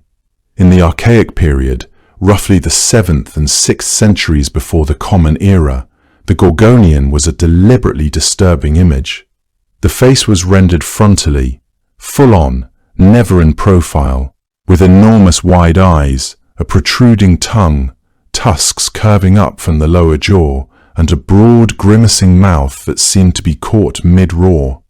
The hair, in these early representations, was already writhing with snakes.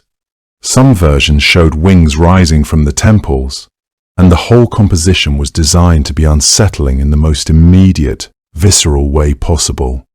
One of the oldest surviving examples is the pediment of the Temple of Artemis on the island of Corfu, where an enormous stone Gorgon crouches at the center with her winged shoulders spread wide and her face turned directly toward the viewer.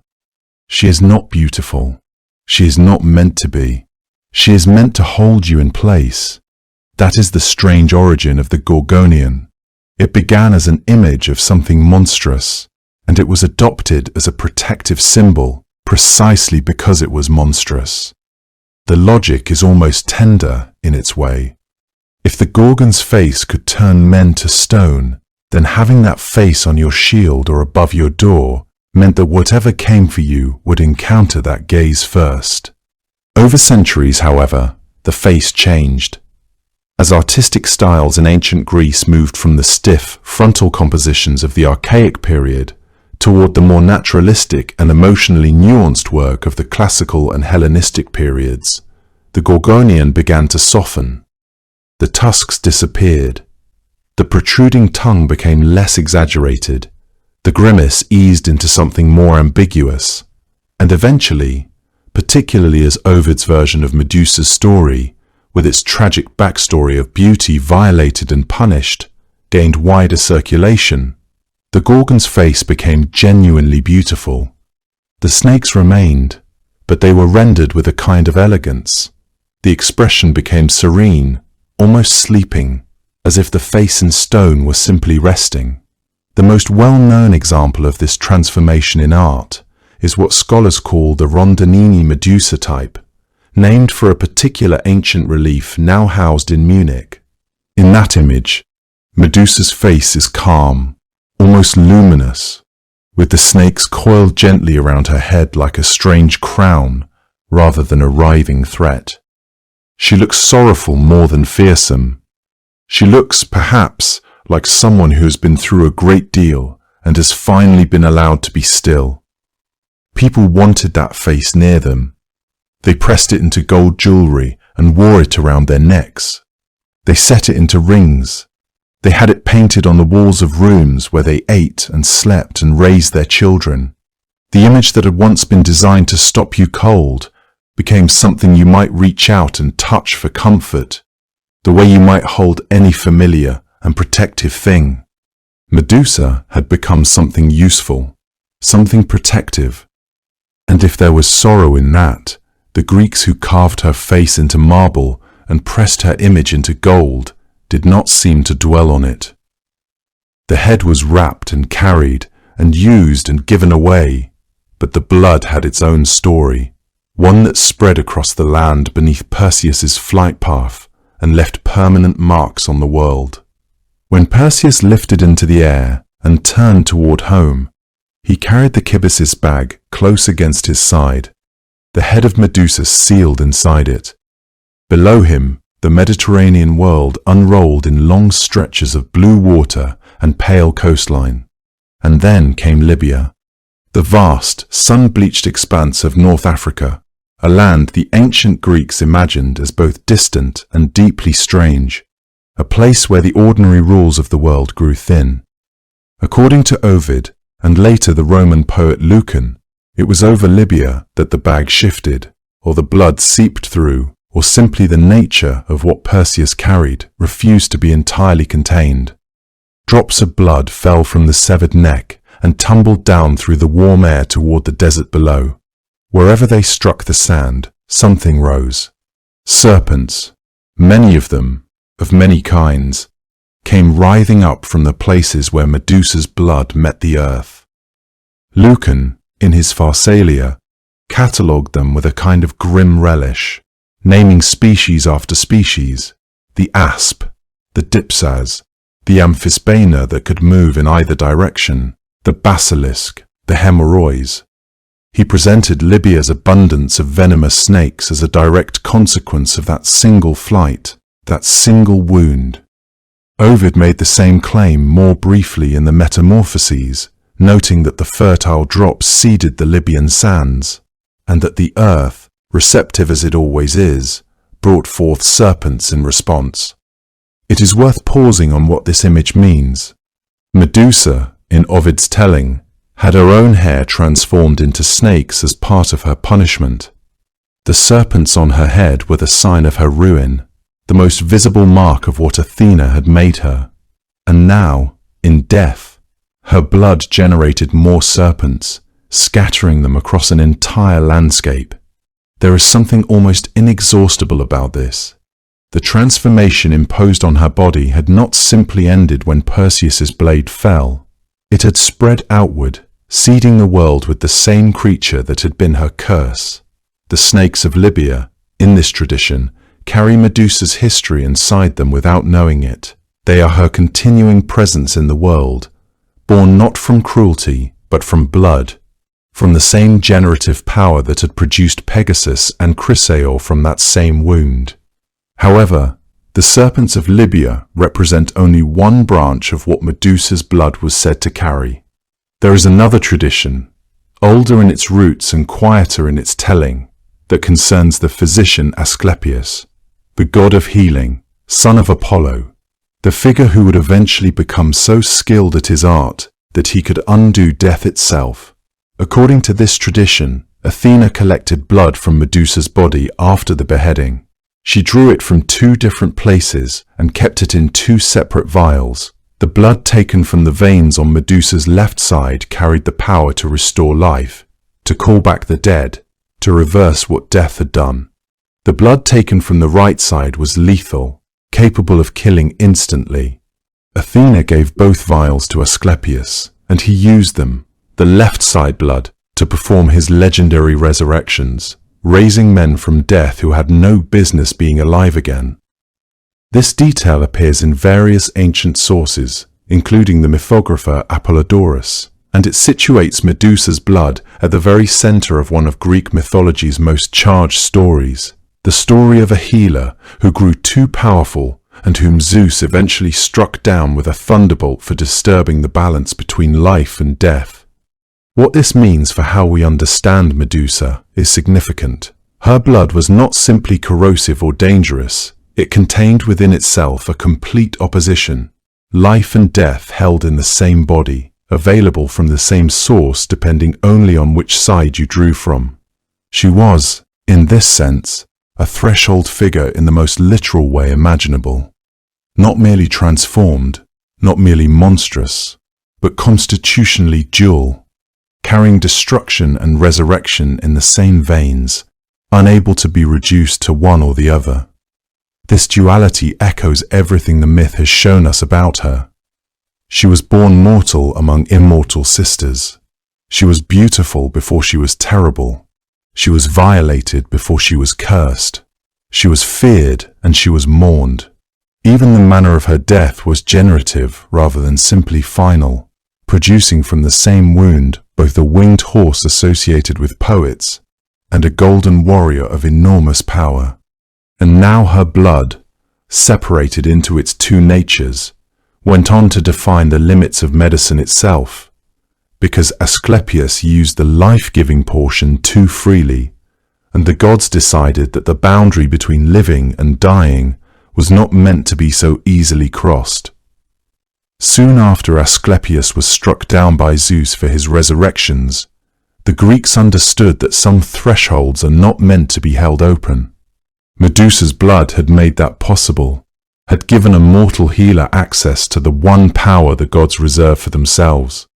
That it ended badly was perhaps inevitable, but that it happened at all, that a figure cursed and killed and stripped of everything could still carry within her blood the power to return life to the dead, says something that the myth never states plainly, only implies, in the quiet way that the oldest stories tend to do their most important work. The blood that had once been beauty, then been monster, then been weapon, finally became the possibility of life returning after death, and that was the last transformation Medusa would ever make. The earliest images of Medusa in ancient art were not meant to be beautiful. They were meant to stop you cold. The artists who carved and painted her in the 7th and 6th centuries before the Common Era were not interested in nuance or sorrow or the complicated backstory that Ovid would eventually give her. They wanted the face to work, the way a ward against evil is meant to work, immediately, viscerally, without any need for explanation. And so they gave her wide, staring eyes that never blinked, a mouth stretched open with a tongue thrust forward between jagged teeth, cheeks pulled back in something between a grimace and a roar, hair that moved like something alive. That of course it was. The face was always turned directly outward, always looking straight at whoever was looking. It. That frontality was deliberate. Most figures in archaic Greek art were shown in profile. It was the convention of the time, a way of representing the human body that felt natural and ordered. The Gorgon alone stared forward. She broke the visual rules of her era because she was meant to break something in you when you saw her. One of the most striking surviving examples is the great limestone pediment from the Temple of Artemis on the island of Corfu, dated to around 580 before the Common Era.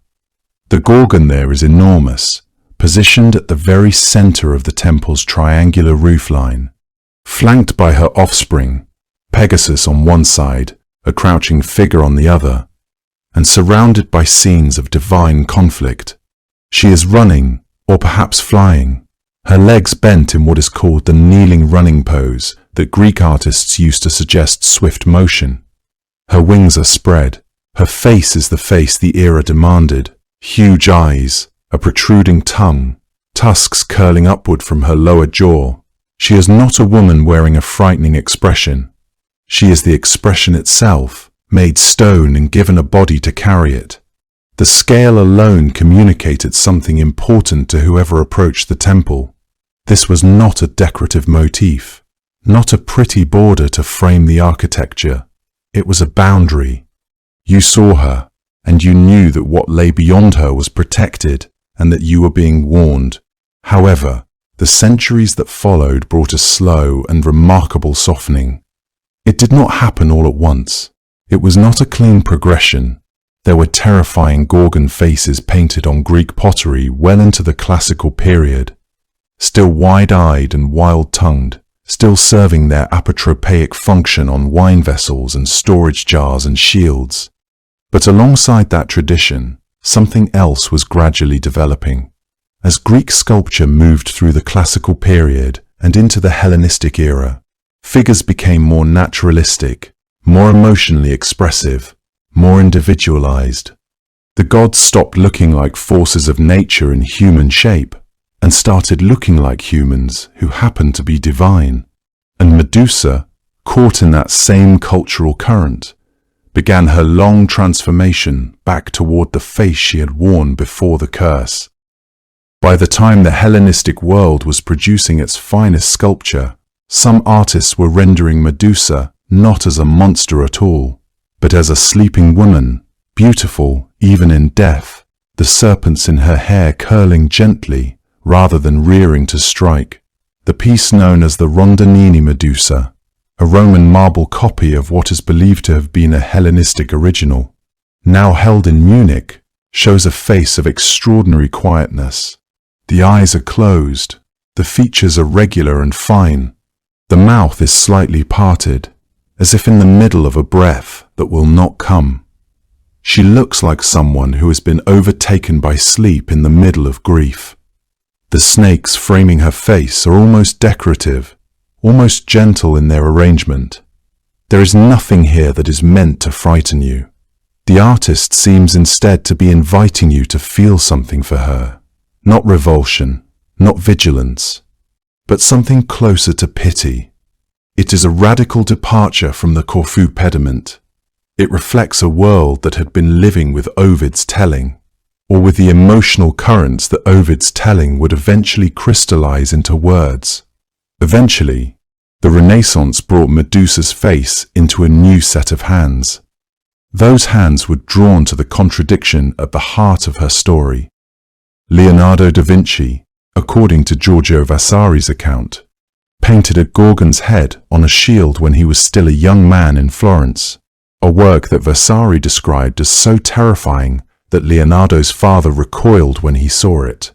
The painting itself has not survived, but the description suggests Leonardo was still working within the apotropaic tradition, still reaching for that visceral shock.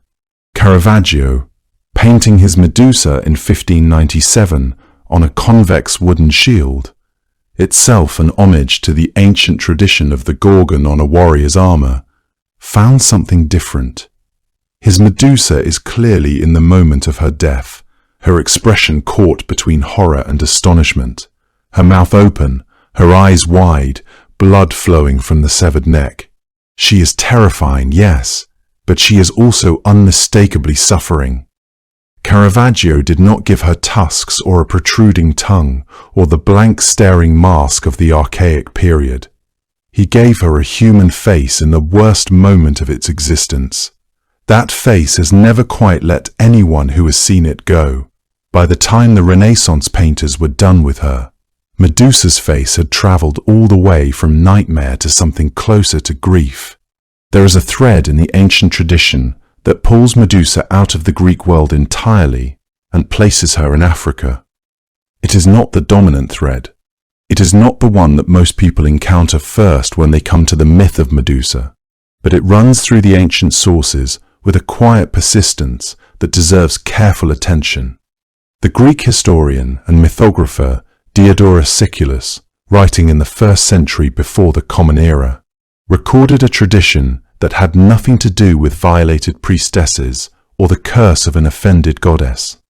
In this version, Medusa was a queen, a warrior queen of a North African people living somewhere along the western reaches of Libya, in a region the Greeks associated with the edges of the habitable world. She led her people in war, commanded armies, was feared for her power rather than for any supernatural ability to petrify. Perseus, in this reading, was not a Greek hero navigating a landscape of gods and monsters, but something more like a conqueror. His beheading of Medusa was something more like a military defeat, the end of a queen, and perhaps the end of a way of life that threatened the order the Greeks admired and feared in equal measure. Diodorus was careful to present this as one account among several. He seems to have understood that he was recording a tradition quite different from the Hesiodic and Ovidian versions. However, he recorded it nonetheless. That means that in the ancient world, the idea of Medusa as an African queen was not fringe speculation. It was a story that circulated, that found its way into serious historical writing, that sat alongside the more familiar mythological accounts without being entirely dismissed. What makes this tradition worth sitting with is not simply that it offers an alternative origin for Medusa, but that the geography of the myth itself supports a deep and ancient connection between the Gorgon and North Africa. The Gorgons in Hesiod are placed in the far west, beyond the known world, near the lands of Night and the Hesperides, and the ancient Greek conception of the far west overlapped considerably with the northern coasts of Africa, with Libya, with the edges of the world where the ocean curved away into darkness, when Perseus flies home with the severed head. Ovid and the Roman poet Lucan both describe his path, taking him over the Libyan desert. In both accounts, it is the blood dripping from the head that seeds the desert with its countless serpents, the snakes that the ancient world associated so strongly with that particular landscape. The connection is not incidental. Medusa's blood falls on Libya, becomes Libya in a sense, transforms into the living creatures that define the Libyan wilderness. She is woven into that geography, not as a visitor, but as a source, a generative force from which the desert's most characteristic danger springs. That is a mythological claim of origin, and ancient peoples took such claims seriously. Soon after such a connection was established in the poetic tradition, it became part of how the Greeks imagined Libya itself, as a land marked by Medusa, carrying her in its soil. The Gorgon's home, wherever it was placed exactly, was never imagined as a Greek place. It was always somewhere else, somewhere Western, somewhere beyond the reach of Greek civilization and Greek order. That placed it, in the ancient geographic imagination, in the same general direction as North Africa, as the deep desert, as the lands that Greek traders and soldiers encountered with a mixture of wonder and apprehension. Whether the myth preceded that geography or grew from it is a question that cannot be easily answered.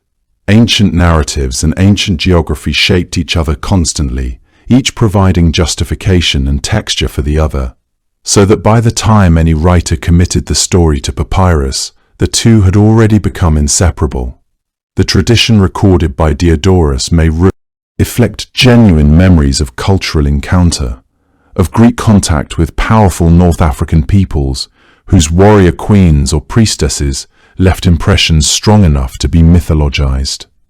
It may reflect something older, a pre-Greek stratum of story that the Greeks absorbed and reshaped in their own image, replacing a foreign warrior woman with a monster and a foreign conqueror with one of their own heroes. Or it may simply be one ancient writer's attempt to make rational sense of a myth that otherwise resisted rationalization, to find in Medusa something human and historical, rather than divine and terrible. None of these possibilities can be ruled out with confidence. The honest approach is to hold them all at once, as Diodorus himself seems to have done. What is certain is that the myth of Medusa was never entirely contained within the boundaries of Greece. It reached into the Western Ocean, across the desert, into the soil of another continent. It carried its geography with it wherever it traveled. That geography always pointed south and west, toward a world the Greeks knew they had not fully mapped. The story of Medusa, like most things that endure for thousands of years, was never just one story. The oracle that set everything in motion, that caused Acrisius to seal his daughter in a tower, to set them adrift on the sea, to exile himself all the way to Larissa, turned out to be correct. It had told him simply that a grandson would one day kill him. Acrisius, king of Argos, had spent the better part of his life doing everything within his considerable power to make sure that could not happen. He locked his daughter Danae away in a chamber of bronze, thinking that if no man could reach her, no child could be born. When Perseus arrived anyway, conceived in that impossible way that only gods can manage, Acrisius did not kill the infant outright. Perhaps he could not bring himself to do it. Or perhaps he feared the divine anger that might follow, and so instead he sealed his daughter and her newborn son inside a wooden chest and gave them to the sea. It was a softer cruelty than an outright execution. It allowed him to tell himself he had not done the thing he had done. The sea, he must have reasoned, could take the blame. But the sea returned them safely to the island of Seriphos. Perseus grew up strong and clever and eventually legendary. By the time he had beheaded Medusa and rescued Andromeda and turned Polydectes and his court to stone, Perseus had become exactly the kind of man a prophecy would choose, capable of anything, experienced in impossible tasks, unhesitating when the moment demanded action. Acrisius had not prevented his grandson's birth. He had simply ensured that Perseus would be raised far enough from Argos to become formidable before ever coming home. When Perseus finally did return to the Greek mainland, the accounts differ on precisely what he hoped for. Some versions suggest he genuinely wished to find his grandfather and make some kind of peace between them. He had never known Acrisius as anything but an absence, a man who had chosen fear over family and sent a mother and her infant into open water. And yet Perseus, by most accounts, was not a man given to sustained bitterness. He had his mother back. He had Andromeda beside him. The worst of what life had handed him had already passed. Reconciliation may have seemed possible, even reasonable. Acrisius, however, had heard that Perseus was returning. The oracle had not gone quiet simply because years had passed and the prophecy seemed distant. Acrisius knew his grandson was alive, knew what he had accomplished. The old fear came back with all its original force. He left Argos and travelled north to Larissa in Thessaly, putting distance between himself and the man the oracle had named. It is one of the quieter ironies in the Perseus story that the king who had once cast his family into the sea now found himself the one in flight. crossing unfamiliar country in the hope that geography might accomplish what a bronze chamber and a wooden chest had failed to do. Perseus arrived in Larissa not long after. He had come, in some accounts, for the funeral games being held there, athletic competitions honoring a local king, the kind of event that drew young men from across the Greek world. Perseus joined the games. He had spent years in motion, years of extraordinary deeds. There is something almost ordinary about this image, a hero among other young men, throwing a discus on a clear afternoon, surrounded by the ordinary noise of a crowd watching athletic competition. The discus, in the Greek tradition, was a heavy bronze or stone disc. Throwing it well required both strength and a certain arc of release, a particular angle that sent it curving out and away. Perseus threw his, and something went wrong. The wind shifted, or the angle was not quite right, or the disc simply followed its own path rather than the one intended. It flew into the crowd of spectators. It struck an old man who had come to watch the games, perhaps because there was nothing else to do in a strange city, perhaps because the games offered noise and colour and a brief distraction from whatever weight he had been carrying for 30 years. Perseus had not known his grandfather was in Larissa. Acrisius had not known his grandson would be throwing in the games that afternoon. The two of them had arrived at the same place through entirely separate chains of decision, fear, circumstance, and the oracle. That had been issued before either of them was old enough to have any say in the matter. Watched it resolve exactly as it had said it would. The discus curved in the air the way it sometimes does. It found Acrisius before he ever saw it coming, and the prophecy was done. Medusa's name, in the language she was first imagined in, means something like guardian or protectress, and that is perhaps the most unexpected thing about her, given everything the myths put her through. She was called a monster, hunted by a hero, beheaded while she slept, and her severed head was carried across the known world as a weapon before being fixed permanently to the armor of the goddess who had cursed her in the first place. And yet the name remained.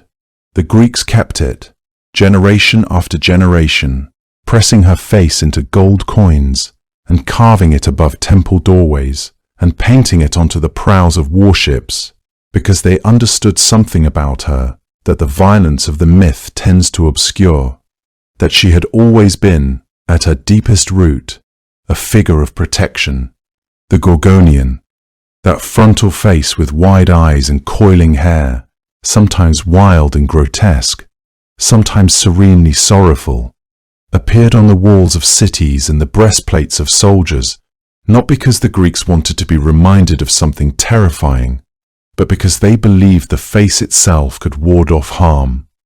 To place her image at the threshold was to say that whatever wished to cross it would have to reckon with something ancient and implacable.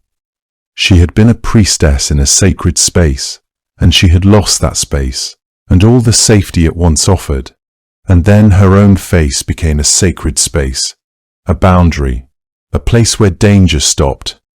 There is a kind of poetry in that, though it is a very quiet and melancholy kind.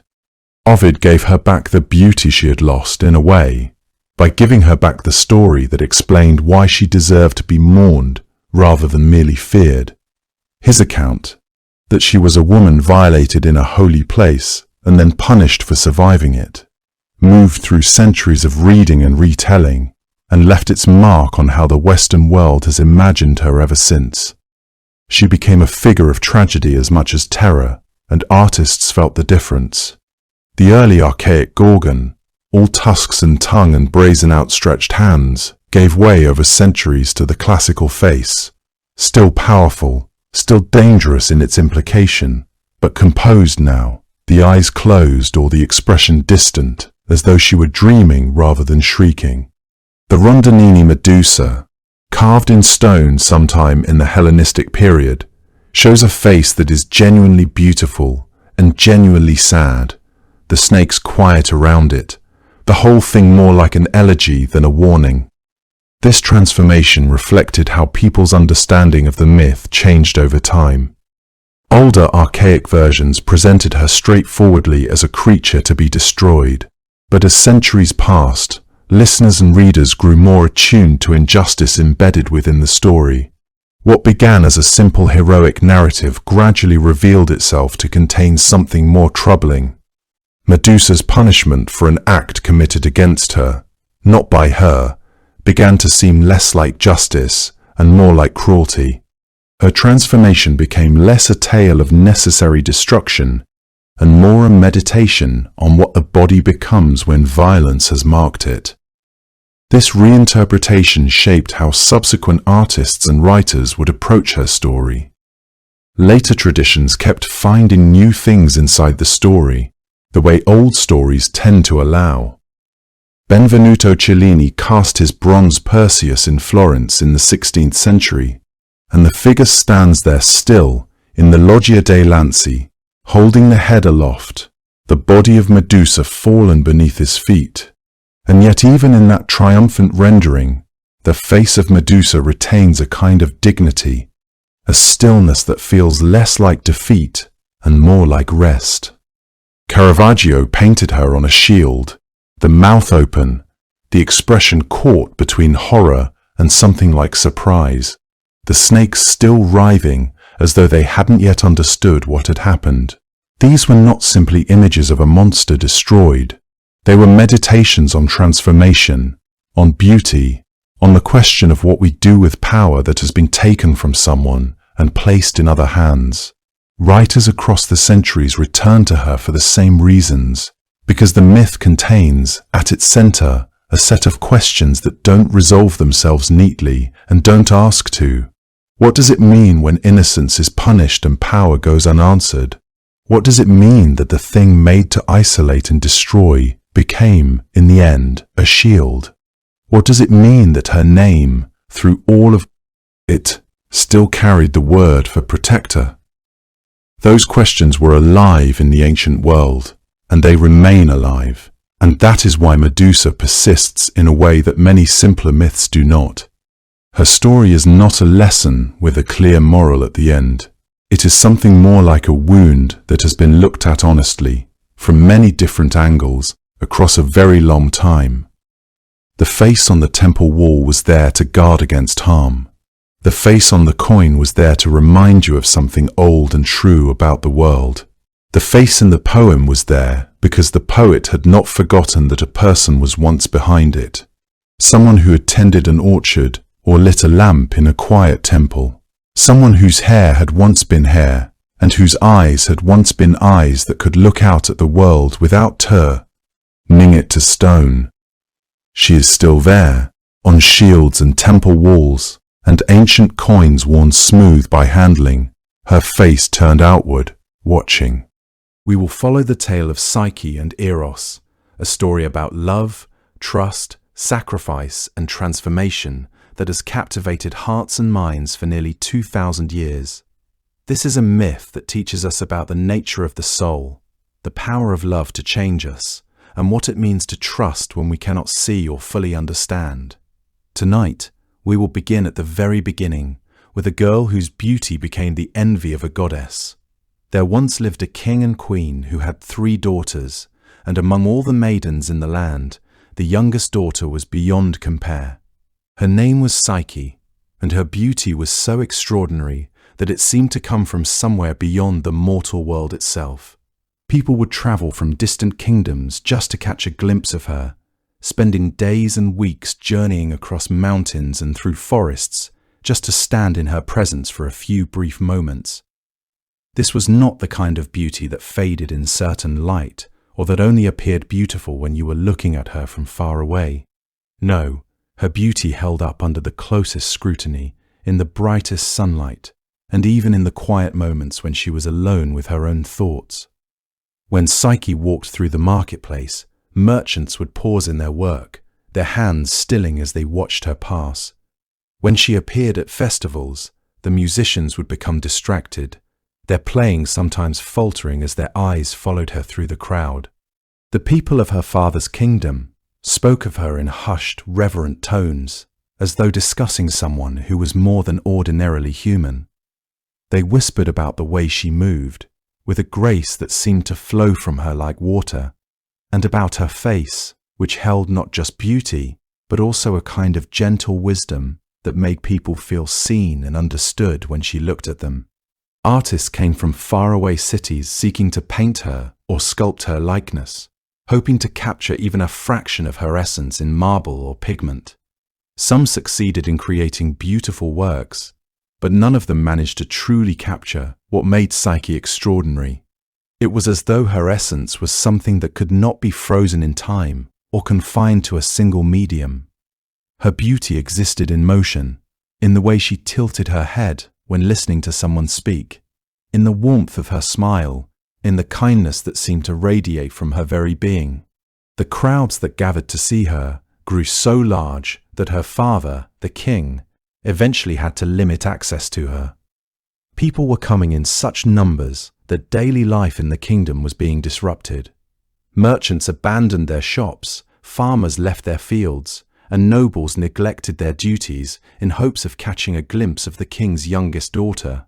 Temples that had once been filled with worshippers stood nearly empty, as people flocked instead to wherever Psyche was, as though she herself had become a kind of goddess, worthy of devotion and praise.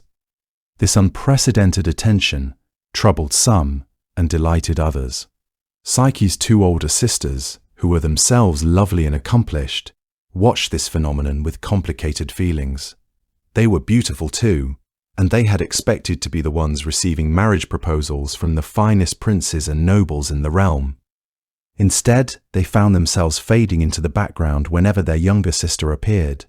Their beauty, which had once seemed remarkable, now seemed ordinary by comparison. They had married well enough, but they had imagined marriages that were grander, to men of greater power and wealth. Their husbands were good men, but they were not kings, and this fact weighed on both women as they watched the endless stream of admirers that surrounded their youngest sister. The older sisters had once received visitors and attention of their own. They had known what it felt like to be the most celebrated women in a room. But that time seemed like a distant memory now, something belonging to another life entirely. They tried not to resent Psyche for something she had not chosen or caused, but resentment crept in nonetheless. They would watch from the windows of the palace as crowds gathered, and they would remember the days when such crowds had come for them. Those days seemed impossibly far away now. Psyche herself was not vain about her appearance, though she could hardly be unaware of the effect it had on those around her. She was modest and kind, more interested in helping others and in intellectual pursuits than she was in admiring her own reflection. She spent her time reading, learning about the world, and trying to be of service to her family and the people around her. Yet no matter what she did or how she behaved, people saw first her beautiful face and only slowly came to appreciate the character beneath it. People who had once gathered at the temples to make offerings to Aphrodite, the goddess of love and beauty, began to abandon those sacred spaces instead. Why pray to a distant goddess, they seemed to reason, when they could go and see actual, living beauty in the form of Psyche? The priestesses of Aphrodite noted that their temples were becoming emptier day by day. The altars that had once been piled high with flowers and offerings were now seeing far fewer worshippers. What had once been crowded, bustling temples began to feel hollow and neglected. The ceremonies that had been performed for generations continued, but fewer people came to participate. Some of the priestesses wondered if this was simply the way of the world, if perhaps people's interest in the gods naturally waxed and waned. But others understood that something more significant was happening, something that went against the very order of things as they had always been. The attention and devotion that belonged to the immortal goddesses were being redirected toward a mortal girl, no matter how beautiful she might be. This was not simply unusual. In the eyes of the gods, it was a dangerous transgression. Aphrodite herself had not gone unnoticed of this shift. The goddess, who had been worshipped and adored for countless ages, who had received constant offerings and prayers, began to hear fewer and fewer voices calling out to her. The incense that once regularly rose from her temples diminished to a trickle. Where once her holidays were celebrated with great pageantry and elaborate ceremonies, they now passed with minimal acknowledgement. The songs that had been sung in her honor were forgotten or neglected. The priestesses found themselves with fewer duties to perform, and they waited in silence in temples that had once bustled with activity. It was not that people had stopped believing in Aphrodite. Rather, their attention and their hearts had been captured by something they could see and touch, something present in their own world rather than distant on Mount Olympus. They did not have to journey to a temple or wait for a sign from the goddess. They could simply go to where Psyche was, and there they could behold beauty in its most perfect form. Why should they pray when they could see? Why should they make offerings to an invisible goddess when they could stand in the presence of visible, tangible beauty? The shift in attention was gradual at first, but it grew more pronounced with each passing season. Merchants who had once kept small shrines to Aphrodite in their shops began to neglect them, the candles burning down to nothing, the flowers wilting and falling to the ground. Young women who had once asked Aphrodite for the blessing of love began instead to simply watch Psyche, as though by observing her, they might somehow absorb some quality that would make them more attractive or more beloved. Mothers stopped telling their daughters stories about how the gods cared for them, and instead pointed them towards Psyche as an example of what beauty and grace could be. Psyche's beauty had inadvertently created a situation that no mortal could have foreseen or controlled. She had not asked for worship or divine honors. She had not set out to diminish the reverence paid to the gods. She was simply a girl, born to a mortal king, who happened to possess an extraordinary degree of physical beauty.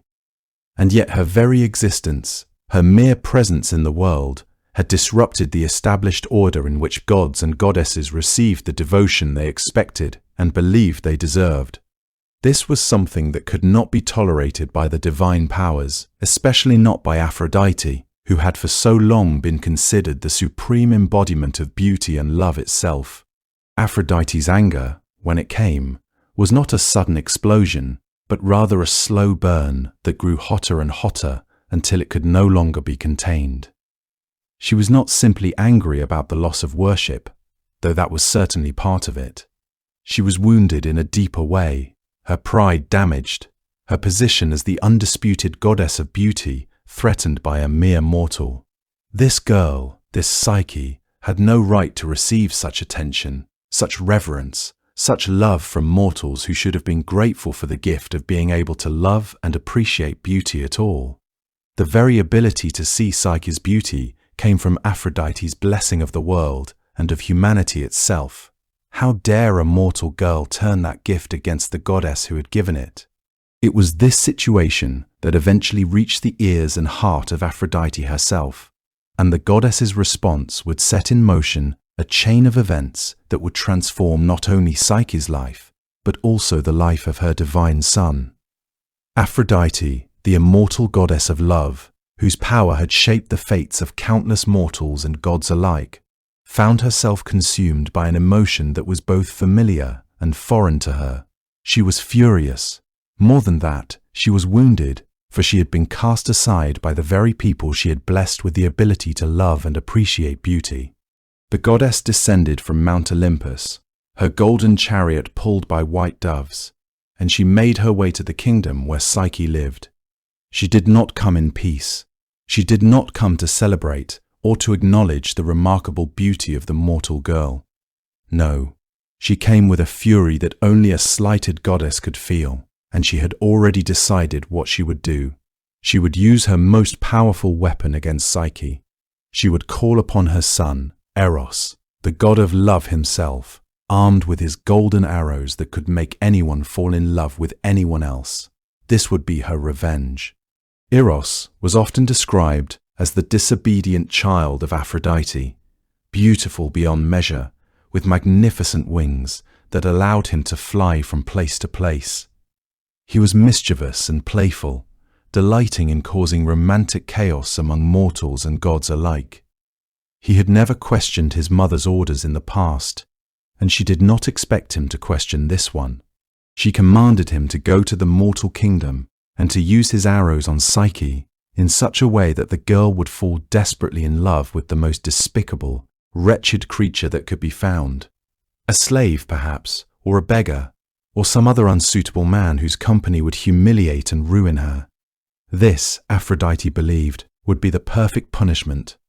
Psyche would be so enamored with her new lover that she would forget about everything else, including her beauty. The worshippers would no longer come to see her, for she would be occupied with pursuing an unworthy man. The temples of Aphrodite would be filled again with people seeking the goddess's help in matters of love, desperate to avoid the kind of fate that had befallen the proud mortal girl. And Psyche herself would spend her days pining for someone who could never give her the kind of life she might have otherwise enjoyed. This seemed a fitting punishment for someone who had, however unintentionally, displaced a goddess in the hearts of mortals. Eros, carrying out his mother's wishes, made his way to the kingdom where Psyche lived. He was curious about this girl who had caused such upheaval, this mortal whose beauty had been compared to that of a goddess. But when he arrived and laid eyes on Psyche for the first time, something entirely unexpected happened. Everything he had planned to do vanished from his mind in an instant. He was not prepared for what he saw. The descriptions he had heard, the stories that had reached even to Mount Olympus, had not done her justice. Psyche was not just beautiful. She was breathtaking in a way that made his heart stop, and in that moment of stillness, everything changed. It happened on an ordinary day in the marketplace, when Psyche was going about her daily tasks, unaware of the divine presence observing her from the shadows. Eros watched as she moved through the crowd, with a kind of gentle elegance that had nothing to do with vanity and everything to do with her fundamental nature. She smiled at an elderly vendor, genuinely interested in his life and his circumstances. She helped a child who had dropped her basket of flowers, spending extra time to help her gather them, even though it caused her to fall behind in her own errands. Every action, every gesture, spoke to a depth of character that matched and somehow even surpassed her extraordinary physical beauty.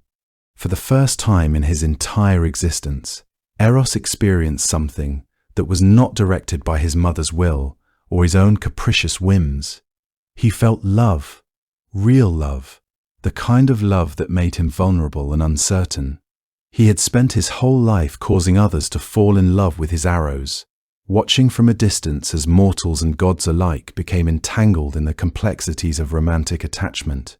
He had always found it somewhat amusing, the chaos and drama of love, the way people could become completely undone by a feeling he could manufacture with a single arrow. But now he understood, in a moment of profound clarity, what it actually felt like to be on the other side of his own arrows. He understood what it meant to lose control, to have your will subsumed by something greater than yourself. He forgot completely about his mother's instructions. He made no move to shoot Psyche with his arrows or to cause her to fall in love with anyone else. Instead, he knew with absolute certainty that he wanted her for himself, that he needed her in a way he had never needed anything before. He began to formulate a plan that would allow him to claim her without revealing his true identity, though he knew the revelation would eventually have to come. He would find a way to be with her, even if it meant defying his mother and acting against the direct orders he had been given. For the first time in his life, Eros had become subject to the very force he wielded so carelessly over others. He had fallen in love, and nothing would ever be the same for him again. But there was a problem, one that troubled Eros deeply as he contemplated how to proceed. A god cannot simply marry a mortal and expect the mortal's family and society to accept it without question. There would need to be some kind of justification, some kind of framework through which this union could be understood. There would need to be a reason that made sense within the mortal world, something that would explain how a mortal girl could come to be with a divine being. And Eros, in his newfound desperation to have Psyche as his own, began to think of a solution that would accomplish everything he needed at once. He would consult with the oracle, that ancient voice of prophecy that spoke for the god Apollo himself. The two divine beings had always maintained a cordial relationship, and Eros believed that Apollo would understand his plight and would be willing to help. He would arrange for a prophecy to be given that would make it seem as though Psyche's marriage to him was fated, destined, written in the very threads of destiny itself. By disguising his love beneath the language of prophecy, by making the union appear to be the will of the gods rather than the desire of a single lover-struck deity, he could justify what he wanted to do. And so, with the aid of Apollo, Eros set in motion the events that would change everything, events that would test not only Psyche's courage and faith, but also the very nature of love itself. The oracle, when consulted by Psyche's father about the future of his youngest daughter and why she received no marriage proposals despite her extraordinary beauty, would give a prophecy that would shake the entire kingdom. It was not a prophecy born from divine truth in the normal sense, but rather one that Eros had orchestrated, using his connections and his power to shape the words that would come from the oracle's lips. And these words would set Psyche on a journey that would test her in ways she could never have imagined, and that would ultimately transform her from a mortal girl into something far greater. By this time, Psyche's father had become increasingly troubled by the situation surrounding his youngest daughter.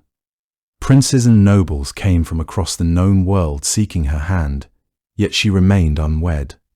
Some said it was because she was waiting for a suitor worthy of her beauty, but the king knew something else was happening. There was a sadness in his daughter that had nothing to do with her face or form. She was lonely, isolated by the very feature that made her celebrated.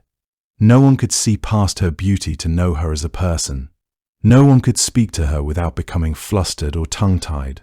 She had everything a girl could want materially, yet she had nothing of what she truly needed, which was genuine human connection and understanding. In his desperation to find a solution to this puzzle, the king decided to consult the oracle at a sacred temple in a distant part of his kingdom. This oracle was famous for her insight and accuracy, her prophecies passed down through generations and spoken of with reverence throughout the land. Perhaps, the king thought, the oracle could explain why his daughter, despite possessing every quality a man could desire, remained without a suitable match. Perhaps the oracle could offer some guidance on what should be done to rectify this unusual situation. The king made the journey himself, bringing offerings of gold and precious items. He traveled with only a small retinue, wanting to keep the nature of his quest private, knowing that word of an oracle consultation could spread rumors and speculation throughout his kingdom. The journey took many days, carrying him through forests and across rivers, through villages and past farmland, until finally he reached the temple where the oracle dwelt. The temple itself was ancient, built long before the king's father's father had been born, and it had the feel of a place where the veil between the mortal and divine worlds was thin and permeable. When he arrived at the oracle's temple, he asked his question carefully and respectfully. What, he asked, did the future hold for his youngest daughter, Psyche? Why had she not yet found a husband, despite suitors from every corner of the world? What was preventing her from achieving the happiness that seemed to elude her? These questions hung in the air as the oracle entered her trance, her eyes rolling back into her head as she was overtaken by the divine knowledge that flowed through her. The transformation was visible and unsettling, her entire body seeming to vibrate with the force of divine knowledge coursing through her. When the oracle spoke, her voice was not her own, but seemed to come from somewhere far beyond the mortal realm. The words she spoke were terrible and beautiful in equal measure, conveying a prophecy that was not what the king had expected or hoped to hear. She prophesied that Psyche would not marry a mortal man, nor would she marry a prince or a nobleman. Instead, she would be wed to a creature of such terrible nature that even the gods themselves feared it. This husband would be no man but a beast, a monster, something that dwelt in the shadows and could not bear to be seen by mortal eyes. The oracle's voice grew stronger as she delivered these words, and the king felt his heart grow heavier with each pronouncement. She declared that Psyche would have to travel to a distant place, far from her home and family, and wait for this creature to claim her as his bride.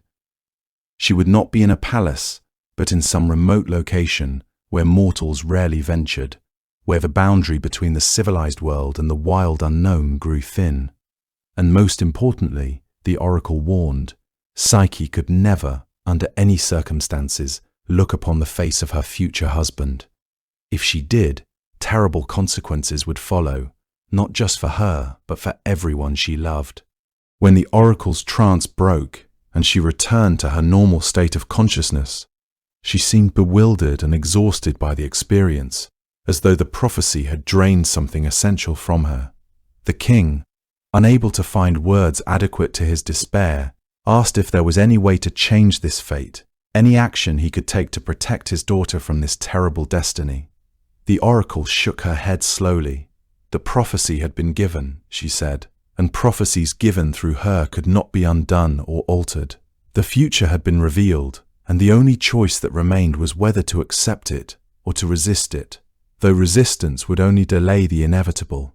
The king returned home with this prophecy weighing heavily upon his heart. He shared the news with his family, and the household was thrown into despair. What kind of future was this for his beloved daughter? What kind of life could await her, married to a monster, forbidden from ever seeing her husband's true form? And yet, the oracle's words could not be ignored or dismissed. The oracle had never been wrong before. If she said this was Psyche's fate, then this was what would come to pass. The only question was what the family should do in response. Psyche herself received the prophecy with a kind of resigned acceptance that surprised her family. She did not weep or rage against her destiny.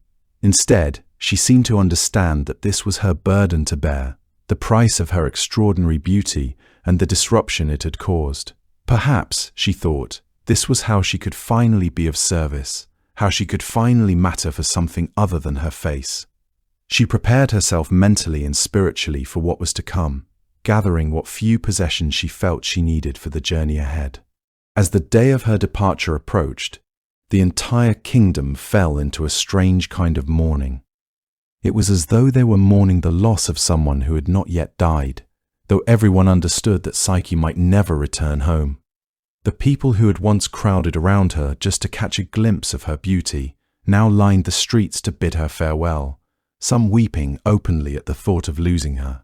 They had celebrated her beauty and made her the subject of their devotion, but in doing so, they had also condemned her to this fate. If it were not for their inability to look past her face to see her as a real person, she might have had a different destiny. The journey to the place where Psyche would meet her fate was long and difficult.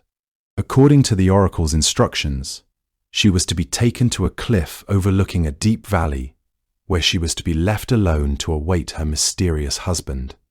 Her parents accompanied her as far as they could, but ultimately, they had to return to the kingdom while Psyche continued on with her attendants. When they reached the cliff, Psyche's mother and father embraced their daughter one final time, knowing that they might never see her again. Her mother wept against her shoulder, while her father stood in silent anguish, unable to find words adequate to the situation. Psyche comforted them as best she could, assuring them that she would be well, that she had faith in the oracle's words and in the divine will that guided all things. She encouraged them to return home and to live well, to cherish their other daughters, and not to grieve too deeply for her. She told them that she believed, somehow, in spite of the terrible prophecy, that everything would work out as it was meant to. Her courage in the face of her uncertain future touched the hearts of all who witnessed it, even those who had never spoken to her before, who knew her only as the most beautiful girl in the kingdom. When the time came for them to depart and leave her alone on the cliff, Psyche's parents turned away with heavy hearts, their movements slow and reluctant, as though each step away from their daughter was itself an agony. They returned to the kingdom, and the news of what had happened spread quickly throughout the land. People spoke of how Psyche had gone willingly to meet her fate, how she had not cursed the oracle or the gods, or her own beauty, but had accepted what was to come with grace and dignity. Some said that this proved she was worthy of better than a beast husband, while others whispered that perhaps the gods had a purpose in this, that perhaps something greater was unfolding than they could understand. The people of the kingdom held ceremonies and made special offerings to the gods, praying that somehow Psyche might be spared or that the prophecy might be altered. The priestesses of Aphrodite, interestingly, were among those who prayed most fervently. They did not know the true reason behind this terrible prophecy, did not understand that their goddess had orchestrated it all. They simply saw a girl who was about to meet a terrible fate, and they could not help but feel compassion for her, even if their goddess could not. And so Psyche was left alone on the cliff, waiting in the darkness that fell as evening approached. She sat beneath the stars and wondered what would come next, what form her mysterious husband would take, and how she would endure a life bound to a creature she could never see. The cliff was high, overlooking a vast valley that stretched out beneath her like a dark ocean. The wind blew across the cliff, carrying with it the scent of distant lands and the promise of change. It was the kind of wind that felt like it came from somewhere magical, somewhere beyond the ordinary world. Psyche wrapped her cloak more tightly around herself as the night deepened and the temperature dropped. She had been given supplies, food and water and a few belongings, but she was uncertain how long she would need to wait or what would happen when whatever was to happen finally occurred. The prophecy had not specified whether her mysterious husband would come that night or whether she would have to wait for days, even weeks, in this lonely place. She simply had to have faith that what the oracle had prophesied would come to pass, that her destiny would unfold according to divine will. As the hours passed, Psyche found herself thinking about her life up until this moment, about all the ways that her beauty had shaped her experiences and defined her in the eyes of those around her. She had been celebrated and admired, but she had also been isolated and misunderstood.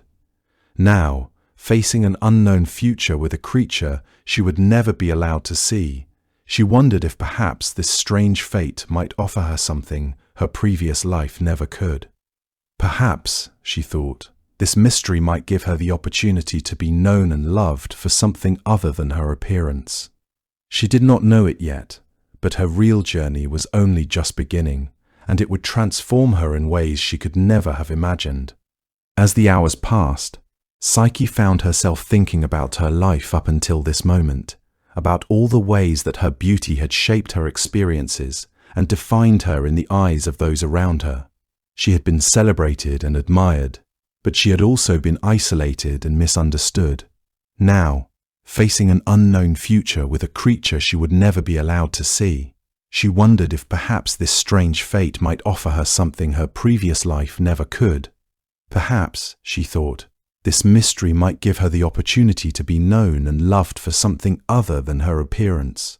She did not know it yet, but her real journey was only just beginning, and it would transform her in ways she could never have imagined. And then, as the darkness deepened and the night grew fully around her, something remarkable began to happen. The wind picked up, not with any sense of violence or threat, but with a gentle, almost caressing quality. It moved across the cliff with intention, and Psyche suddenly understood that this was no ordinary wind. This was Zephyrus, the west wind, the gentle deity who carried softness wherever he went. She had read about him in the ancient texts, had learned of his kind nature and the way he moved through the world like an invisible hand, helping those who needed help, guiding those who were lost. This wind came for her, and she understood, without being told, that this was part of what had been ordained. The wind grew stronger, but not threateningly so. Rather, it seemed to wrap around her like a protective embrace, lifting her gently from where she sat. There was a moment of fear, certainly, as anyone would feel when lifted into the air by something they could not see or fully understand. But the fear was quickly overwhelmed by wonder, by a sense that she was being cared for, that invisible hands were guiding her safely through the darkness. The wind carried her down from the cliff and away from the rocky landscape that had been her temporary home. It bore her across vast distances, over mountains and valleys, through the darkness of the night. She could feel the cool air rushing past her, could hear the whisper of the wind itself as it moved. She was not harmed, not dropped or jostled about, but carried with a gentleness that spoke of great care and protection. After what might have been minutes or hours, Psyche could not tell, the wind began to slow. She descended gradually from the darkness until her feet touched solid ground once more. The wind released her slowly, as if making sure she was steady before letting go completely. As the wind withdrew, Psyche found herself standing in a place unlike any she had ever seen before. She stood at the edge of a vast valley, and before her rose the most magnificent palace she could have imagined. It seemed to have appeared from nowhere, as though it had always been waiting for her, hidden from the mortal world until this very moment. The palace was constructed of marble, so white it seemed to glow with its own inner light, as though the stone itself possessed some kind of luminescence.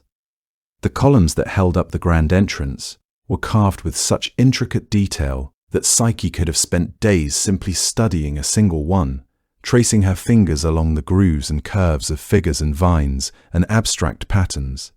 Everything about the structure spoke of wealth and power and magic, a combination that seemed both welcoming and slightly intimidating. The doors were inlaid with gold and precious stones, arranged in patterns so beautiful that they took her breath away, each gem catching what little moonlight remained and reflecting it back in 1,000 different directions. Above the entrance, there were carvings of creatures she recognized from stories and ancient texts, mythological beings rendered so skillfully that they seemed almost alive, as though they might step down from their stone positions at any moment and walk through the halls beside her. There were gods and goddesses carved in stone, heroes and monsters from legends, scenes of triumph and transformation frozen in eternal marble. As Psyche approached the palace, wondering what she should do or where she should go, the great doors swung open silently. There was no one there to open them, no servants visible, yet they moved as though guided by invisible hands. The interior of the palace was even more magnificent than the exterior. The great hall stretched before her was vast beyond measure, with ceilings so high they seemed to disappear into shadow. The floors were polished marble, reflecting light from torches that burned with a steady, warm flame. The walls were adorned with tapestries so beautiful that Psyche found herself stopping repeatedly just to admire them. There was a sense throughout the palace of being utterly alone, and yet at the same time of not being alone at all. The air itself seemed to shimmer with presence, with invisible attention. Psyche moved through the halls cautiously, uncertain of what was expected of her, or where she should go, but it was as though the palace itself guided her, leading her naturally from one room to another. She passed through galleries filled with artwork that rivaled anything she had ever seen in the greatest temples of her homeland.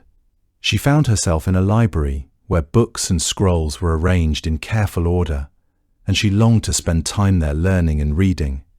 She discovered gardens inside the palace walls, lush with flowers and plants that should not have been able to grow indoors.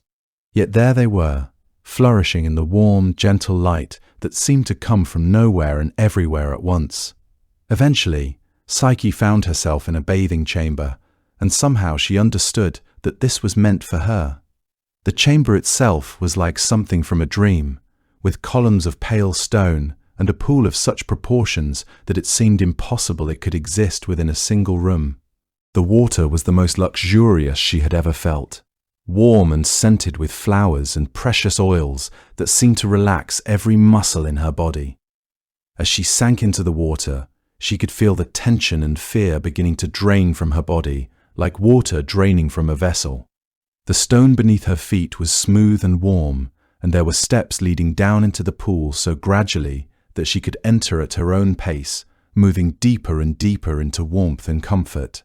She remained there for a long time, letting the scented water work its magic on her mind and body, wondering if she was actually awake, or if perhaps she had died on the cliff and was now existing in some strange afterlife created by the gods.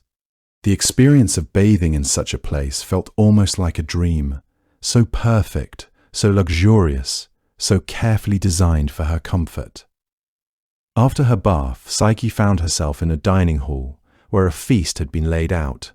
The room was vast, with a table that seemed to stretch for an impossible distance, laden with food and drink. There was no one present to serve her or to greet her, yet the food was fresh and plentiful, arranged beautifully on tables of polished wood and set out with care that suggested someone was thinking of her, wanting her to be comfortable and well fed. There were fruits she recognized, fresh and sweet, arranged in baskets lined with leaves. There were breads of various kinds, some dark and hearty, others light and delicate. There were meats cooked to perfection, still steaming slightly, as though they had been prepared just moments before her arrival. There were wines of various colors, from pale golden to deep red, and delicacies whose names she did not even know. Exotic foods that suggested places and peoples beyond her experience. The food was warm, as though freshly prepared, and she ate with a hunger she had not realized she possessed, enjoying flavors and textures that were far beyond what was available in her father's palace.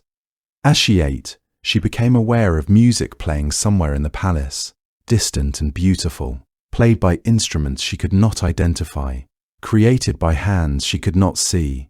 It seemed to accompany her meal, as though someone was aware of her presence and was choosing music appropriate to the moment. When evening fell, Psyche found herself in a chamber that seemed to have been prepared specifically for her rest. There was a bed so large and so luxuriously appointed that it seemed almost impossible. The linens were the finest she had ever felt, softer than anything she had known before, and they were perfumed with scents that made her think of gardens and spring mornings. There was a fireplace in the room, crackling with a warm fire that provided both light and comfort. The room itself seemed designed to put a person at ease, to make them feel safe and cared for despite their fear and uncertainty. Psyche lay in the bed and tried to make sense of what was happening to her. The prophecy had spoken of a terrible beast, of a creature so awful that even the gods feared it. Yet everything around her spoke only of care and thoughtfulness. The palace, the meal, the bath, this beautiful sleeping chamber, all of it had been prepared with such attention to her comfort and dignity that it seemed impossible this could be the dwelling of anything terrible. Perhaps, she thought, the oracle had been wrong. Perhaps there was some misunderstanding about what was to come.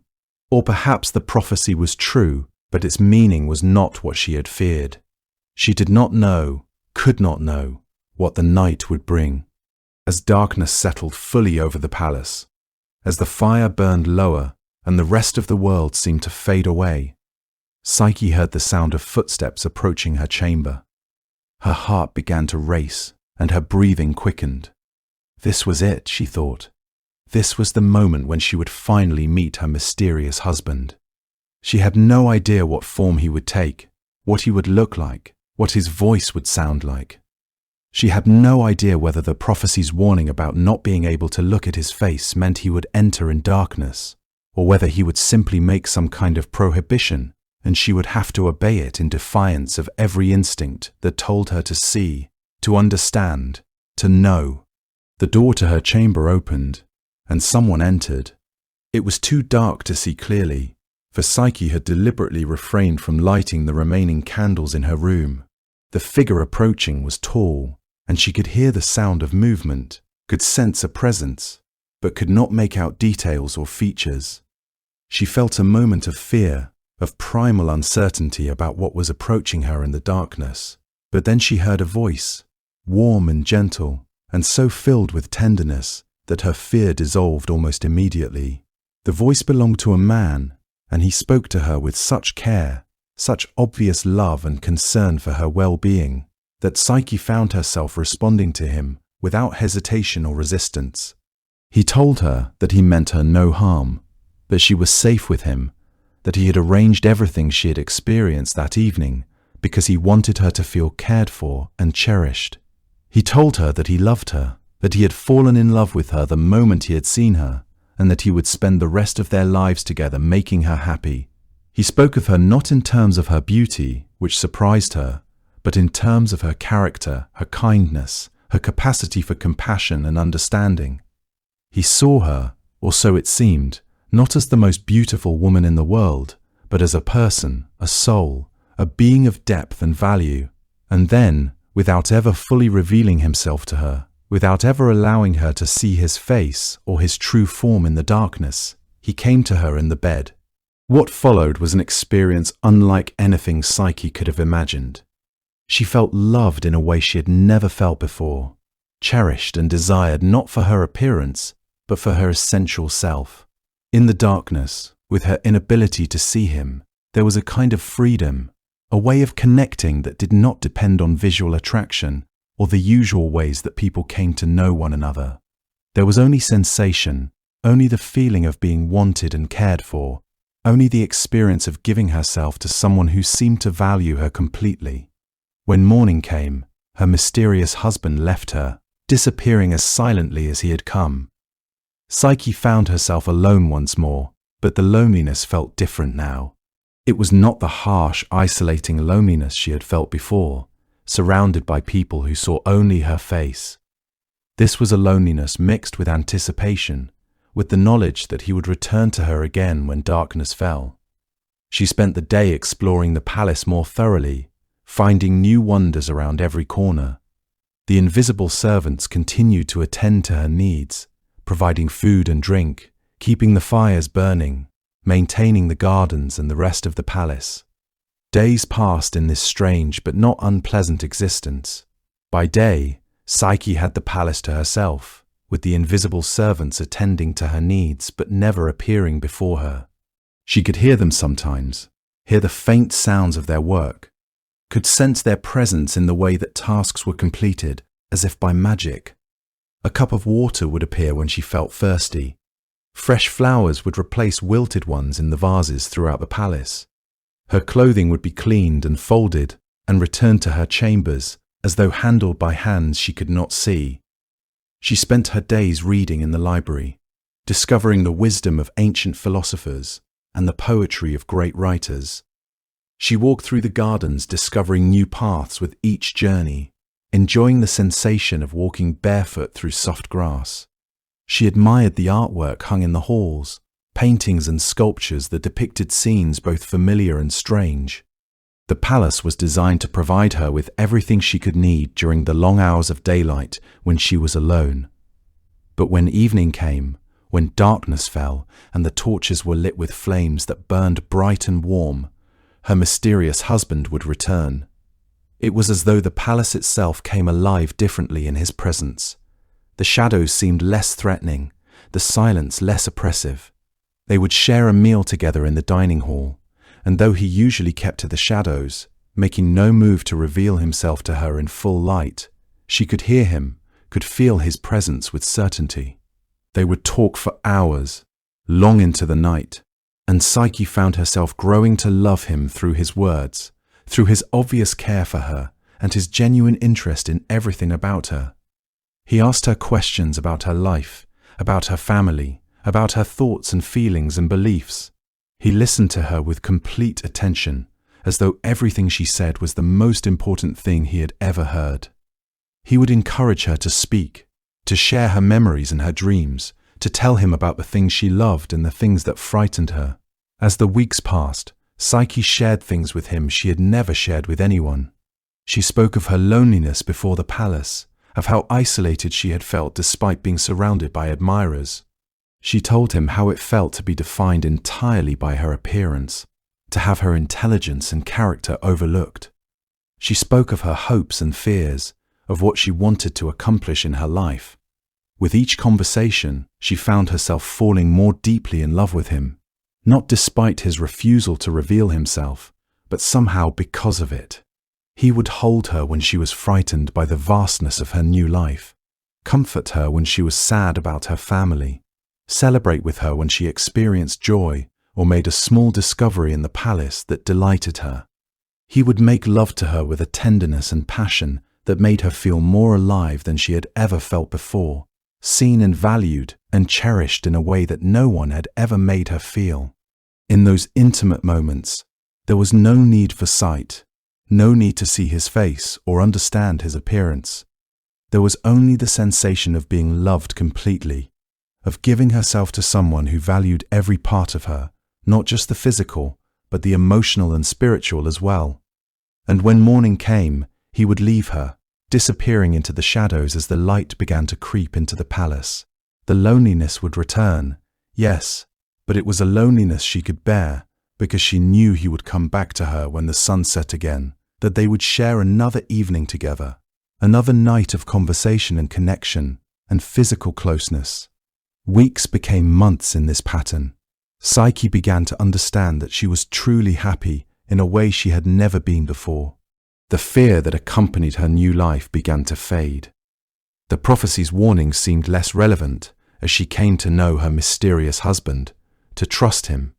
She could ask him about his identity, about why he insisted on darkness, and he would always respond with kindness and patience.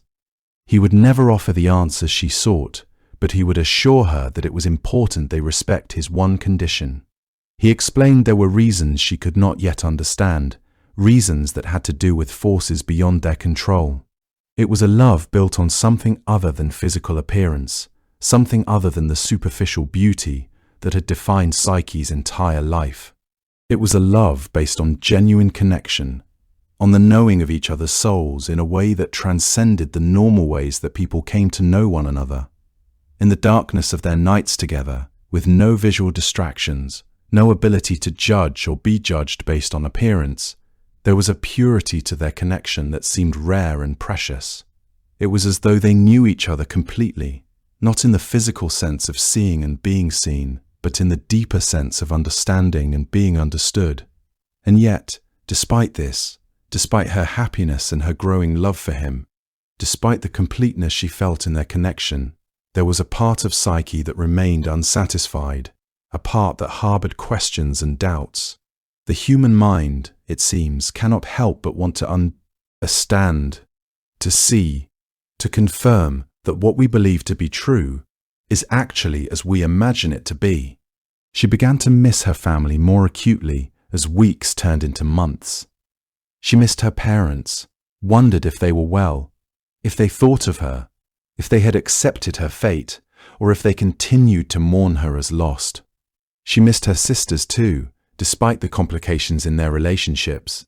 She missed human conversation during the day, missed the sound of voices other than her own, missed the simple experience of speaking to another person face to face with genuine attention. The invisible servants, no matter how helpful, could not provide what she truly craved, which was genuine human connection and interaction, the simple pleasure of being among her own kind. When she expressed her loneliness to her mysterious husband one evening, he listened with sympathy and understanding. He held her close as she spoke of her family, and he seemed genuinely moved by her sadness at their separation. He told her that he would arrange for her to receive a visit from her family, though he warned her to be careful about what she told them. He encouraged her to miss them, to speak with them if she wished, but he made it clear that there were certain things about her life that should remain private, certain truths that should not be shared. He was cautious, careful in his warnings, but not unkind. It was as though he knew something that she did not, something that made him want to protect her from certain revelations. There was almost a sadness in his voice as he eschewed his warnings, as though he understood the risks involved in this visit in a way that she could not. When her family arrived, brought by the same gentle west wind that had carried Psyche there months before, she was overcome with emotion. She held her mother and father close, tears streaming down her face at the joy of seeing them again. She could smell the familiar scents of her childhood, could feel the familiar touch of her parents' hands. Her sisters arrived as well, and at first they seemed genuinely happy to see their youngest sister alive and thriving. They asked her about her situation, about how she was being treated, about whether she was well. But as they were shown through the palace by the invisible servants, as they observed the wealth and luxury that surrounded Psyche, their expressions began to change subtly. Envy began to creep into their faces as they realized that their younger sister, the one they had resented for her beauty, had been elevated to a position of unimaginable comfort and privilege. She lived in a palace more magnificent than any royal residence they had ever seen or heard of. She was waited upon by invisible servants who attended to her every need. She had access to libraries and gardens and luxuries that seemed beyond measure. While they had married respectable men and lived comfortable but ordinary lives, Psyche had somehow transcended to something far greater. As they walked through the halls, they asked her constant questions. They asked about her mysterious husband, pressing her for details about what he looked like, what he did, who he was, where he came from. They asked about his family and his background, about whether he was a nobleman or a king or someone of even greater status. Psyche found herself reluctant to share much, respecting the request of her husband to keep his identity private. She told them that he was kind and that she loved him, but she would not describe him to them, would not answer their questions about his appearance.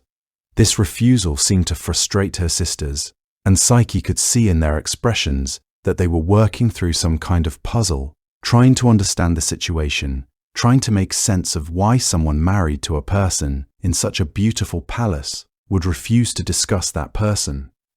Their questions became increasingly pointed, increasingly focused on the oddness of her situation. Why, they asked, did she never see her husband during daylight? Why did he only visit her at night? Why had she never described him to anyone?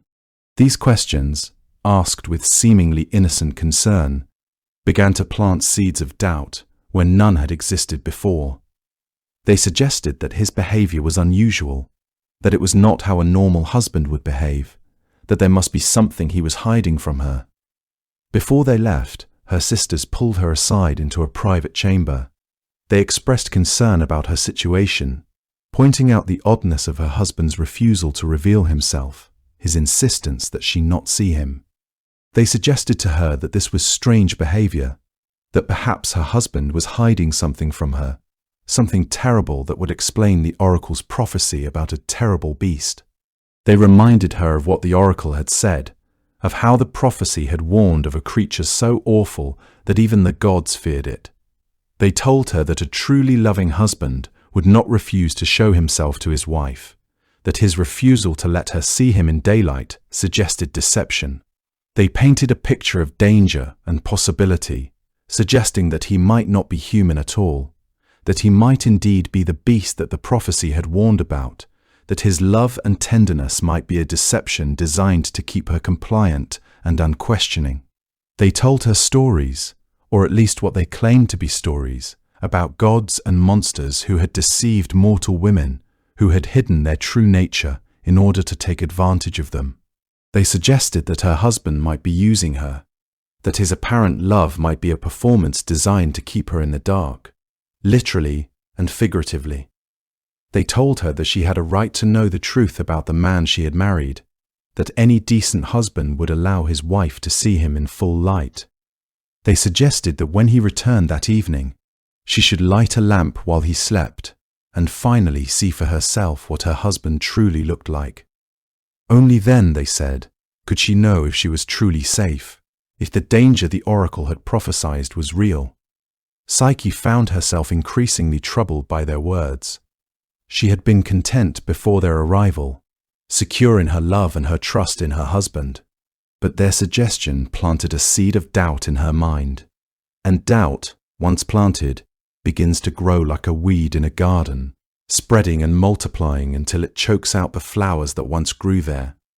They left her with practical instructions on how to obtain a lamp and oil, with encouragement to use it to discover the truth about her husband, with warnings about the danger she might be in if she continued to trust him blindly.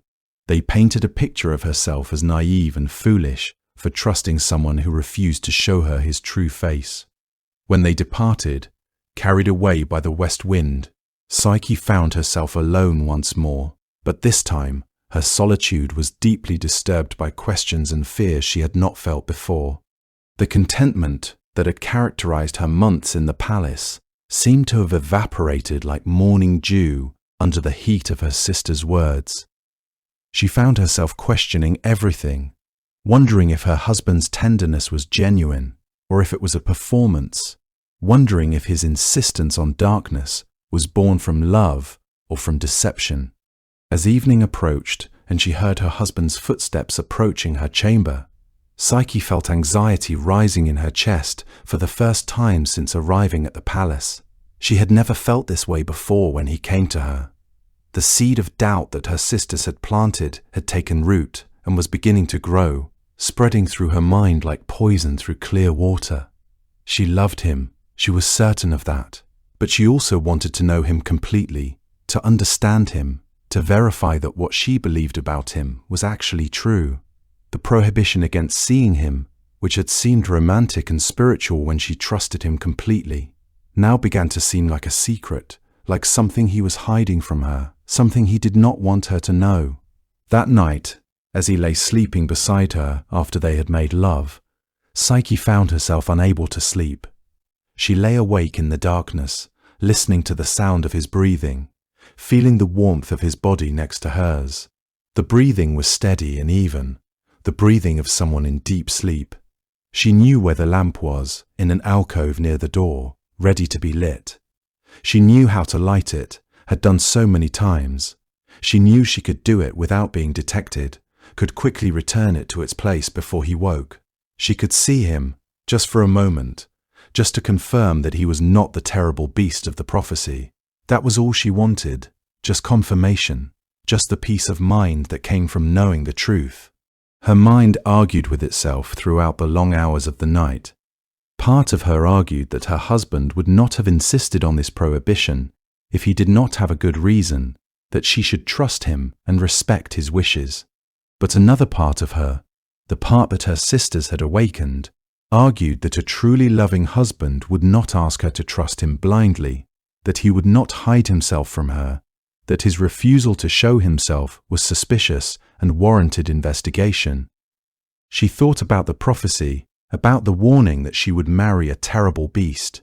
Her husband's tenderness seemed incompatible with that prophecy, yet her sisters had pointed out that a deceptive creature might behave exactly as her husband did. She thought about all the months she had spent with him, all the love and tenderness and genuine care he had shown her. But she also thought about the unanswered questions, about the mystery that still surrounded him, about the fact that she had never seen his face, never truly knew what he looked like. The conflict within her grew as the night wore on. She did not want to betray his trust, did not want to violate the one condition he had asked her to respect. And yet she also wanted to know, wanted to understand, wanted to end the uncertainty that was now consuming her. The more she thought about it, the more reasonable her sister's suggestion seemed. She was his wife after all. Did she not have a right to see his face? Did she not have a right to know who she had married? Was it not strange and wrong that he insisted on this darkness? As these thoughts occupied her mind, as she wrestled with her desire to know and her fear of what she might discover, she felt herself approaching a moment of decision. The line between trust and curiosity, between faith and knowledge, was about to be crossed, and once crossed, there would be no going back to the innocence she had known before. The consequences of her action would ripple forward in ways she could not yet imagine, setting in motion events that would test not just her love for her mysterious husband, but the very nature of love itself. She rose slowly from the bed, careful not to disturb him. Her heart was racing, pounding in her chest so loudly that she was certain he must hear it. But his breathing remained steady and even, the breath of sleep. She moved to the alcove where the lamp waited. Her hands trembled as she reached for it, as she found the flint and the tinder, as she struck them together to create a spark. The tiny flame that resulted seemed impossibly bright in the darkness of the chamber, and she shielded it with her hand as she carefully lit the lamp. The light grew, spreading slowly through the chamber, illuminating the familiar spaces, the furniture and the curtains and the walls. And then she turned to look at the bed, to see the face of the man who lay sleeping there, the man she loved, the man whose identity had been hidden from her for so long. What she saw took her breath away completely and left her transfixed with a mixture of wonder and horror that nearly made her knees buckle beneath her. The man lying in the bed was not a beast at all. He was stunningly beautiful, more beautiful than anything she had ever laid eyes on in her entire life. His face was perfectly sculpted, with features so delicate and refined that they seemed almost too perfect to belong to a creature made of flesh and blood. His skin glowed softly in the lamplight, luminous and flawless, like marble carved by the finest artists and then infused with some kind of inner light. His hair was dark and curled in perfect coils around his face, falling across his forehead and temples with a natural grace that no mortal could have achieved even with hours of careful arrangement. His lips were full and gentle, curved in the softest expression of sleep. His lashes rested against his cheeks, impossibly long and dark. And even in sleep, there was an expression of tenderness on his features, a gentleness that seemed to contradict every warning the oracle had given her about the terrible beast she was destined to marry. More than his physical beauty, though, was the sense of power that radiated from him. Now that she could see him clearly in the lamplight, she could sense the divinity that surrounded him like an invisible cloak, present in every line of his form, in the way he lay, in the very air that seemed to shimmer around him. She recognized him with terrible certainty, not from any actual meeting or introduction, but from stories she had heard countless times since childhood, stories of the god of love himself, of Eros, the master of hearts and desires, the being who walked among gods and mortals alike and bent them to his will through the power of his love. This was Eros. She knew it with absolute certainty the moment she saw him. The power radiating from him was unmistakable. The sense of divinity that surrounded him was palpable. She had been married to a god all along. Not just any god, but one of the most powerful in all of Olympus, a being of immense magical ability and influence. She had been sharing her bed and her heart with Eros, the master of love himself, and she had never known it. He had been so careful to conceal his identity, to keep himself hidden from her, and she had repaid his care and his protection with this ultimate violation of trust. For a long moment, Psyche simply stood there, frozen in place, unable to move or even to breathe normally. The lamp trembled slightly in her shaking hand, and the light from the flame danced across his beautiful face, creating subtle shadows beneath his cheekbones and across his forehead that seemed to emphasize the perfect proportions of his features. She drank in the sight of him with her eyes, trying to commit every detail to her memory, knowing on some level that this moment of seeing him might be all she would ever have. She wanted desperately to feel joy at this revelation, wanted to celebrate the fact that her mysterious husband was not only not a beast, but was impossibly, beautifully divine. She wanted to rush to him, to wake him, to tell him that she finally understood, that all her fears had been baseless, that everything he had warned her about meant nothing in the face of this perfect beauty.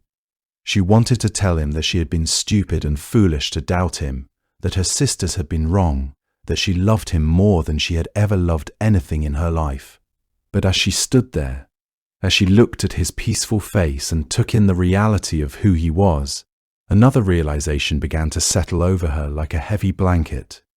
This was not a moment of triumph. This was not the beginning of a new chapter in their story. This was the moment of its ending.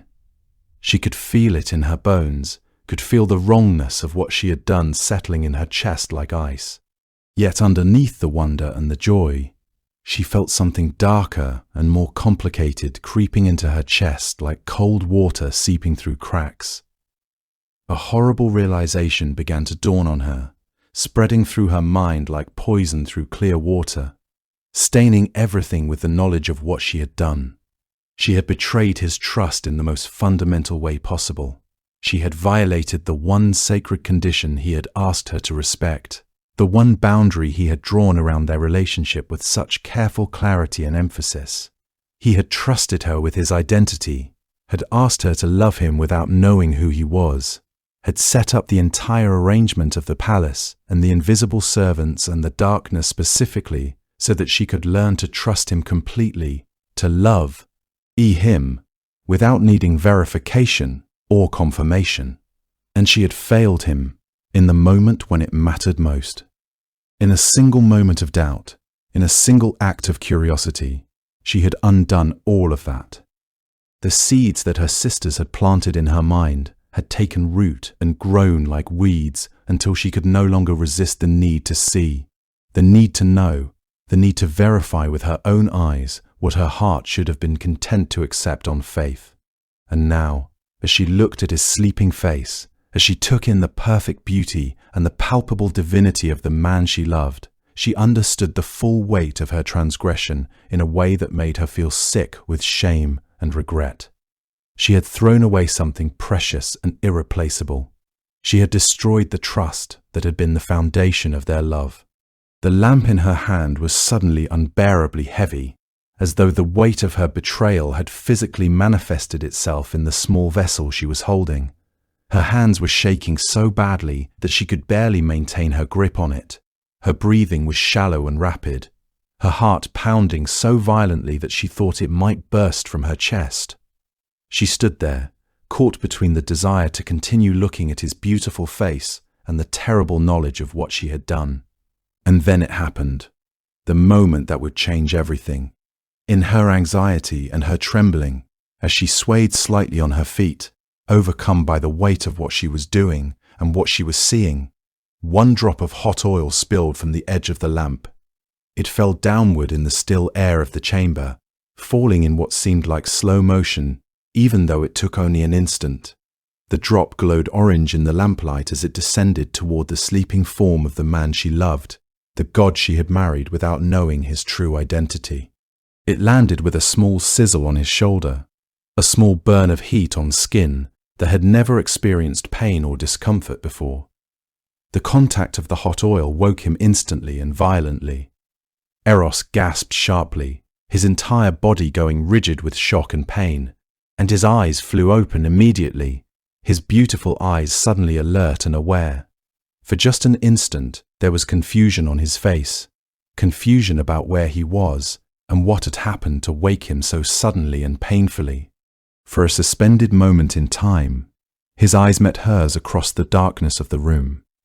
The moment his gaze found her standing there, with the lamp in her trembling hands, illuminating her face with its betraying light, Psyche understood with brutal clarity that everything had changed. The betrayal was complete and undeniable. She had seen him.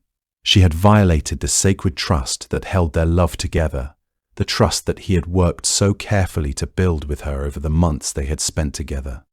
In his eyes, she could see not anger so much as deep, profound sadness, a sadness so overwhelming that it seemed to fill the entire room.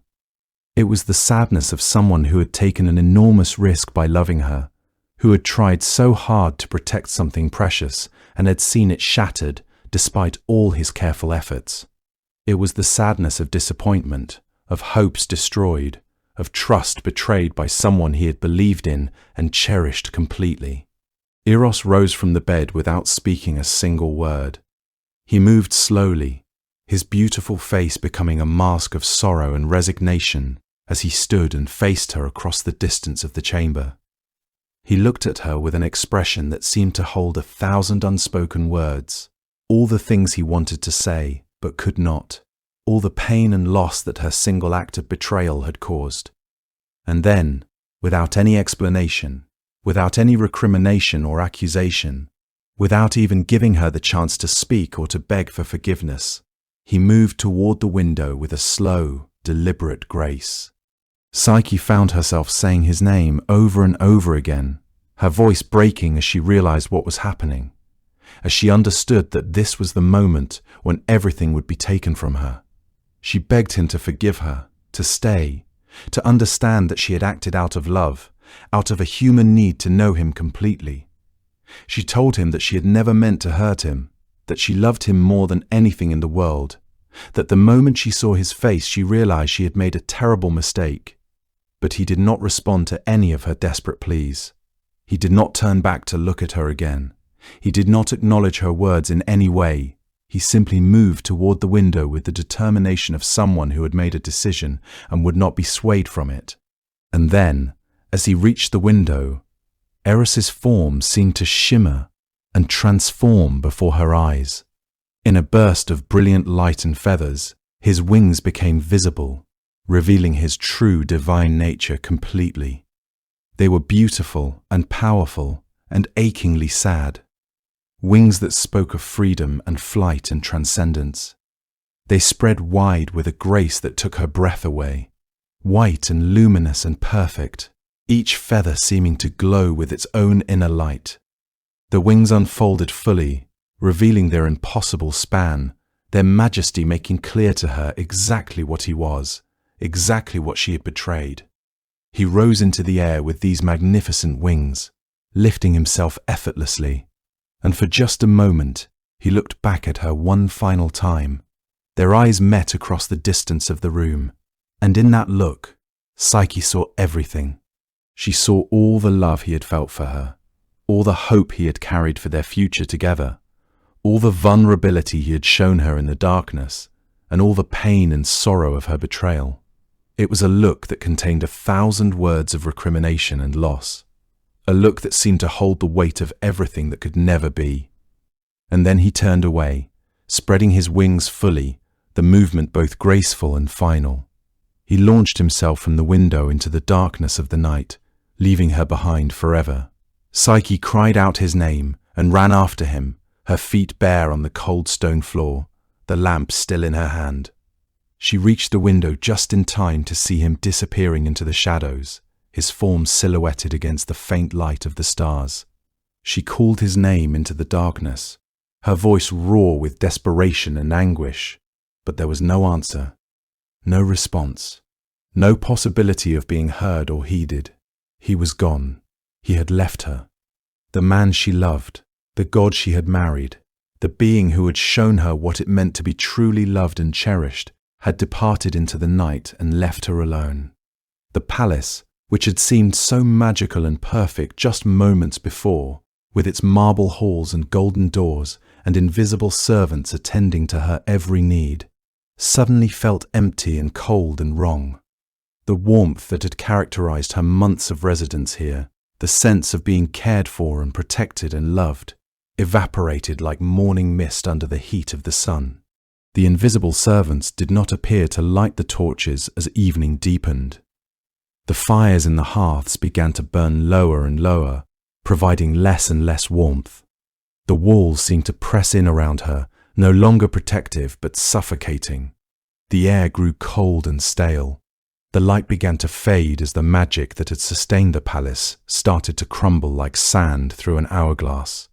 Psyche understood with terrible clarity that without Eris's love and his presence, the palace could not maintain itself. The magic that had created it and sustained it and made it so beautiful and comfortable was inextricably bound to him, to his affection for her, to his desire to care for her. Now that he was gone, now that his love had been shattered by her betrayal, the palace itself was beginning to fade. She was watching the physical manifestation of her own emotional destruction happening around her as the palace crumbled and changed. It was as though the universe itself was reflecting her internal state, making physical the loss and devastation she felt in her heart. She remained in the palace for the rest of that terrible night, moving from room to room like a ghost, unable to settle anywhere, unable to find any comfort. The fires that had burned so warmly, that had provided such comfort and beauty, continued to dim lower and lower. The tapestries that had been so vibrant and beautiful, with their intricate depictions of gods and heroes and scenes of triumph, seemed to lose their colour and their lustre with each passing hour, becoming dull and faded. The fountains that had provided such pleasant sounds, the gentle babbling that had been so soothing, began to run with cloudy water instead of clear, and the statues that decorated them began to crack and crumble. Everything beautiful was becoming ugly. Everything that had brought her joy and comfort was turning to ashes before her eyes. The marble that had glowed seemed to become grey and ordinary. The gold inlays seemed to tarnish. The paintings on the ceilings seemed to fade. It was as though the palace itself was grieving with her, as though it was mourning the loss of Eros's love just as she was. The invisible servants stopped appearing entirely. There was no one there to light the remaining candles or tend to the fires. There was no one there to provide her with food or comfort. She was utterly alone in this dying place. She eventually found herself back in the bedchamber, where it had all happened, where she had lit the lamp in that moment of doubt and betrayal. The lamp itself lay on the floor now, tipped over, the oil spilled and staining the marble. The bed was empty now, terribly, heartbreakingly empty. The room was growing colder by the hour, as the magical warmth that had always emanated from it faded away. She lay on the bed, on the sheets that still carried a faint scent of him, and she wept until she had no tears left to shed. When morning finally came, Psyche forced herself to leave the palace. She could not remain in this place where every shadow reminded her of him, where every room echoed with memories of their time together. But when she tried to navigate the paths that should have led her down from the mountain, she found herself becoming increasingly disoriented. The mountain itself seemed to resist her departure, as though it did not want to release her. She found herself stumbling and falling down a steep rocky hillside, tumbling head over heels, her body striking sharp stones and rough earth. She fell and fell, unable to stop her descent, until finally she landed hard at the bottom. The wind knocked completely from her lungs. She lay there for a long time, unable to move, unable to think, unable to do anything but breathe and feel the pain radiating through her body.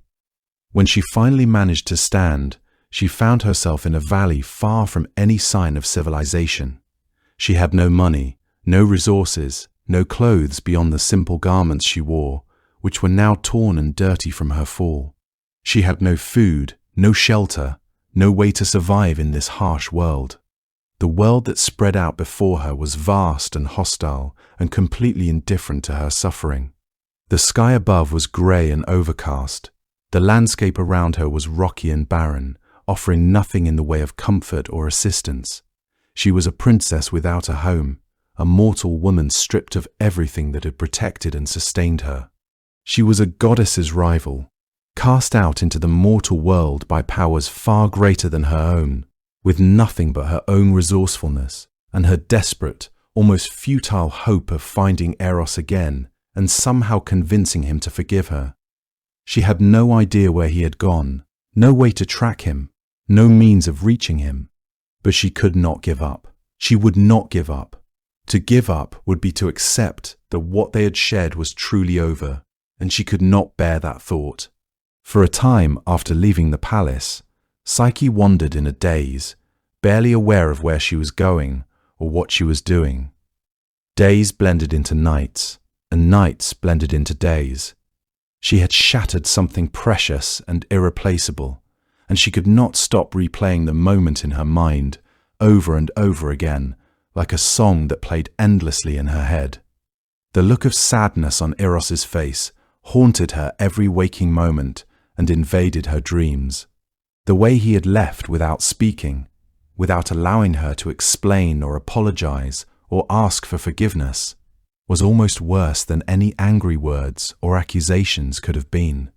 It was the sadness of someone who had been deeply betrayed, who had taken a tremendous risk by loving her despite his mother's wishes and the complications of his divine nature, and had found that trust broken by the one person he had believed in completely. She thought constantly of the moments they had shared together in the palace, and these memories tortured her with their sweetness and their inaccessibility. She thought of his voice in the darkness, the way he had spoken to her with such gentleness and care, the way he had asked her questions about her life and her feelings as though everything she said was the most important thing he could ever hear.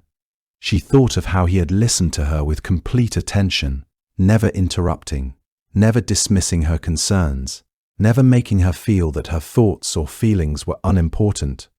She thought of the way he had made her feel seen and valued for who she was as a person, for her character and her heart and her capacity for love, rather than for her physical appearance, which had been the only thing that had defined her in the mortal world.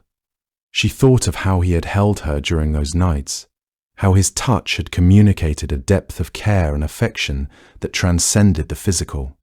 She thought of how he had comforted her when she was frightened or sad, how he had rocked her gently and soothed her with his voice, how he had cherished her in ways that no one else had ever done. She thought of how safe she had felt with him, how completely protected and loved, how utterly accepted for exactly who she was. And she thought of how she had repaid all of that love and care, all of that devotion and vulnerability, by violating his one request, by proving that she could not trust him enough to simply accept his love without needing to verify it with her own eyes. She had let her own insecurity and her own need for control and certainty override the sacred trust that he had placed in her, and in doing so, she had destroyed everything. The days and weeks that followed were the most difficult of her life, stretching before her like an endless road with no destination in sight. She walked without direction or purpose, simply following roads that led through forests and across valleys, hoping that somehow they might lead her to Eros, hoping that perhaps he had left a sign for her to follow, some indication of where he had gone. She asked people if they had seen a man of divine beauty, a being with wings, a god of love, but they looked at her as though she were mad, their faces showing confusion and sometimes pity for this obviously delusional young woman. Some people offered her food or shelter out of charity and pity, seeing a young woman clearly in distress and taking compassion on her. She accepted their kindness with gratitude, though she never stayed anywhere for long. The moment she felt even slightly recovered, she moved on, driven by the need to find Eros, unable to settle anywhere, unable to rest until she had found him and made things right between them. Other people drove her away, seeing her only as a vagrant or a beggar, a burden on their limited resources.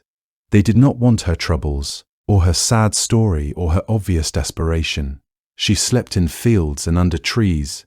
She ate whatever she could find or was given to her, which often wasn't much. Her fine clothing, which had once been beautiful and well made, became torn and muddy and ultimately fell apart from the constant wear and the harsh conditions. She no longer had the luxury of fine garments, and soon she was dressed in rags gathered from wherever she could find them. Her beautiful hair, which had once been glossy and perfectly maintained, became hopelessly tangled and unkempt, matted with dirt and leaves and dust. She became thin and gaunt from lack of proper food, her face becoming angular and drawn, her eyes hollow with despair and exhaustion. Her skin, which had once been smooth and perfect, became weathered and roughened by exposure to sun and wind and rain. Yet despite all of this physical suffering, despite the hunger and the cold and the pain of walking without proper shoes, she never stopped thinking of Eros. She never stopped hoping that somehow, against all odds, she might find him again. She called his name into the wind, hoping he might hear her. She watched the sky, wondering if she might glimpse his wings. She searched the faces of every stranger she encountered, hoping to see his features looking back at her. The obsession with finding him was all that kept her moving forward, all that prevented her from lying down and giving up completely. As Psyche wandered through different lands, her appearance changing with each passing week, she sometimes heard whispers and gossip about her. Word had spread in various towns and villages that a mortal woman had somehow managed to marry a god and had squandered her incredible good fortune through her own foolishness and betrayal. The story had taken on a life of its own as it spread from person to person, growing and changing with each retelling until it barely resembled the truth anymore. Some people viewed her with sympathy when they realized who she was, feeling sorry for her obvious suffering and the weight of her apparent curse. Others seemed to find satisfaction in her suffering, seeing it as a punishment for her arrogance and pride, a just consequence for having threatened the worship of the goddess Aphrodite. What Psyche did not know was that her story had also reached Mount Olympus. had reached the ears of the gods themselves, had reached specifically the ears of Aphrodite herself, the goddess of love who had set this entire tragedy in motion with her original jealousy and her command to Eros to make Psyche unloved and miserable. Aphrodite had been watching events unfold with great interest, monitoring the progress of her revenge through various divine channels and messengers. Aphrodite, hearing that Psyche had lost absolutely everything, that she was wandering the world in rags and desperation, that her beauty was being destroyed by hardship and suffering, felt a rush of cruel satisfaction that was almost intoxicating. This was precisely what she had wanted all along. Not just to punish the mortal woman who had threatened her worship and her status as the most beautiful being in existence, but to utterly destroy her, to strip away everything that had made her beautiful and fortunate, to reduce her to nothing. But as Aphrodite gloated over Psyche's suffering, she realized something that made her even more pleased. It was not enough for her simply to know that Psyche was suffering somewhere far away, wandering in misery and desperation. The goddess wanted to orchestrate that suffering directly, wanted to have the intense pleasure of watching Psyche's humiliation and degradation up close, wanted to command Psyche herself and make her fully aware that it was Aphrodite who was the cause of all her pain. And so, after months of wandering, when Psyche eventually collapsed in exhaustion at the base of a mountain, half-starved and completely broken in spirit, her strength finally spent, she felt a sudden change in the air around her. The atmosphere seemed to shimmer and shift, and suddenly Aphrodite appeared before her, materializing out of a cloud of rose-scented mist. The goddess of love, clothed in her divine radiance and surrounded by her attending spirits and nymphs, looked down upon the wretched mortal woman who lay in the dirt before her, the woman who had once threatened her status as the most beautiful being in existence. Psyche, despite her exhaustion and despair, recognized the goddess immediately, not just from the stories she had heard throughout her life, but from the sheer power radiating from her, from the overwhelming sense of divinity that filled the space around her. She tried to push herself up, tried to speak, tried to explain what had happened, and to beg for the goddess's mercy. But Aphrodite silenced her with a simple gesture of her hand, a movement that seemed to contain infinite power and authority. The goddess's voice, when she spoke, was beautiful but cold, each word perfectly formed and weighted with meaning. She informed Psyche that she knew everything about her transgression, about how she had broken Eros's most important request and caused him such profound pain that he had retreated to his private chambers in Aphrodite's own palace, locked away and unable to bear his suffering. The goddess told her that because Psyche had been foolish enough to believe she could be worthy of a god's love, she would now be given an opportunity to prove herself worthy through trial and hardship. Aphrodite outlined a series of tasks that Psyche would need to complete, tasks so seemingly impossible that they bordered on the absurd. These would be trials that would test not just Psyche's strength or her physical abilities, but her character, her determination, her patience, and her willingness to endure suffering. Only by completing all of these tasks successfully, the goddess told her with a smile that was more like a threat, would Psyche have any hope of being reunited with Eros. This was her only path forward, her only chance at redemption. It was a cruel bargain, and both Psyche and Aphrodite understood it perfectly. The goddess was not offering Psyche mercy or compassion, but rather a chance to earn back what she had lost through her own actions. But Psyche, with nothing left to lose and everything that mattered to her hanging in the balance, accepted immediately. She had nothing else. She had no other options. She had no other hope.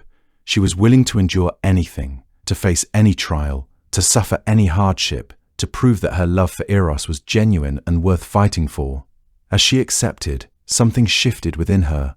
The despair that had consumed her, that had nearly destroyed her entirely during those long months of wandering, began to transform into something else entirely.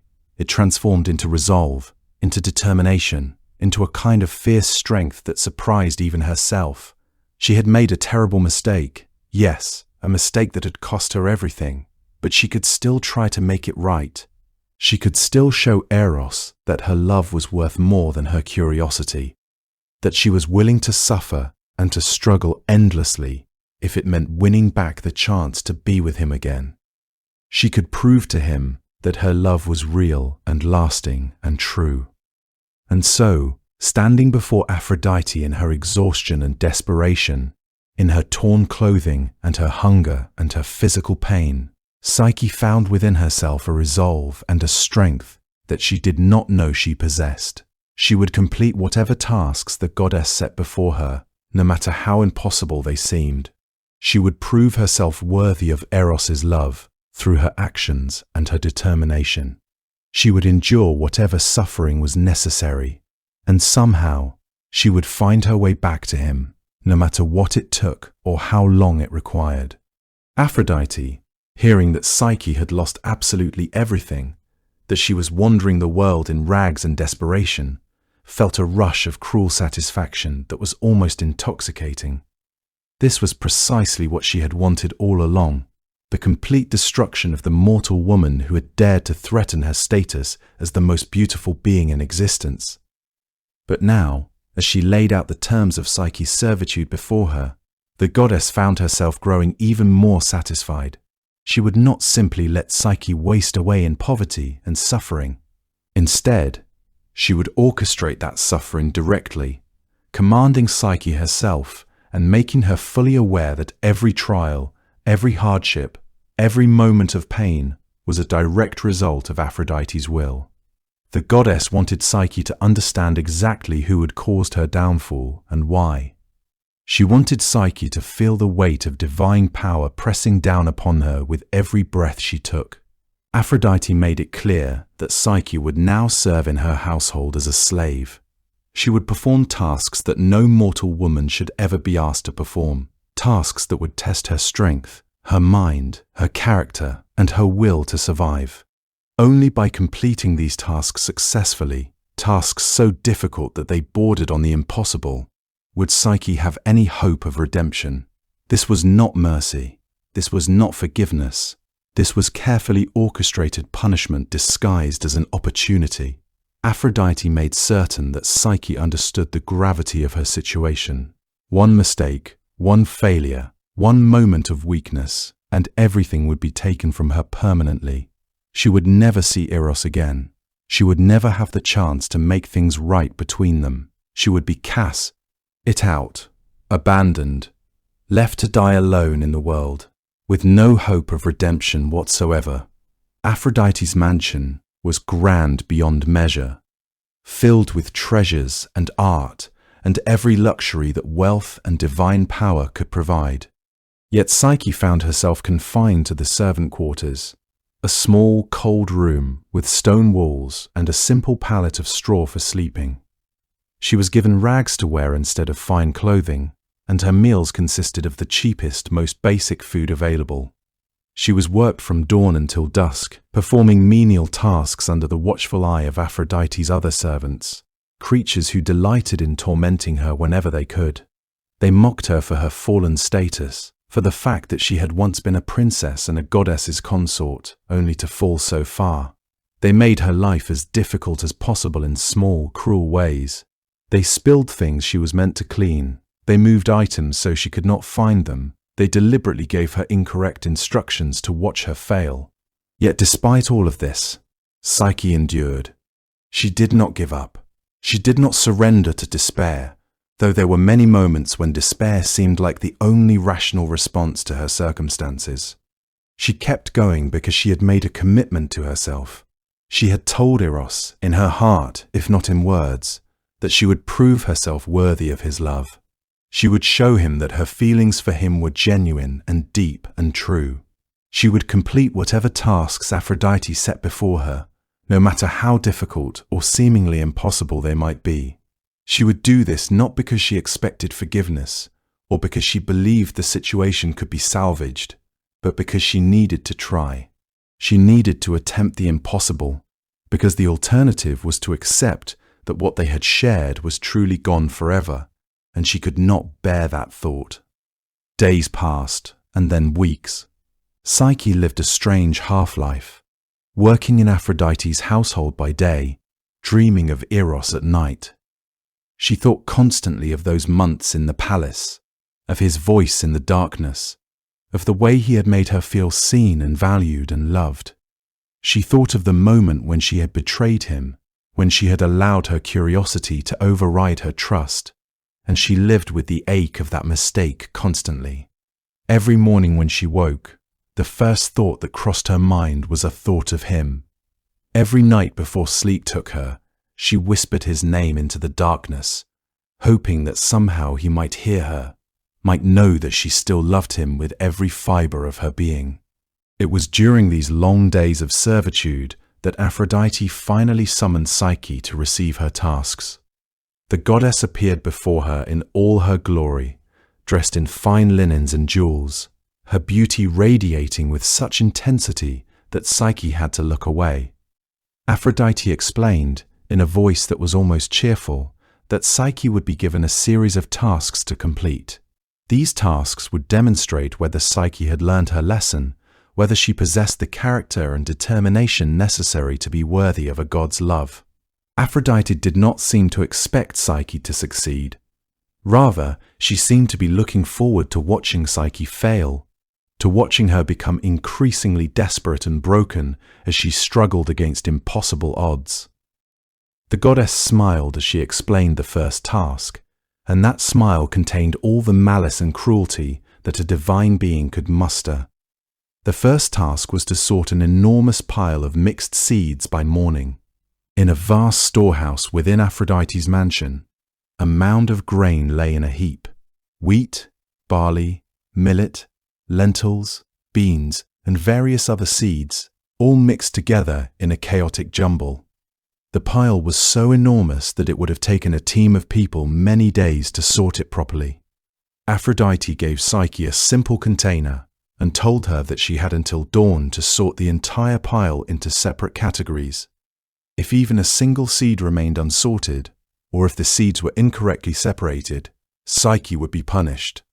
The goddess left her there in the dim storehouse, alone with the impossible task, and did not return. Psyche stood before the mountain of seeds and felt her courage begin to falter. She looked at the enormous pile, then at the small container she was meant to fill, and understanding crashed over her like a wave. This task could not be completed. No mortal woman could possibly sort this many seeds in a single night. Aphrodite had not given her an impossible task, expecting her to succeed. The goddess had done this deliberately, fully expecting Psyche to fail. This was part of the punishment, part of the degradation Aphrodite had planned for her. Psyche would struggle and strain all night, working herself to exhaustion, and by morning her inevitable failure would give Aphrodite the opportunity to inflict some new punishment upon her. She sat down beside the pile of seeds and wept. She wept for Eros, for the love she had lost through her own foolishness. She wept for the months she had spent wandering in despair and confusion. She wept for the terrible position she now found herself in, a slave in the household of the very goddess whose jealousy had started this entire chain of events. She wept for the hopelessness of her situation, for the fact that she was trapped in a cycle of punishment and suffering that seemed like it would never end. The tears came from the deepest part of her, from a place of genuine anguish and despair. But as she sat there weeping, something unexpected happened. A small ant approached her from the shadows of the storehouse, and then another ant, and another. Within moments, the air around her seemed to shimmer and shift, and she realized with a start that the storehouse was filling with ants. Thousands upon thousands of them, a river of tiny creatures flowing across the floor like water. They surrounded the pile of seeds, and then, with an organization and coordination that seemed almost miraculous, they began to work. Each ant picked up a seed and carried it to the appropriate pile. The tiny creatures worked with such efficiency and precision that Psyche watched in wonder as the chaotic jumble of seeds began to organize itself before her eyes. The ants worked tirelessly throughout the night. They did not tire, did not slow, did not give up. They simply continued, moving from seed to seed, creating neat piles of each type of grain. Psyche, amazed and deeply grateful, simply watched and allowed them to do their work. She did not understand where these ants had come from or why they would help her, but she accepted their assistance with humble gratitude. Perhaps some force in the universe, some power that still cared about her, was helping her survive this ordeal. Perhaps Eros himself had sent these creatures to help her, though she did not dare to hope for such a thing. She simply accepted the help when it was offered and felt a small spark of hope kindle in her chest. When dawn came, the pile had been completely sorted. Every seed was in its correct category, arranged in neat, organized piles. Aphrodite arrived expecting to find Psyche in a state of exhausted despair, expecting to find the task incomplete so that she could punish her. Instead, she found the seeds perfectly sorted, organized, and ready for her use. Rage flashed across the goddess's face, anger and frustration that her carefully planned punishment had not gone as expected. For just a moment, Psyche saw the depth of Aphrodite's cruelty, the way the goddess had wanted this task to be impossible, specifically so that she could enjoy watching Psyche fail. But Aphrodite did not speak her anger aloud. Instead, she simply smiled coldly and told Psyche that she was pleased with her work. The goddess explained, in a tone that suggested great magnanimity, that Psyche would be given another task, one that would prove whether the first task was simply a matter of luck, or whether Psyche truly possessed the character necessary to survive her trials. She led Psyche to a river that ran through her lands, a river that was known to be inhabited by fierce, territorial creatures. Along the banks of this river grazed a flock of sheep with fleeces of pure gold, animals that belonged to Aphrodite and that were said to be extremely vicious and dangerous.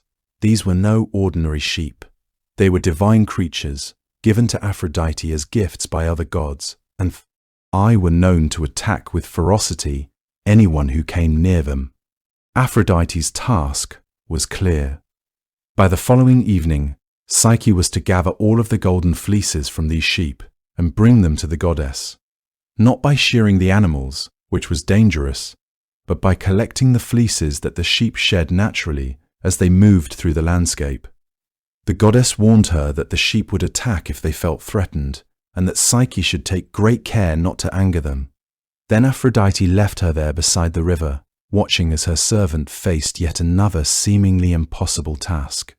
Psyche approached the river carefully, her heart pounding with anxiety about what awaited her.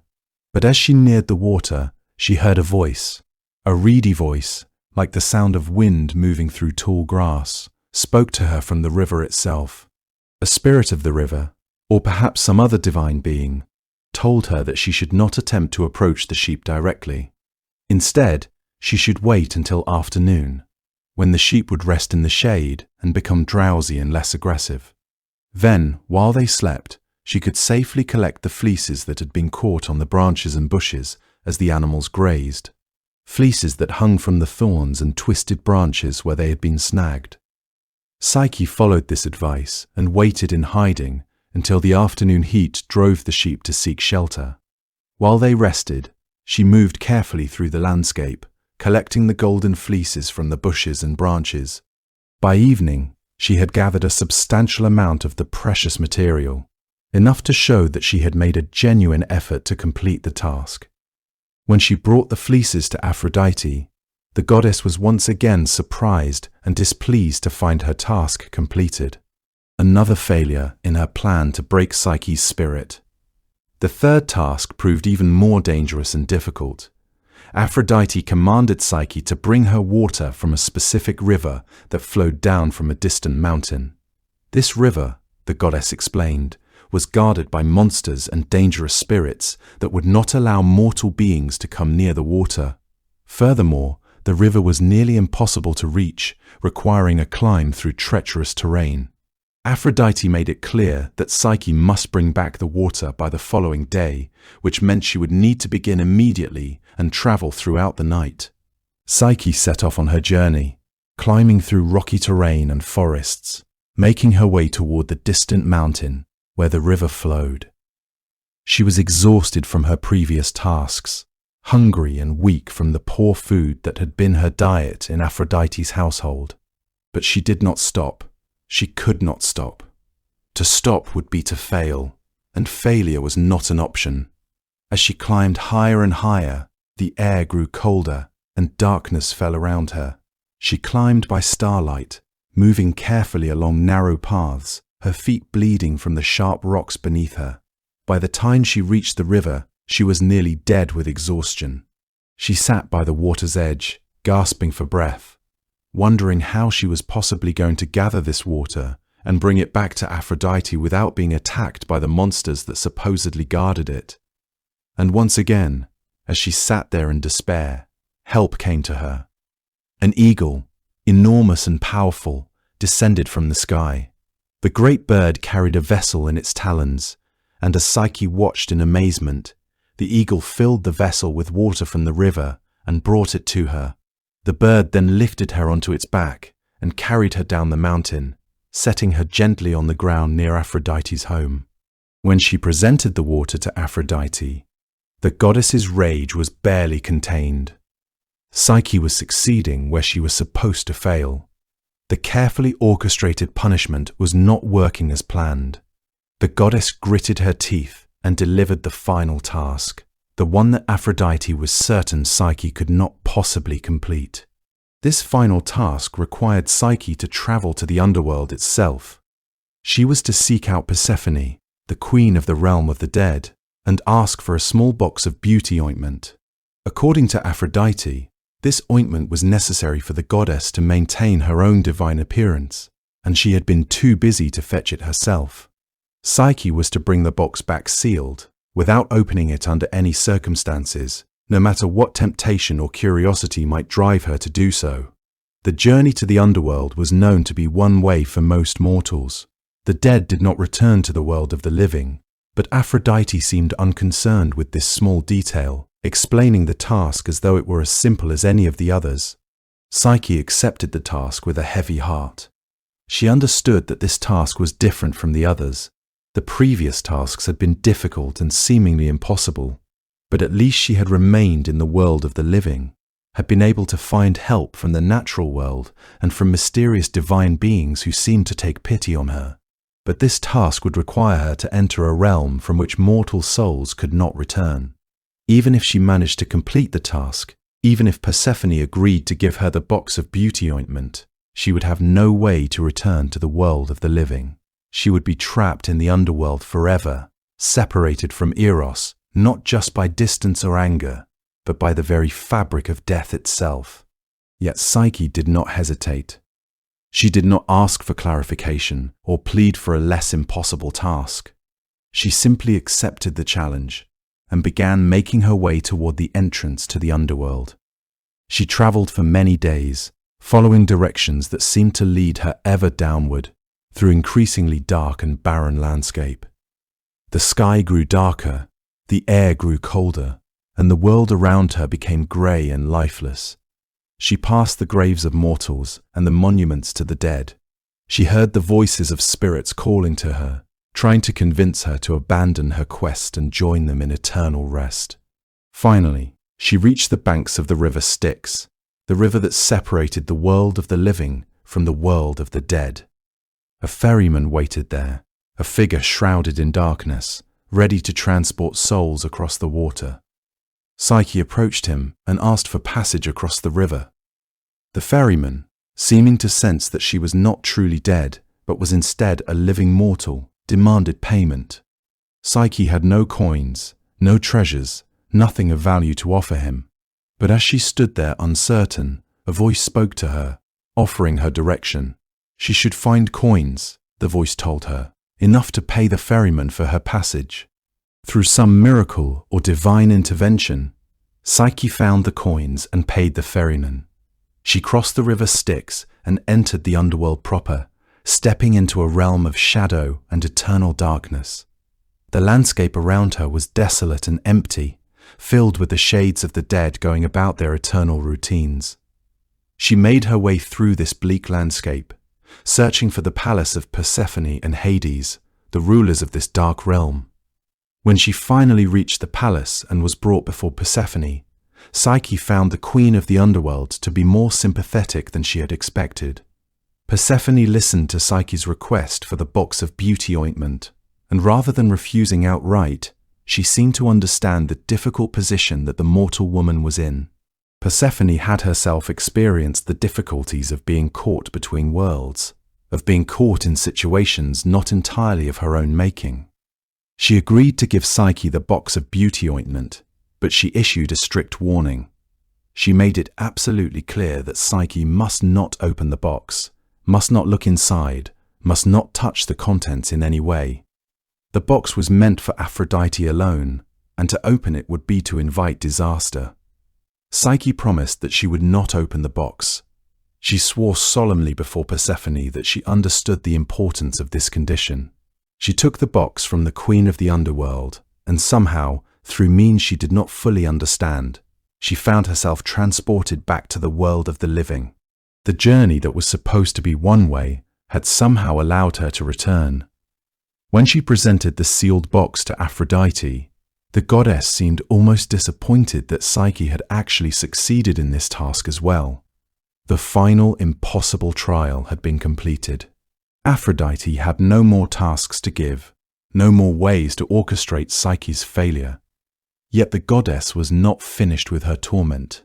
Aphrodite told Psyche that there was one final challenge, one last thing she would require of her.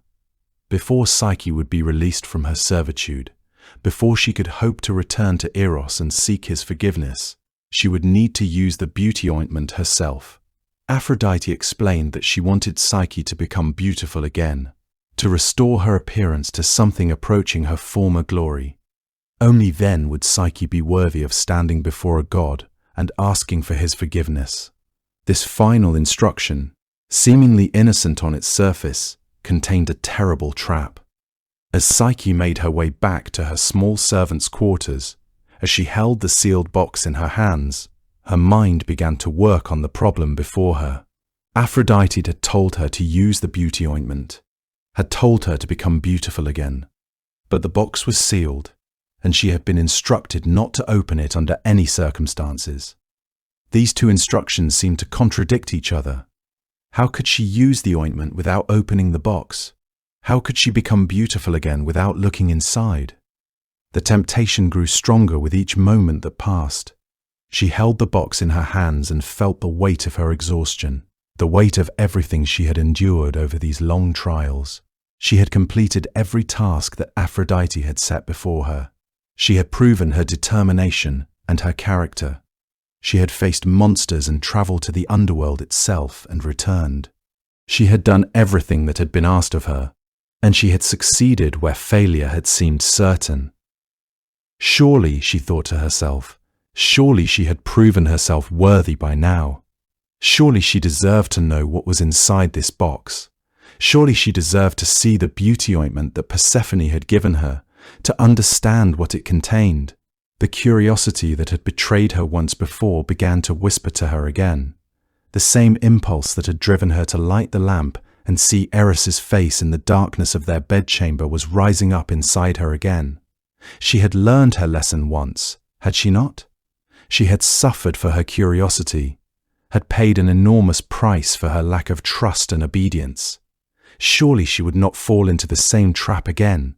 Surely this time, just this once, she could open the box without consequences. Surely this time, because she had suffered so much, because she had completed such impossible tasks, the universe would forgive her for breaking her promise and opening the box. Psyche sat on her small pallet in her cold servant's room, the sealed box in her hands, and felt the struggle between obedience and curiosity playing out inside her. She had been strong enough to resist opening the box while she was travelling through the underworld, while she was in Persephone's palace surrounded by the queen's authority and power. But now, alone in her room, exhausted and broken from her trials, her willpower began to crumble. She thought of the beauty ointment inside, of how it might restore her appearance, of how she might be beautiful again when she finally faced Eros and begged for his forgiveness. She raised her hands to the seal that held the box closed. She hesitated, knowing that to break this seal, to open this box, would be to violate the promise she had made to Persephone. She hesitated, knowing that to do so might invite punishment from powers far greater than herself. But in the end, the temptation was too strong. She could not resist it. With trembling fingers, she broke the seal and opened the box. What she found inside was not beauty ointment at all. Instead, a mist began to rise from the open box, a mist that seemed to shimmer and dance in the dim light of her small room. The mist was not threatening, did not seem to be attacking her. Rather, it seemed to wrap around her gently, to embrace her like the arms of someone she loved. And as the mist surrounded her, as it seemed to penetrate into her very being, Psyche felt her consciousness beginning to fade. Her vision blurred, her body grew heavy, her thoughts became confused and distant. The mist carried with it a terrible, overwhelming exhaustion, a pull towards sleep so powerful that she could not resist it. She tried to stand, tried to move, tried to do something to fight against the overwhelming drowsiness that was consuming her, but it was too late. The mist from the box was too powerful, too overwhelming. Her legs would not obey her commands. Her eyes would not stay open. Her mind, which had been so sharp and focused during her trials, began to shut down. She collapsed onto her small pallet, and as she did, she felt herself slipping away into a darkness even deeper than the darkness of the underworld. Psyche's eyes closed. Her breathing became shallow and slow. Her body went completely still. To anyone who looked at her, she would have appeared to be dead. But she was not quite dead. She was suspended in a state between life and death, caught in a sleep so deep that it seemed impossible she would ever wake from it. This was the true test Aphrodite had known all along. This was the one trap that Psyche could not escape through her own willpower or through the help of divine beings. This was the way that Aphrodite would finally have her victory, the way that she would finally destroy the mortal woman who had threatened her status. But what Aphrodite did not know, what the goddess of love could not have predicted, was that Eros had never stopped watching over Psyche. Despite his initial departure from the palace after she had betrayed his trust, despite the pain of her transgression, Eros's love for Psyche had never truly faded. He had spent these long months in torment, locked away in his mother's palace, suffering from the separation just as much as Psyche was suffering. He had observed her trials from afar. He had seen her determination and her willingness to endure impossible hardship. He had seen her attempt to prove herself worthy of his love, and somewhere in his divine heart, his feelings for her had transformed from wounded betrayal to understanding and forgiveness, and a love that was even deeper and more powerful than what he had felt before. When Psyche collapsed into the sleep that should have been eternal, when she fell into the darkness from which she should never have awakened, Eros could no longer remain passive. He could no longer watch from a distance as the woman he loved suffered for a mistake that, in his heart, he had already forgiven. He descended from the palace of Aphrodite in a fury, his divine power radiating from him like a physical force. He made his way to the humble servants' quarters, where Psyche lay in her death-like sleep, and he gathered her into his arms. Eros looked down at her face, at the features that had captivated him from the moment he had first seen her. She was still beautiful, even in sleep, even after all the trials and suffering she had endured. The hardship of the past weeks had etched lines of pain and exhaustion into her face, but it had also revealed an inner beauty, a strength and determination that had not been visible when she had been a simple princess admired for her physical appearance. He had loved the beautiful young woman who had become his bride, but he loved this transformed woman, this woman who had suffered and endured and proven the depth of her character even more. He bent down and kissed her gently on the lips, a kiss that was not the kiss of a lover seeking pleasure, but the kiss of someone seeking to bring another person back from the brink of death and eternal sleep.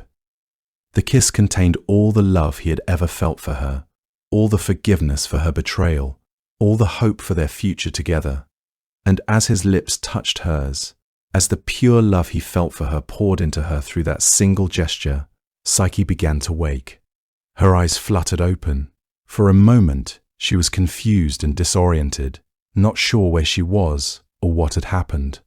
But then she saw his face above her, saw his eyes looking down at her with such tenderness and love that all her confusion melted away. She knew immediately who he was. She knew that Eros had come for her, that he had not abandoned her after all, that he had been watching over her through all her trials. Eros, she whispered, and his name sounded like a prayer and a song and a promise all at once. I am here, he replied, his voice soft and filled with emotion. I have always been here, and I always will be.